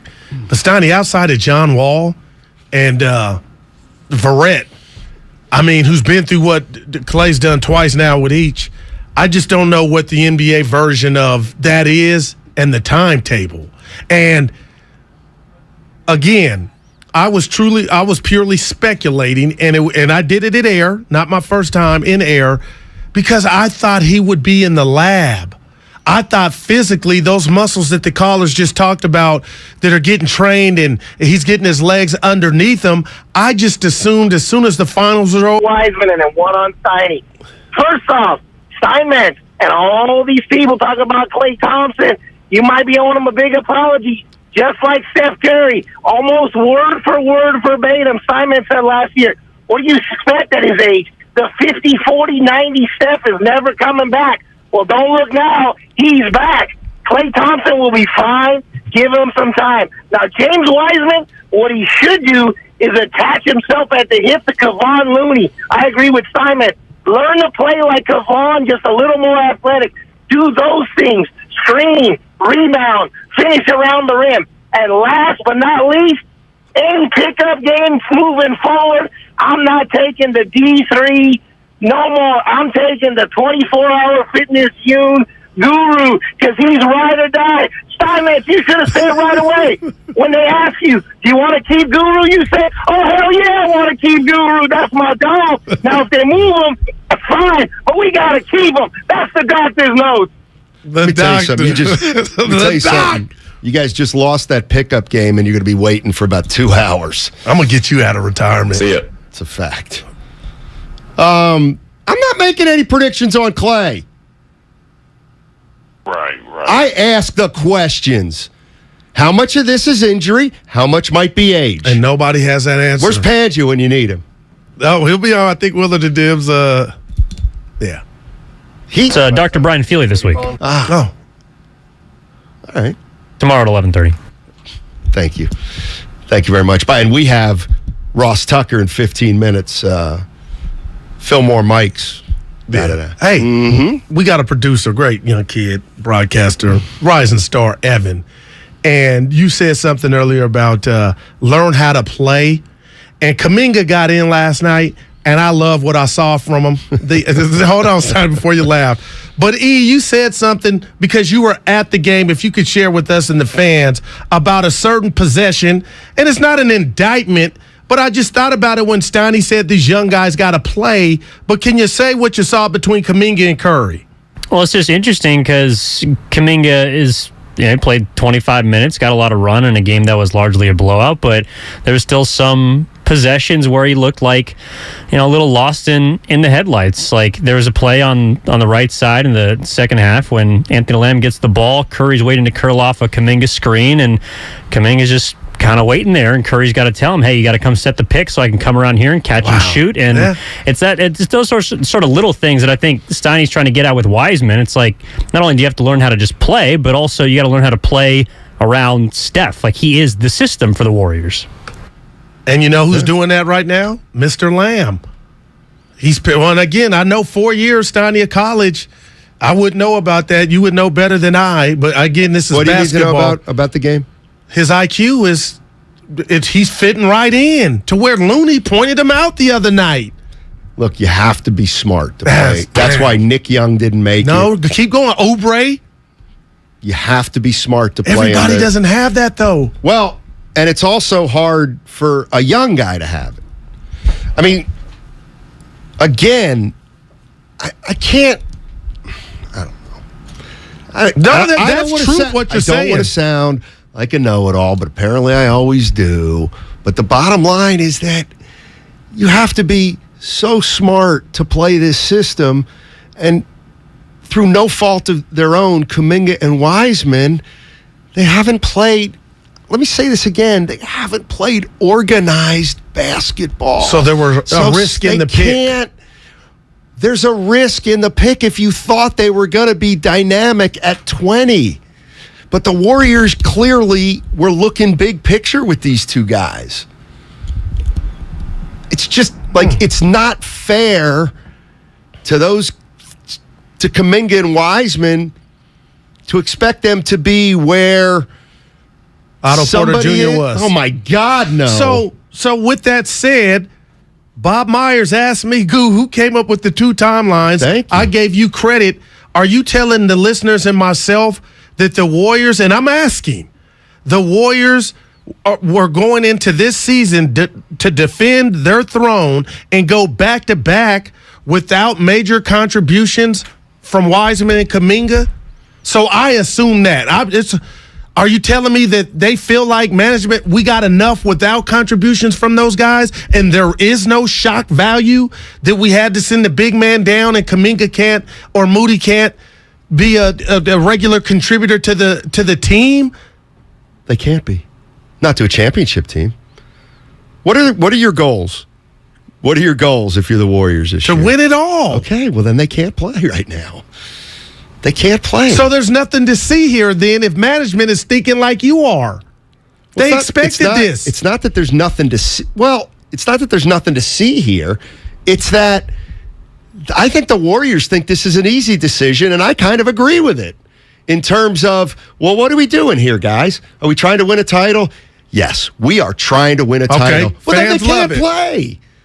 Then they can't play. And Joe Lacob and Bob Myers went into the year saying, maybe we can win a title with Kuminga, Wiseman, and Moody being in the top 8-9 rotation. And Steve Kerr probably was like, all right, let's give it a try. And now they're 12 games in, and Steve Kerr has already, not only has he said, hey, we can't win a title with these guys, he's already playing Lamb and Ty Jerome over them. Ty Jerome, who didn't play last, he didn't suit up. And that's part of his two-way contract. But wow, we'll see. It's early. You know what? Do you think like Ty Jerome played at Virginia? Like you got to, you got to know how to play at Virginia. Let's go to Pretty Ricky. Pretty Ricky's in the he's in the Valley, Castro Valley. Mm-hmm. What's up, fellas? Hey. Hey, so I got a thing to flip the Clay thing. Talk about a hypothetical, flip it on its head. But before I say it, I want to preface it with, I'm the guy that came out last year on record before the season. The Warriors are going to win the next 3 championships. I still believe that. I trust the culture, the coaches. I'm not worried about none of these young players. They'll develop them the way they've done Poole and stuff like that. But what if, I just want to hear you guys' thoughts on this and what you think Kerr would do, because he's on the record saying Clay's a starter. No way. What if Clay went to him tomorrow and said, hey, let me come off the bench for a while? Would Kerr do it? Hell yeah, he would do it. Hey, what you mean, Hell yeah. But you're not dealing with that type of player. I can't imagine Clay doing that. I can't imagine Clay doing that. And I think that would be. Is that a positive or negative? Is that an attribute? Okay. Or is that he's an assassin, a basketball assassin, a killer. So I guess that's a good thing because it's what helped him get to where he's at now. No doubt. But there's no way Kerr would be like, no, we need to. I believe Kerr would welcome that. I wonder. If Clay's not coming out of the starting lineup, do you think they're like, where does he need to be for them to win? Like, because that's kind of the only alternative at this point, right? At least 35% from three. Well, I think he needs to be who he was last year in the postseason, which is identical numbers. Which is not who he was in 4 years ago, but good enough to help you win some games in the postseason. He helped them win enough games last year that they won a title. So he's got to kind of help them at that level or better, I would think. Let's go to Jeff in Little Rock. Arkansas. Mm-hmm. You ever been to Arkansas, Goo? Nah. Yeah. Ain't too much there for me. Well, no. Go ahead. I'll tell you about Arkansas in a minute. What? Go ahead. Yeah. Story time with Steiny. No. Let's go, Jeff. I just wanted to say I agree. I think Clay gonna come out the slump, but I agree with Steiner. You can't run a business like that because you would have never got. If you go with what the fans want, Steph wouldn't have never. They loved Ellis. They would have never traded him. They didn't like that trade. So you gonna make tough decisions in business, in life, and so I believe part of the reason why Poole is struggling. Because he don't want to step on them guys' toes, Steph, Clay, and Draymond. They're pecking order, like Shaq said. I mean, it'll lead you to struggling. Your guys struggling. Everybody wants them to do well. Mm-mm. But I just think you can't run a business like that. No. Thank you, Jeff. Appreciate it. Well, he had that Arkansas twang, too. Well, I guess Jeff's saying he don't think Clay's going to get back to... That's what this is about. Well, he's not going to get back to, you have to finish that sentence. That's very important. Not get back to. A player that should be starting on the Dubs. Forget what he's done. That's what this is really about. Can you help? Can you be better than Jordan Poole? Because you were before on both sides of the court. Now, I don't know. I can look you in the face now and tell you he's not playing better than Jordan Poole. Clay would tell you. Would he? Is he chasing that? Chasing what? Trying to be is he putting too much? Is he thinking too much upstairs, Clay? No, Clay's he's a different kind of dude. Who knows what kind of pressure he's putting on himself? Duh. Watch yourself. Was that you? No. Oh, tell me about Arkansas. I drove through Arkansas. Wow, I thought you went out and lived a little bit. Well, shout out Moses Moody from Arkansas. Driving through Arkansas from Tulsa, and I was going to go see Eric Musselman, actually. Say hello to him. Did you text him? Or are you going to surprise him? I did text him, but then I was... You faked. I did. Because I was running late. Oh, okay. To get to Asheville. But you let him know you weren't coming. Yes. Oh, my God, yeah. Yeah. My boys used to criticize me early on. He said, I said, hey, he goes, well, he said, I'm working till da-da-da, so I could, hit me up at 1 or something in the afternoon. And I was like, I can't. I got to be further along by 1 than Fayetteville. God love must, but I couldn't delay my trip. So you just kept going. And I think I was going to Nashville, too. Yeah? Nashville, yeah. Yes? Went to somebody? Gus's world-famous fried chicken in Little Rock, Arkansas. Very, very good. I was going to go through Little Rock, but decided not to. I'm not a big fried chicken dude. How'd you get through the state, then? It doesn't, cut right through... I think you go through a corner of it. Okay. I was driving from San Francisco to Washington, D.C. You just did that. Yeah, that's what I'm talking about. Goo. I have no sources. Goo. What's up, baby? How long you going to keep Clay Thompson on scholarship?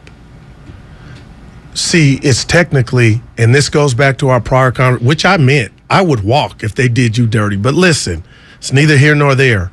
This is not a scholarship, because if this relationship was to be severed today, you have given us more than we ever expected when we drafted you. So is it really a scholarship if we ride this season out and not make a move if you can't get back to what you once were? I don't think so, man. And I'm watching this team, and I guess that's why I'm a little irritated. Oh. It's not just Clay. Their record is not porous because of Clay. It's because outside of Looney and Draymond, who's playing hella 5D? And it goes to decisions that were made. He's playing poorly both sides of the ball, Klay Thompson, at this point. Right. And how about? And again, I love Jordan Poole. Poole's better offensively. Is he going to get right a better defensively starting? I don't know. I'm telling you, no. You could become more of a liability. Right. But we're in the league now. To Trae Young, he don't play no D. Luka don't play no D. You said, Steiny, I'm gone if they do you dirty.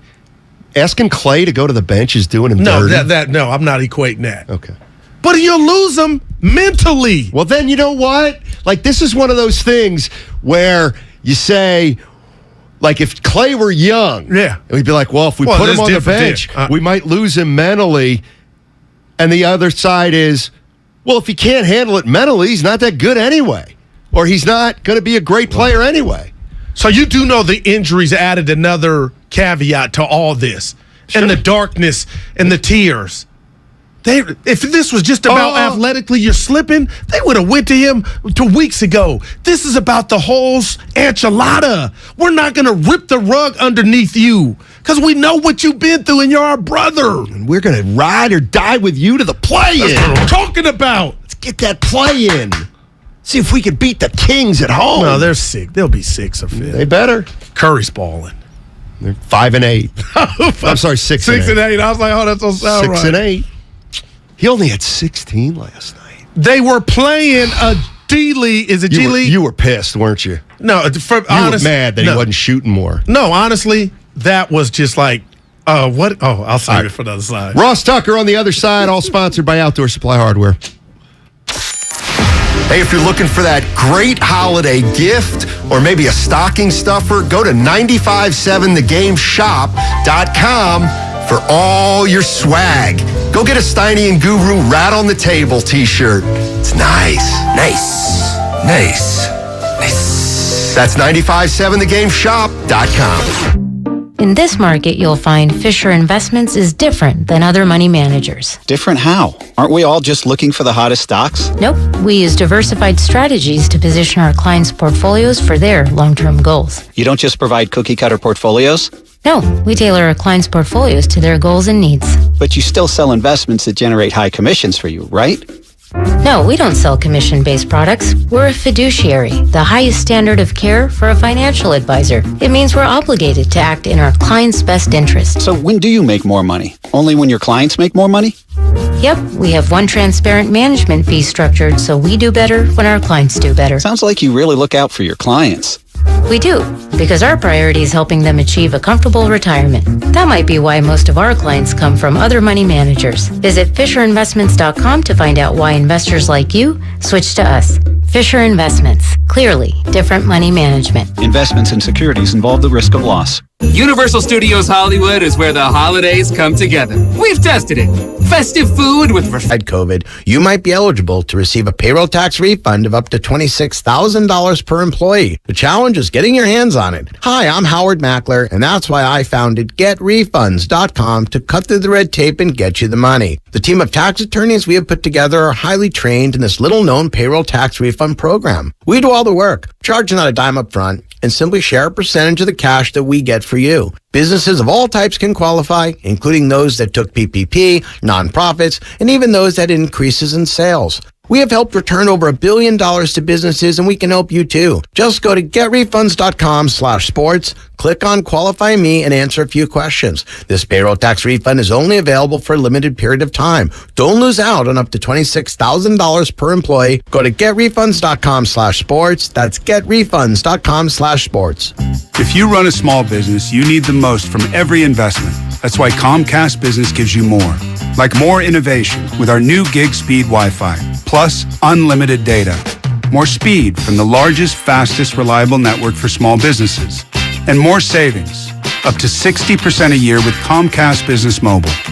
All from the company that powers more businesses than any other provider.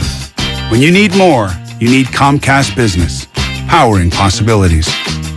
Get started with fast speeds and advanced security for just $49.99 a month for 12 months with no annual contract.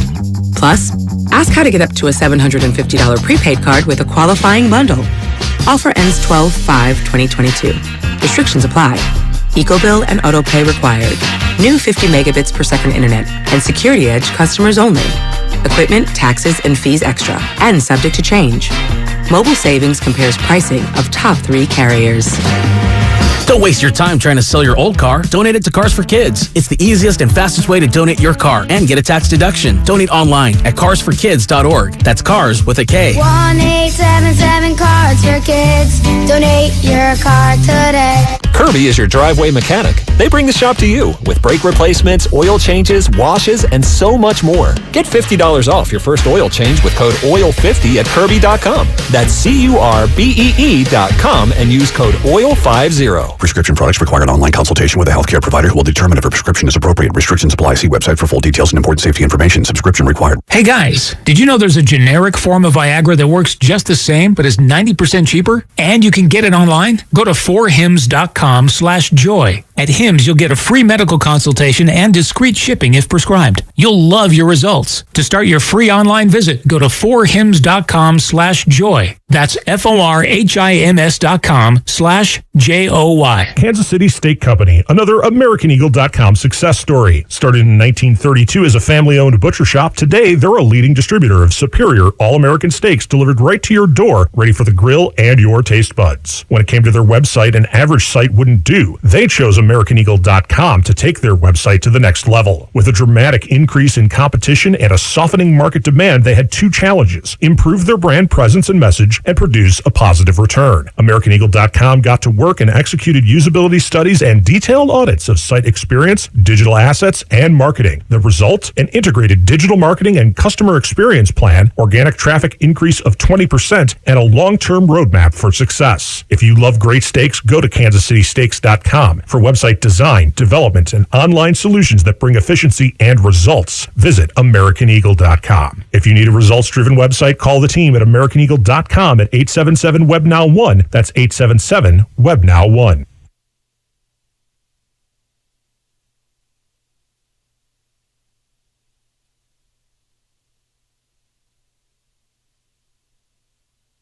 I'm with you, Guru. Now, back to Steiny and Guru on 95.7 The Game. All righty.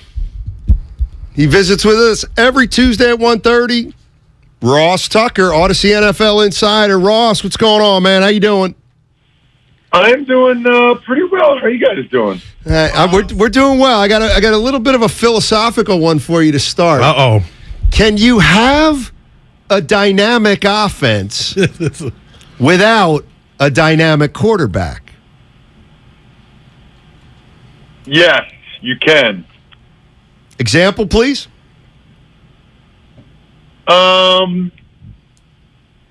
I don't know. I thought the Niners had a dynamic offense when they went to the Super Bowl. I mean, I was on the sideline for the NFC Championship when they were very dynamic against the Green Bay Packers in the NFC Championship game. That was dynamic. They were getting like 20 yards to carry. Then tell Guru that, please. Thank you. Yeah, Ross, I needed security getting out of here yesterday, and I won't apologize for who I am, but when they made the announcement, the Niners, that they were acquiring C-Mac, I just assumed, okay, Debo, C-Mac, Kittle, Ayuk. I've been telling Steiny and anybody that'll listen, they're top-tier weaponry. And to go, I know it's one game, Ross, but 2-5 in the red zone, and then that last series to get in the red zone to put it away, I feel like there's still something there, and I'm like, well, okay, who do you need, Kyle, to kind of get this fixed? Am I wrong for looking at it like that? No, I thought it was not a very impressive performance by the 49ers, especially offensively, especially given all the injuries that the Chargers have. I mean, they were down to 3 D tackles. You know, they don't have Austin Johnson. They don't have Joey Bosa. The receivers are gone. Yeah. What's that? The receivers are all out, 3 of them. Yeah, I was underwhelmed. Now, listen, a win is a win. It's hard to win games in the NFL. You don't need to apologize, blah, blah, blah, right? We know all that stuff. But I definitely think it is fair to say that I was underwhelmed by the Niners' performance against the Chargers, especially offensively. You could say both sides of the ball, but especially offensively, I was pretty underwhelmed. Ross Tucker joining us on 95.7 The Game. Offensively, underwhelming, that's fair. But, like, I look at that game, Ross. First of all, they're 4-4. They're playing a 5-3 team, so they beat them. You got to beat them. But, you know, they don't give up a touchdown after the first drive. They run 41 times, pass only 19. Like, in a way, if Ayuk makes a catch and they push something in at the end, I think we're talking about like the template for them and how they're going to win. And maybe that's the case. And maybe we'll see that Monday night against the Cardinals, and maybe they're close. We'll see. I mean, they did have some explosive plays. I was surprised that they weren't better in the red area, and they were going up against a really undermanned group, and they needed every bit of that just to win the game. I mean, they still could have lost the game, and I guess the Chargers deserve some credit for being pretty good with their record at this point. But I don't know. I thought, I guess after the way the Niners looked their last time out, and then the bye, so much in life I feel like is expectations, and I just had higher expectations for the 49ers offense coming off their last performance and the bye. Oh, man, great points. Let me ask you this. Last night, I want to call it a stunner. We saw Philly lose. And, you know, I'm nitpicking with the Niner offense, just like you, and I appreciate your honesty.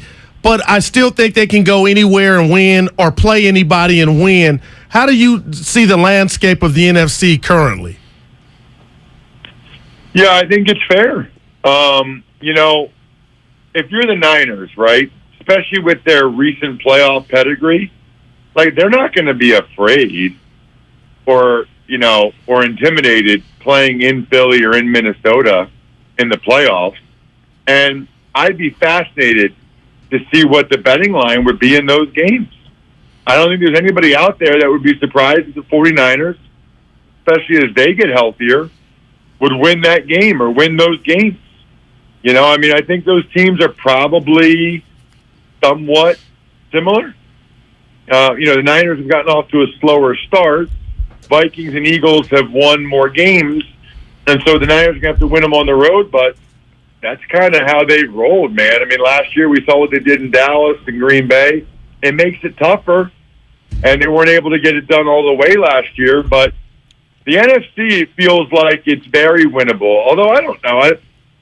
I guess I think the Niners could be in the mix in the AFC too. I mean, I think we all kind of think the Bills and Chiefs are better, but I'm not so sure. Ross Tucker joining us on 95.7 The Game. Hey, Ross, I don't want to put you on the spot. How much did you see of the Bills-Vikings game, if any? Yeah, almost the whole game, yeah. God, I can comment on anything there. Okay, cool, because I watched that whole game, and, like, here's what I don't get. The Niners, before this game last week, were 4-4, and it just feels like everybody's giving them the benefit of the doubt. And you know what? They're poised to get it rolling. I'm watching the Vikings, and they're good, man. They're tough. Say what you want about Cousins, he's pretty damn resilient. Like, I think they're pretty good. Well, it's funny that you say that. Because everybody's still, like, skeptical of the Vikings.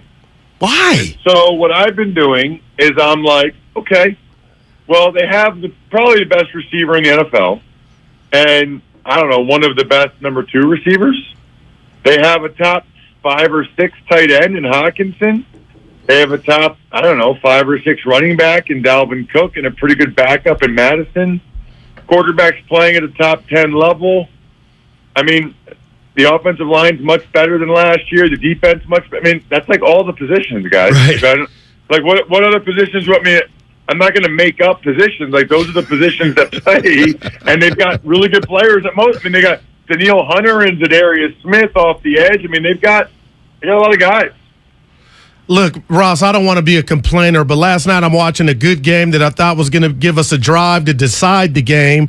But the quarterback, Heineke, went into a slide. I don't think the defensive player had any malicious intent. But anyway, it was a 15-yard flag, no punt.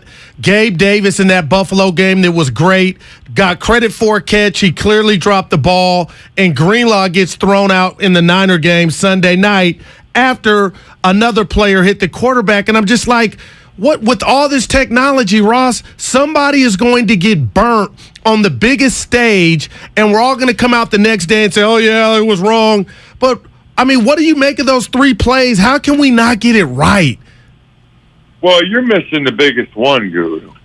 I mean, the face mask on Goddard was just unbelievable. I missed that one. It was probably the worst, the most egregious face mask I've ever seen that wasn't flagged.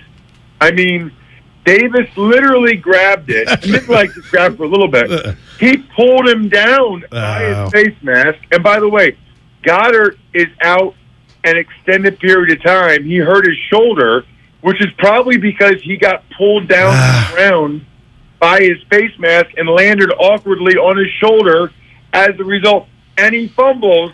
Here's what's amazing. Because it's a turnover, they can review it.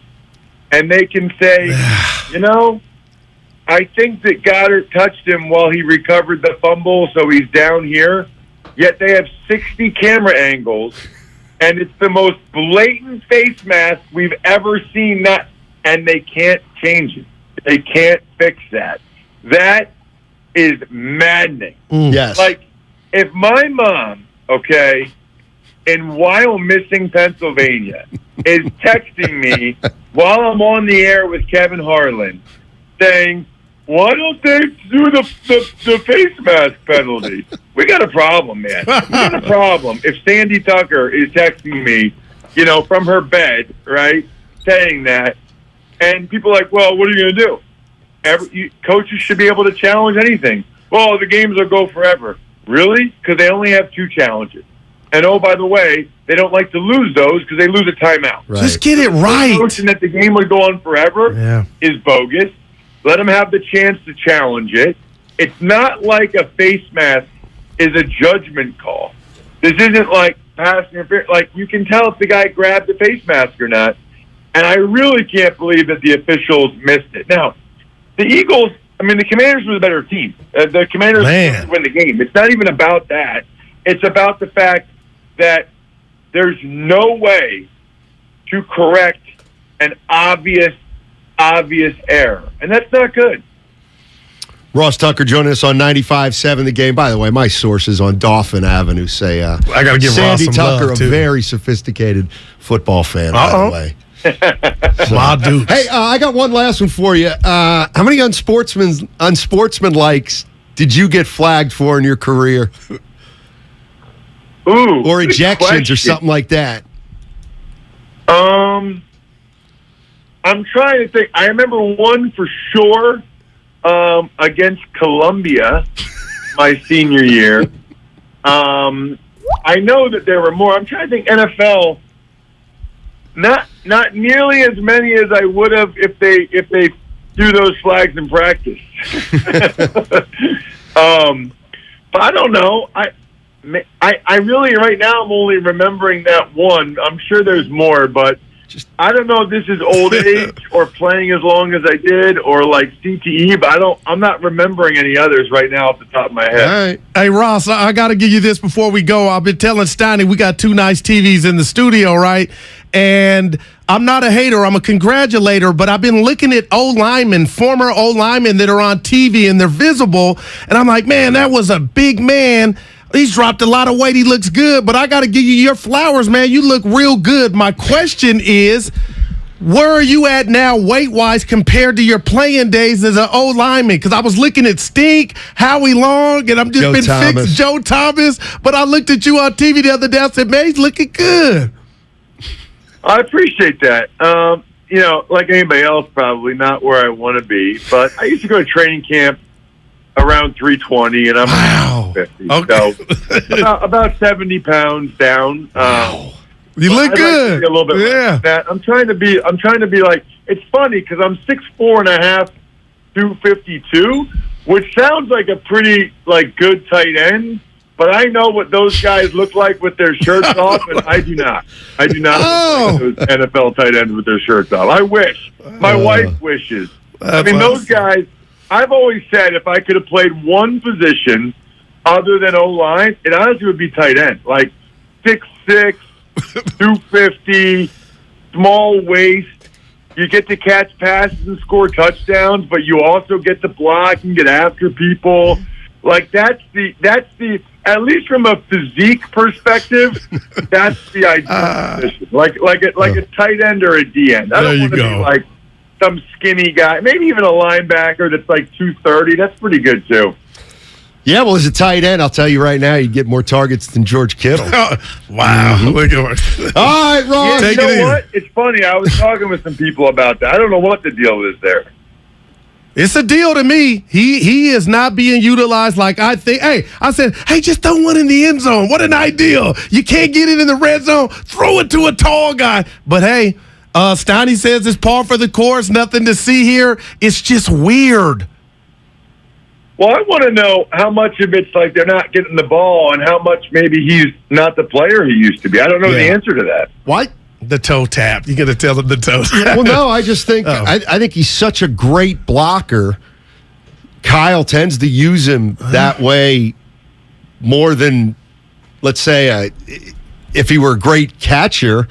But he's got other guys to use. He loves, and Kittle doesn't mind blocking, right? So if a guy doesn't mind blocking, you probably will take advantage of him blocking. Yeah, the only thing I would say is when they were explosive, boy, Kittle was getting a lot of yards after the catch. No doubt. a lot of yards after the catch. All right, buddy. We'll talk to you next week. See you, dude. All right, Ross Tucker. I don't know. You think? By the way, got a little baseball news. Uh-oh. Give it to a good news. Let me put my glasses on. Aaron Judge. Yeah, right. By the way. Well, I'll give you the news. Right. Anthony Rizzo. Anthony Rizzo is re-signing with the New York Yankees. Wow, he didn't lead a big apple. 2 years, $34 million. Rizzo's salary, $17 million a year, and option is also $17 million with a $6 million buyout. That's John Heyman. Not what he once was, but he's serviceable. Nice glove. That's not it. We got another piece. Oh. Jock Peterson signs with San Francisco Giants for $19.65.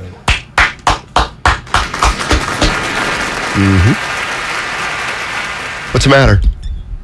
Jock Peterson. My dad always told me, never, son, don't mistake activity for achievement. Just get, okay, that's his sign. Hey, all right, whatever. He's going to get it out. No, I just. No size. Damon Bruce and he's Put not our favorite words. guy. Yeah, Jock Peterson? Yeah, just something about him, Steiny. You don't like that California surfer thing? No, I kind of do, but it's just something about him. That's true. Great call from the 510. Jock was at the game last night. Well, they didn't show him. They did in the arena. I know it was on TV. But. Hey, did you hear the broadcast with Tim, Chris, and Mitch? I had the sound down. Are you one of those? You got to tell me you had an album playing. The sound couldn't just be down and you doing nothing else. What am I going to do? Lug my album and my stereo to the bar? No, you could have it playing on your phone. No, I don't do that. Through your, you got the speaker? Okay. What? It was great just hearing those three Hall of Famers, and I thought to myself, 3 Hall of Famers, they should have had a chip. They never got close. That was also dawned on me, but dude, 3 Hall of Famers on the same team. Yeah. They closest they got was the Lakers and Magic. That series they had. I believe it was the Lakers and Magic. The Lakers and Magic Johnson. Remember they met him in the playoffs. Lakers had Terry Teagle. I would say that might have been a first-round match. No, it was. That was the closest. That Run TMC team won one series. They got to the second round. I think twice during their tenure. One was an upset of the Jazz. One was an upset of the Spurs. Yeah, I want to say Spurs. Spurs? That's what I'm thinking.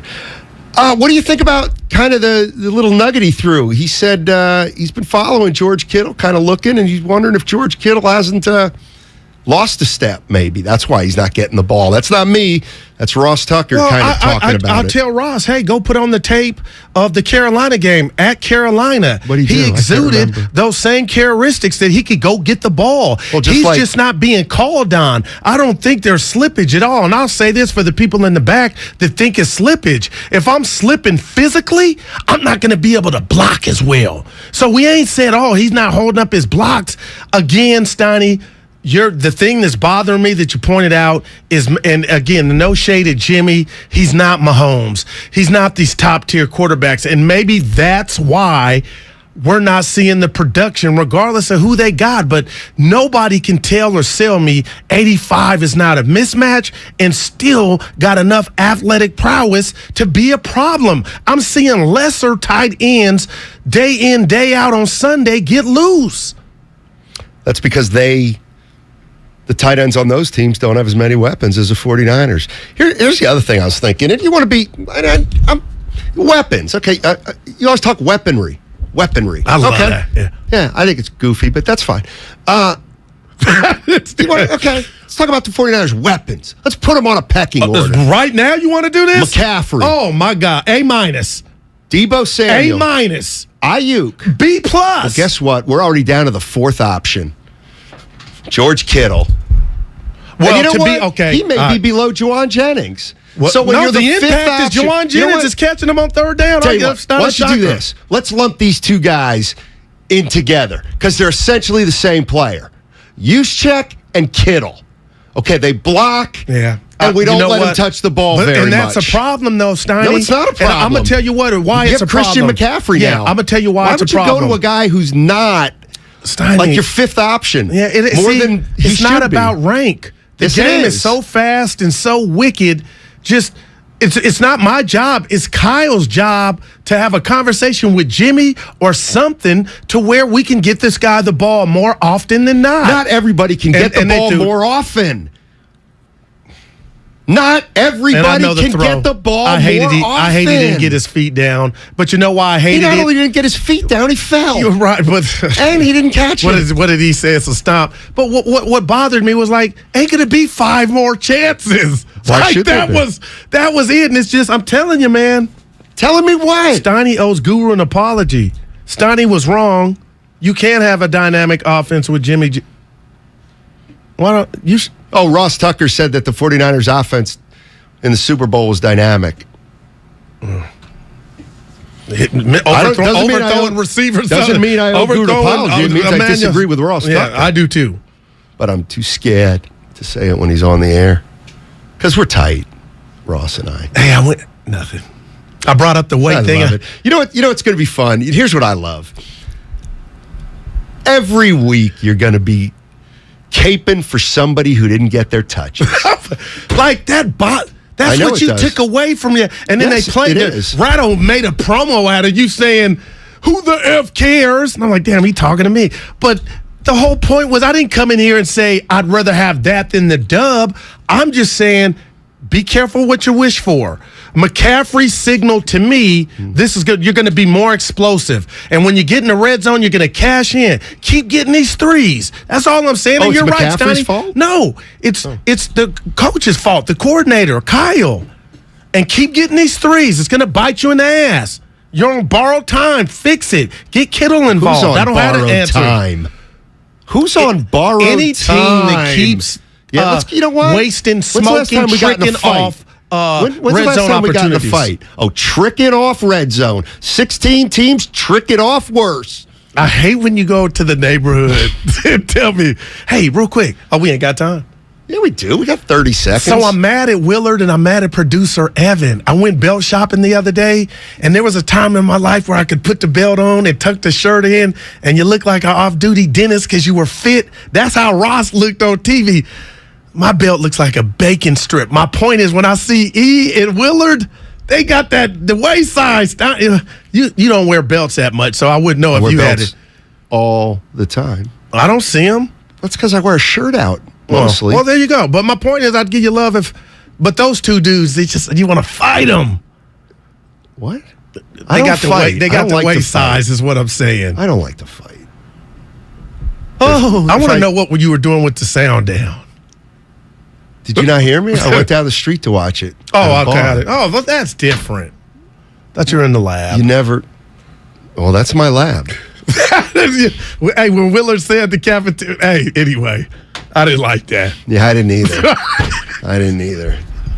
Just call us Ned, huh? By the way, I thought of a great promotion. Save it for the other side. All right. The boss even liked it. I'll tell you what that is on the other side. And also, all right. A good comedian doesn't laugh at his own material. A good comedian always does. Well, I was taught otherwise. No. If I don't laugh at me, who's going to laugh at me? Well, at me. All right, I got to get out of here. Willard's right. The Republic of Georgia's favorite basketball player, Zaza Pachulia, joins Steiny and Guru tomorrow at 1. When you're young, you're just thinking about one thing. I need to play. I need to put numbers on it because that's all I care about. I need the first contract. It's the Executive Show. Nothing easy! Tomorrow at 1 on 95.7 The Game. When you're young, life is full of choices. Don't let opioids like highly addictive and deadly fentanyl take away your life or your choices with just one wrong pill.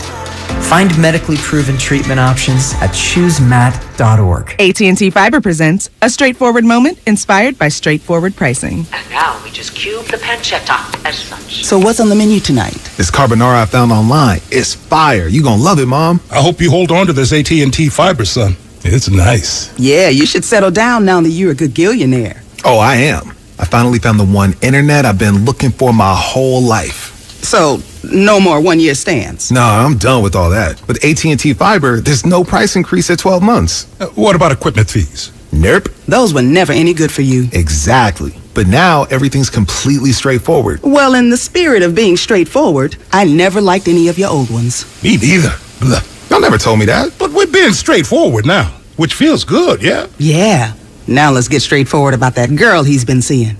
Straightforward is better. No equipment fees, no data caps, no price increase at 12 months. Live like a gagillionaire with AT&T Fiber. Limited availability in select areas. Visit att.com/hypergig for details. Black Friday is starting early at Fasteners Inc. Tool Outlet, and there is no better place to shop for all your power tools. Grab free batteries with tons of Makita products and many more of the year's hottest deals. November 21st through the 28th. Save $100 on Makita 18-volt rear handle circular saw kit and take home 2 extra batteries on us. Again, our Black Friday sale will be November 21st through the 28th. Check us out at 2897 Monterey Highway or online at FastenersInc.net.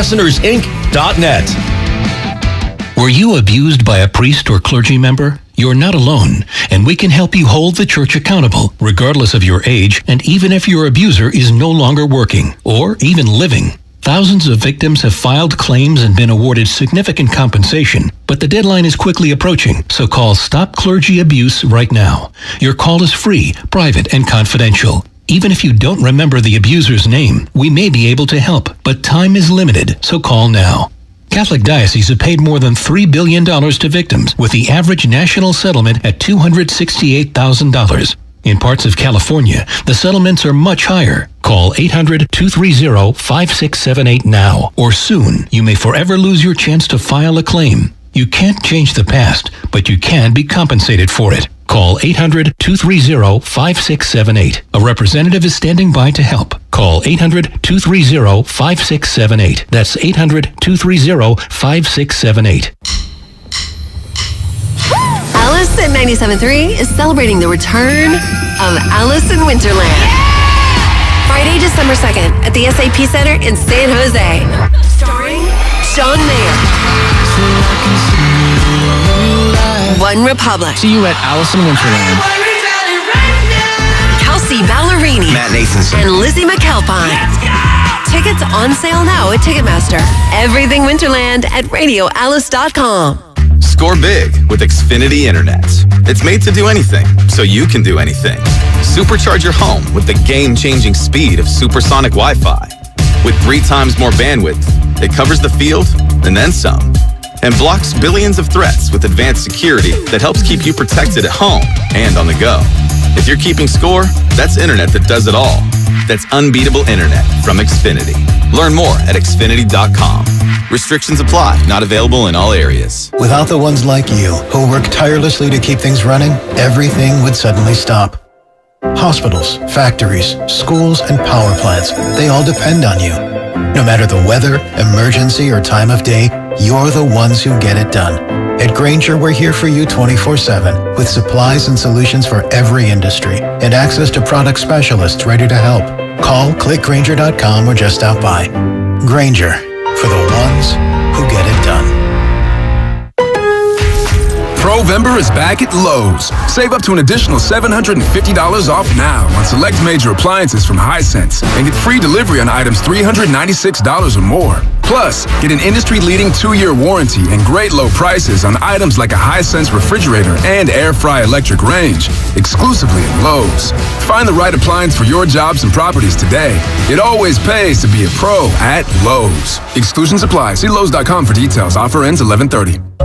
Charging a cell phone can be like getting a booster shot. A booster is given to enhance or restore protection after a primary series vaccination, which wanes over time. Schedule an appointment when you are eligible. Sponsored by Pfizer and BioNTech. When a cold comes on strong, knock it out with Vicks DayQuil Severe for max strength daytime relief. Just 1 dose of Vicks DayQuil Severe starts to relieve 9 of your worst cold and flu symptoms to help take you from 9 to none.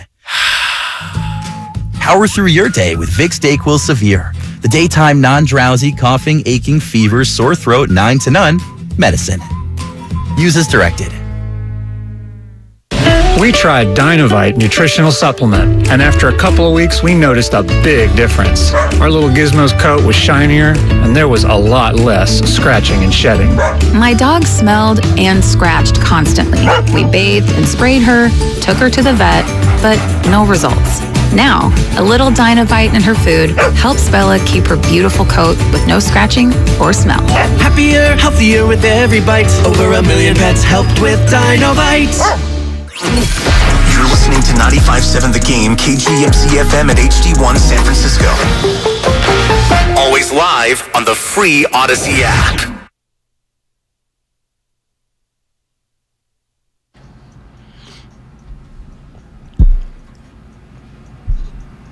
Holy cannoli, this is crazy. This is Moses Moody, and you're listening to Steiny and Guru on 95.7 The Game. All right, Matt Stein, Matt Style, the Guru Johnson with you. Piece of news from baseball. Anthony Rizzo is re-signing with the Yankees, 2 years, $34 million, and probably more important, he's really good friends with Aaron Judge. Yikes. Yeah. Man. So some people feel like that 2 peas in a pod. That Rizzo could be foretelling of where Judge goes. And that'll be back to New York now. Well, because Rizzo was somebody Giants were said to be sniffing around for in the hope of sending a message to Aaron Judge saying, hey, look, we got your guy. And now we want you. But the best laid plans of mice and men. Wow. Sometimes they go astray, Goo. You are correct. I'll just say this. I feel like Brandon Belt, people want to run him out of town. At the end of last year, he said he wanted to come back. I believe he will be next year starting first baseman. I just don't believe Rizzo staying in the NYC is something bad for the people here in San Francisco, the Giant fans that want Judge. I feel like them booing him, something that relationship, there's something at the core that's not right. And all these people in the know, shout out Fresno, keep saying he's destined to be here. You got me not liking that because you said, Goo, if they don't pull it off, it almost feel like you lost him. I do agree with that, but until we get that he's re-signing with New York.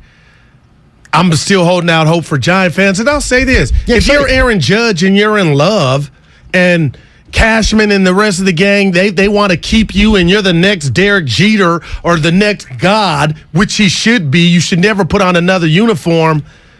They could have him wrapped up and sealed already if it was romance in the stone. If it was all good, So you think he's coming to the Giants? I'm hoping. Because the Giants, don't you get sick of looking at the Padres and Machado? Do you feel like they're pathetic, the Giants? No, they're boring.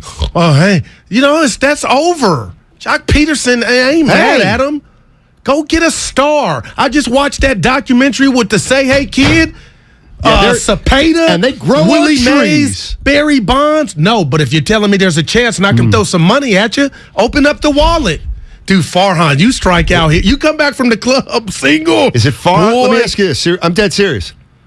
Is it Farhan's fault if he offers Judge more than any other team in baseball? Is it Farhan's fault if he offers Aaron Judge what would be the highest contract in baseball history, and he says, yeah, no, I'm out. I'm going to stay here in New York. Is that Farhan's fault? That depends. Bogarts is still out there. You still Trey Turner. We're just talking about Judge. Okay, yeah, you know what? Coffee's for closers. Put that coffee down. So that could be the case, Steiny. We'll never. We'll find out. But you got to close something. Yeah, a bona fide star. Him roaming around right field. Judge.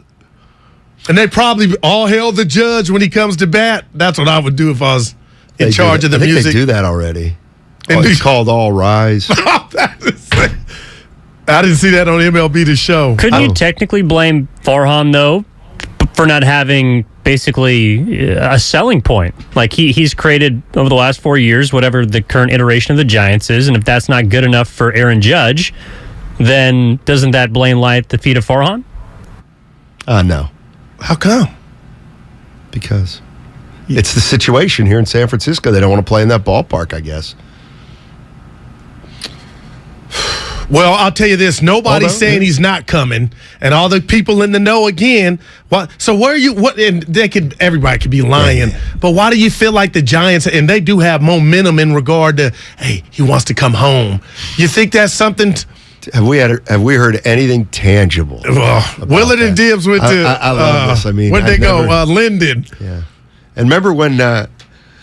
It's funny when it comes to the Bay Area, with people saying that Petaluma's not the Bay Area, but when it comes there and Judge, Linden. Yeah. Hold on. He's coming home. The Giants were his favorite team growing up. It's like when you're in Arkansas, you're a Cowboy fan. You go to the net when your team don't have anything. Your city. Right, well, keep wishing. But they got to get more than Judge. That's why Trey Turner. What do you mean they got to get more than Judge? They got to get Judge. If I'm Brandon Crawford, I'm kind of nervous. Why? Because you got some hot shot shortstops out there, and you can go. I guess you can move them to second. By the way, baseball needs to fix free agency. Dude, this might be your best. Or did I say it? I said it on the changeover. You took it, but go ahead. Let's go to Roy. Roy's in San Leandro. Hey, this is our guy. Hey, Roy. Hey, how's it going, fellas? What's up, Roy? Oh, okay. Hey, look, what I wanted to mention was about, first of all, the 49ers.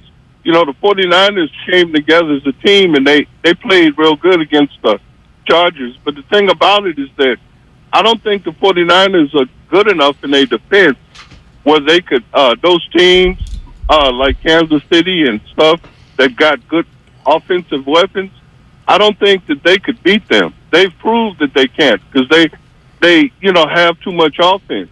The second question I wanted to ask is that could both of you tell me what in the world was Mike Davis thinking about when he hired this guy instead of, that Italian guy that was the coach last year? I mean, the man at least had the Raiders respectable, but this man here, he I don't know what he's thinking, what he's doing. Could you give me an answer for that? Thanks a lot for taking my call. Yes, sir, Roy. He's talking about Mark Davis. Yeah, and I'll say this about Josh McDaniel. He failed at his last job. You were a playoff team looking for a new coach. So that's why this just stinks, Donnie. This is this is bad. And then to come out today or yesterday, last night, give them the vote of confidence. You were a playoff team, and now you got 2 wins? Yeah. If I were a Raider fan, I'd be in tears. Why? What the quarterback is. I mean, he's getting emotional. It's the nature of sports. From that penthouse to the outhouse? Well, wait, making the playoffs at 10-7 They should have beat Cincinnati. Making the playoffs is no, a but penthouse? when you make the playoffs, to me, Steiny, if it's not, it signals you're headed in the right direction. What about the 49ers? They made the playoffs. Then they missed, then they made, then they missed. Well, Jimmy got hurt. Well, that's always going to be the case. I mean, like, what I'm saying is, like, everybody's talking. They want him fired. Who? The Raider fans. Who fired? McDaniels, yeah. Okay. You're saying everything's okay? Why would Mark Davis do that? Because his team is not taking a step back. It's taking 7 steps back. Maybe you got to take 7 steps back to get 9 steps. Mark Davis, after the loss, said Rome was not built in a day. You know what? And it wasn't. Yeah, but it fell in one. But you were Milan. You were Milan last year. You were in the offs. So, okay, Rome wasn't built. Last year? Milan. Another city. Okay, you're trying to. It's right, baby. But Milan's no Rome. But it's still something to see. Yeah, nice little city. They weren't 2-15 last year. The Raiders. They were not in the going to go playoffs. 2-15 this year. Want to bet? Dude, I'm trying to find a way for them to get there. They're done. Get where? To the playoffs. Oh, they just got to start ripping off some wins. It's starting. The season's going to be over. The season just passed. They lost to Jeff Saturday on a Sunday. I borrowed that. That's really? Great. Dude never coached that's embarrassing. And he still hasn't coached a game in the NFL because they played the Raiders. I'm kidding. I'm trying to figure this out because it was Look.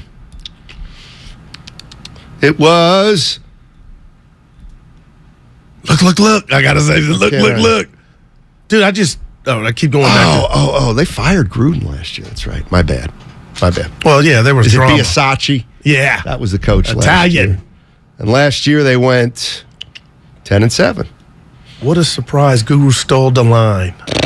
I never steal lines. Oh, yeah, you do. You purloin them. Real quick, back to Judge. Just say you purloin them. Aren't you tired of them being boring? You got Trey Lance. You got Deebo Samuel. If you're boring, you got McCaffrey. You got Steph Curry. Damn, he would fit in. The 49ers averaged 20 points a game. The 49ers, do not compare the 49ers offense to Steph Curry and the Warriors. That's just I went to the NFC Championship game last year. And the Warriors won 4 titles. It's not just about, all you care about is offense. I'm talking about the team. 2 years ago, they were in the Super Bowl. Or was that 3 years now? Well, Golden State Warriors made, they got a win last night over the San Antonio Spurs, 132-95. They go to 6-8. So they tied with that win. They tie the San Antonio Spurs in the standings, which is good because had they lost, San Antonio would have taken a 2-game lead over the Warriors, 14 games. James Wiseman, he's headed to the G League. James Wiseman, the 7-foot center out of Memphis, headed to the G League. And then Jordan Poole with 36 last night. He was terrific. And, of course, prompts some conversations about Klay Thompson, who did not play. He was on load management yesterday and didn't play. And to me, it's obvious Jordan Poole likes to start and he wants to start. Is that just tough beans? Tough beans. I mean, we got Klay Thompson. That's great. You want to start? You like to start? Thanks for the input, but we have Klay Thompson. So I'll tell you this. Nothing to see here, Jordan. No, there is something to see and hear here because the volume's going to get louder. The Warriors have already come out and said he's not playing in any back-to-backs.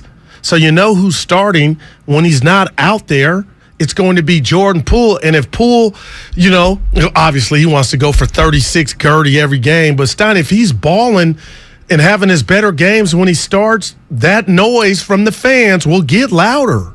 And to Jordan's credit, he's never once, even before the punch, thrown a hissy fit or said that I should be starting. I got to give him credit, but he has that look in his eye. Even last night, he had the pregnant pauses. All the reporters were peppering him with questions down here. What do you mean? But he's good enough to be starting on any team, and he's not here, but he's not whining. But people just want to default. He's good enough to start for the Bucks if they're healthy. If he's good enough to start for the Warriors, he's good enough to start for the Bucks. And they put Middleton on the bench? No, or hell Drew no. Holiday? He would. Well, damn. Nope. Yeah, no. I'll give you that one.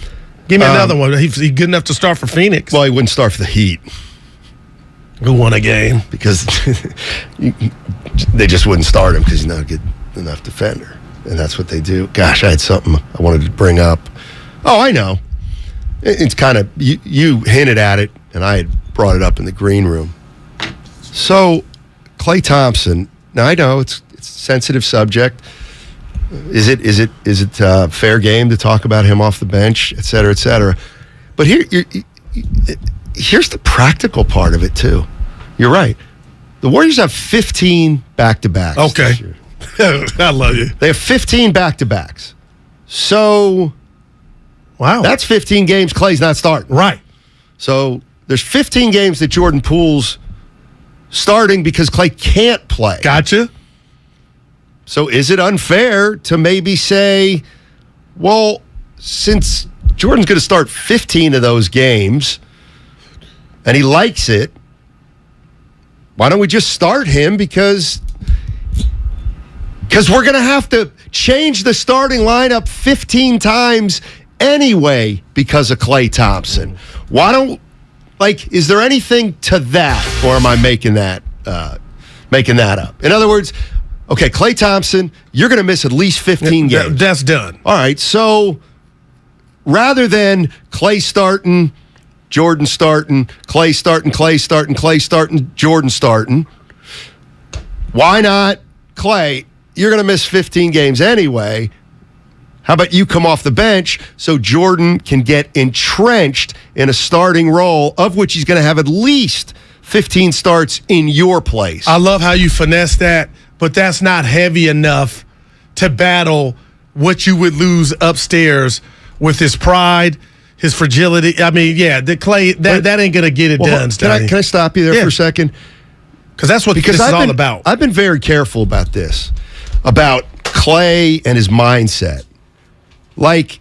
All I've said is, if Klay goes to the bench, kind of how would he handle it? I've never said they would definitely lose him. And that's kind of what you were suggesting. It seems to me like you have a feeling that if he goes to the bench, it will mean he's going to check out on some level, or just not be the player he was. Well, see, what happens is, call me Bob, because the hope would be right now we know he's in a dark place. Okay. He's let everybody know that. We appreciate that. But now this would be adding something else on to Klay versus Klay. Klay versus his own mental. And now if you add the caveat of him not starting, that's how you could lose him if he's losing the battle with his physical. Yeah, I don't disagree. You could lose the battle. I don't disagree. I wonder, though, if the Warriors either feel or think like they will, it will be over at that point. That seems a little strong. 415 says Klay only sits half the back-to-backs. No, all of them. That's what Kurt said. Oh, I think he was getting me on the semantics. Oh, okay, right. He was being Steiny to Steiny. Oh, yeah, okay.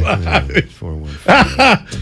Hey, you said you had a good tease. I blew two of them. No, for the station idea. Right. Because the last one got ripped off from us, and Dibs and Willard went golfing. Remember that? But remember yesterday I said I did something Monday night or Saturday night that I never do, and then I never paid that off. Dude, and I let you down. Friday And night. Evan was here too? Yeah. You know what it was? So I went to the Warrior game on Friday. Okay. You and Dana? Yeah. Ali. And so, I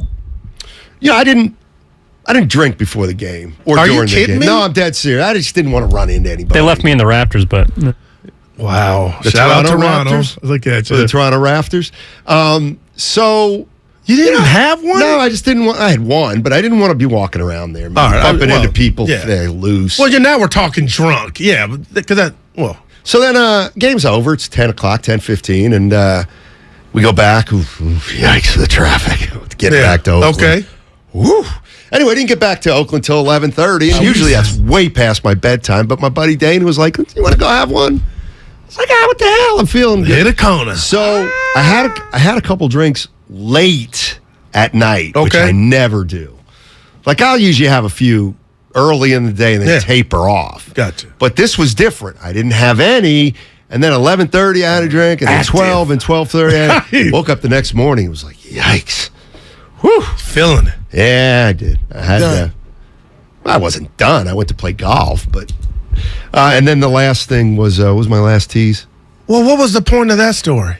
I usually, if I'm drink like at 7 at night, and then I'm done drinking it by 10. Thanks for like what? That don't fit Tuesday, but because you forgot yesterday would have been. Are you saying the story was boring? I was so disappointed.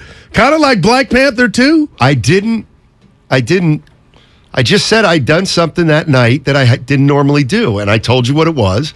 And I never said it was 48 hours later, you told us. That's because I forgot yesterday. Yeah, I know. And then what were the thing you got for the station? I'm sure the boss was like, oh. I think I'm going to keep that one under my hat right now. You don't trust? Well, you know how I was like, you know what? You and me, we got the best hair and the. Yeah, but the quicker you get it out, the better our chances would be to solidify, to get some traction. I want to get a haircut during the show. Dude, that and what else? Live stream it, which is automatically. Well, that happens anyway. So Brogan, what's your place? Brogan's. Brogan and Sons. Oh, Brogan and Sons. That's my place recently.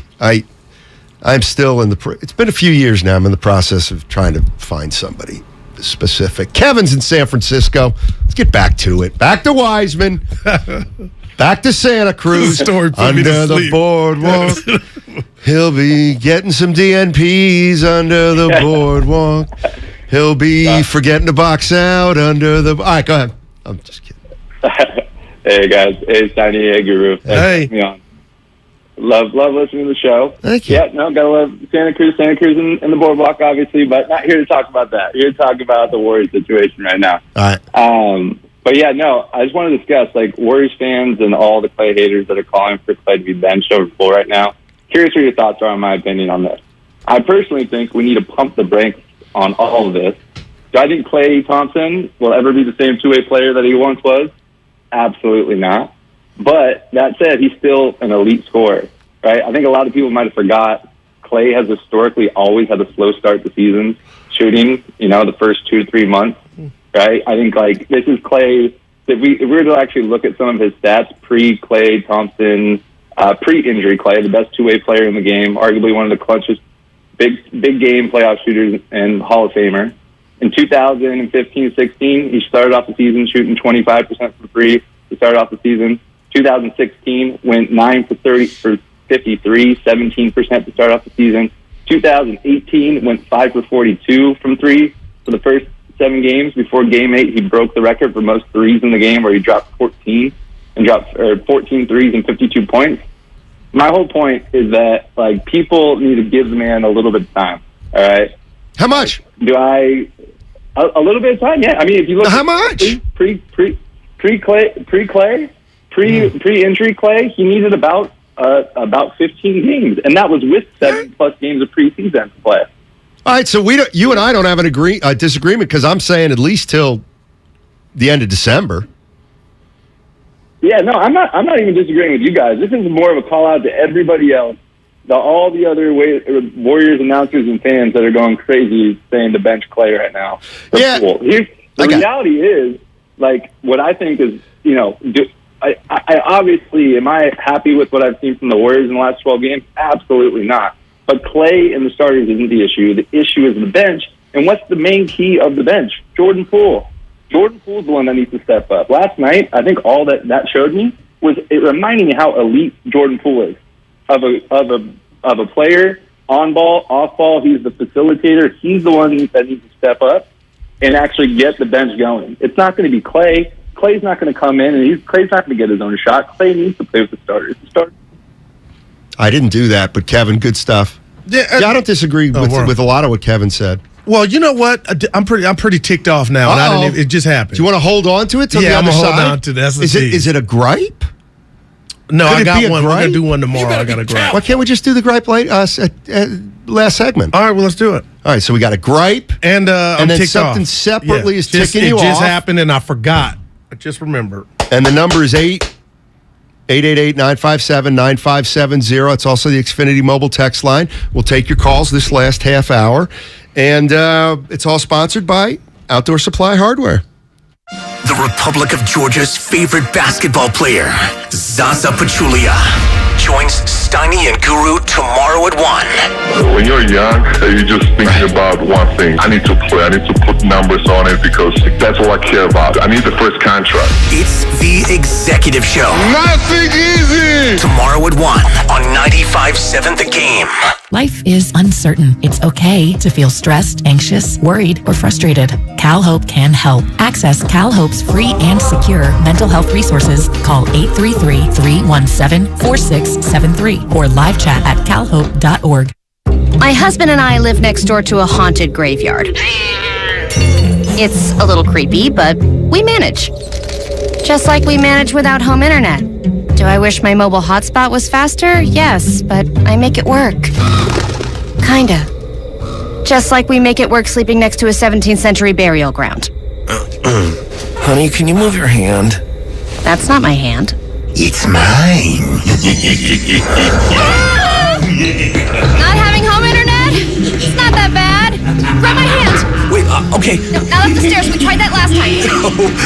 You can literally run through him. It is that bad. Don't settle for just mobile. Get Xfinity Home Internet for just $24.99 a month for 2 years with no annual contract and a free streaming box included. Go to Xfinity.com, call 1-800-XFINITY, or visit your local Xfinity store today. Restrictions apply. Not available in all areas. Requires paperless billing and auto pay with stored bank account. After 24 months, regular rates apply. Offer ends 12/21/22. At Harris Ranch, we do beef, just like we've done for over 50 years. Beef that's raised locally right here in California.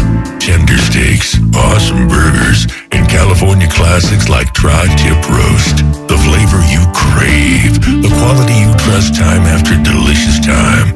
Come on, it's time to get out and grill. Harris Ranch, we do beef. Legendary beef, legendary quality. With energy bills as high as they are, proper weatherproofing is essential. If you're working with a client to upgrade or build a new home, be sure to visit Golden State. They partner with respected brands such as Owens Corning, James Hardy, and Boral Siding. They're a great option for a comfortable home with lower energy bills. Start at goldenstatelumber.com. Building better in the Bay Area since 1954. Golden State. When you succeed, we succeed. Don't waste your time trying to sell your old car. Donate it to Cars for Kids. It's the easiest and fastest way to donate your car and get a tax deduction. Donate online at carsforkids.org. That's cars with a K. 1-877 Cards for Kids. Donate your car today. Kirby is your driveway mechanic. They bring the shop to you with brake replacements, oil changes, washes, and so much more. Get $50 off your first oil change with code OIL50 at Kirby.com. That's CURBEE.com and use code OIL50. Attention! Did you or a loved one live at or near Marine Base Camp Lejeune in North Carolina between 1953 and 1987? If so, listen closely for this important legal announcement. From 1953 to 1987, Marines and their family members at Camp Lejeune drank water that was contaminated with hazardous toxins. The toxins found in the water at Camp Lejeune may cause health issues, especially later in life. Types of health issues associated with water at Camp Lejeune are numerous. If you or a loved one lived near Camp Lejeune between 1953 and 1987, you may be entitled to substantial financial compensation without going to court. Even if you were turned down in the past, a new law can allow you to file a claim today. If you or a loved one spent time near Camp Lejeune, call the Negligence Network to find out if you're eligible for financial compensation. There's no fee unless we win your case. Call 1-800-700-4333. That's 1-800-700-4333. 1-800-700-4333. Get a cash offer for your car, truck, or SUV today at your local Bay Area Chevy dealers. Selling has never been easier. Just bring it into a Bay Area Chevy dealer, get a free appraisal, and we'll make you a cash offer on the spot with no obligation to buy. We buy any make or model, paid off or not. Find your local Chevy dealer at BayAreaChevroletDealers.com. Finding the right Medicare plan? Oof, no easy feat. Kind of like those dances my granddaughter loves making me do. But then I found Walgreens FindRx coverage. Lets you compare plans online, over the phone, or in person. Made Medicare shopping so easy. Plus, I found plans with low-cost copays. I can get down with that. When you need to talk Medicare, Walgreens is here. Start shopping today at walgreens.com/Medicare. When a cold comes on strong, knock it out with Vicks DayQuil Severe for max strength daytime relief.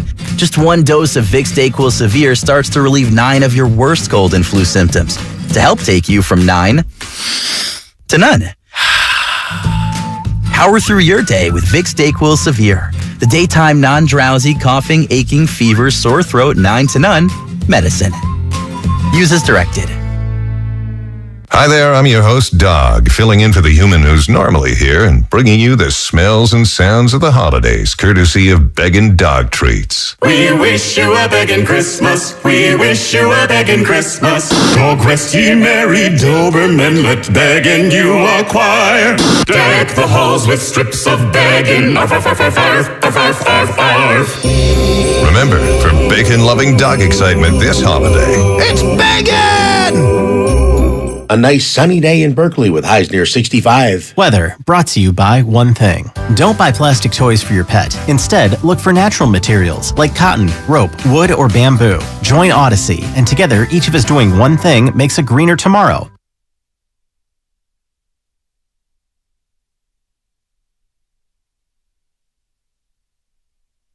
Now, back to Steiny and Guru on 95.7 The Game.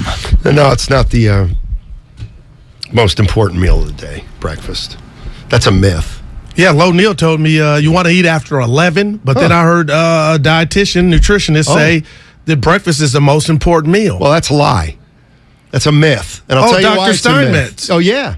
You want to know why it's a myth? That whole idea of breakfast being the most important part of the day? Yeah.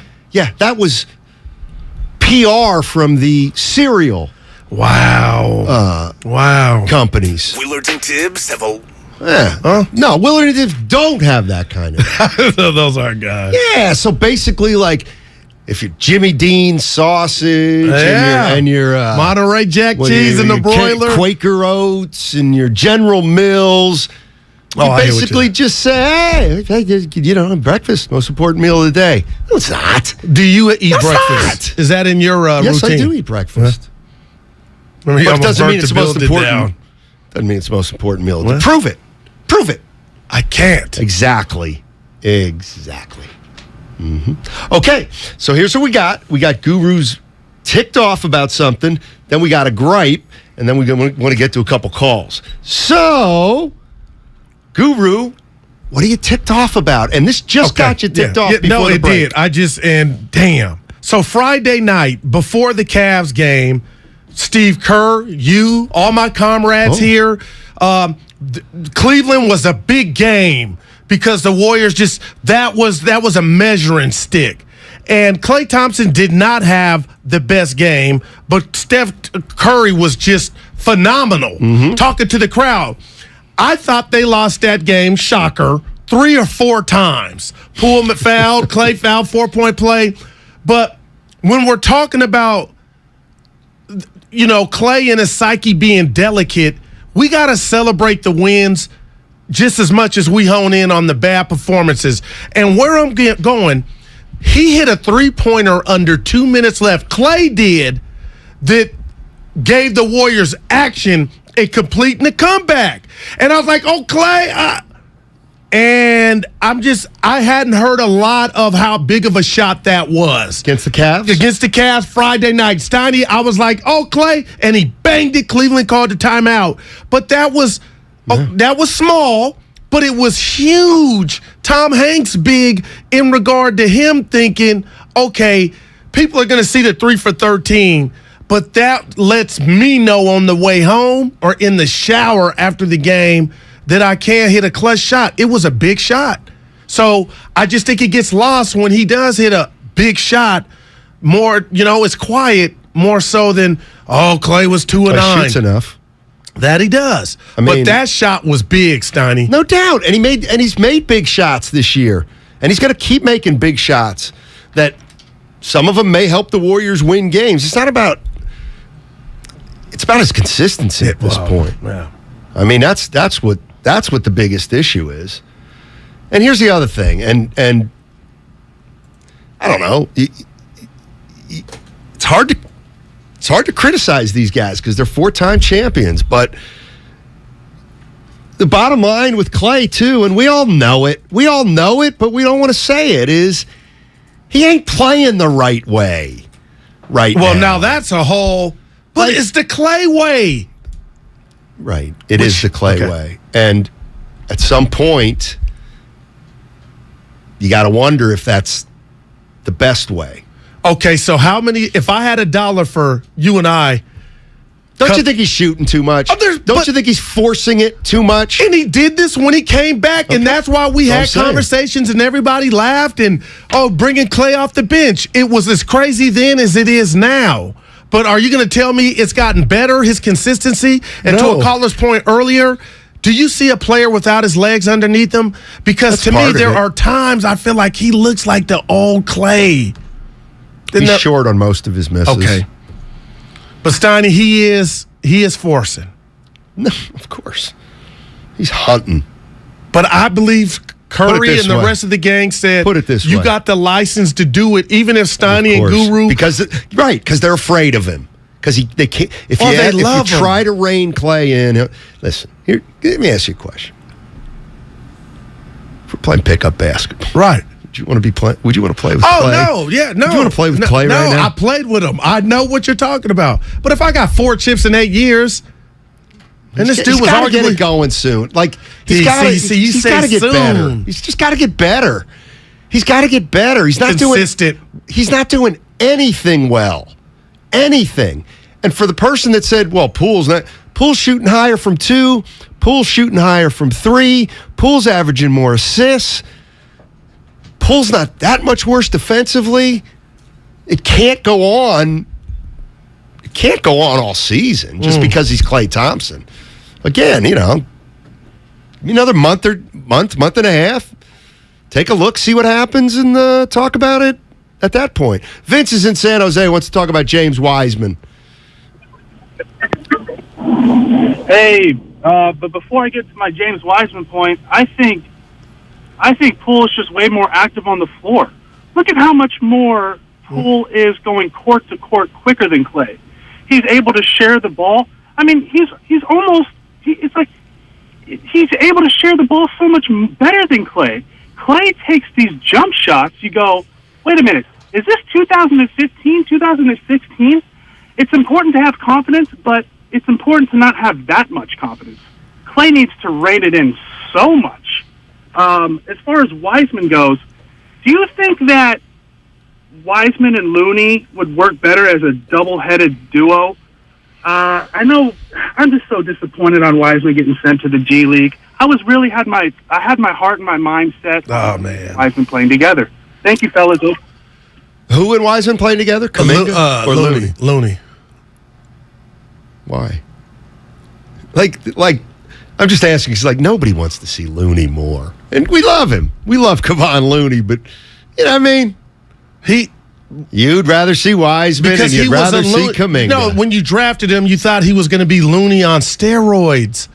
You thought you could throw the lobs. I didn't. No, we were the next great big man. Why would you think Warriors big man. Why would you think that from a guy who played 3 games in college? Seriously, why would you? You want to be honest? Why you want would you me to be honest? James Wiseman is the next great big man when he played 3 games? I'm going to tell you right now, and this is, I don't even have to the Warriors did their due diligence, and I trust the organization. What is due diligence when a guy hasn't played? But they worked him out. No, you're laughing. I am laughing. They did something to fall, just like Trey Lance. I am laughing. What pass did he throw to where Kyle was like, and then treat him like Walter Payton? Exactly. Is it different for guards? Like Kyrie Irving played 4 games in college. He was the #1 pick. Everyone knew he was going to be. And he's got handles, so he knows how to navigate. He played 9 games. 9. I mean, he played 4? 3 weeks in college at Duke. Now, why would you do that? So y'all discussing in 5 games, but that's what makes y'all. But come on. Well, I'll tell you why. Is because to me, 9 games at Duke is significantly different than 3 games at Memphis. Non-conference games against Southwest Missouri State. But Steiny, it's the highlights. It was the size. Just admit you expected too much too soon. Oh, there's no and doubt. You were foolish. And I think the team will say that. No, they won't. Steiny, they started him. That's right, because they were 5. Wasn't that the 15? No, Curry was coming back. They had aspirations. But remember, they were also 20-24 that year before they turned it around. Okay, this is the biggest rat. We can call a raccoon on the table. You go into the counter now to make a bet. James Wiseman a bust or an all-star? No, that's not fair. That's not fair. An all-star? No, he's not going to be an all-star. I would say no to an all-star, but no to a bust. What would you call it now? And I'm being so serious. You hit pause. It sounds to me like you want to call it something. No, I told you I'm not. I'll do it. You heard me with Draymond. Ask me the question. How do you define what this is in his progression? It's his journey. Since he got. Okay, so for the people that said you should have drafted LaMelo Ball and you drafted James, what do you say to those that could be, I would say, it looks like we might have made a mistake now. Okay, no doubt. Right. Again, if this guy turns out to be a Jermaine O'Neal, who didn't play for his first really 3 or 4 years. And he's bigger than Jermaine. Yeah, but Jermaine knew how to play. Jermaine got under P.J. Carlesimo, and he just... Actually, I don't think he did. When did you know Jermaine knew how to play while he wasn't playing? No, I didn't. I was kidding. Right. I was being facetious. I was saying P.J. because he came on a... Yeah, no, he didn't. So has any great big, I'm asking you, the historian, that's got drafted in the top 5, taken this route, the Jordan Poole route, we'll call it, sent down and come back and been Lou Alcindor, Bill Walton. They didn't always have Patrick the G Ewing, League. Hakeem. No, they didn't have to go back. That's what's got me nervous, but there's a first time for everything. Who were the guys you said? Hakeem. Played college. Bowie. Played college. David. Played college. McGinnis. No, Big E. Elvin Hayes. Played college. Shaq. Played college. Moses. There we go. He's right. So but he was 1 in a million. He was a pretty. So you basically picked the LeBron James of centers. Oh man, Steiny. A guy who, when he came into the first of all, he played in the ABA too. That's the other thing. Don't forget, Moses Malone played in the ABA for a few years before he played. So in the NBA. Christmas is obviously after Thanksgiving, because I can't just get past Kerr saying extended amount of time. I would love to see that checklist that they have for him, and when he comes back, because I'm starting to think it's going to be later than sooner. What can he go do to come back, and then you throw him out there? 2 weeks ain't going to change anything. That's what has me super nervous. You don't know that's the case. I'll play devil's advocate here. Because I'd be worried about Wiseman too if I were a Warrior fan. Okay, now but what I'm saying is, I appreciate the honesty. But maybe he needs confidence. They just sent him down there. He had all the confidence in the world coming into this season, and even Summer League, you're laughing, throwing his body around. That's I'm like, Summer League. No, but he took that JV. into the season. That's JV. Well, he's going back to JV again. This is a little better than JV. The G League's better than Summer League. But yes, you're right. You're absolutely right. It's a demotion. Okay, how's he going to take that? We don't know. But okay. That can be bigger than what's at play to where it blocks what you were supposed to go work on. Well, then guess what? He stinks. I mean, I'm sorry. Man. If he goes Embiid, down, first 3 seasons, after 31 games? What about him? I mean, that would be something you look at in 10 games at first. Well, he was injured. So was Wiseman. But he was bigger than Wiseman. He's not going to be stronger. Yeah. He's because you ain't getting another lottery pick on Curry's watch. That was the biggest gift from the basketball gods ever, and he was supposed to be the. I don't want to be a jerk again. Steve Martin. Curry's been terrific, and they're 6-8. So maybe they could get a high draft pick even with Curry play. Yeah. Well, wait. He's off to one of his best starts ever. They're 6-8. That's a lottery team. Well, I'll tell you this about the 6-8. It's more about everybody else getting their stuff in order. You're right. You're trimming some of the fat off the bacon, and now that 6-8, when I talk to you in 10 days, you might be 13-9, 16-10, and then it gets better. But you're right.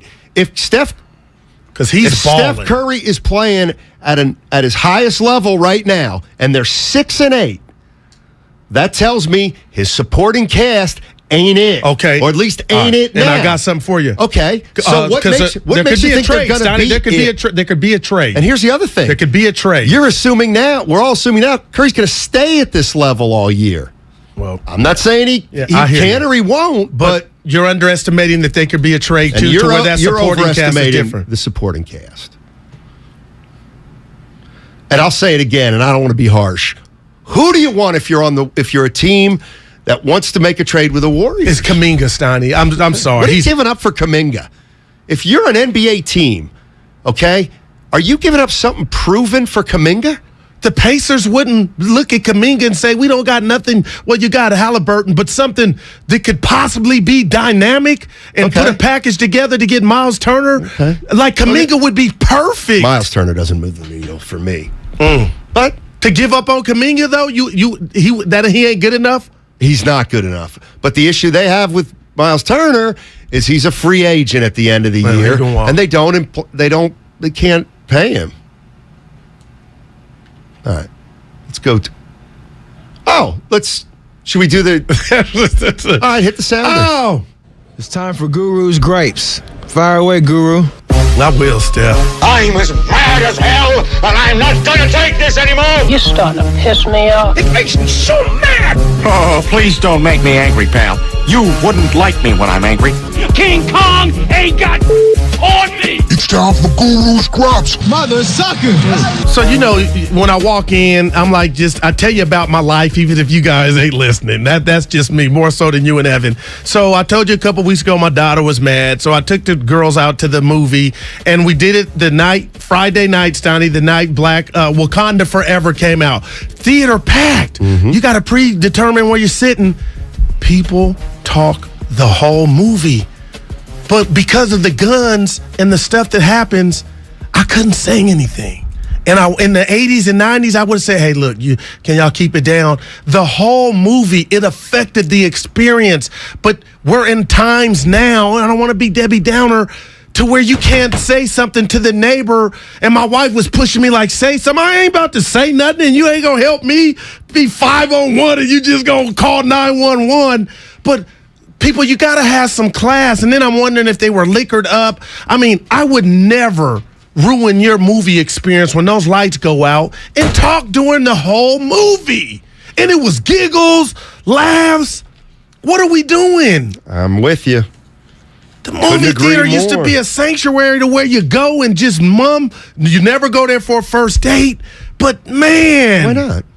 You don't talk and get to know the person. That's kind of why you do it, actually. It's like you're not bonding. I know, but you're around her or him. You start to get a little comfortable. Yay. And then it's awkward if you're not talking on a first. Get it? I was there after the movie. Steiny. You can talk about the movie. But why waste 3 hours on the first date? Maybe you're where you can be talking and learning each other. Because maybe you're shy. You don't know how to converse. Ruth on the phone. She would tell you that the movie theater is the worst place you go on a first date. You want to talk and connect and learn each other. You can do that after the movie. But why cut that short when you got 3 hours? Also, who's to say my first date isn't dinner and a movie? Hey, we're going to have dinner for a couple hours. Let's go see Wakanda, the Black Prince. No. And then afterwards, we'll talk about it. No, you talk all night and you get lost. And that's how you can get the attraction. If you ask the right questions, well, you're in trouble. But you ask the right questions and then you can, You and I do it differently. So real quick, would you have said something to the stranger to be quiet? No. Honestly. Not in today's age. Not anymore. That's sad. Not anymore. And I remember my wife telling me to tell him. It's like Tony Montana. I just don't need that in my life. I'm mad that I went the first night. Remember when that's okay. Remember when they said They sent Tony Montana to the UN, and he was gonna assassinate the guy who was breaking up the drug cartel.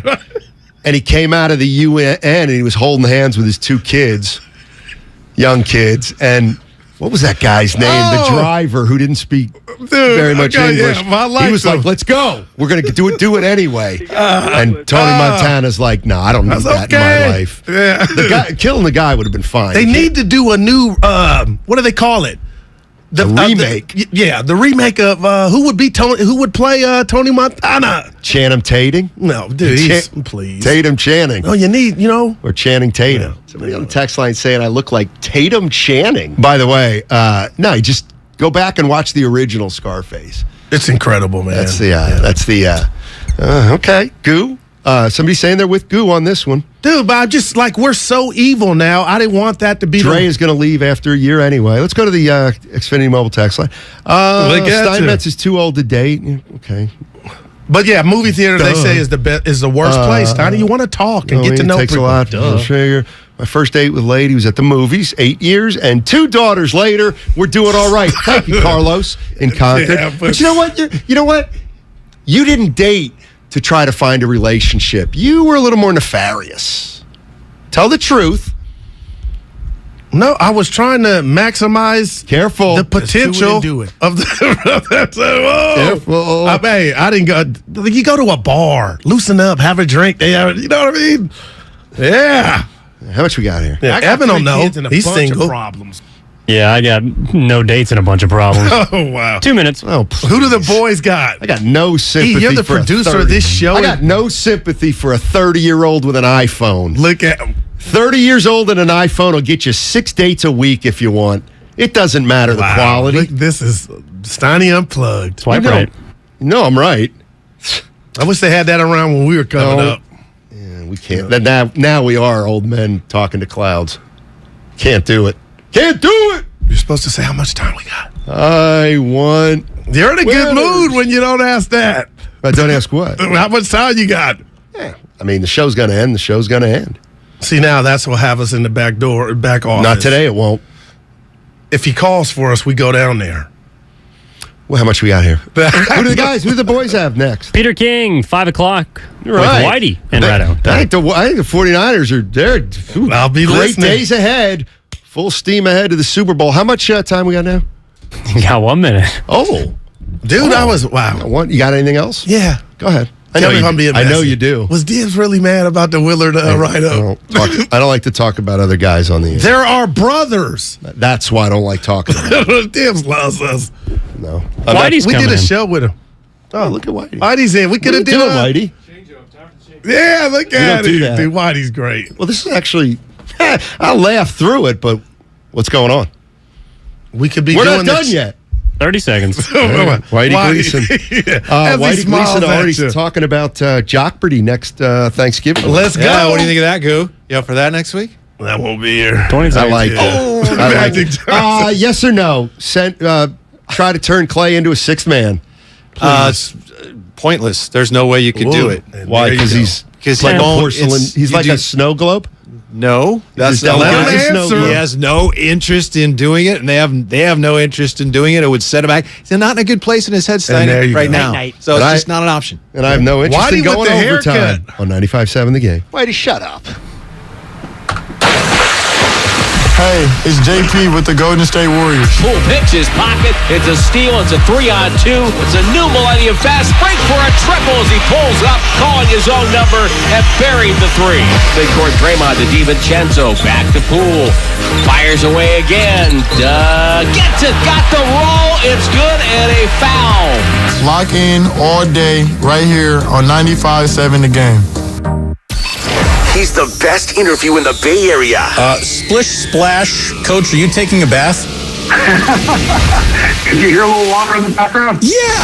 He's a 9-time NBA champion. Not 5, not 6, not 7. And he's on with Damon and Ratto every single week during the NBA season. Wow. It's Warriors head coach Steve Kerr on 95.7 The Game. Presented by Xfinity. Supercharge your home with supersonic Wi-Fi. Unbeatable internet only from Xfinity. It's time to savor the season at Outdoor Supply Hardware. Osh has great deals to take your decor to the next level. level. Save up to $30 on select illuminated yard art and up to $50 off select pre-lit artificial trees. Find perfectly priced gifts. Up to $90 off select Weber propane grills. Up to $30 off DeWalt or Milwaukee tool sets. And up to $250 off select propane fireplaces. Get deals on Big Green Egg, Traeger, Carhartt, fountains, pottery, and more. Stop by for all your needs and get help from Osh. Osh. Home, hardware, happiness. Diabetes, high blood pressure, anxiety meds, everyone's on them. If you're a 50-year-old male, maybe a bit porky, and you may even have type 2 diabetes, $1 million of term insurance may only cost you about $200 a month. Call Term Provider. Speak with Big Lou at 800-200-1966. Big Lou will find a term life policy for you even if you have type 2 diabetes, are overweight, or have high blood pressure. Term Provider has helped thousands of people like you who think they can't afford term life insurance. To buy $1 million of affordable term life for you, all you need to do is call Big Lou at 800-200-1966. Lou will make sure the scales are tipped in your favor. Call 800-200-1966. Big Lou will answer your call and work to fit you into a term life policy that you can afford. Remember, Big Lou's like you. He's on meds too.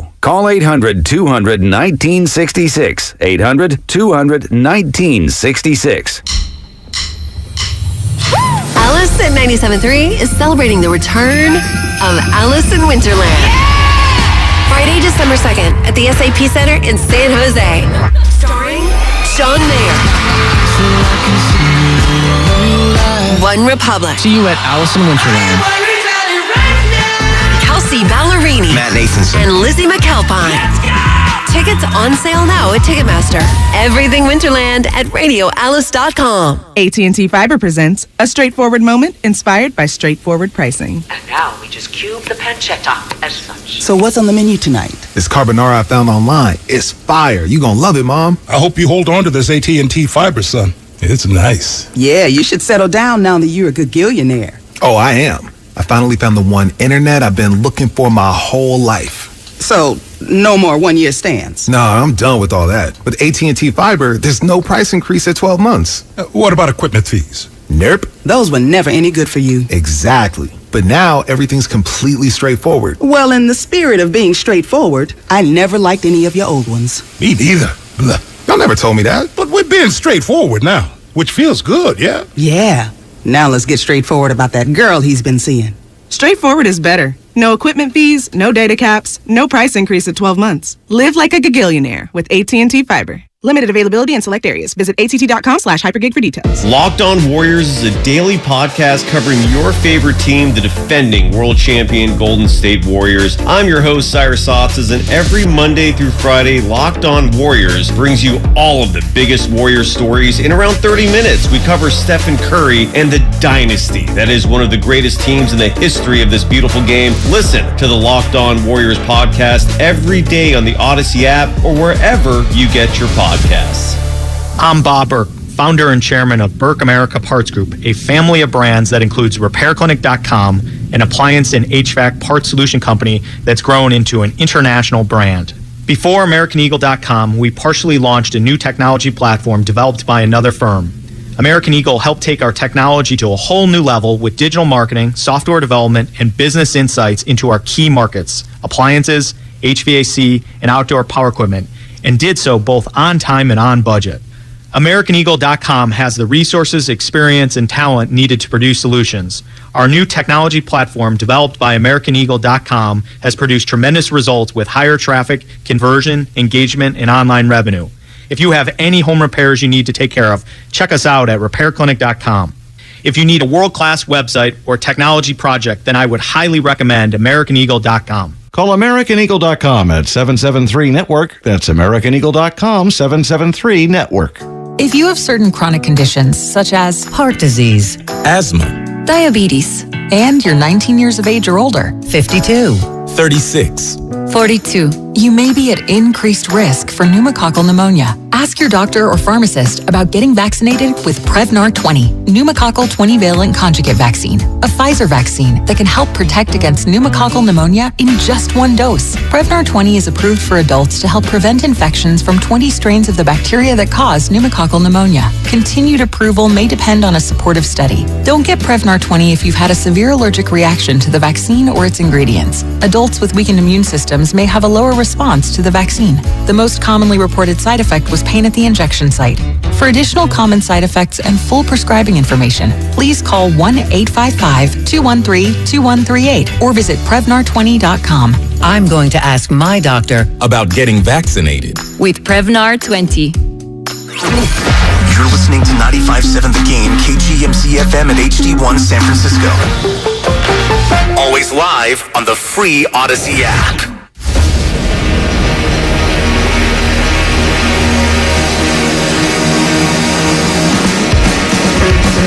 Live from the corner of Broadway and Battery, you're listening to Damon Bruce and Ray Ratto on 95.7 The Game. In for Damon today, Kevin Michael, Whitey Gleason, Ray Ratto. Great to be with you again. How are you? It's not great to be with me. It is. I'm with me all the time. It's never great. Well, I'm happy to be with you today. Damon should be back in a couple of days. Happy to be back with you, Ray. Happy to be here on 95.7 The Game, especially after the Warriors, have they turned this around with a big win over the Spurs last night, the pesky Spurs, 132-95, Ray. So that means that the Warriors have now won 3 out of 4. Of course, we've got some of those troubling issues that take center stage. You've got the whole issue now. Maybe Jordan Poole should be starting the way he played last night with Clay out. You've got Wiseman going to the G League. But 3 out of 4 wins, is that something as a Warrior fan anybody should be feeling a little more positive about? They can feel any way they want. I don't think it's terribly moving one way or the other. But they did look great. Here's great the last thing. night. Here's the thing that they did well last night. They played defense for 4 quarters. They played defense against a team with no discernible offense. A team with no discernible offense and that was without their point guard. So, that was an easy game last night. But still. If they couldn't defend against these guys, then you've got problems that aren't going away. But they did what they were supposed to do last night, is beat a bad team at home. And they beat them badly. They beat them really badly. But I wouldn't draw any other conclusions other than that. I would say the defense has gotten a little better the last few games. It was so bad. There are glimmers of hope and improvement on that front. I'd also say last night I thought offensively, again, you're playing a bad team that, let's face it, they're worried more about Victor Wembanyama than they are as a franchise about winning in games this year. But the offense against Sacramento got stuck here and there, and Mike Brown's defense had something to do with that. Last night, there was a lot better player movement and ball movement. Well, it was the first time all year that they held a team under 100. Only the second time they've held a team under 110. So I wouldn't say that their defense is particularly, exemplary yet. Let's see what they do at Phoenix tomorrow night, because that's who they're trying to compare themselves to. That's a team that scores and defends. So the Warriors, this was not a test for them. Right. Tomorrow's a test. Yeah. They need to be tested. Mm-hmm. They do. But it was nice to get an easy one, especially because against some teams similar to San Antonio, even though it was on the road, they lost to Orlando. They lost to Charlotte. They lost to Detroit. So they've lost to teams that aren't very good right now. So that was just a kind of a feel good. And yet we're left with some nagging questions about James Wiseman, G League. Ray, were you surprised at all when you heard that? No. I understand why they did it. I was a little surprised, but... Well, at some point they had to do something. Mm-hmm. They could not continue to sit those guys. Because sitting them is actually worse than sending them down. So I think they finally just said, okay, we're going to send Wiseman down. And I think Kuminga will be going down at some point too. Do you really? Yes. Because he needs playing time too. And again, I'm also not judging him off last night. He got 24 minutes. But again, Who's he playing against? A very young team. I mean, it's a team. It's a team of Kumingas. Yeah, it is. You're right. I was going to say they're like a G League team. They're way better than a G League team, but in terms of experience, it's a very young roster.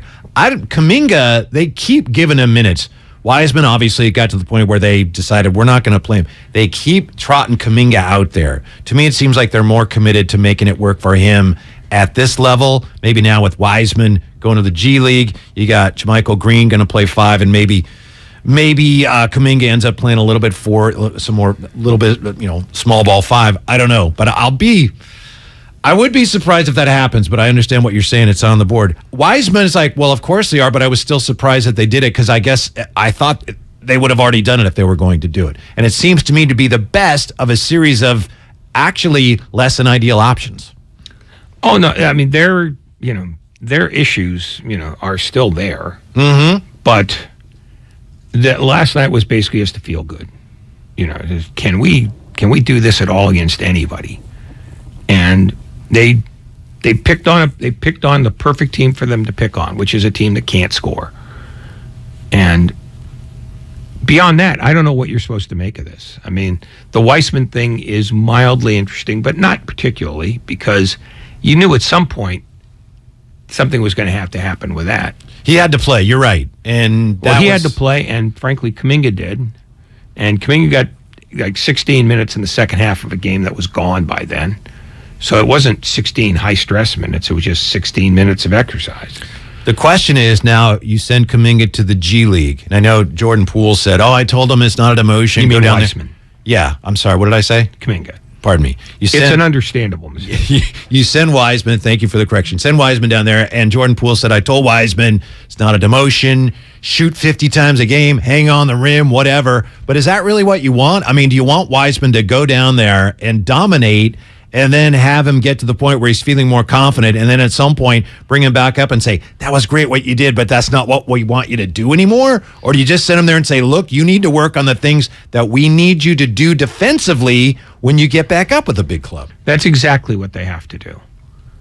They have to make it clear to him that, look, this is not about you getting to have, coast-to-coast dunks. You're not going to be doing that at this level. Nobody does except LeBron. But you can say, but that's what Jordan Poole told me to do. Well, who pays your salary? If Jordan Poole is paying Wiseman's salary, then he should listen to Jordan Poole. Yeah.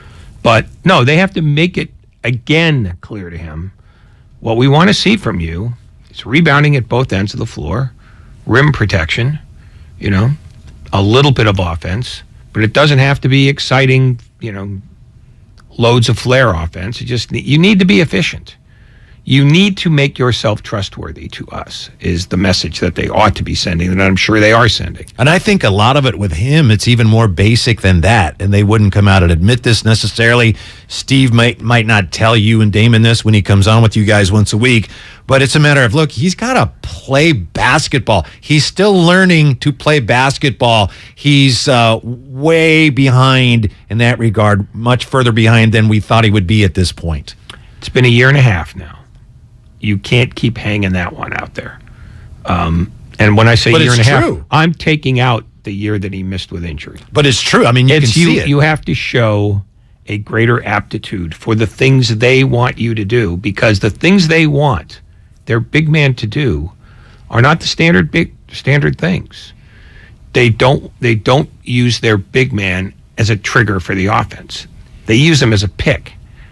And Wiseman, like every kid who's ever gone as far as he has, got by on being a great offensive player at the level he was playing at. Well, now they're trying to tell him in as many ways as they know, no, we need you to be different than that. And they've been telling him that.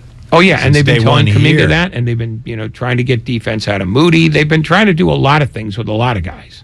The thing that concerns me about Wiseman is it appears that they're telling him the way you play basketball, the way you've always played basketball, that's not the way we want you to play. Obviously, there are some basic things that every basketball player does, but as far as his fit into what they're doing, there's a ton of evidence that suggests he's not going to be that guy because he's not that type of player. No, he's not going to be that player here. I don't know what kind of player he's going to be.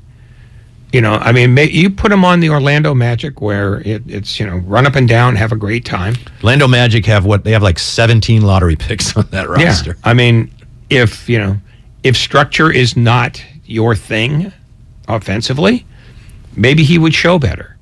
But this is a team that already has a structure and a hierarchy. And that's not going to be changed for him, for Kuminga, for Moody, for even Poole. This is what we do. This is how we do it. We have 4 banners hanging up there because we do it that way. And so that's not going to change. He's going to have to adapt because they're not going to adapt for him. And I don't think he's incapable of adapting. But this is, to me, an important stretch of days for him. Yeah.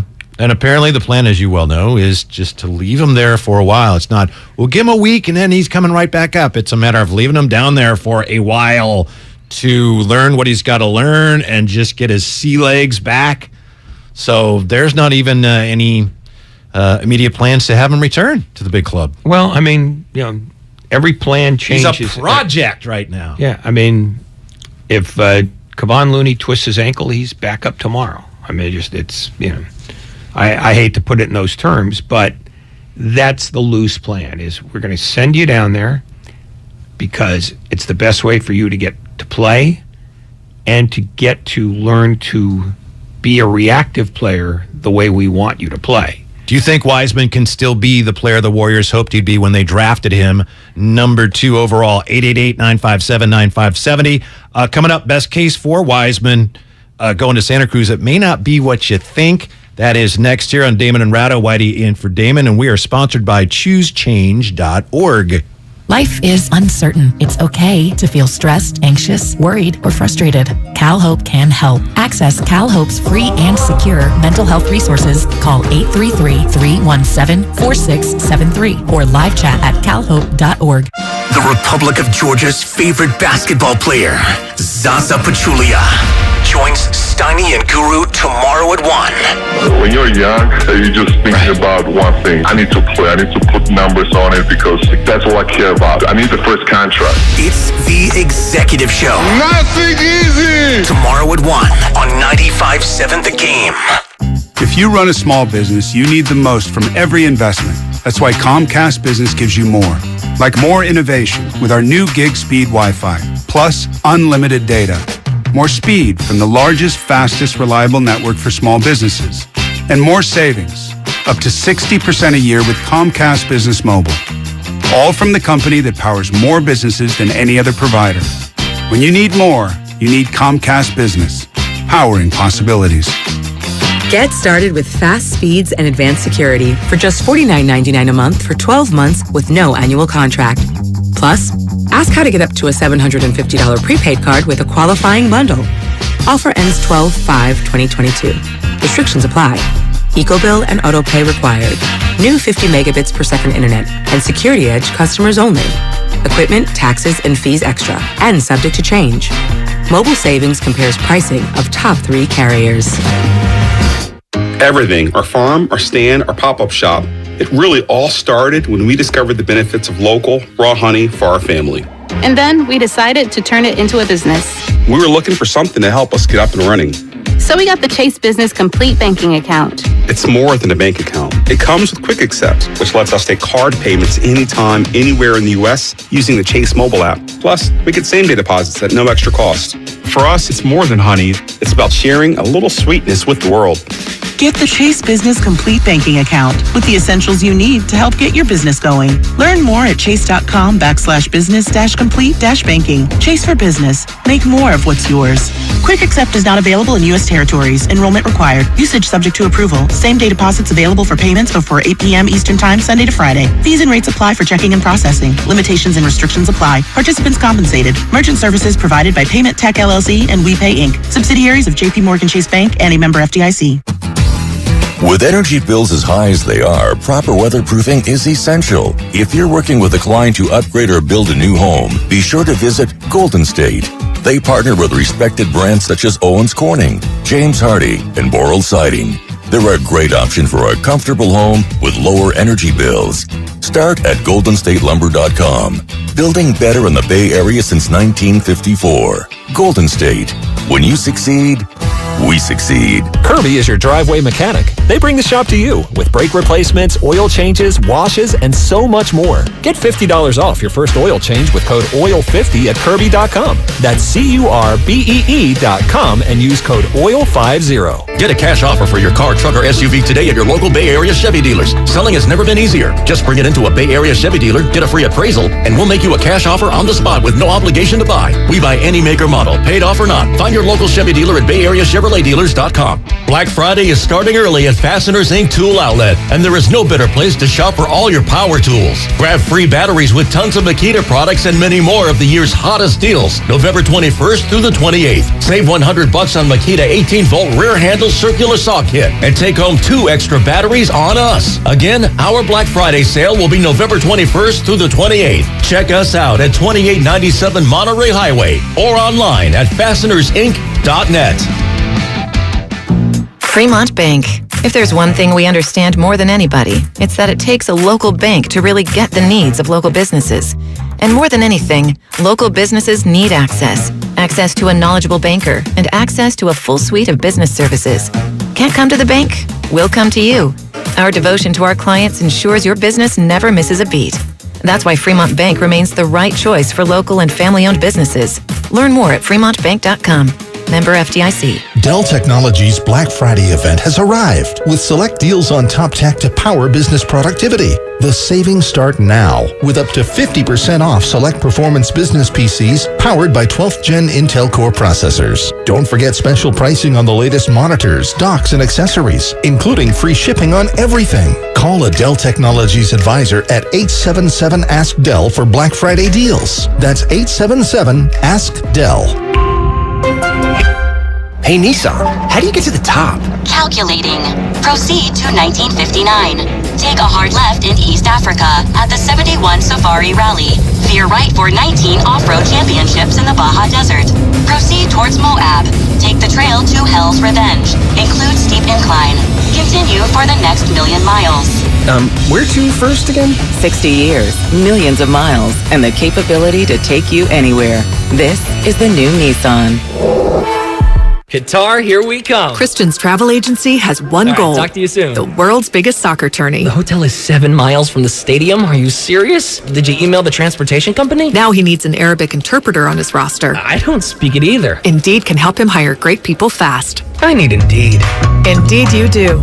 You can schedule and conduct virtual interviews all from your employer dashboard. Visit Indeed.com/credit and get $75 towards your first sponsored job. Terms and conditions apply. Charging a cell phone can be like getting a booster shot. A booster is given to enhance or restore protection after a primary series vaccination, which wanes over time. Schedule an appointment when you are eligible. Sponsored by Pfizer and BioNTech.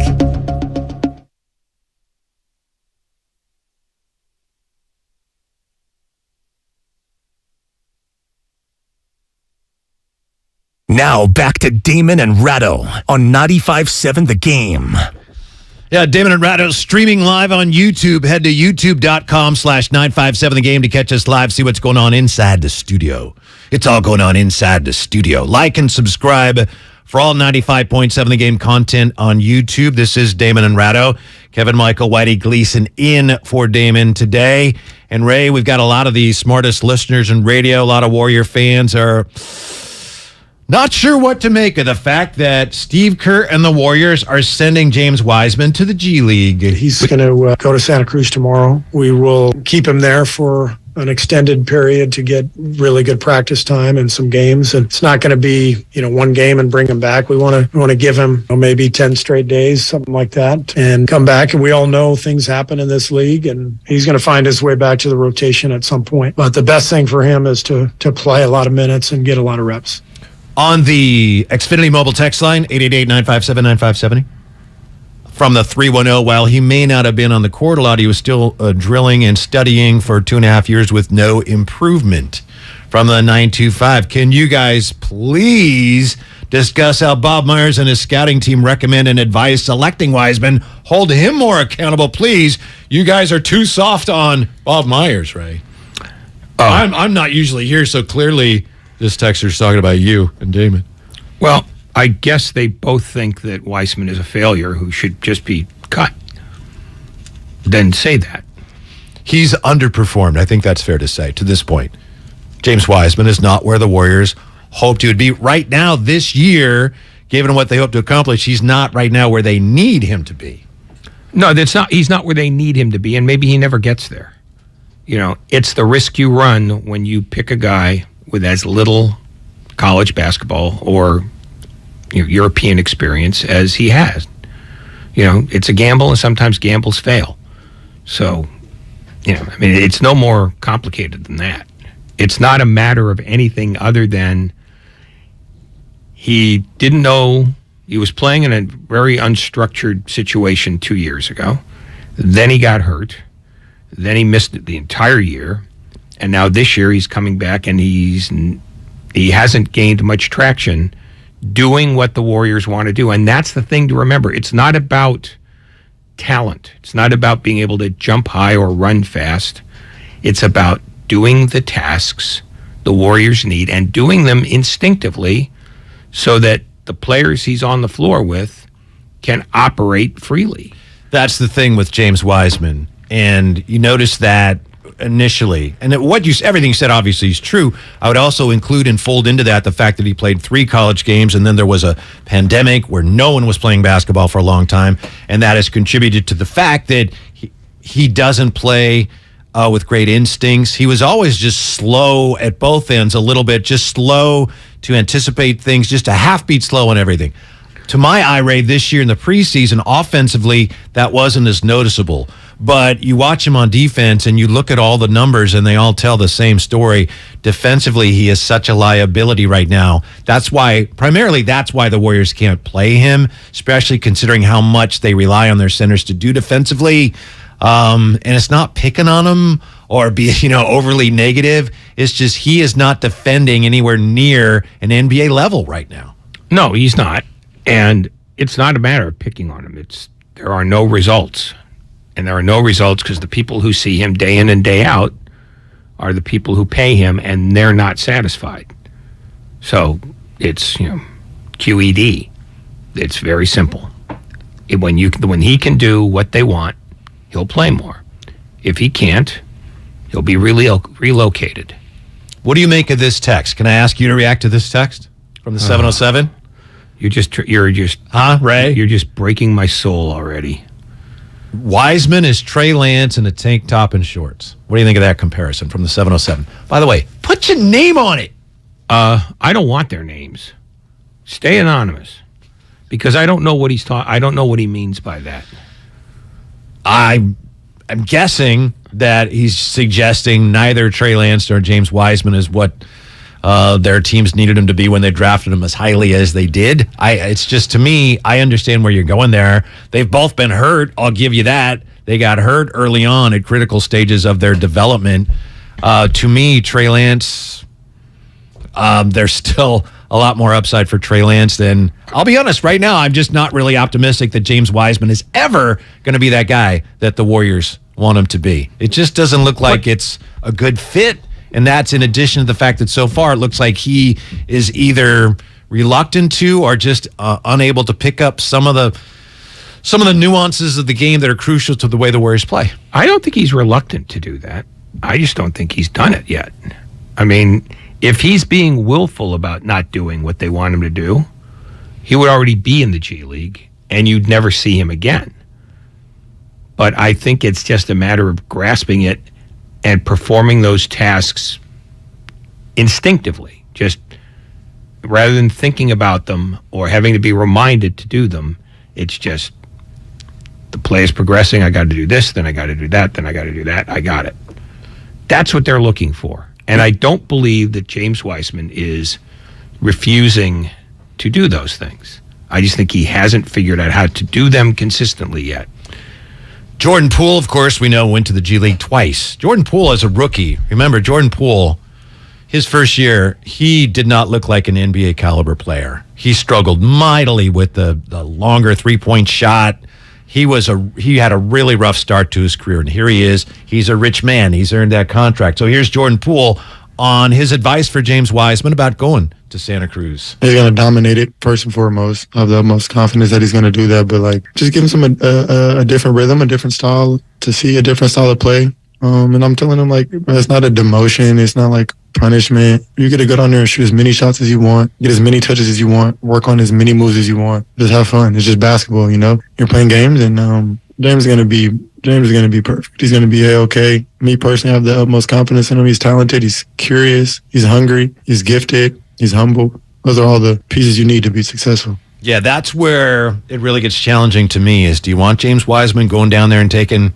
obviously he's exaggerating, 50 shots a game and then coming back up and finding out, yeah, that's great. We don't do that here. That's where this gets tricky. That's why I still think it's quite possible they want him to play great there, and then at some point, Ray, at the deadline, you have an asset that you can move for veteran help if you need to.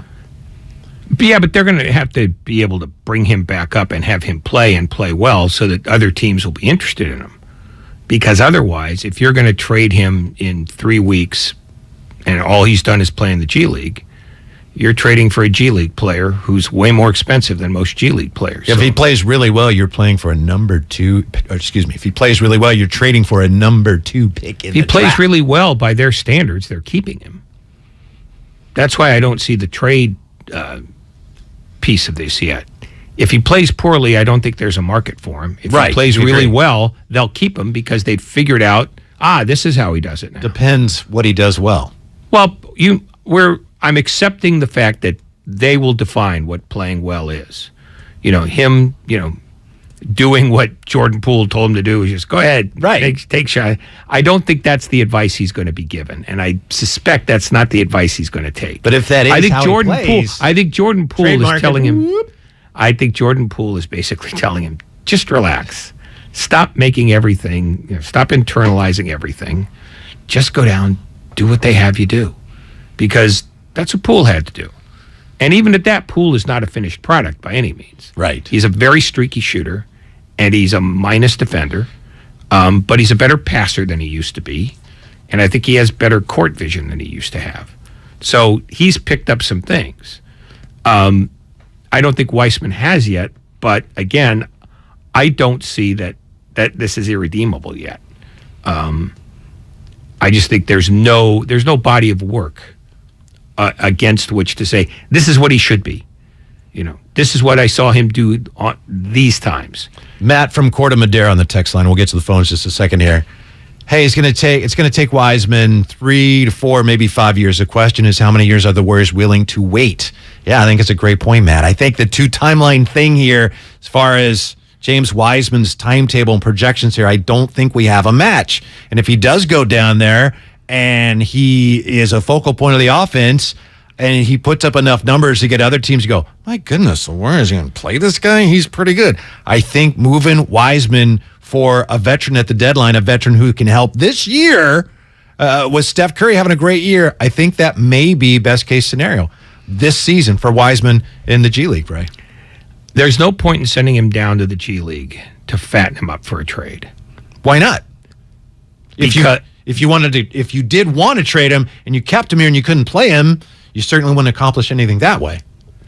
If you don't think he can play the way you want him to play, sending him down and just letting him run wild, other teams will know that the Warriors have just given up on him. They're going, well, why would we want him?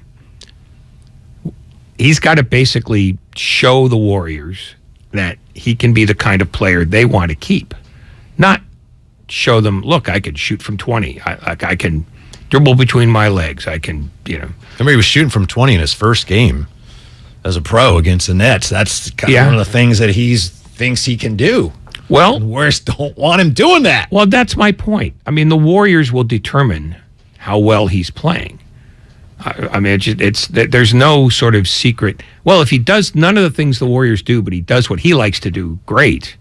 Then he's just a G League player. He's a tall G League player, but I don't think he's a tradable one. The Warriors are telling you, this is what we want from him, and if he can't do that and he's reverting to the stuff he wants to do, allegedly, then if I'm another team, I'm going, well, this guy can't absorb what they're trying to get him to do, so why would we want him? 888-957-9570. Let's talk to Mike in San Rafael. Mike, understand you were at the game last night, huh? Hello, gentlemen. Yeah, I'm a season ticket holder, so I go to a lot of games. I watch a lot of games. And first, I want to talk about Wiseman. I want to say first, Kuminga was so much improved last night versus Friday. Friday, he looked so frustrated and tripping over himself. And last night, it was like, wow, this is great. He's really coming along. Anthony Lamb looked really good, too. I don't think he's going to get us to the end zone or to the finish line, but he certainly was very impressive. But Wiseman, I think we have to face the terms that it's just going to be a long development process with him and just have low expectations. I wouldn't trade him, but we won it last year without him. We have to just let him develop, whether it's G League team. But, last night, he looked so out of place. I mean, he doesn't, to me, it's like when there was time for rebounds, he wasn't in the right place. He wasn't really, it seemed like he was, it's not that he's not making the effort. He's just not, I don't see the hustle like you see with the other younger athletes on some of the other teams. I mean, you just see that energy going after the ball. I didn't see him really try to go after too much, and it was almost like he was timid. He gets bounced around like Gumby. I think he needs to put another 20 pounds on. He put weight on already, but he needs more, I think. He's got to be beefier. And then his hands were still a little brick-like. I mean, he didn't really have a, he caught a few balls and dropped them that he should have caught. He made one really nice pass.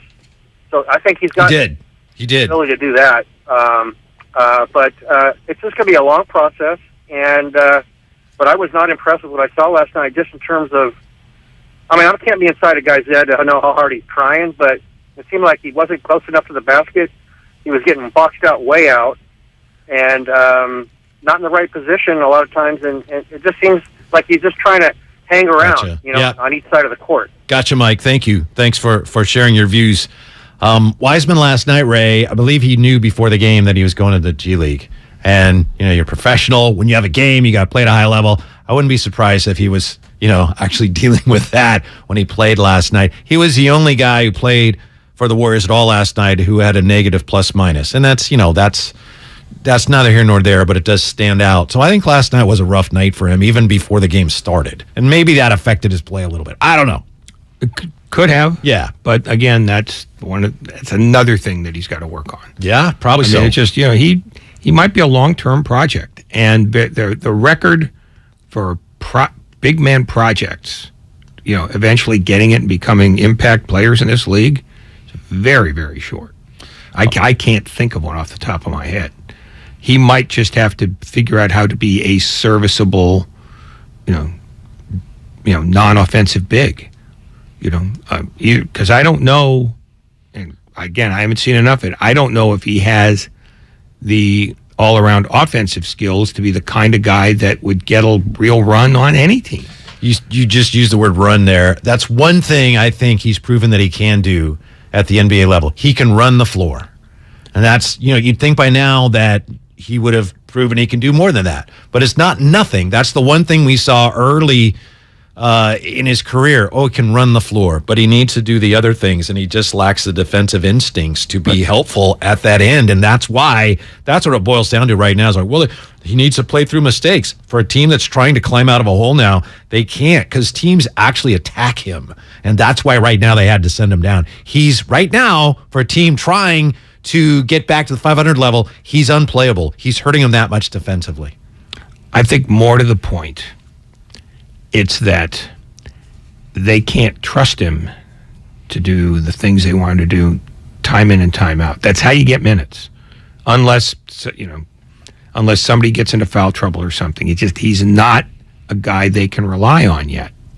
And again, we're not talking about his skill set. His skill set is irrelevant right now. No, it depends on your definition of skills. I mean, well, setting a screen is a skill. It's a skill, but it takes a level of knowledge and understanding to know how to set it, when to roll out of it, what to do, once you've set it, and to do it immediately.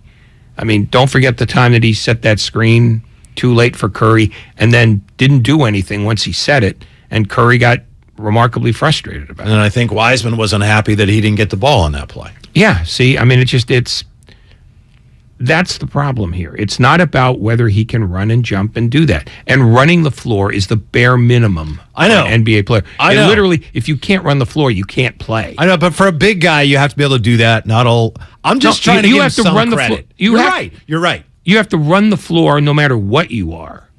You know, But it's there are especially no useful for more a center. plotting oafs in this league that get minutes.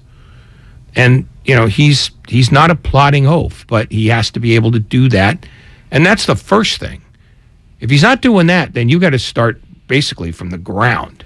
But he's the guy who has to figure out how to set the pick, how to block out, how to do that fundamental stuff, how to get your feet right when you're posting down low. How to defend without fouling people. Yeah, I mean it's a million things, none of them that show up in the box score.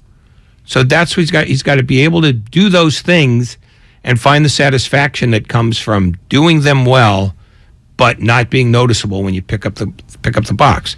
He's got to be, and this is a stretch, he's got to have Looney's sort of worldview of his place in the game. And I don't think he does. I have no way of knowing this, but just by watching Wiseman when he plays, to me, given his druthers, I think he wants to be more of an offensive player. That's just, to me, I've seen many examples of that, and that's not going to work here if that's the case. 888-957-9570.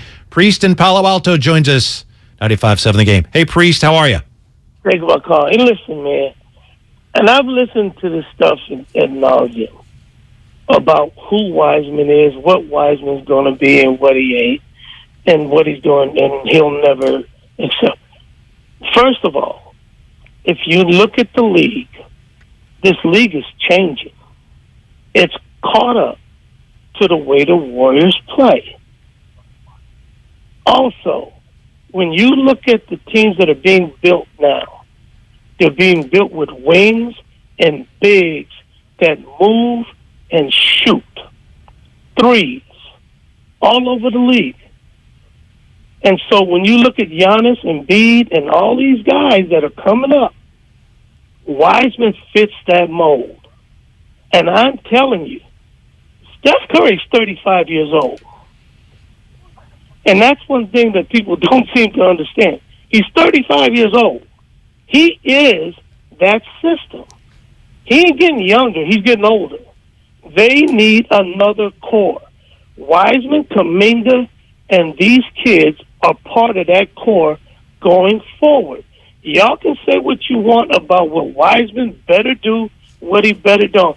I think the Warriors are taking a world view of this thing and preparing for the future, not the now. And I believe that Wiseman will.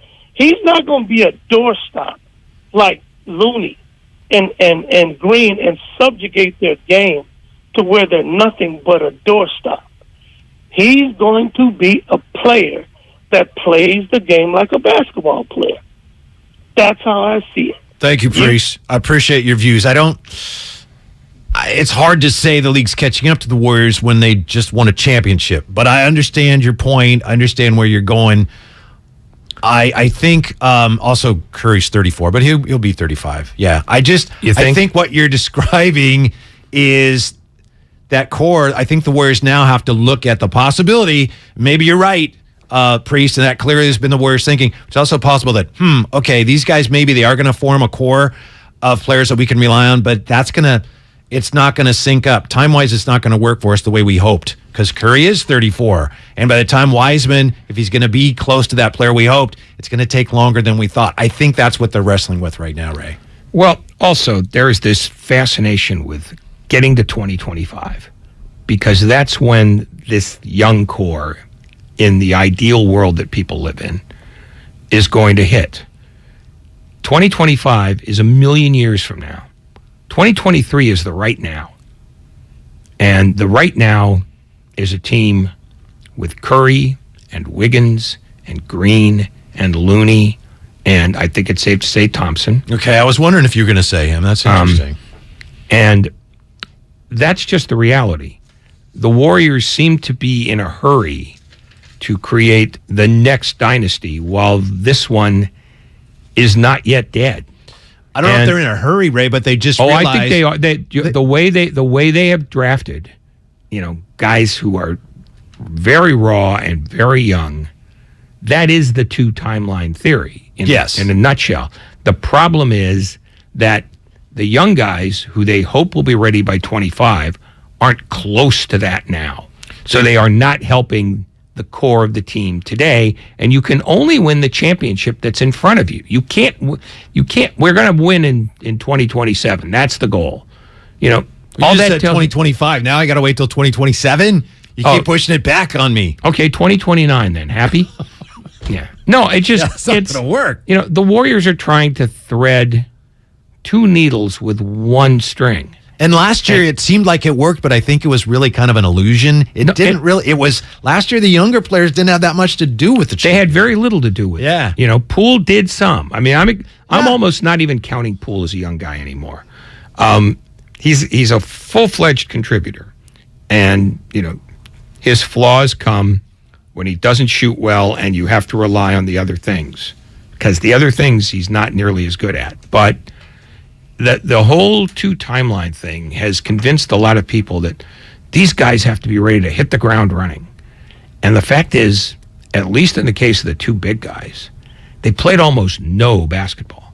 I mean, no basketball at a level even remotely this. But tremendous upside. That's why they were drafted. Well, yeah, they say tremendous upside. We'll find out. I mean, you don't. I mean, a guy can have, or a woman player can have great upside. They don't always reach it. They don't always achieve. Yeah, but nobody can define what upside is. Potential. You look at these players, and everyone says those guys had the potential when they were drafted to be superstar players. Every guy drafted has potential to have great upside. But they always tell you that. I know. Nobody says I'm drafting this guy because I think he's dead ended with right where he is. But scouts. Somebody made the point that that draft, the Wiseman draft, wasn't a great draft, but there were some of those players are pretty good, like Halliburton. And you look at the Kuminga draft, guys like Franz Wagner and Duarte who are available. And some teams felt like those guys are pretty good, but they're not going to be superstars. Kuminga could be a superstar. So there's a risk there. They assumed that risk, and right now it's not working out for them.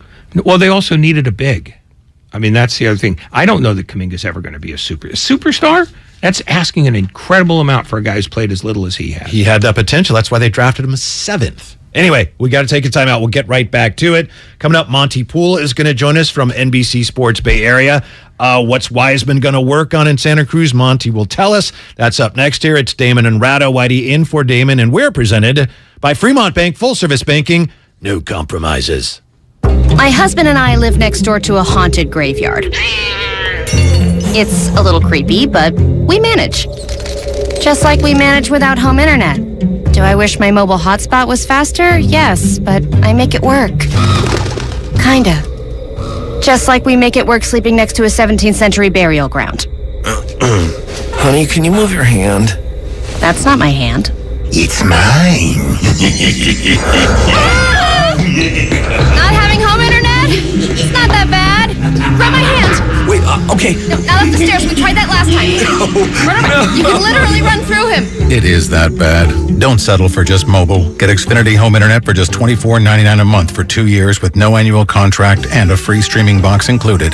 Go to Xfinity.com, call 1-800-XFINITY, or visit your local Xfinity store today. Restrictions apply. Not available in all areas. Requires paperless billing and auto pay with stored bank account. After 24 months, regular rates apply. Offer ends 12/21/22. Our company, Repurpose, has a really cool mission. Get rid of plastic. Meanwhile, we had this problem. Our office was all paper, and nobody wanted to file paperwork, print checks, mail them. We don't do that anymore. Now we've got Bill. It lets us be digital. Bill saves us paper and time. No matter where our key players are, they have visibility into our cash flow. Goodbye plastic, goodbye paper. Automate your finances with Bill. Learn more at Bill.com. If you own a business, this has been a bumpy ride. From pandemic to inflation, I'm sure you could use a break. If your business has 5 or more employees and survived COVID, you might be eligible to receive a payroll tax refund of up to $26,000 per employee. The challenge is getting your hands on it. Hi, I'm Howard Mackler, and that's why I founded GetRefunds.com to cut through the red tape and get you that money. The team of tax attorneys we have put together are highly trained in this little-known payroll tax refund program. We do all the work, charge not a dime up front, and simply share a percentage of the cash that we get for you. Businesses of all types qualify, including those who took PPP, nonprofits, and even those that had increases in sales. We have helped return over $1 billion to businesses, and we can help your business too. Just go to getrefunds.com and answer a few questions. This payroll tax refund is only available for a limited period of time. Don't lose out on up to $26,000 per employee. Go to getrefunds.com. That's getrefunds.com. It's time to savor the season at Outdoor Supply Hardware. Osh has great deals to take your decor to the next level. Save up to $30 on select illuminated yard art and up to $50 off select pre-lit artificial trees. Find perfectly priced gifts. Up to $90 off select Weber propane grills. Up to $30 off DeWalt or Milwaukee tool sets. And up to $250 off select propane fireplaces. Get deals on Big Green Egg, Traeger, Carhartt, fountains, pottery, and more. Stop by for all your needs and get help from Osh. Osh. Home, hardware, happiness. Universal Studios Hollywood is where the holidays come together. We've tested it. Festive food with refreshing Coca-Cola. Family, friends, and fa-la-la. Dazzling lights cranked up to maximum merriment. The Grinch and his dog Max stealing your tree. All the science adds up. It's the awesomest celebration of the season. Save $20 on a Coca-Cola 2-day general admission ticket. Offer ends 12/14/22. Restrictions apply. Details at universalstudioshollywood.com/Coke offer. AT&T Fiber presents a straightforward moment inspired by straightforward pricing. And now we just cube the pancetta as such. So what's on the menu tonight? This carbonara I found online. It's fire. You gonna love it, Mom. I hope you hold on to this AT&T Fiber, son. It's nice. Yeah, you should settle down now that you're a gagillionaire. Oh, I am. I finally found the one internet I've been looking for my whole life. So, no more one-year stands? No, I'm done with all that. With AT&T Fiber, there's no price increase at 12 months. What about equipment fees? Nope. Those were never any good for you. Exactly. But now, everything's completely straightforward. Well, in the spirit of being straightforward, I never liked any of your old ones. Me neither. Blah. Y'all never told me that. But we're being straightforward now, which feels good, yeah? Yeah. Now let's get straightforward about that girl he's been seeing. Straightforward is better. No equipment fees, no data caps, no price increase at 12 months. Live like a gagillionaire with AT&T Fiber. Limited availability in select areas. Visit att.com/hypergig for details. Hey, this is Kenny Mayne, host of something called Hey Mayne. That's a podcast. We're working busily on season 2, but let's not forget about season 1. Remember Roy Wood Jr.? Wow, opening for Ron White. I've arrived. He's such a nice man. Maybe he wants a ride. Maybe he wants me to drop him off at the American Airlines terminal. Roy, I have a private jet. My pilot hangs with me like my homeboy. If you missed that episode of Hey Mayne, check it out on the Odyssey app or wherever you get your podcasts. The best part about taking ZQuil Pure Z's Sleep Plus Next Day Energy at night is actually the next morning. I wake up alert with none of the grogginess from taking too much melatonin. Pure Z Sleep Plus Next Day Energy is a bilayer tablet with immediate release melatonin and extended release B vitamins to help me fall asleep naturally and wake refreshed. It's my secret weapon for a great night's sleep and a great morning. Hi, Mom. Hi, Mom. Can't beat that. ZQuil Pure Z's Gummies. Sleep better, wake your best. The new Michelin silicone plates last through everything. On a world record-breaking drive from Alaska to South America in unpredictable conditions. Thunderstorms, ice storms, they just don't quit. Rainier Zeidlo chose Michelin Endurance XT silicone wiper blades with advanced Quad-Tech 4-layer coated silicone that repels water, snow, and ice and lasts 2 times longer than other blades. It's coming down in sheets. Real world proven. Extreme weather wiping performance. Upgrade to Michelin Endurance XT silicone wiper blades today. Only at Walmart.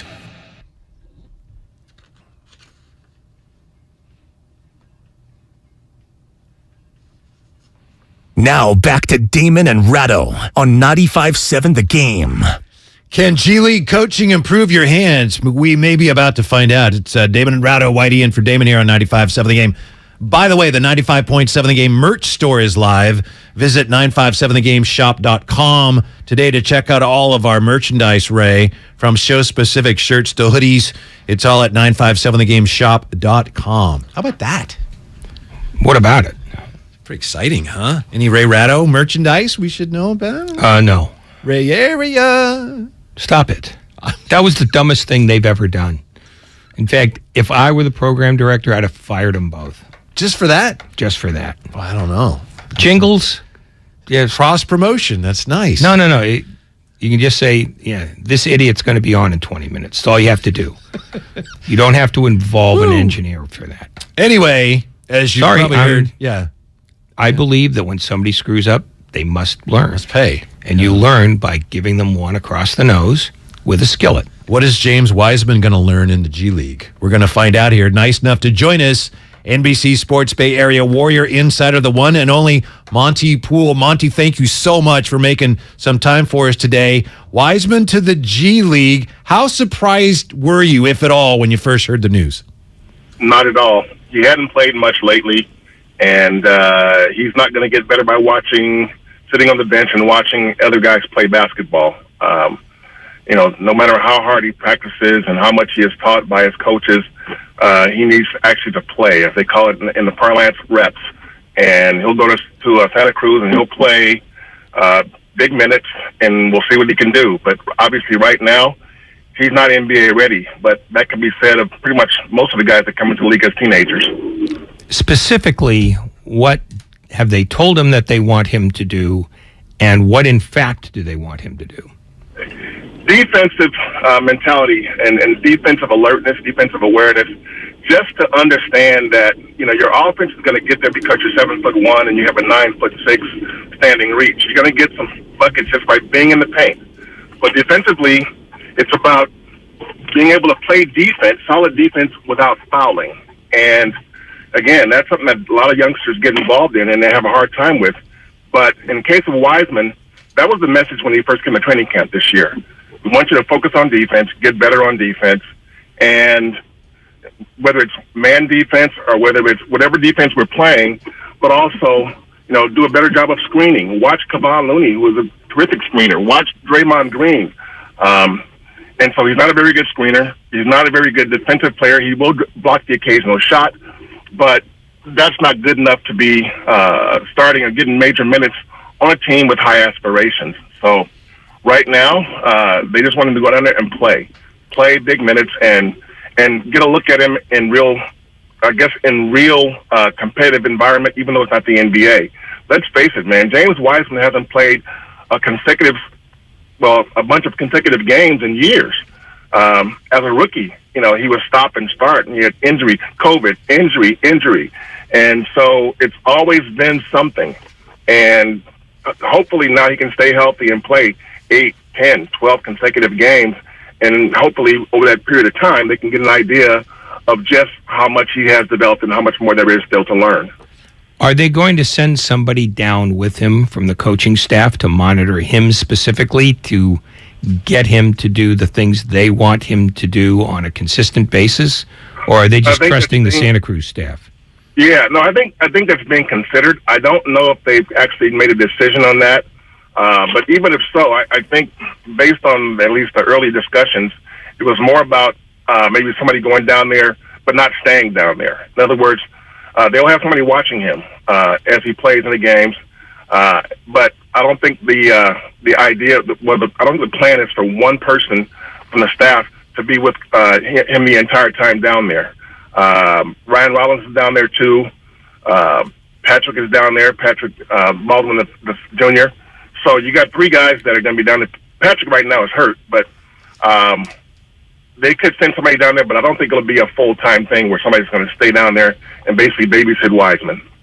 Monty Poole's our guest here. You're listening to Damon and Ratto, Whitey in for Damon on 95.7 The Game.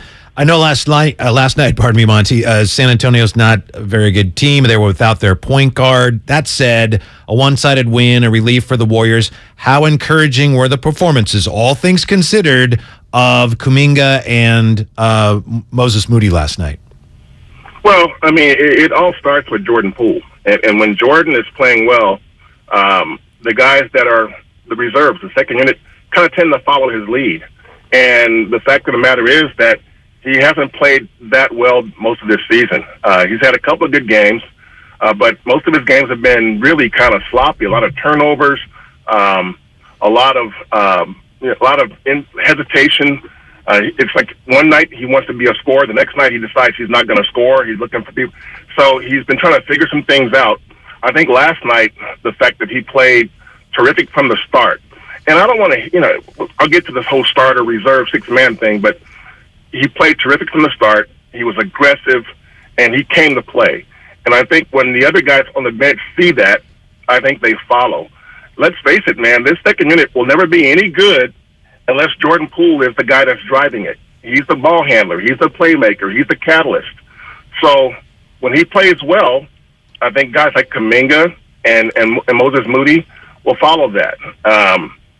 It's almost last night's game kind of devolved into a pickup game at points. You know, it was like, okay, most of it was garbage time, and it's easy to get points and rack up your stats. That said, the bench guys played well against an NBA team, and I don't know if that would have happened if Jordan had struggled. Is the problem, I don't want to go back to Weissman specifically, but just in general, the young guys, is the problem that they're grasping what they're being told, but they can't apply it consistently? Or is the problem that they're not grasping it to begin with? I think some are grasping it better than others, but applying it consistently has been an issue. Moses Moody probably comes the closest to being able to get it.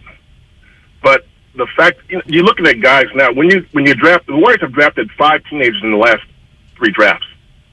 And it's hard to expect to draft 5 teenagers and roll them out there and say, okay, you guys are the future, let's go to it. They're going to look ugly at times, and they look ugly a lot. And so I think the development staff is doing a pretty good job. I thought last year they did a really good job. But the Warriors they need more veterans to sort of apply what they already know. You know, think about this. The Warriors in the past, the bench had guys like Sean Livingston and Leandro Barbosa and David West, JaVale McGee, guys who've been around.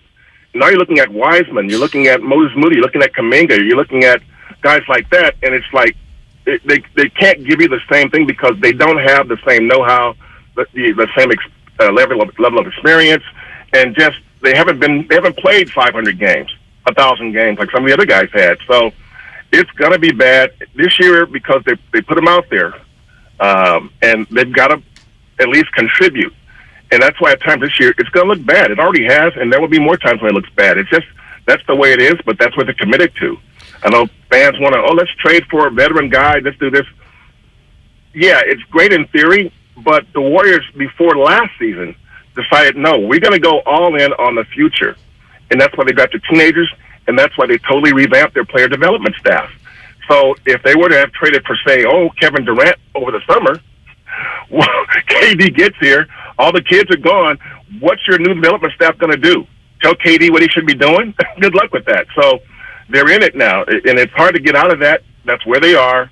I don't think it's going to lead to a championship this year, but I think what the Warriors are hoping to see is that the young guys show enough development to where they can conclude that they will be actual productive NBA players.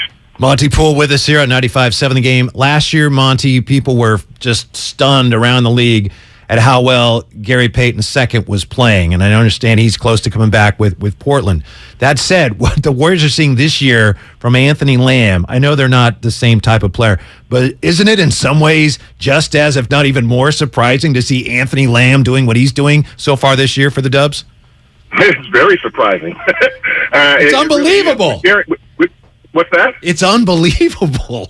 Yeah. The way he's playing right now, it really is hard to believe. And, I don't think it's sustainable, but yet, as long as he's out there, as long as he's doing what he's doing, you got to play him. I think with GP2, the Warriors had an idea of what they had. They started up with him the previous year to where the coaching staff was like, we want to keep this guy, we want to keep this guy, we want to keep this guy.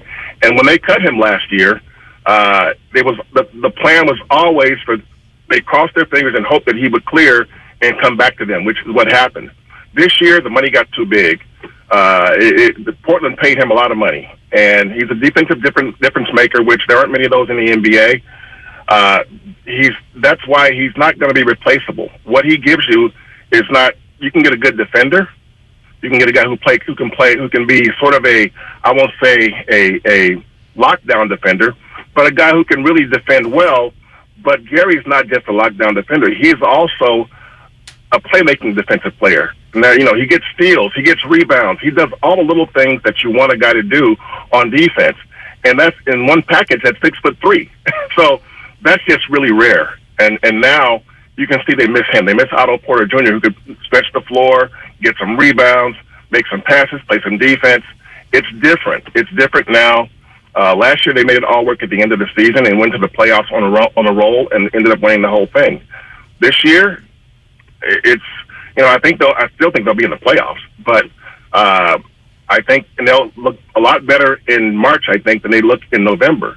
But it's going to be a process, and the guys that left after last season, they were veterans who Damon Lee used to always say the same thing. He would say two things. One, stay ready so you don't have to get ready. I know it's an old saying, but he would repeat it. And the other thing is, everybody on this team is not at the same level, but every player, each person has a responsibility to be a star in their role. In other words, if you play 8 minutes a game, make it a great 8 minutes. And I think that's easy to apply when you've been around the league like Damian Lee or Juan has been around basketball at professional level for 5 years before he got to the Warriors. Or if you're Otto Porter or JP2, these guys they're all mid to late 20s, and it's just so different now when you got guys that are 19, 20, 21 trying to do this. It's a different game. Is there any second guessing just privately that maybe the Warriors were too hasty in trying to form this second timeline, and that there might have been ways to make this a more orderly transition? Is anybody sort of looking in the rearview mirror and going, maybe we bit off more than we could chew? Yes. The answer to your question is yes. But they have what they have. I mean, not everybody is unanimous with this being the approach, but the powers that be dictated that this is what we're going to do. And so, yeah, the other guys that are thinking, okay, this is going to be really difficult and probably won't work, they got to roll with it because it is what they have right now, and it's not going to change. I mean, the closest person on the team that came out and said that was Draymond Green. He said it last year. He didn't think it was going to work last year. And so now he definitely doesn't think it's going to work. But it's what they have. They got to try and see what they can make with what they have because they've committed to it. There's no backing down now unless you say, well, let's fire the development staff, trade all the young guys, and let's just go with guys that are 30 years and over. That doesn't work either. So it's a really difficult thing to do to try and thread that needle. I don't know that it's been done in a great way. People look at the Spurs. Well, the Spurs had the good fortune to draft a 4-year college player named Tim Duncan to succeed David Robinson. So that right there set them up for an extended run. And they were a really good team for almost 2 decades. So the Warriors, however, when you draft teenagers, this is what you get. There just aren't many guys who come into the league at 19 and become great players within a year or two. It's really rare. Look at Kobe's numbers as a rookie. They weren't very good. Look at Kevin Garnett's numbers as a rookie. They weren't very good. It's really rare, and so you have to be patient with it and hope they grasp it. The other thing is that the Warriors, when they were great, I mean, they're not great now. When they were great, one of their most defining characteristics was their overall collective intellect, basketball intellect. You don't get that with these guys now. The guys are too young. They don't understand the game at the level that the Warriors have in the past. So the motion offense that took Kevin Durant a half a year to try and adapt to, these guys might take 2 or 3 years. It's just that's what they have. And I mean, give Steve Kerr and his staff credit for trying to make it work, but I can't say that all of them are on board and believing that this is going to work, but they got to try. Fingers crossed. Monty Poole, thanks for your time, Monty. We appreciate it very much. All right, guys, take care. And with that, we welcome you to your 4 o'clock hour.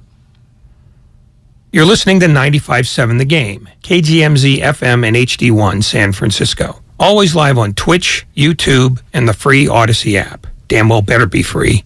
Whoa. Hey, what's the salty language? Whitey in for Damon today. By the way, I'll go yourself. Peter King is going to join us at 5. Here's the thing, Ray, about the 2 timeline plan and the point that Bonnie made about the basketball IQ of the young guys. A while ago, Priest called, made some interesting comments on the Xfinity mobile text line, 888-957-9570. Priest suggested maybe the rest of the league is catching up to the Warrior system, and certainly that's possible. But I think, to my eye, it's more likely that some of the Warriors players that they want to have on the floor for major minutes, they don't know the system yet. So it's not so much the league catching up to it as some of your younger players haven't learned it yet. No, every system can be caught up to. The difference is who's operating the system. The Warriors' greatest advantage is that the guys operating this system include 3 Hall of Famers, which is, rare enough as it is. And they've been really, really lucky that they've gotten so much more out of Andrew Wiggins than they thought they would. In the same way that they got a whole lot more out of Andrew Bogut than they thought they would, and on down the line. They've been able to back and fill with veterans here and there that they could see in NBA settings and project them into, that's what we like to do, and that guy can do it for us. Yeah. It's harder when you just go teenager, because if this system is complicated for users, that doesn't necessarily mean it can't be broken down by other coaches who do nothing but spend their time every day trying to figure it out. The problem that most other coaches have with the Warrior system is that Stephen Curry's in it. Did you think that was part of the issue against Sacramento Sunday night, that Mike Brown knew the system so well? He knew the Warrior offense so well? No, the Warriors didn't play very well. The Warriors didn't defend very well. I mean, coaching... I thought it was part of it, but I understand your point. Coaching on game night has very little to do with whether you win or lose. If you don't make shots, or if the other team lets you have open shots, that's going to define it a hell of a lot more than a coaching timeout here or a substitution there. I mean, I'm talking about defensive strategy, not timeout. But you talk about catching up to the system. They were facing a coach who knew the system as well as better than some of the Warrior players. But, they played out Alvin Gentry, who knew the system, and they kicked New Orleans' ass routinely. It's not about knowing the system. It's about having players who can perform well on the night you're playing them. I mean, with all due respect to Mike Brown, who does know their system, that's not what won Sacramento that game. Sacramento didn't miss in the second half. Sacramento made themselves get good looks. They stayed on their job a lot longer than most Kings teams do. I mean, that's a tribute to the players more than it is to the coach. There's also this, as far as that game specifically, and the Cleveland game, the Warriors won the Cleveland game. Those are the type of games where you'd love to have what Wiseman was supposed to give you. Because Cleveland, even though the Warriors beat Cleveland beat them up on the backboards pretty good. And against Sacramento, Domantas Sabonis destroyed them. And so I know the Warriors are very good at going small, but there are times when you'd like to have a big body available. That's one of the things that's disappointing about the fact that Wiseman right now is not playing well enough to be that guy. Or Kuminga, for that matter. Let's be honest. I mean, but he's not, he's only, 6'8" or whatever. No, but he can play big. And they've had 6'8" guys who play big.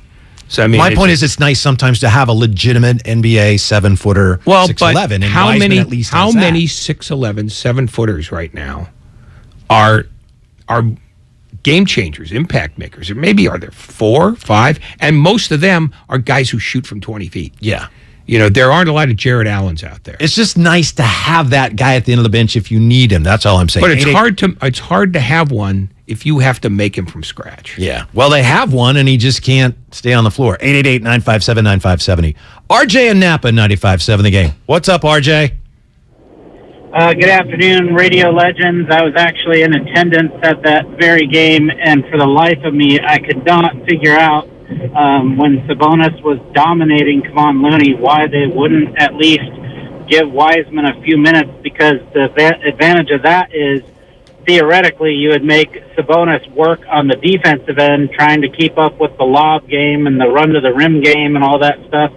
And I don't know. I know I'm in the minority. I know we all love Kevon Looney, but sometimes, 4 points and 7 rebounds in 30 minutes is still just 4 points and 7 rebounds in 30 minutes. So you got to try something different on occasion. Thanks, guys.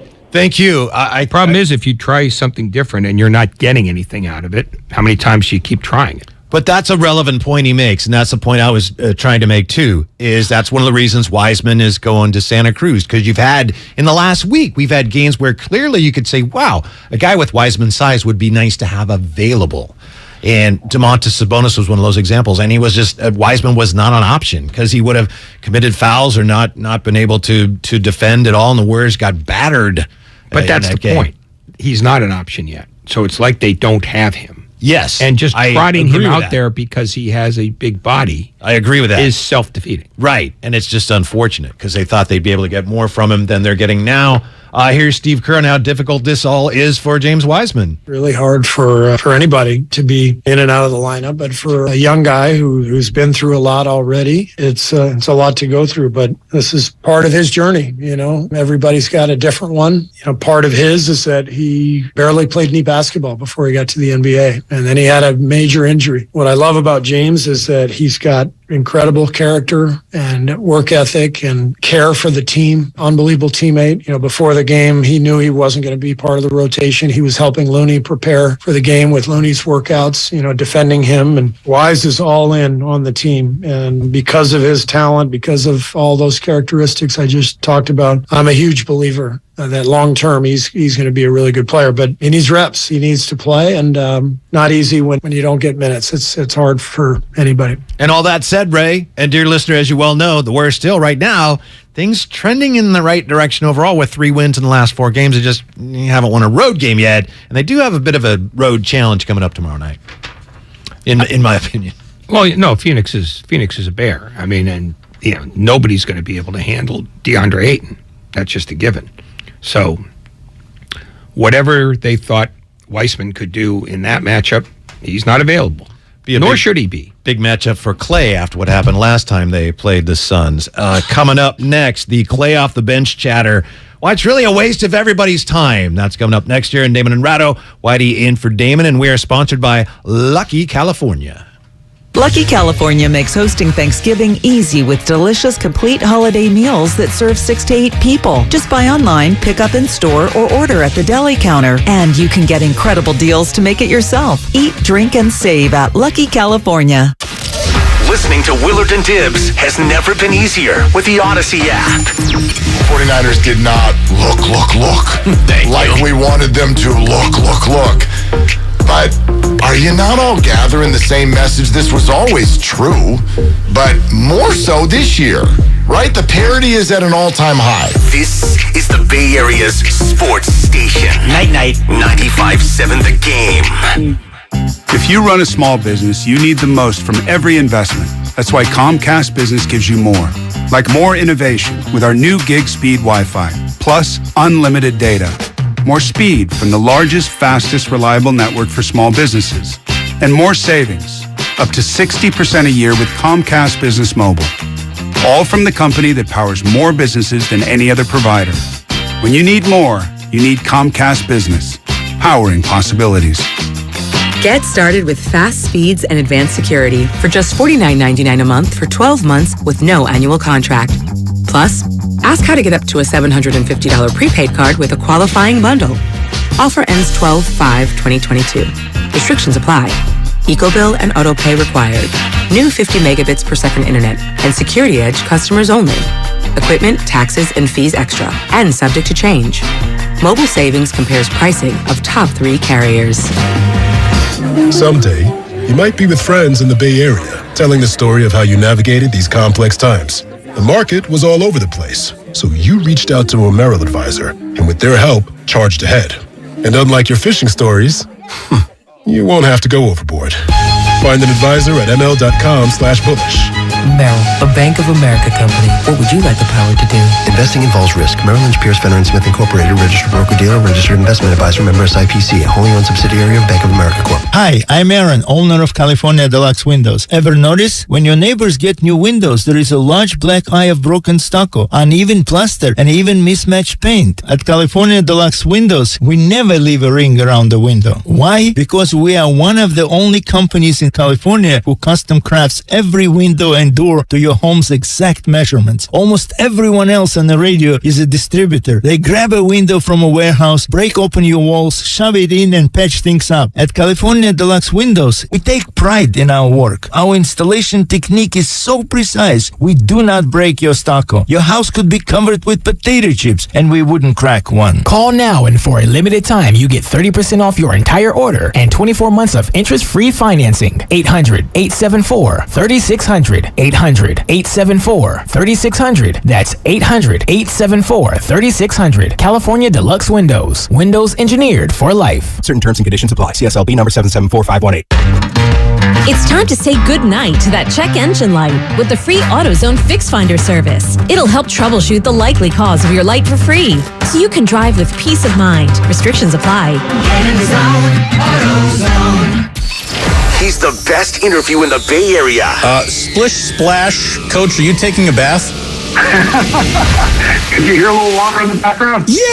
He's a 9-time NBA champion. Not 5, not 6, not 7. And he's on with Damon and Ratto every single week during the NBA season. Wow. It's Warriors head coach Steve Kerr on 95.7 The Game. Presented by Xfinity. Supercharge your home with supersonic Wi-Fi.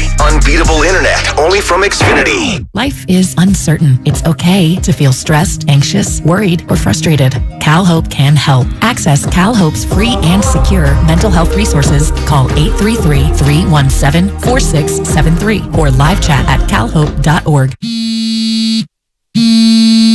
Let me guess. Unknown caller?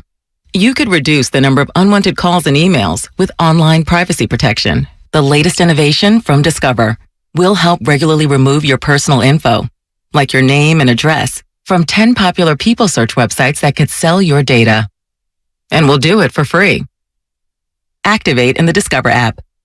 See terms and learn more at discover.com/online privacy protection. When people have a craving to explore new and traditional Asian cuisines, they head to P.F. Chang's, where scratch-made dishes come from the 2,000-year-old tradition of wok cooking. P.F. Chang's wanted to explore new possibilities for their website. They turned to AmericanEagle.com. AmericanEagle.com re-architected P.F. Chang's website, integrating multiple third-party systems to create a unified digital experience. The results? Improved page speed and performance, personalized content based on users' location, intuitive online ordering, an increase in organic search visibility, and a 40% increase in new users. For scratch-made Asian cuisine, visit your local P.F. Chang's or go to pfchangs.com for website design, development, digital marketing, and hosting that produce efficiency, revenue, and results. Visit AmericanEagle.com. P.F. Chang's and AmericanEagle.com. Another example of the best businesses in the world. Turning to the best in the business for websites, go to AmericanEagle.com or call 877-WEB-NOW1. That's 877-WEB-NOW1. In Antioch, clear skies overnight, lows in the low 40s. Weather brought to you by one thing. Cut up six-pack rings and reduce your use of plastic to help keep it out of our waterways and oceans. Join Odyssey, and together, each of us doing one thing makes a greener tomorrow.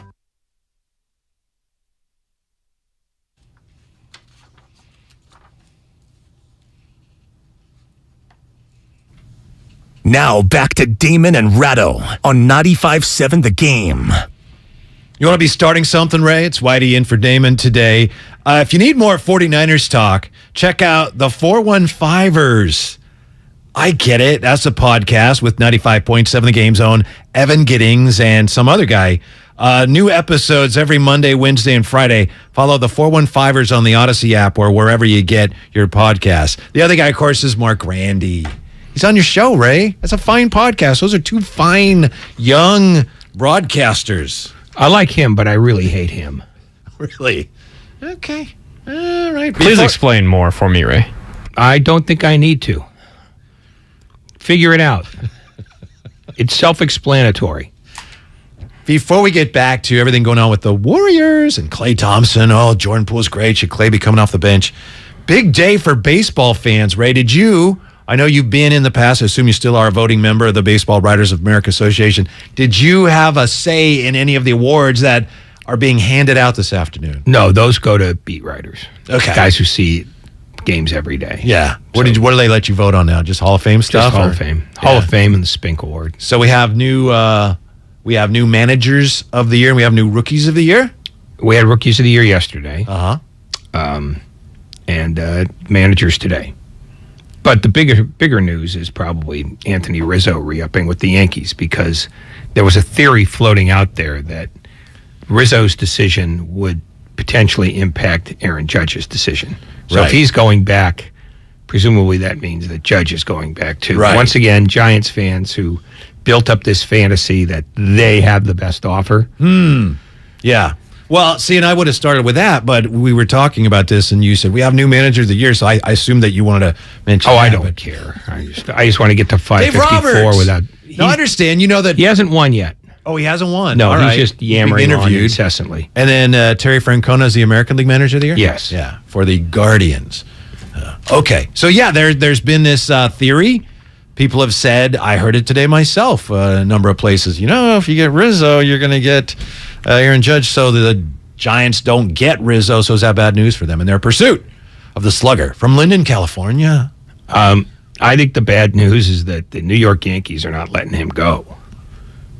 He's a free agent, Ray. Yeah, he's free but he's going to to play have where he wants to play. But he has to hate the Yankees to want to leave there.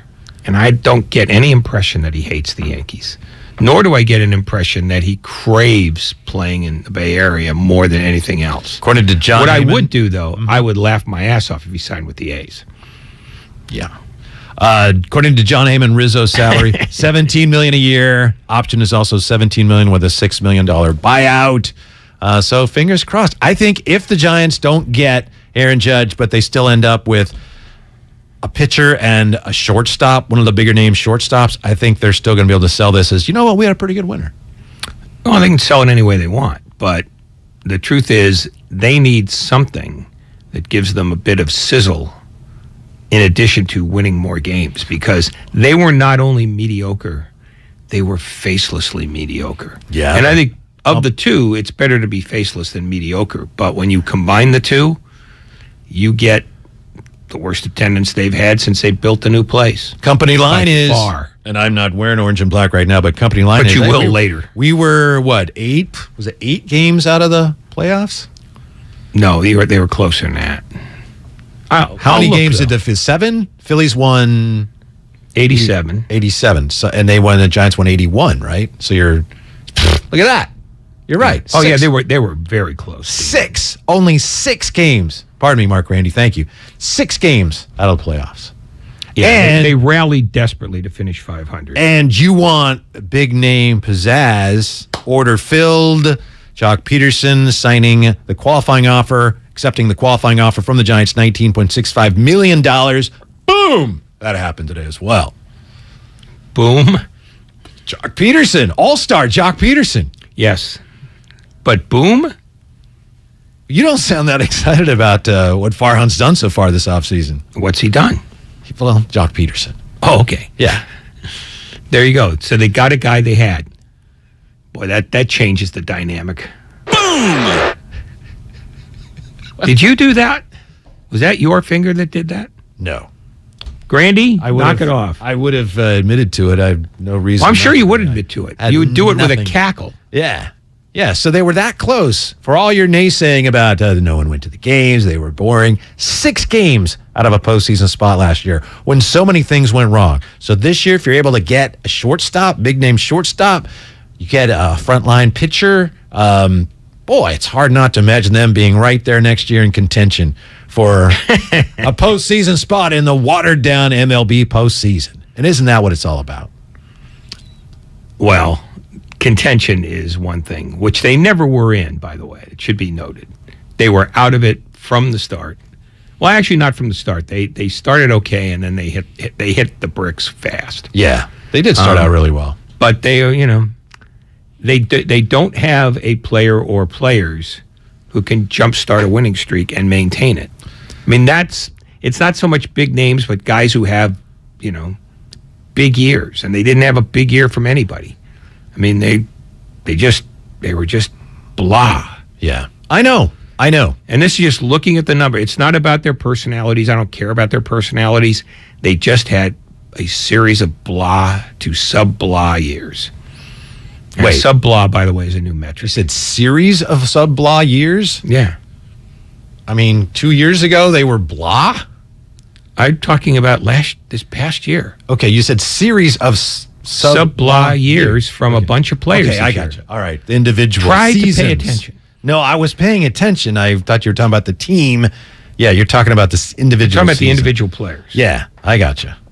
All right. Well, last time I was on here, you were telling me that they're not going to spend any money. They don't want to spend any money. I'm not convinced they are. I think they are. I don't know if they're going to be able to. Why would an ownership that's shown only an interest in cutting payroll is all of a sudden going to throw out $80 million for two guys? Because as you just said yourself, and I know this isn't why you said it, but you're right when you stated it, attendance is down and things are very blah, and you're getting boat raced in your own division. So, but the question is, does that motivate Charlie Johnson? I think it and does. I don't know. See. Well, there's no evidence that it does, though. But why in the world then would you have Farhan publicly talking about it? That we're going because to do Farhan's got to inflate the balloon. Whether the balloon actually leaves the ground or not is a whole different story. I believe, and ultimately, Farhan is until actually something happens.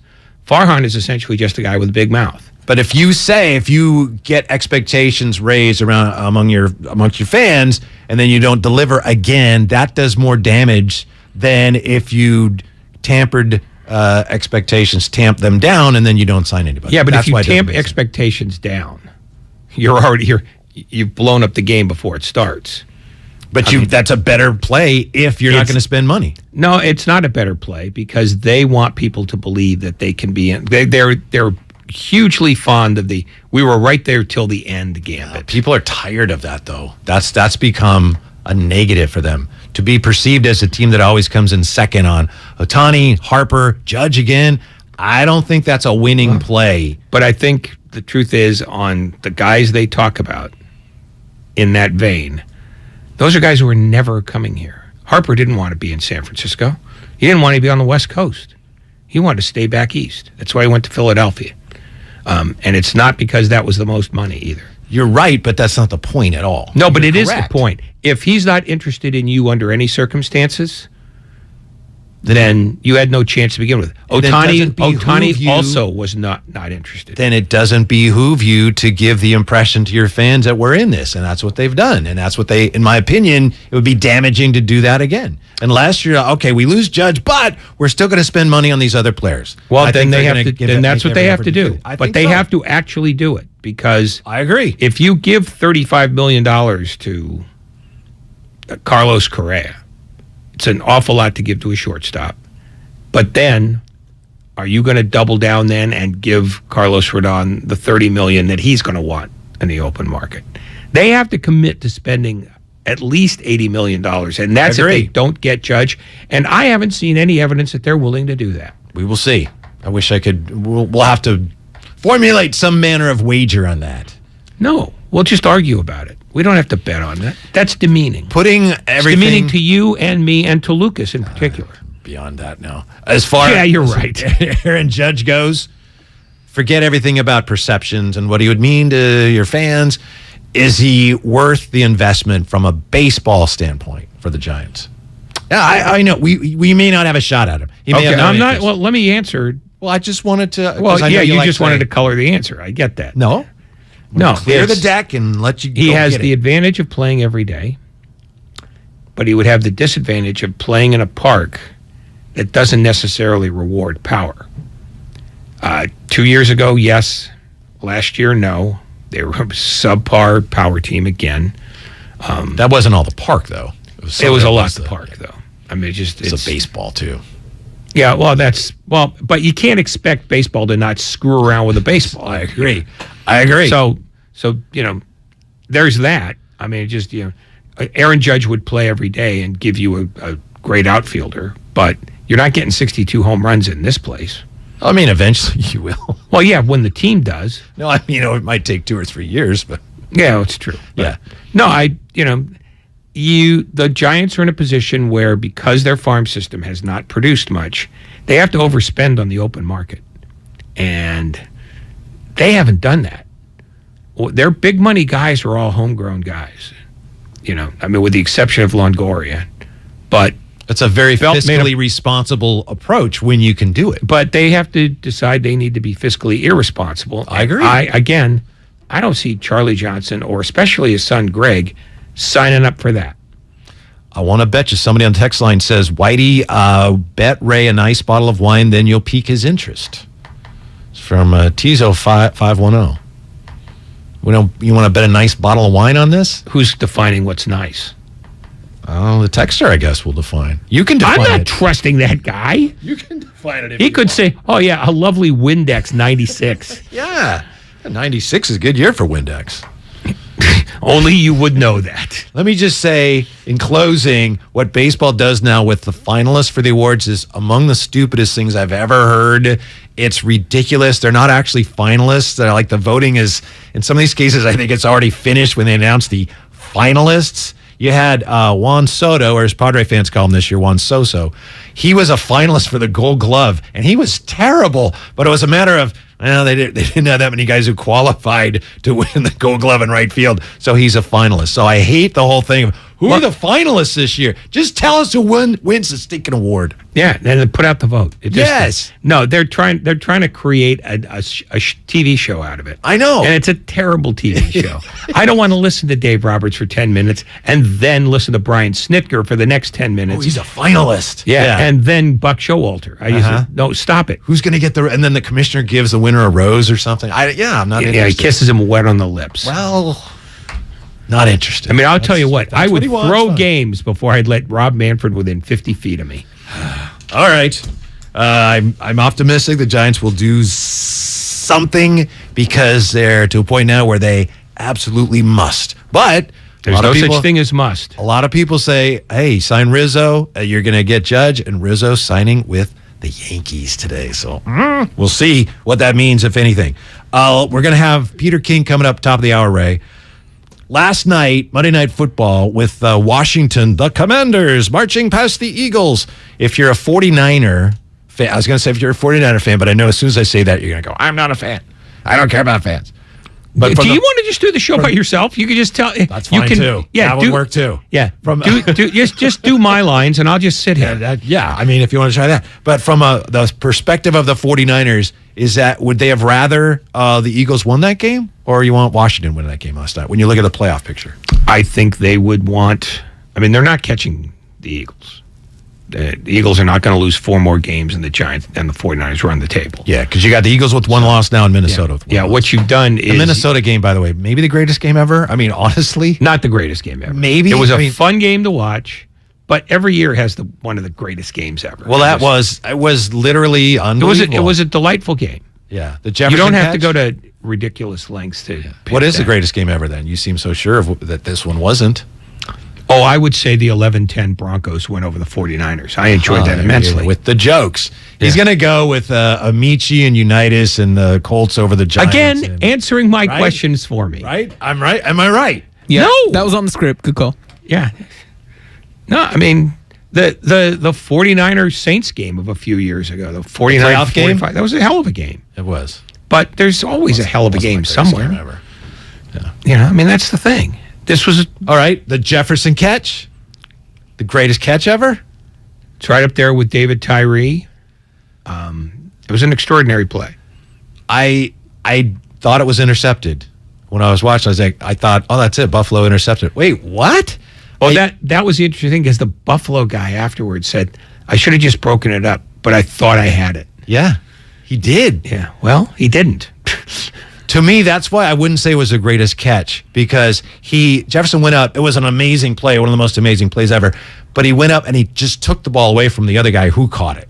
To me, Santonio Holmes in the Super Bowl, that catch he made against Arizona, where he's falling out of bounds, keeping his feet in, that may be the greatest catch. And I know Odell Beckham had the one-handed catch, but it was one of the most amazing plays ever. And that whole game, the way there were so many times, well, the Bills are going to win now. Well, now the Vikings are going to win. Oh, no, they're not. Now the Bills are going to win. It was, as I tweeted, Ray, if that were in a movie, I'd say, this is ridiculous. There's no way all these things would actually happen. No, but I think the important thing to note is that throughout the game, Buffalo was never in danger of covering. Okay, that is a good point. Yeah. No, I mean, it was a hell of a game. I don't compare games from different eras. I just don't find that fun because it means, oh, then you forgot this one. What about that one? And then you get stuck in a wormhole and you're just. But then how can you say definitively it was not the greatest game ever? I didn't say definitively it wasn't the greatest game ever. I'd say the odds are that it can't be because there have been a million games. All right. It was one of the great games. Yeah, that's fine. I mean, I truly can go great. with that. Just in terms of entertainment value. Yes. Oh, no, it was a hell of a game. Yeah. And last But that's night, sufficient. Yeah. The Vikings are, now that they're running the 49er style offense, very formidable. The most encouraging thing from the 49er standpoint about last night, in my humble opinion, is the way Washington beat the Eagles, running the ball 49 times.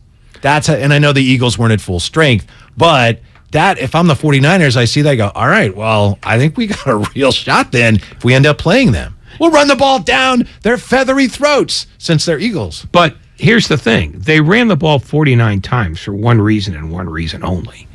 They didn't want Taylor Heineke to be the guy who threw the ball 40 times. He can sling it. No, he can't. He's a very ordinary quarterback. 211 who's last night? His greatest advantage is that he's replacing Carson Wentz. He's a great leader of men. What did he throw for last? Was it 211? Something like that? Yeah, a whopping 211. 17 of 29. Look at that. His passer rating was not quite 67. That's not ideal. No, he's a the journey. W, like Jameis used, eat the W. That's not, but that wasn't a quarterback-driven game. Well, some are saying that, oh boy, now the coach there, Ron Rivera, who was very emotional after the game last night because his mother just passed away, and he was talking about how proud his mother would have been. Anyway, he's got a tough choice now, Ray. Who's he going to start at quarterback? He does not have a tough choice. Or Carson Wentz. Some in D.C. are saying he's got a tough choice. Well, no, he doesn't have a tough choice. This one takes care of Heineke itself. is a leader. They're he's starting Heineke. That's not even a debate. Oh, okay. All right. Yeah, Carson Wentz is going to be watching until Heineke blows up. You said so many demeaning things about him. I thought that... what about Wentz? No. Or Heineke? No, Heineke's a journeyman quarterback, but he's better than Carson Wentz. In fact, the best way to be a good quarterback in this league is to be the guy who replaces Carson Wentz. Yeah, that's true.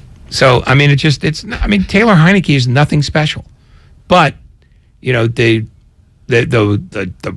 Commanders did the one thing that you do when you have a quarterback like it is, we're going to run until you make us stop. And the Eagles couldn't make them stop. That's 49er football. To a certain extent, it is, yes. Mm-hmm. I mean, they had the ball for 40 minutes and 24 seconds. And what was the Eagles like 19-something? Well, that would figure since 40 minutes from 60 comes around to 20. I do math. Yeah. No, I mean, that's the new orthodoxy in football. It's ball control. It's not running the ball all the time. But isn't that actually the old orthodoxy? And it's new again. But it is because tried and true. Because everything is about punching and counterpunching. 3-4 years ago, Kansas City was the offense of the future. Well, it's only the offense of the future because you've got Patrick Mahomes and nobody else does. So if you don't have a Patrick Mahomes, you've got to go back on more smash mouth strategies. I mean, the 49ers are not known as an exciting team, but they're a tough team. They will hit you. They got so much talent offensively. Am I right? I don't know. All this great talent offensively. You're just trying to bait me. I know. What? They do. They're scoring 22 points a game. That's all I'm going to say. Yeah, so a lot of fans look at that and go, well, those numbers are going to go up because of all the talent they've got offensively. Well, they've had almost all that talent all year. Well, they haven't had McCaffrey all year. Mitchell and McCaffrey in the same backfield now. Yeah, well. Kittle. Well, Debo. It's amazing. Ayuk. Go ahead. Enjoy yourself. Yeah. You're such a diabolical weasel. I think the 49ers, well, didn't Michael Irvin tell this to you yesterday? It's like, fans want all the big numbers. Mm-hmm. Yeah, but Michael Irvin says that's not what matters, and that's not really 49er football. Everybody wants to be explosive, but explosive is good. Physical is better. Physical is better. I thought we saw that, the week Tennessee played Kansas City. If Tennessee didn't have God himself playing quarterback, Tennessee, which is a lesser team, I think would have beaten them. So physical being explosive. Because around here, I always have to deal with the Tony Pollard being explosive and the Zeke physical. I keep saying you want to be physical and be able to have some explosive as opposed to just being explosive and can't be physical. And physicality is one of the hallmarks of Kyle Shanahan's offense. It's not what we think of first necessarily, but it's a huge part of it. No, it's very much, we're going to keep the ball and we're going to that's what Kyle Shanahan has been telling you he wants to do for 4 years now. And people still saying, oh, you've got to do something different. He's not doing anything different. This is who he is, and you either can get on the train or demand that he be fired. Those are your choices. Huge game Monday night. Am I right? Huge game for the 49ers. And I know it's early in the year, middle of the year. It's the second half of the season. But it's November. It's early November. This thing goes on a while. But mid-November. This is a huge game against a divisional foe. It might be, and I'm not trying to be that guy, but how could it not be? Is Arizona for real, or are they just another mediocre team? Well, this is a chance to make sure you don't have to worry about that. Put them in their place. Yeah. No, check them out of the division race. The huge games come later because Arizona is still, until further notice, an average to sub-average team. I agree. Then New Orleans is not very good at all. But then the tough don't stuff underestimate the Red Rifle, but otherwise. Please. Just stop that. Underestimate the Red Rifle. They stink. Miami, Tampa Bay, at Seattle. And then if you want to, engage in your, phantasmagorical theories, at home against Washington on Christmas Eve. I don't regard that as a big game. It could be. Could have playoff implications. It could, or maybe it doesn't. But no, the 3 games before that will determine who the 49ers are and where they're going. It won't be Arizona, because Arizona, I don't know if Kyler Murray's playing. Yeah, we don't know that. He may not even know that yet. And New Orleans, it doesn't matter who's playing because none of their guys do anything except Alvin Kamara anyway. Yeah.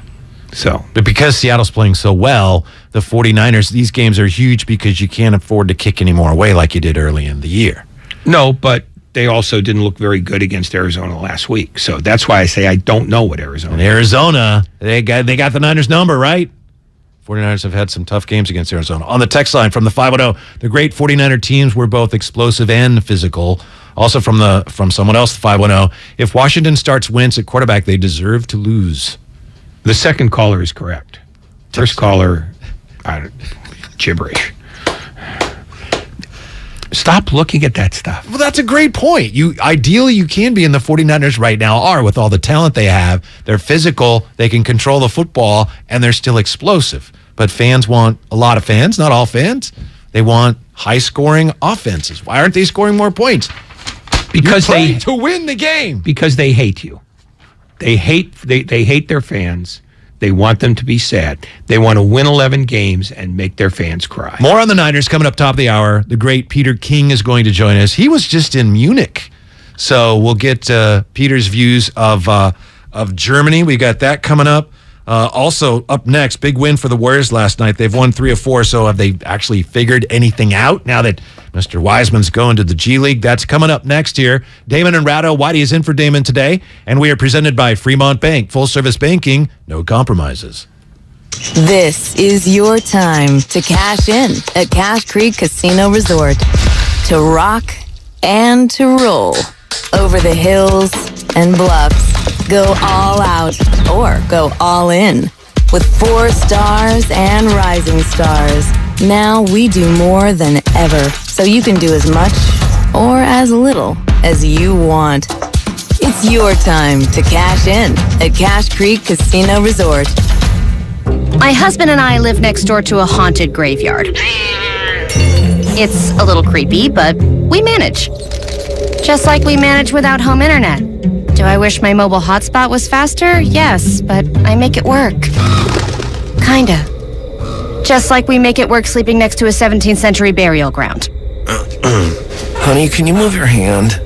That's not my hand. It's mine. Not having home internet? It's not that bad. Grab my hand. Wait, okay. No, not up the stairs. We tried that last time.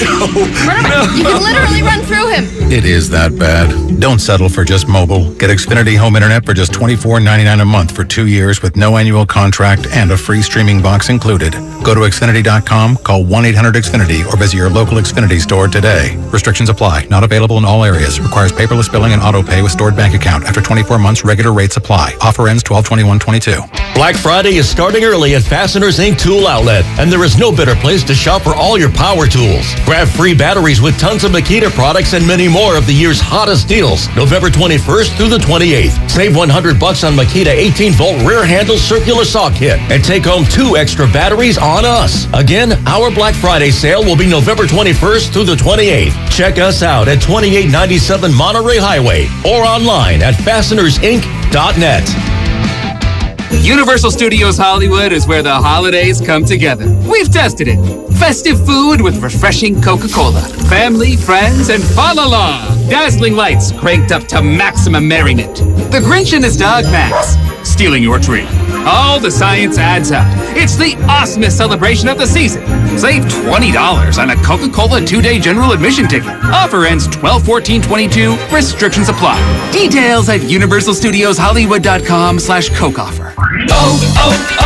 O'Reilly. Don't miss See Better, Drive Safer Month at O'Reilly Auto Parts with great deals on wiper blades, headlight bulbs, and more. Right now, get up to a $20 gift card after mailing rebate with the purchase of select Sylvania bulbs. Plus, get double O Rewards points with your purchase. Prepare for the weather ahead during See Better, Drive Safer Month at O'Reilly Auto Parts.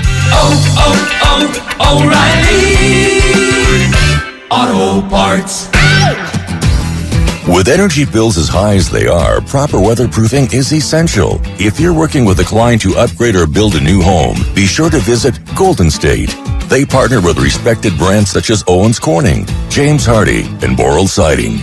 They're a great option for a comfortable home with lower energy bills. Start at goldenstatelumber.com. Building better in the Bay Area since 1954. Golden State. When you succeed, we succeed. 1-877 Cars for Kids. KARS Cards for Kids. 1-877 Cards for Kids. Donate your car today. 1-877 Cars for Kids.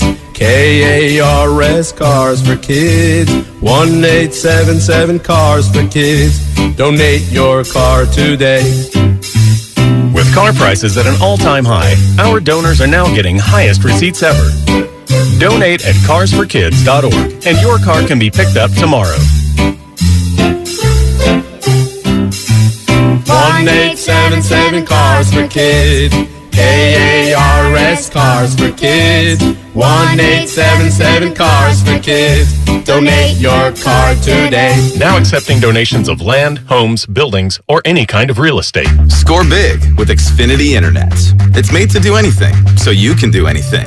Supercharge your home with the game-changing speed of supersonic Wi-Fi. With 3 times more bandwidth, it covers the field and then some. And blocks billions of threats with advanced security that helps keep you protected at home and on the go. If you're keeping score, that's internet that does it all. That's unbeatable internet from Xfinity. Learn more at Xfinity.com. Restrictions apply. Not available in all areas. Anywhere fans go to cheer on their team, there are behind-the-scenes MVPs, ensuring everything is game day ready. We see you, Joe, fixing seats so every fan can enjoy every game. And Allie, who keeps her stadium running smoothly from the moment the first game starts to the last play of the season. At Grainger, you're our MVPs, and we're always here for you, with supplies and solutions for every industry and 24/7 customer support. Call, click Grainger.com, or just stop by. Grainger, for the ones who get it done. Get in zone, AutoZone. Welcome to AutoZone. Thinking about gas mileage? If your check engine light is on, it may be affecting your MPGs, but the free AutoZone Fix Finder service can help. With the most complete free warning light report backed by technician-verified fixes, you'll know what's affecting your gas mileage and more, and you don't have to drive too far to find the fix. The free AutoZone Fix Finder service is available at all 6,200 stores. Get in the zone, AutoZone. See details at AutoZone.com.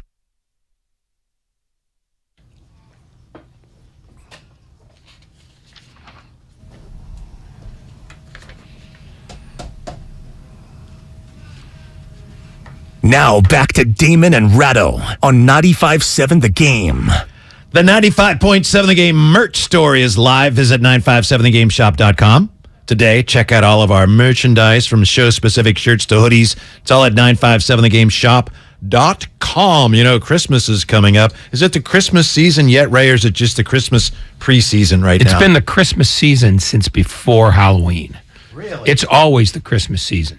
Just check any ad. Yeah, I think it's still the Christmas preseason. And then the day after Thanksgiving, then that's when the regular Christmas season starts. Coming up, top of the hour, the great Peter King will join us. And I think I'm going to ask Peter the question. We were just banging around. I'm going to throw it out here on the text line and the Xfinity mobile text line, 888-957-9570. I mentioned to Ray that Minnesota-Buffalo game, maybe the greatest game ever. And, of course, he says, no. But yeah, that's exactly the words that's I pretty use. That's what I heard anyway. Yeah. So I think that's the words you always hear. You're a Peanuts cartoon. NASA comes to us and says, you're a great radio station, 95.7 The Game. Give us the best football game ever that we can send. We're going to send some package into outer space for aliens to find, and we want, among other things, in this time capsule, whatever you want to call it, we want there to be an example of the greatest NFL game ever played. So what do we put in there? So what would be your nomination? Somebody in the text line says Bills-Chiefs last year playoff game. See, that's a perfectly good one. But that was just like, and then the Chiefs score, and then the Bills score, and then the Chiefs score, and then the Bills score. Well, what was Minnesota? Minnesota was, wow, he caught that. Minnesota's going to score. They scored. No, they didn't score. They didn't get the ball in. Oh, they didn't make it. Now they're going to lose. Oh, Buffalo fumbled in the end zone, and the Vikings recovered. Now they're going to win. And then, no, Josh Allen leads them down the field. So it was more, for me, that was a better game in terms of entertainment because there was more back and forth and more that emotional roller coaster. So what do you got? If you got a game that I've always thought that Super Bowl between the Steelers and Arizona, I think I may have to revisit that and update that. But to me, that was always one of the greatest games I've ever seen. And you're going with that 49ers Saints playoff game. Or the 11-10 game earlier this year. Yeah. Which I thought was sensational. Mm-hmm. So anyway, Peter King coming up top of the hour. We'd love to hear from you if you got an idea for the greatest game ever that you would send to the aliens so they know some idea what football is about. What are the Warriors about right now, Ray? What are the Warriors about right now? I don't know. Let's send a tape to the aliens. They've won 3 of 4, so okay, maybe they're figuring things out, but you got Wiseman going down to the G League. And how about the whole who should start opposite of Steph in the backcourt question? Because Jordan Poole started last night, as we know. Clay not playing, second night of back-to-backs. And Jordan Poole, 36 points. His 2 starts this season. 2 starts, 30 points in Detroit, 36 last night versus the Spurs. So Jordan Poole splits over his career as a starter in 75 games. He's averaged 19.7 points per game, 36% three-point shooting. Off the bench, 10.4 points per game, and he's shooting only 32% from the three-point line. So, does this mean that given Clay's struggles that, Jordan Poole needs to be starting? No. There you go. Yeah. No, I mean, Klay Thompson is going to start most of the year. I mean, that's the give. It's not even a question worth entertaining because this isn't about... But you are looking for answers right now. You do need to find ways to play better because you're still struggling. True, but, are you going to tell me that Jordan Poole is going to give you 36 every night? I don't think you are. No. Because there are going to be nights when he's 5 for 18, too, which is sort of what you're getting from Thompson. And they have emotional as well as tangible investments in Thompson that make this not a starter. I mean... I get it. He's one of the is a non-starter, and so is Jordan Poole. So yeah, I mean, it's tweet that, and it's got nothing to do. Don't tweet anything. Twitter is going to be dead by the end of the week.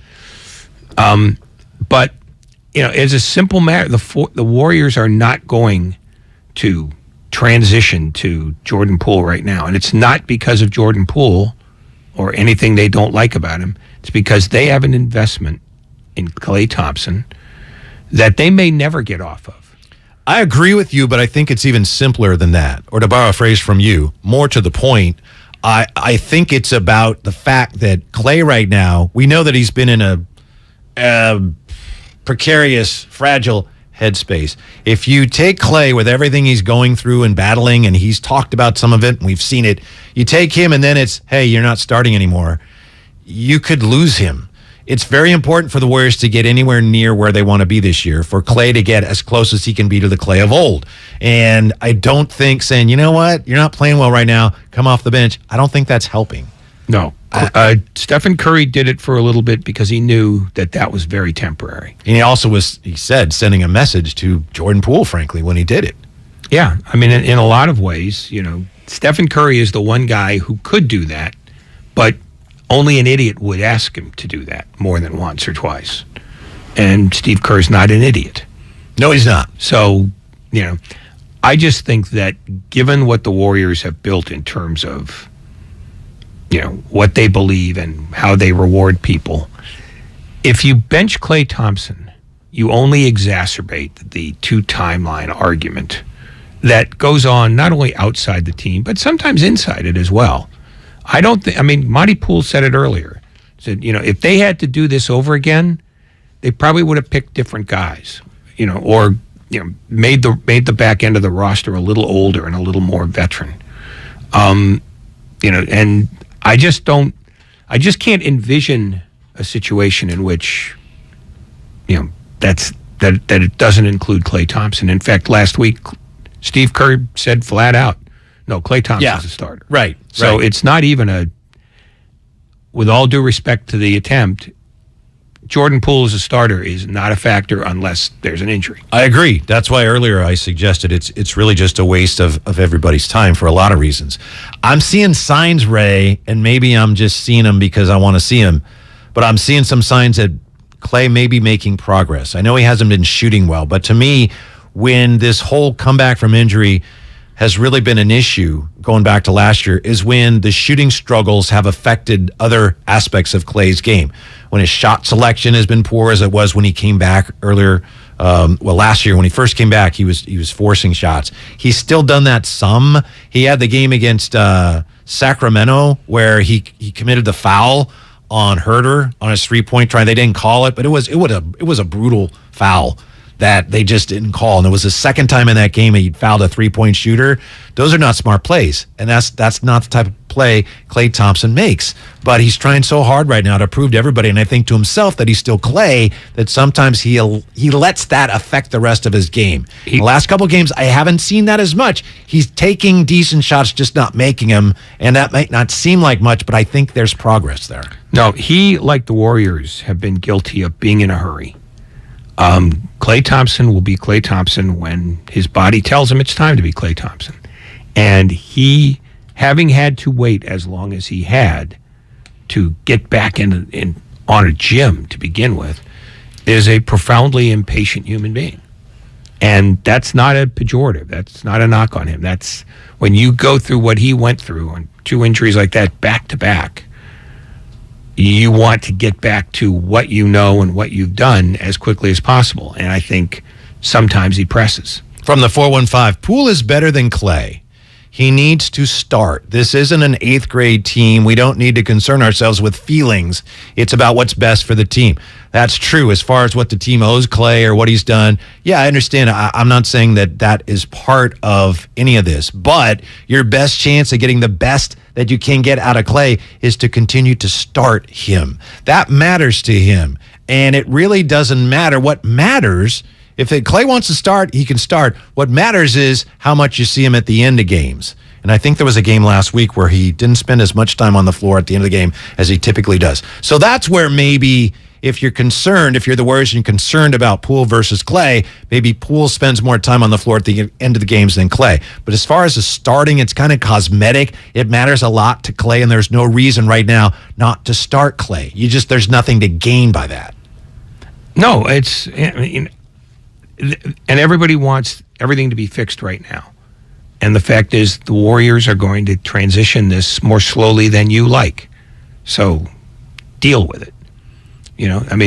2 games ago, people thought that Jordan Poole was overpaid and underperforming. He has 1 game and people are drooling over him again. That's the short attention span theater of fandom. It's just the last thing I saw is the thing that will endure forever. Jordan Poole will be up and down because streaky shooters are that.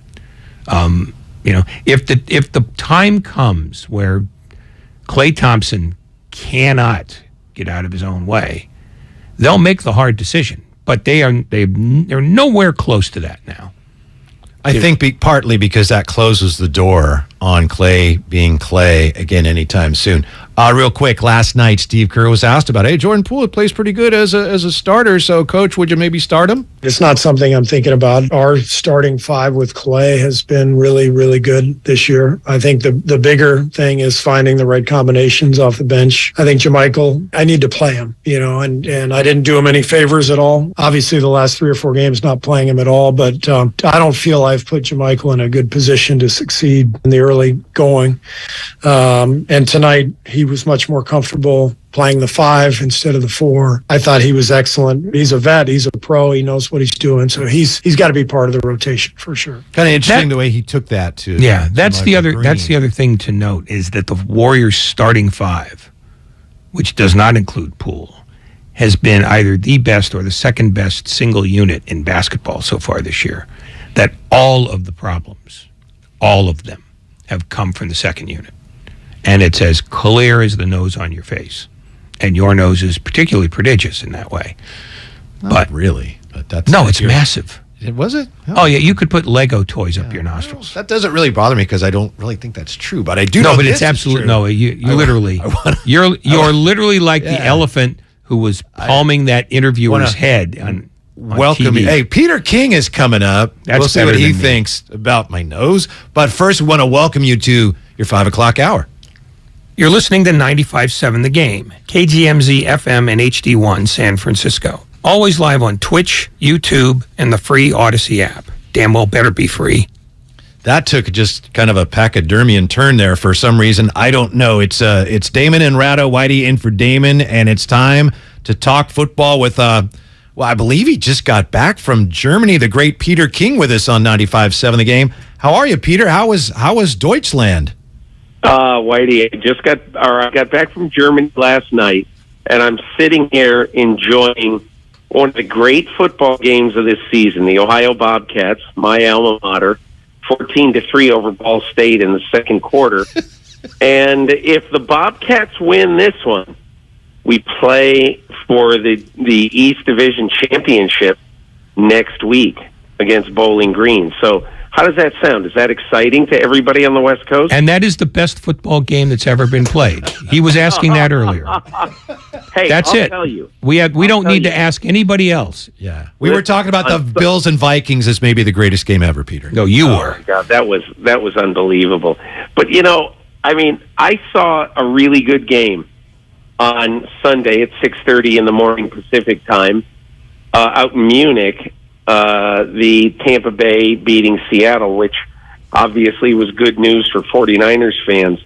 But what was really cool about it? And I don't mean to be a rah-rah NFL guy here at all, but holy crap, that week was so cool. The game was phenomenally fun. And, in Europe, you don't have a press box. You're not hermetically sealed in a warm place. We froze. It was 47 or 48 degrees and we're sitting in our seats in the stands for 5 hours, and anyway, but what was so cool about that is, guy 2 rows in front of us is puking drunk. But that's okay. You're experiencing what the fans experience. And, in the fourth quarter, this crowd of 69,000, every person in the crowd is standing up, howling the words to "Take Me Home, Country Roads." And just everything about it was just a cool event. And as I wrote Monday in my column, the NFL is most likely to sign a contract with the Bundesliga, the German Soccer Federation, and they signed a contract with German authorities to play 4 games in a 4-year span, 22 to 25. Well, they played 1 this year, and I'm here to tell you it's very likely they're going to play 2 next year and at least 1 in each of the following years. But I think both Kansas City and New England will take one of their home games next year, and play either in Frankfurt or Munich. So everything about it was kind of fun, and I think it was greeted so well, so enthusiastically that the NFL is pretty encouraged about playing more games there. Peter King with us on 95.7 The Game. Is there any way to tell, Peter, when you look at the football fans, their NFL fans in Germany, how many of them are expats and how many of them are actual Germans that are just in love with the American game? I know that was not what you went there to determine, but did you get any sense of where that there's an absolute S-load of people born, raised in Germany who have adopted this game. Wow. And there's a guy who I spent some time with both on Saturday and Sunday, who is the president of the German, it's called the Seahawkers Club, and it's the big fan club in Germany. And what was really, really interesting is after the game, and he's from Bad Homburg, Germany, and what's really interesting is that he was not angry that the Seahawks lost the game. He was euphoric that Germany supported this game the way it did. And look, when these tickets went on sale in summer, it sold out in 1 minute. And by that I mean that it sold out essentially, right when the tickets started to sell. And there were 800,000 people in the queue, and obviously 700,000 plus didn't get tickets. But anyway, I guess I don't have any idea how many people there were American, how many people were German, but I mean, this sport in Germany, I mean, soccer obviously, clearly, far and away is number one. I would be surprised if any sport in Germany was more popular than football beyond soccer. And I believe that this game and this week basically said to the NFL that, hey, Germany now is probably number 2 behind England. Wow. In support of NFL football. So, we'll see what happens down the road, but it was a successful weekend. A couple of questions. First of all, was the puking drunk in front of you one of the Glazers? And secondly... No, but hey, Ray, I have to tell you, I was coming back from dinner on Friday night, and we passed the Seahawks bar in Marienplatz, which is a really nice neighborhood in Munich. And there was a guy leaning over a planter with a DK Metcalf jersey, just puking his guts out. And some guy behind him said, yelled from the back, "Hey, dude, it's only 9 o'clock. Come on." And so these are some tough drinkers over there. That was not one of the Glazers in front of me at the game, but ask your second question. Okay, well, the second question is now, was the guy who was throwing up that you just described John Schneider? No, I was asked if it was DK Metcalf. I put his picture in my column. He definitely was not built like DK Metcalf in any way, shape, or form. But no, I don't think he was John Schneider. I texted with Schneider when he was there, but I don't think he was out at the Seahawks bar on Friday night. I think you missed a story there. Yeah, I did. The serious question: Did the NFC by Washington beating Philadelphia become more winnable for anybody other than them or the other than Philadelphia or the Vikings? And by that, I mean, do the 49ers have a puncher's chance of being even second or third in that conference if they get all their stuff together? I mean, they certainly have a chance of being third because, right now they're half game out of being third. Well, a game, but really a half game because they have a tiebreaker edge over Seattle. It looks like Philadelphia and Minnesota one of those will be the first seed, one will be the second. But look, things change so quickly down the stretch of seasons like this. Like, for instance, I think one of the interesting parts of this season is that, we're only 2 weeks removed from the Buffalo Bills being 6-1 and nobody having any doubt that they were going to be the first seed and the AFC Championship was going to be going through Buffalo. Well, now they're 6-3. They're the 6th seed in the AFC, and there's two teams in their division mathematically right now in front of them, Miami and the Jets. And the New England Patriots are only one game behind them, and they play them in 2 weeks in New England. So that's why this time of year it's kind of silly to project a lot. But in my opinion, if you look at their schedule and you look at where they are right now with theoretically Deebo Samuel getting healthy, look, they have some tough games coming up. They have Miami and Tampa at home in consecutive weeks, and then they're at Seattle, which, I think Seattle is really pretty good and is going to be heard from down the stretch. And look, this is a good time of year, around November turning to December, to have 4 out of 5 at home, and New Orleans, Miami, Tampa home, at Seattle, and then Washington home. That's an advantageous schedule because essentially after going to Arizona this week, San Francisco basically stays close to home just about for the rest of the season. So I think the schedule kind of worked out in their favor, number one. But, I also think that, look, Seattle has not played the Rams yet, and San Francisco played the Rams twice, and the Rams were most likely better than what Seattle will face.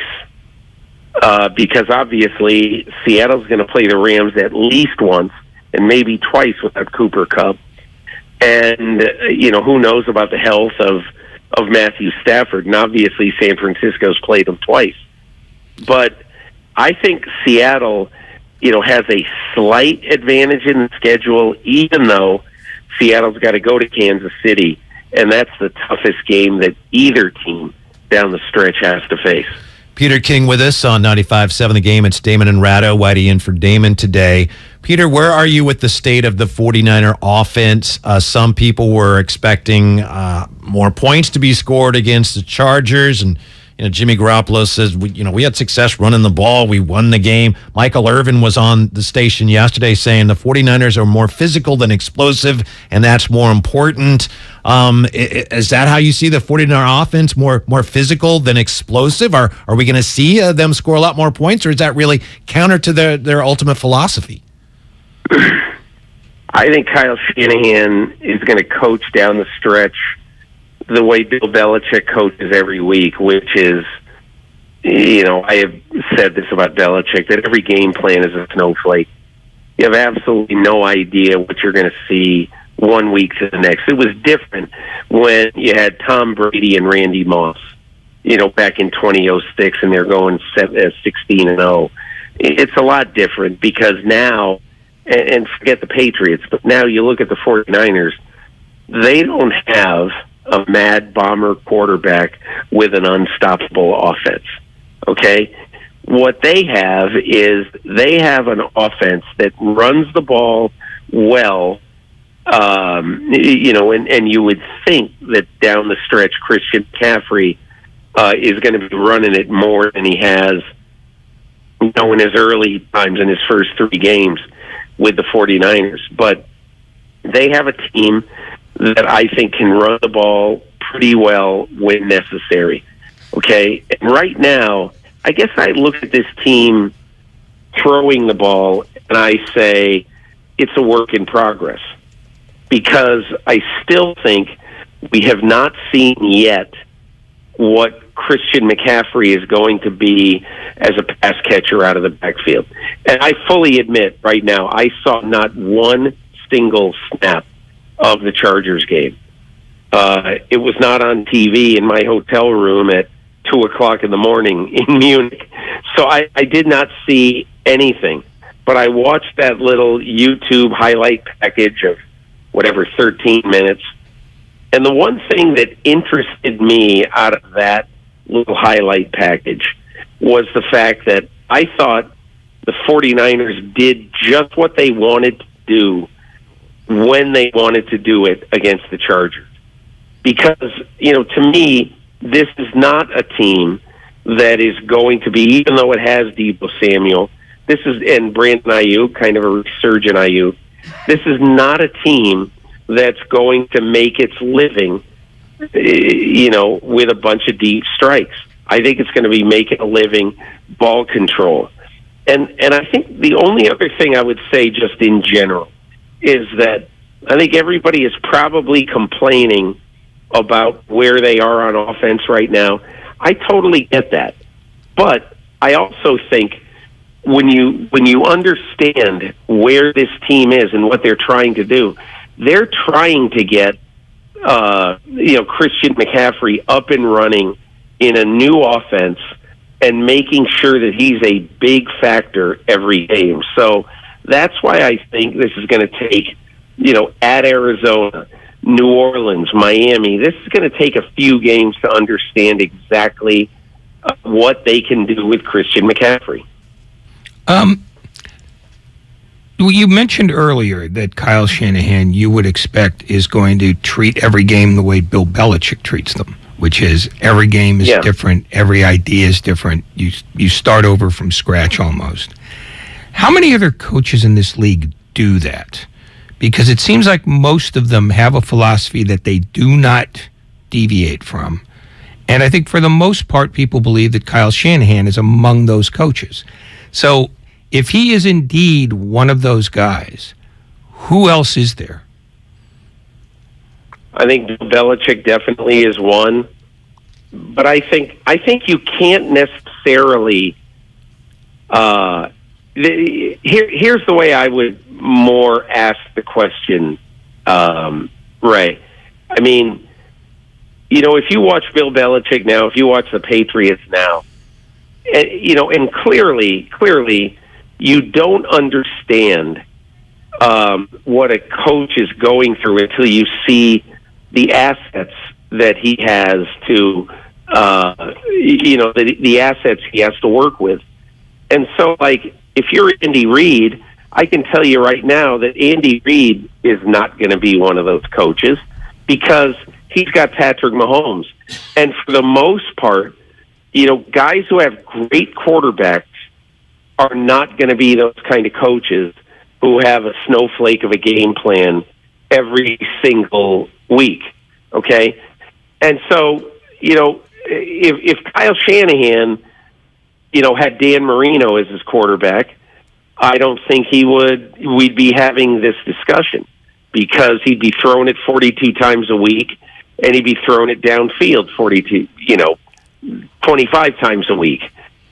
So I think I would say that, but I would say that 2 or 3 other coaches who honestly, for every snowflake or every game plan is a snowflake. I think Pete Carroll is like that right now, and Shane Waldron is his offensive coordinator. So he's the one who has to put those game plans together. I think definitely Arthur Smith is in Atlanta right now. And I think the one other team that is interesting in that regard is the Philadelphia Eagles, because they have found out right now that Miles Sanders can control the game himself, and they don't necessarily have to go to this deep strike offense all the time. So I'd say those are 3 or 4 coaches that, in my mind, are willing, when they finish their work on Tuesday night and they have everything in the bag, on Tuesday night, my gut feeling is those coaches are the ones who can come out and really believe that they can play any way and win the game. Peter King with us on 95.7 The Game. He's just back from Germany. Peter, fairly or unfairly, I'm going to ask you to gaze into your crystal football and tell us, in your opinion, how likely is it that 2-3 seasons from now, the 49ers will be saying, wow, we probably should have taken Justin Fields? I think every team in that draft is going to be saying that in 3 or 4 years. I think that's a very fair question. And, somebody asked me today on one of these shows, do you believe that Trent Baalke and the Jacksonville Jaguars right now, knowing what they know, would have picked Justin Fields with the first pick in the draft?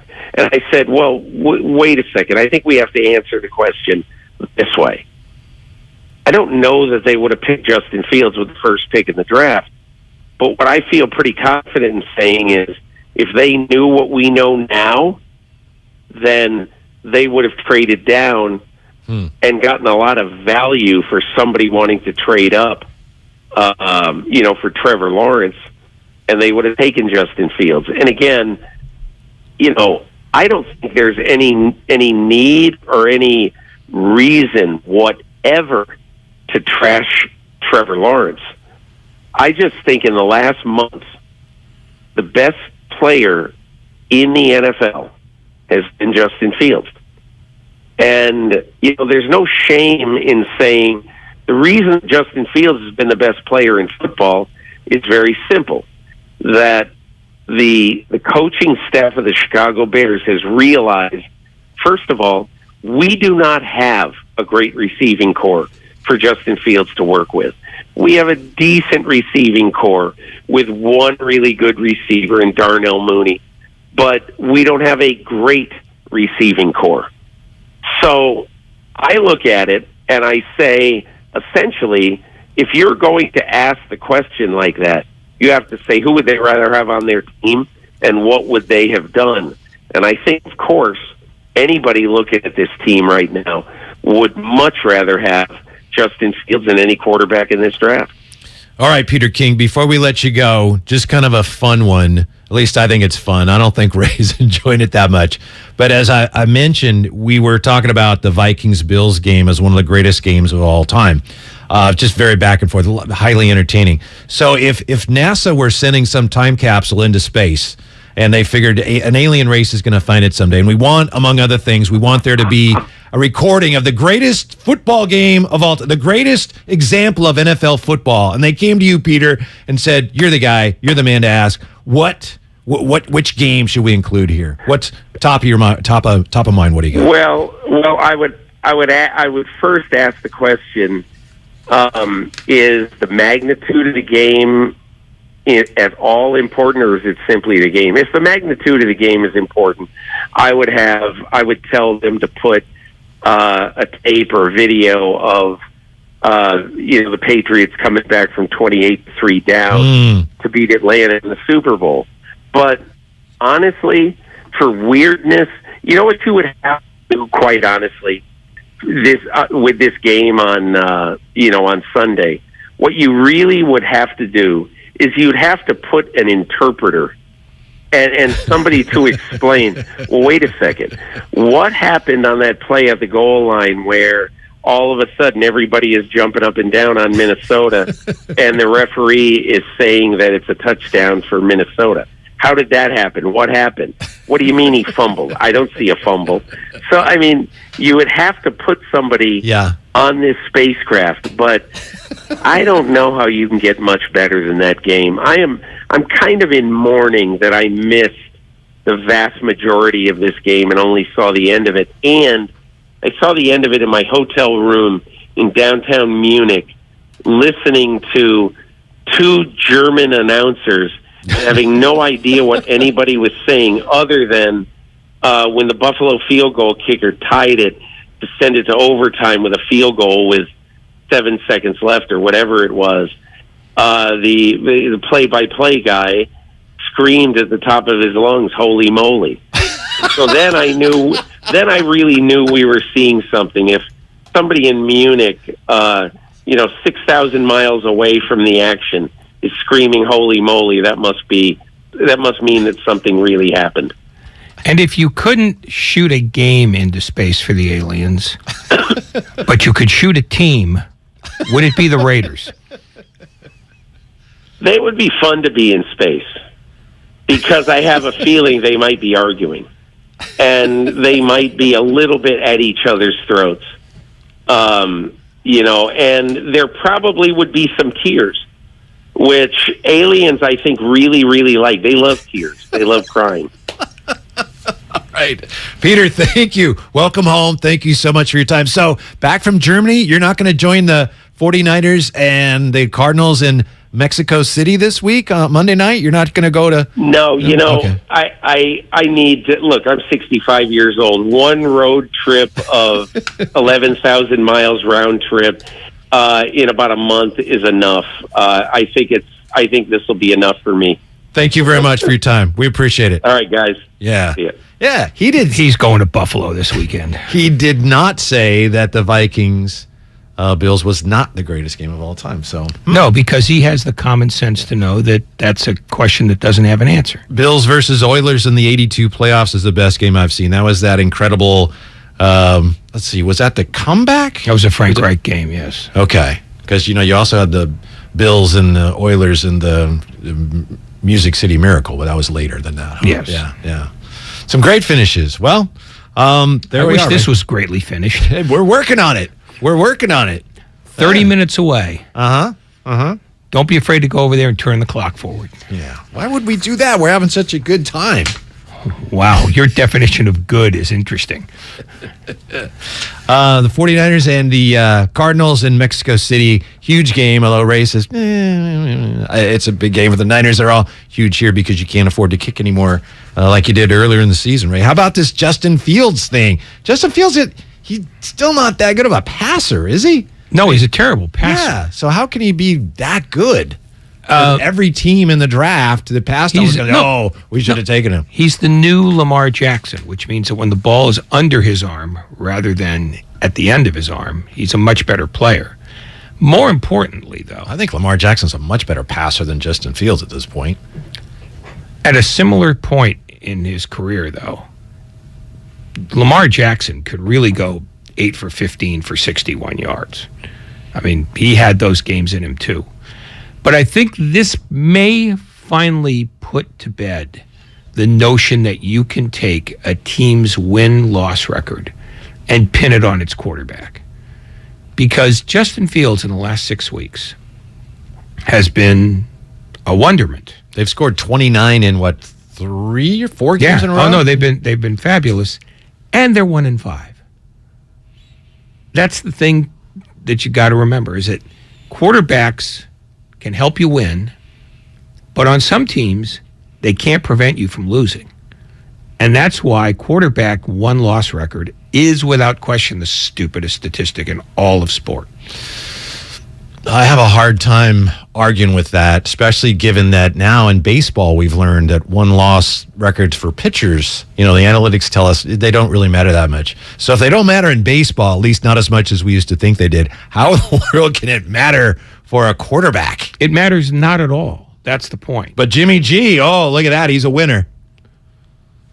I think it matters a little bit, but not nearly as much. I think it matters almost not at all, because whatever Jimmy Garoppolo's record is, the last 3 years, the thing that has won the 49ers more games than anything else by far is their defense. Yes, but where it matters to me, and I agree with you overall, but where it matters to me is if you look at what their one-loss record is with Jimmy, his as opposed to that of any other quarterback, then you see something there. But otherwise, okay, but you're right. But the alternatives to Jimmy Garoppolo have been C.J. Beathard, who Nick Mullins, might spin it. Let me finish. Who might be out of the game, and Nick Mullins, who barely plays anymore. I mean, that's a massive drop-off. So I don't think that's a meaningful stat. The fact is, Jimmy Garoppolo is perfect for this offense the way Kyle Shanahan wants it run, because he doesn't commit a lot of turnovers. He's been more efficient this year than he has maybe at any time. He's been phenomenal on third down. Yeah, I mean, he's been everything that Kyle Shanahan wants from a quarterback, given the fact that he can't have Patrick Mahomes. Yeah. See, this and is that's what the thing. happens. Everybody says, well, why can't we have Mahomes? Why didn't we draft Mahomes? Well, the fact is the only team that really understood what they had in him was Kansas City.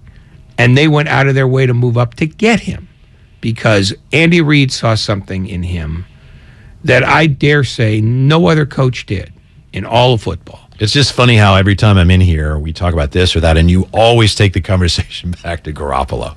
It's just, and that's fine. Whoa.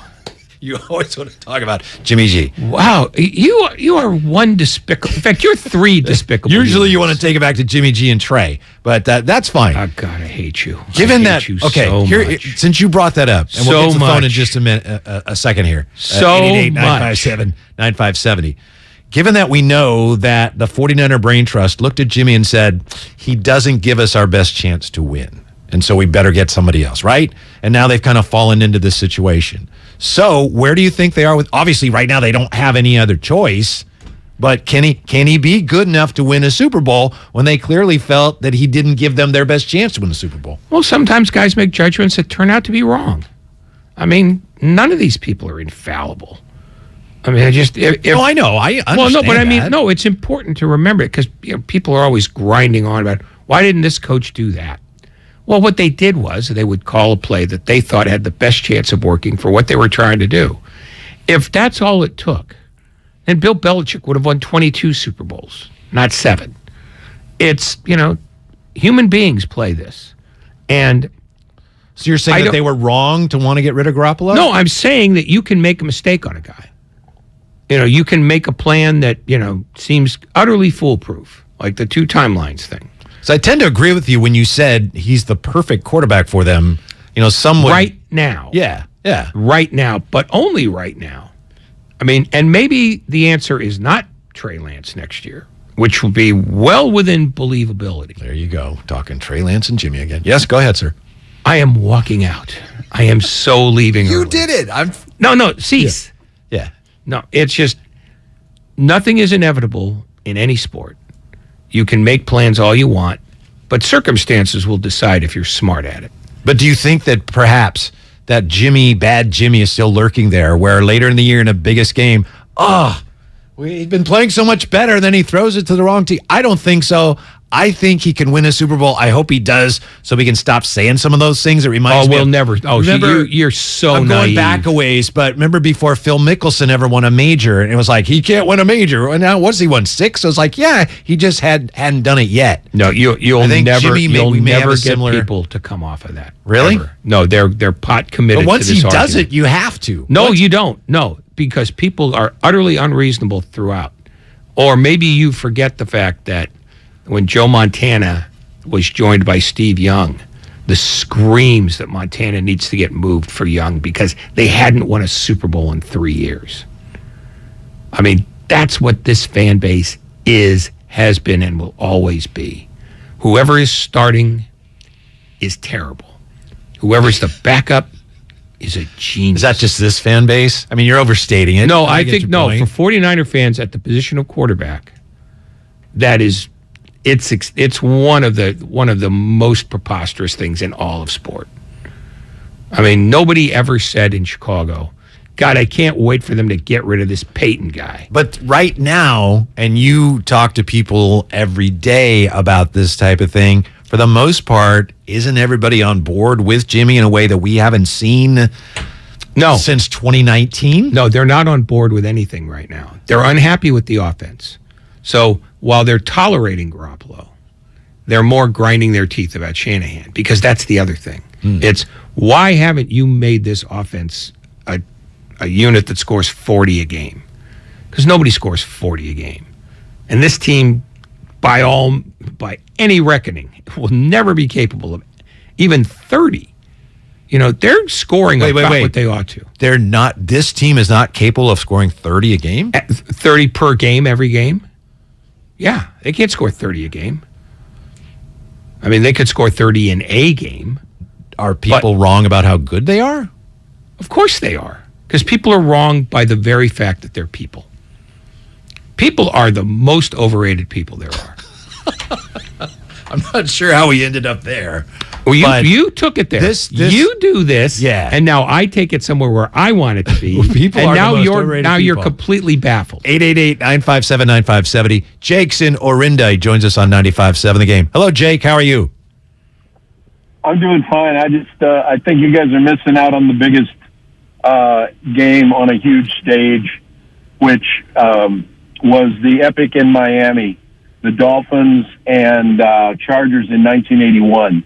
The Kellen Winslow getting cramps and just about having to be carted off the field a couple times. That was a Don Strock game, wasn't it, Jake? Don Strock came off the bench? Wood Strock. Yeah, Strock came off the bench. Woodley started, and that was what they called the combination was Wood Strock. Yeah. Was that I remember the game well. Was that overtime? It went into extra time, didn't it? Points. Yeah, and then they tied it up. They actually took a 7-point lead, and the Chargers tied it up with 9 seconds left, put it in overtime. Thank you, Jake. And thanks for hanging on. Thank you for listening. That's another. That was one of those all-time great games where it's like, how this game is going on and on. Let's talk to Rich in Fremont, 95.7 The Game. Hey, Rich, how are you? I'm good, fellas. Thanks for taking my call. I honestly believe the talk about, Garoppolo being moved on a trade, it should just stop, really. Because at the end of the day, no quarterback since Steve Young has done more for that team than Jimmy Garoppolo.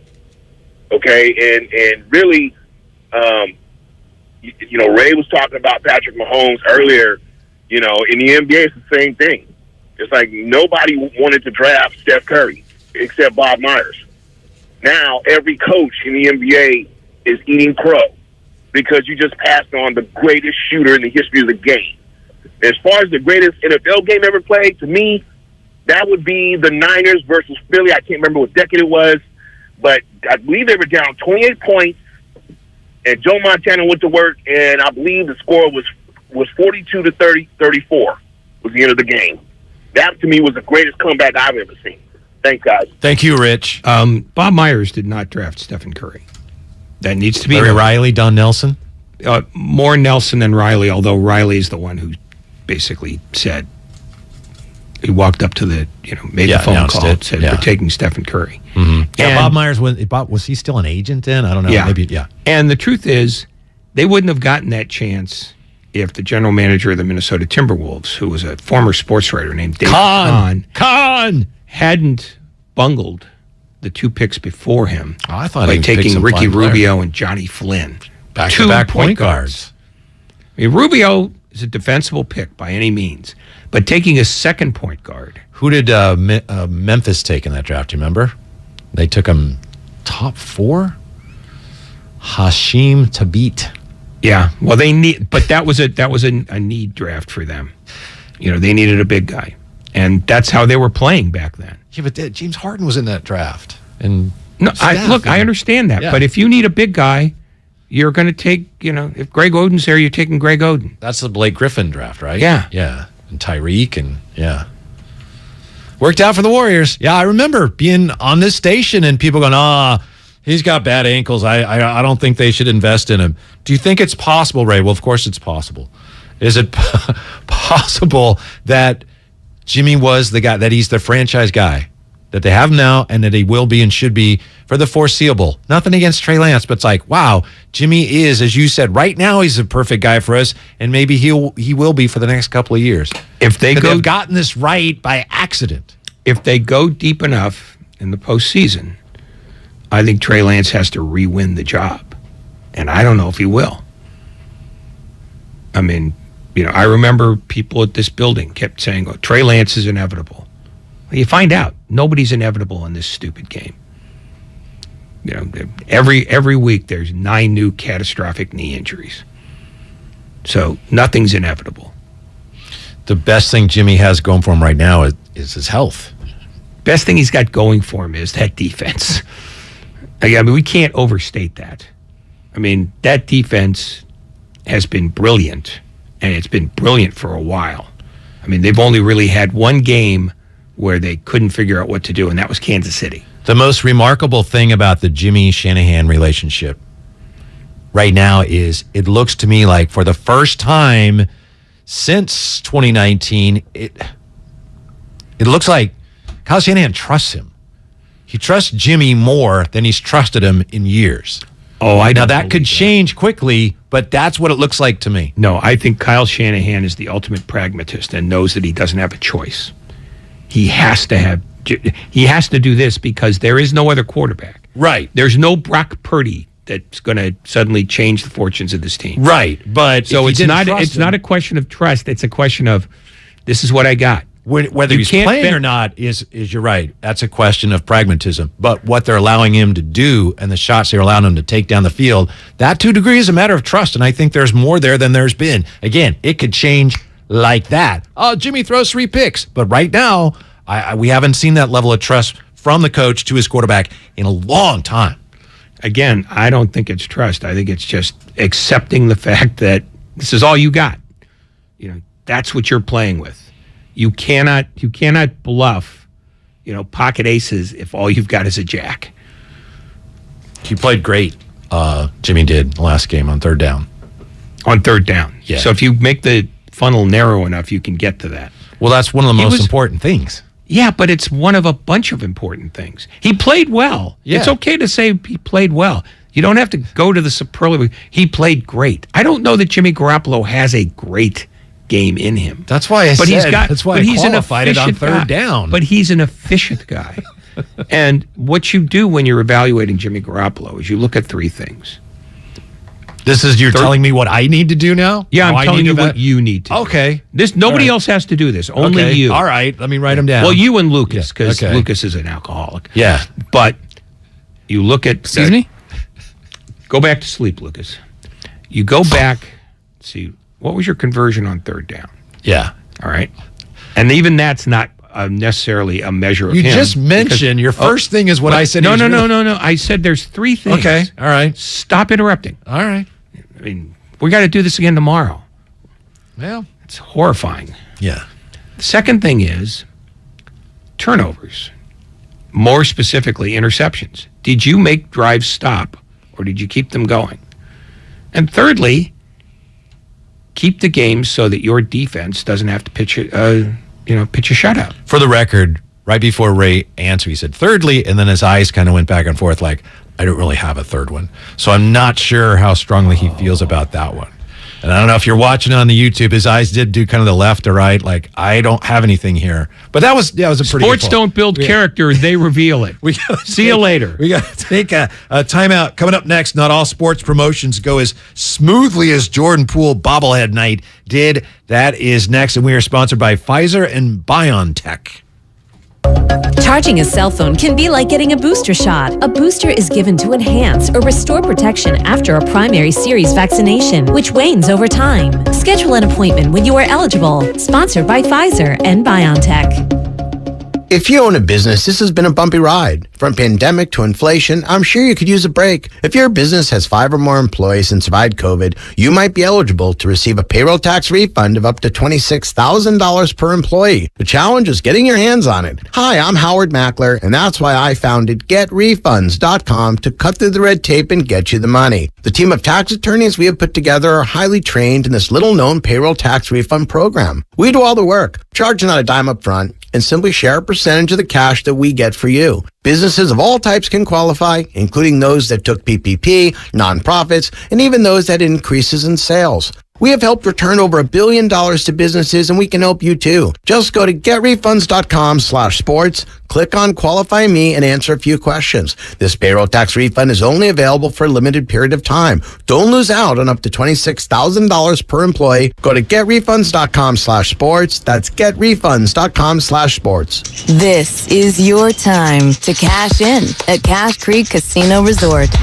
To rock and to roll. Over the hills and bluffs. Go all out or go all in. With 4 stars and rising stars. Now we do more than ever, so you can do as much or as little as you want. It's your time to cash in at Cash Creek Casino Resort. If you run a small business, you need the most from every investment. That's why Comcast Business gives you more. Like more innovation with our new gig speed Wi-Fi, plus unlimited data.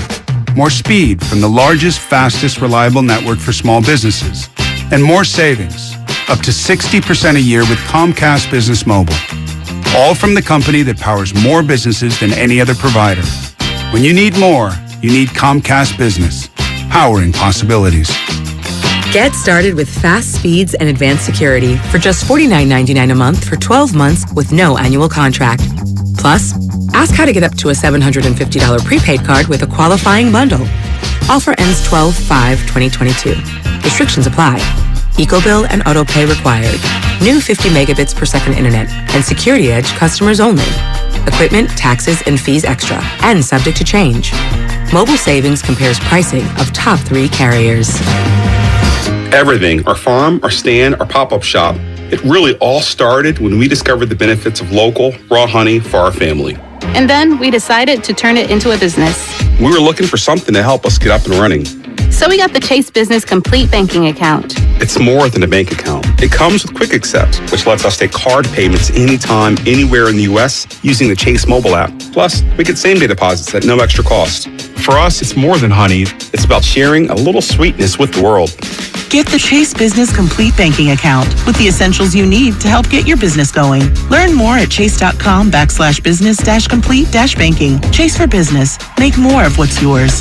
Quick Accept is not available in U.S. territories. Enrollment required. Usage subject to approval. Same-day deposits available for payments before 8 p.m. Eastern Time, Sunday to Friday. Fees and rates apply for checking and processing. Limitations and restrictions apply. Participants compensated. Merchant services provided by Payment Tech LLC and WePay Inc. Subsidiaries of J.P. Morgan Chase Bank and a member FDIC. He's the best interview in the Bay Area. Splish Splash. Coach, are you taking a bath? Did you hear a little water in the background? Yeah!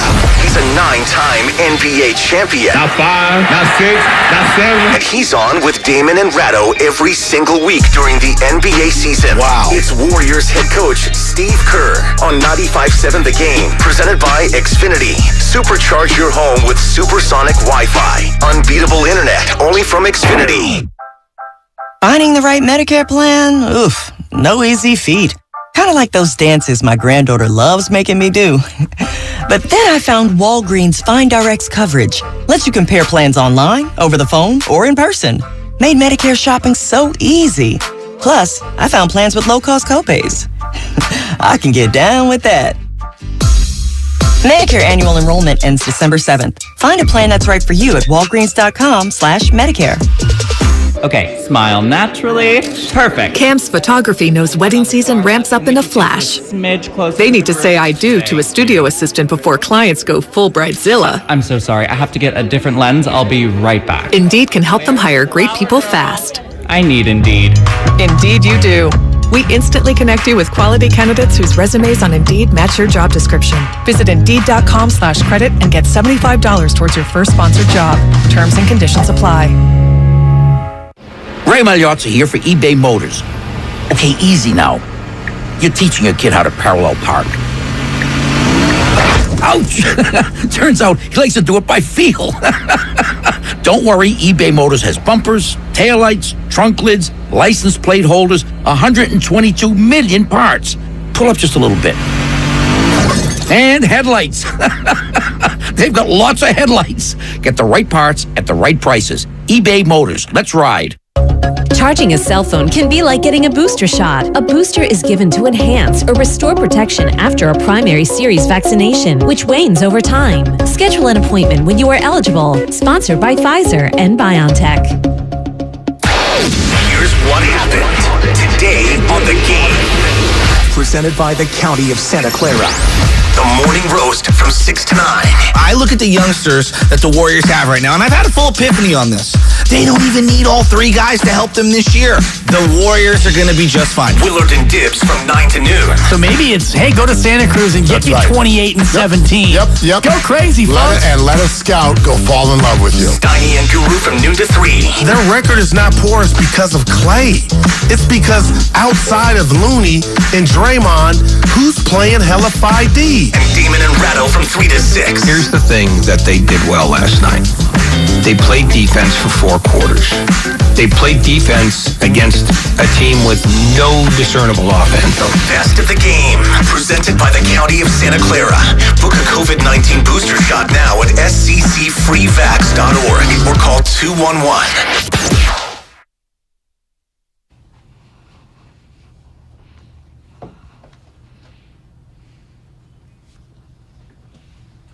Now back to Damon and Ratto on 95.7 The Game. Whitey in for Damon today. Ray, Grandy, Lucas, I'm available tomorrow. If you need me tomorrow, just let me know. Damon should be back soon.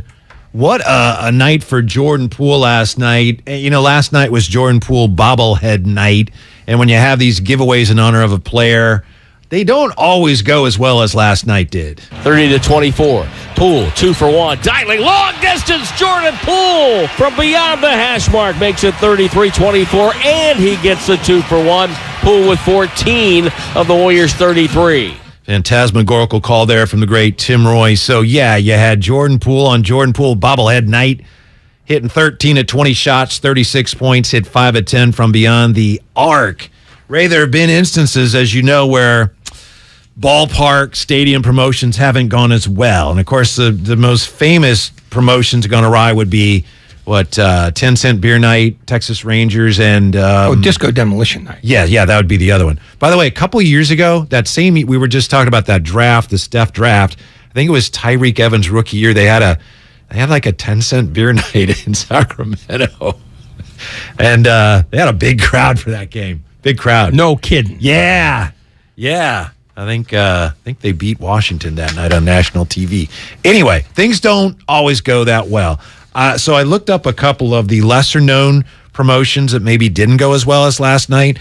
Kyle Madsen, who produces, of course, for Willard and Dibs, he was telling me that the A's had a La Potencia jersey for Cespedes that they gave away.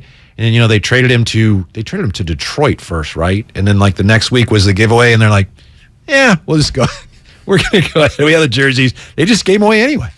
Well, I mean, they paid for them. And the fact that all the fans hated that trade, even though they got a good pitcher back, you know. Johnny Lester. Yeah, I mean, that's why you never trust fans.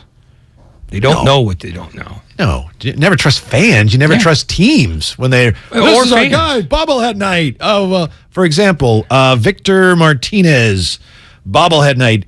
Then the Indians versus the Tigers, August 1st, 2009. They had traded him to the Red Sox the day before. Victor Martinez was traded, and the Indians went ahead and said, yeah, well, what are you going to do? Here's your bobbleheads, everybody. That's just dumb. That's great. It's the only thing that makes life worth living, Whitey. Really? Yeah. Yeah. The stupidity of rich people.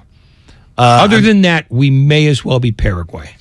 How about this? This is not a great idea. It has nothing to do with the player or how the player played or what the team did with the namesake of the bobblehead.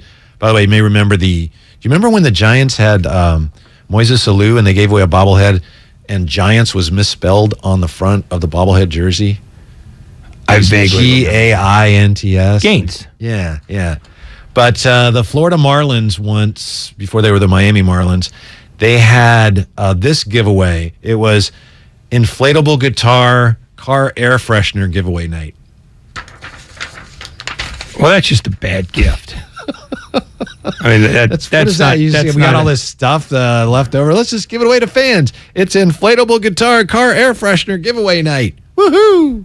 Yeah, they got worked on that deal. Yeah, I'm guessing that now the worst promotions are come get crypto. Wow. On the text line, Ray, the A's traded him to Boston for John Lester. Yeah, so actually Cespedes went.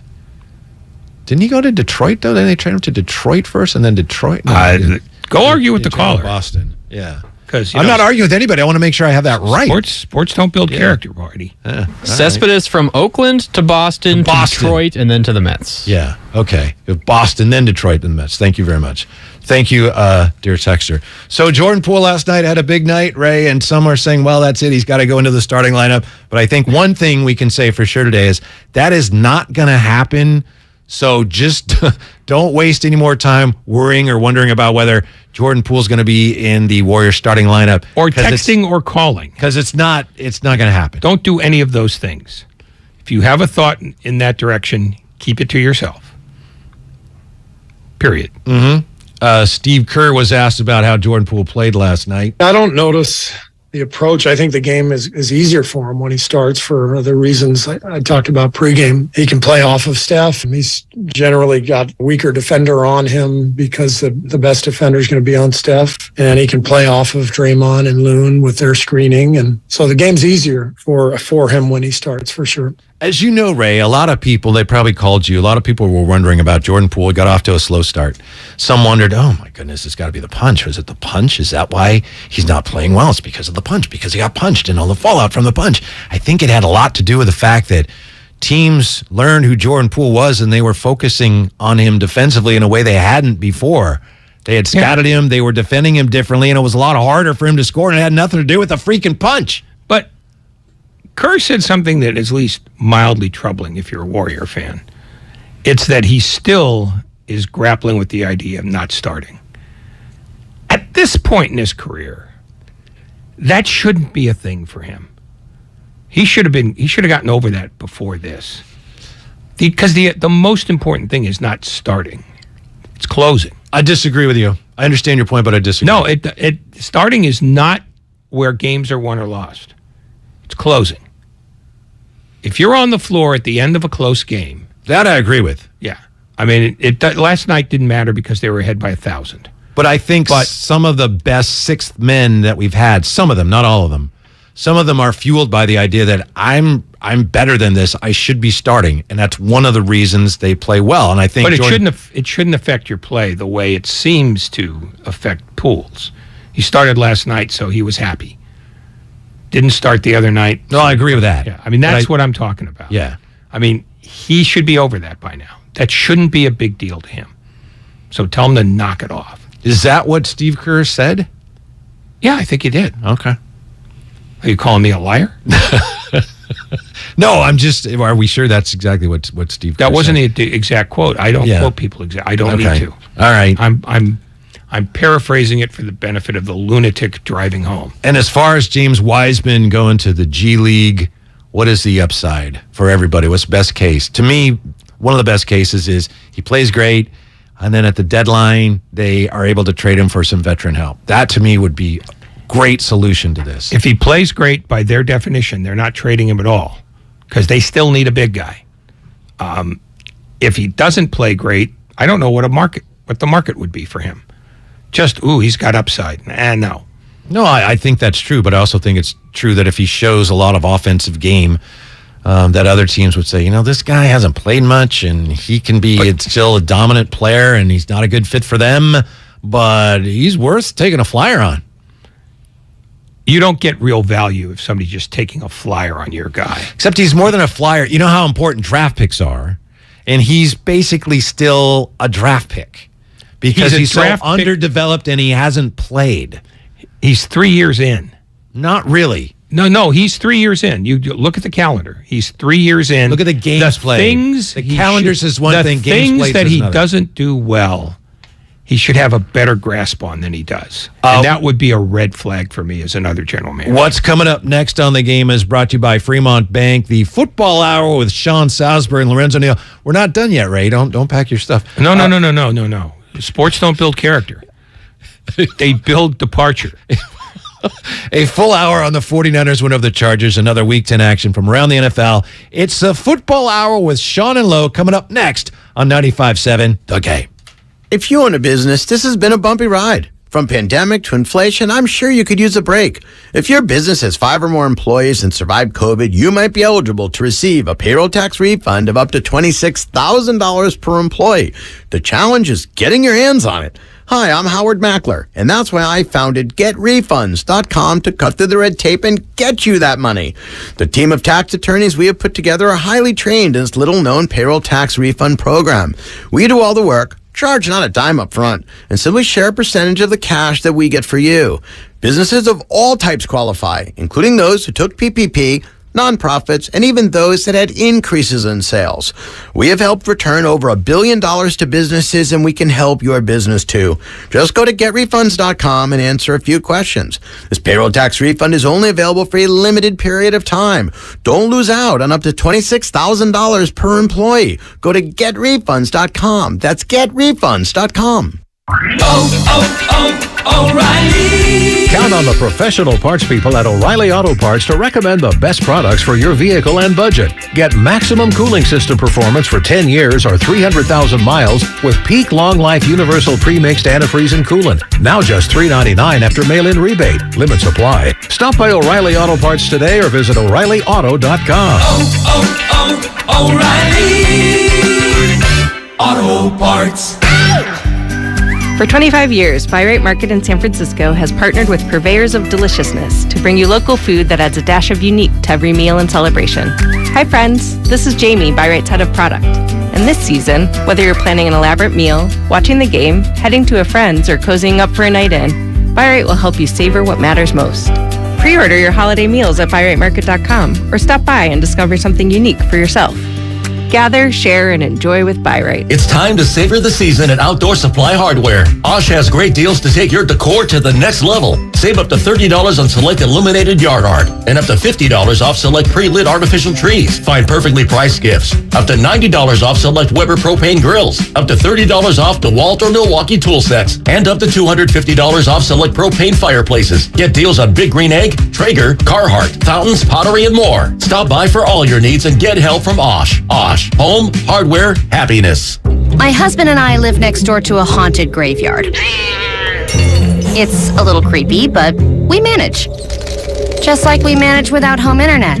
Do I wish my mobile hotspot was faster? Yes, but I make it work. Kinda. Just like we make it work sleeping next to a 17th century burial ground. Honey, can you move your hand? That's not my hand.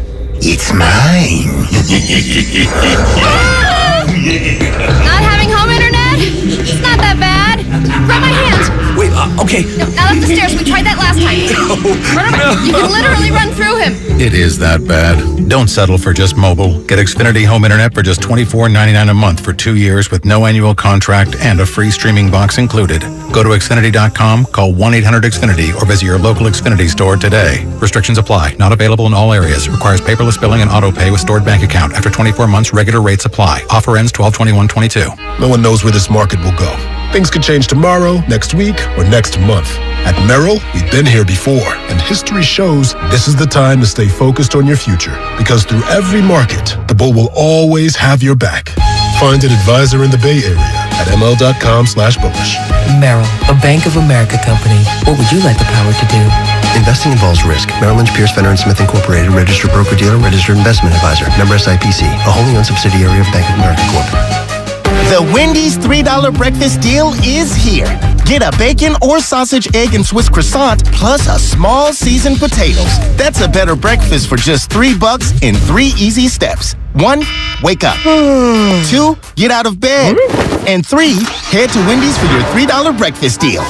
Choose wisely. Choose Wendy's $3 breakfast deal. Limited time only. Participating U.S. Wendy's during breakfast hours. Select or request $3 breakfast deal in order to obtain discount. Not valid for a la carte or combo orders. Price and participation may vary in Alaska and Hawaii. Anticipation is building. The holidays are just around the corner, and at the Home Depot, we can't wait. With Black Friday savings all through November, you can count down to Christmas early with a Santa Countdown Inflatable Special Buy, only $69.98. Or anticipate when friends and family come to visit with an entrance full of LED lights that will welcome them and the holidays with open arms. Get the holiday magic started early. The Home Depot, how doers get more done.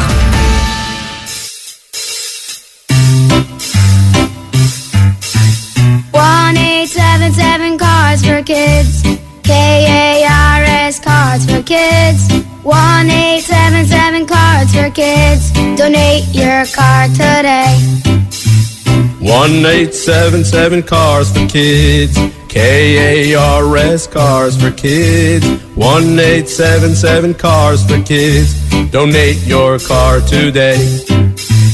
With car prices at an all-time high, our donors are now getting highest receipts ever.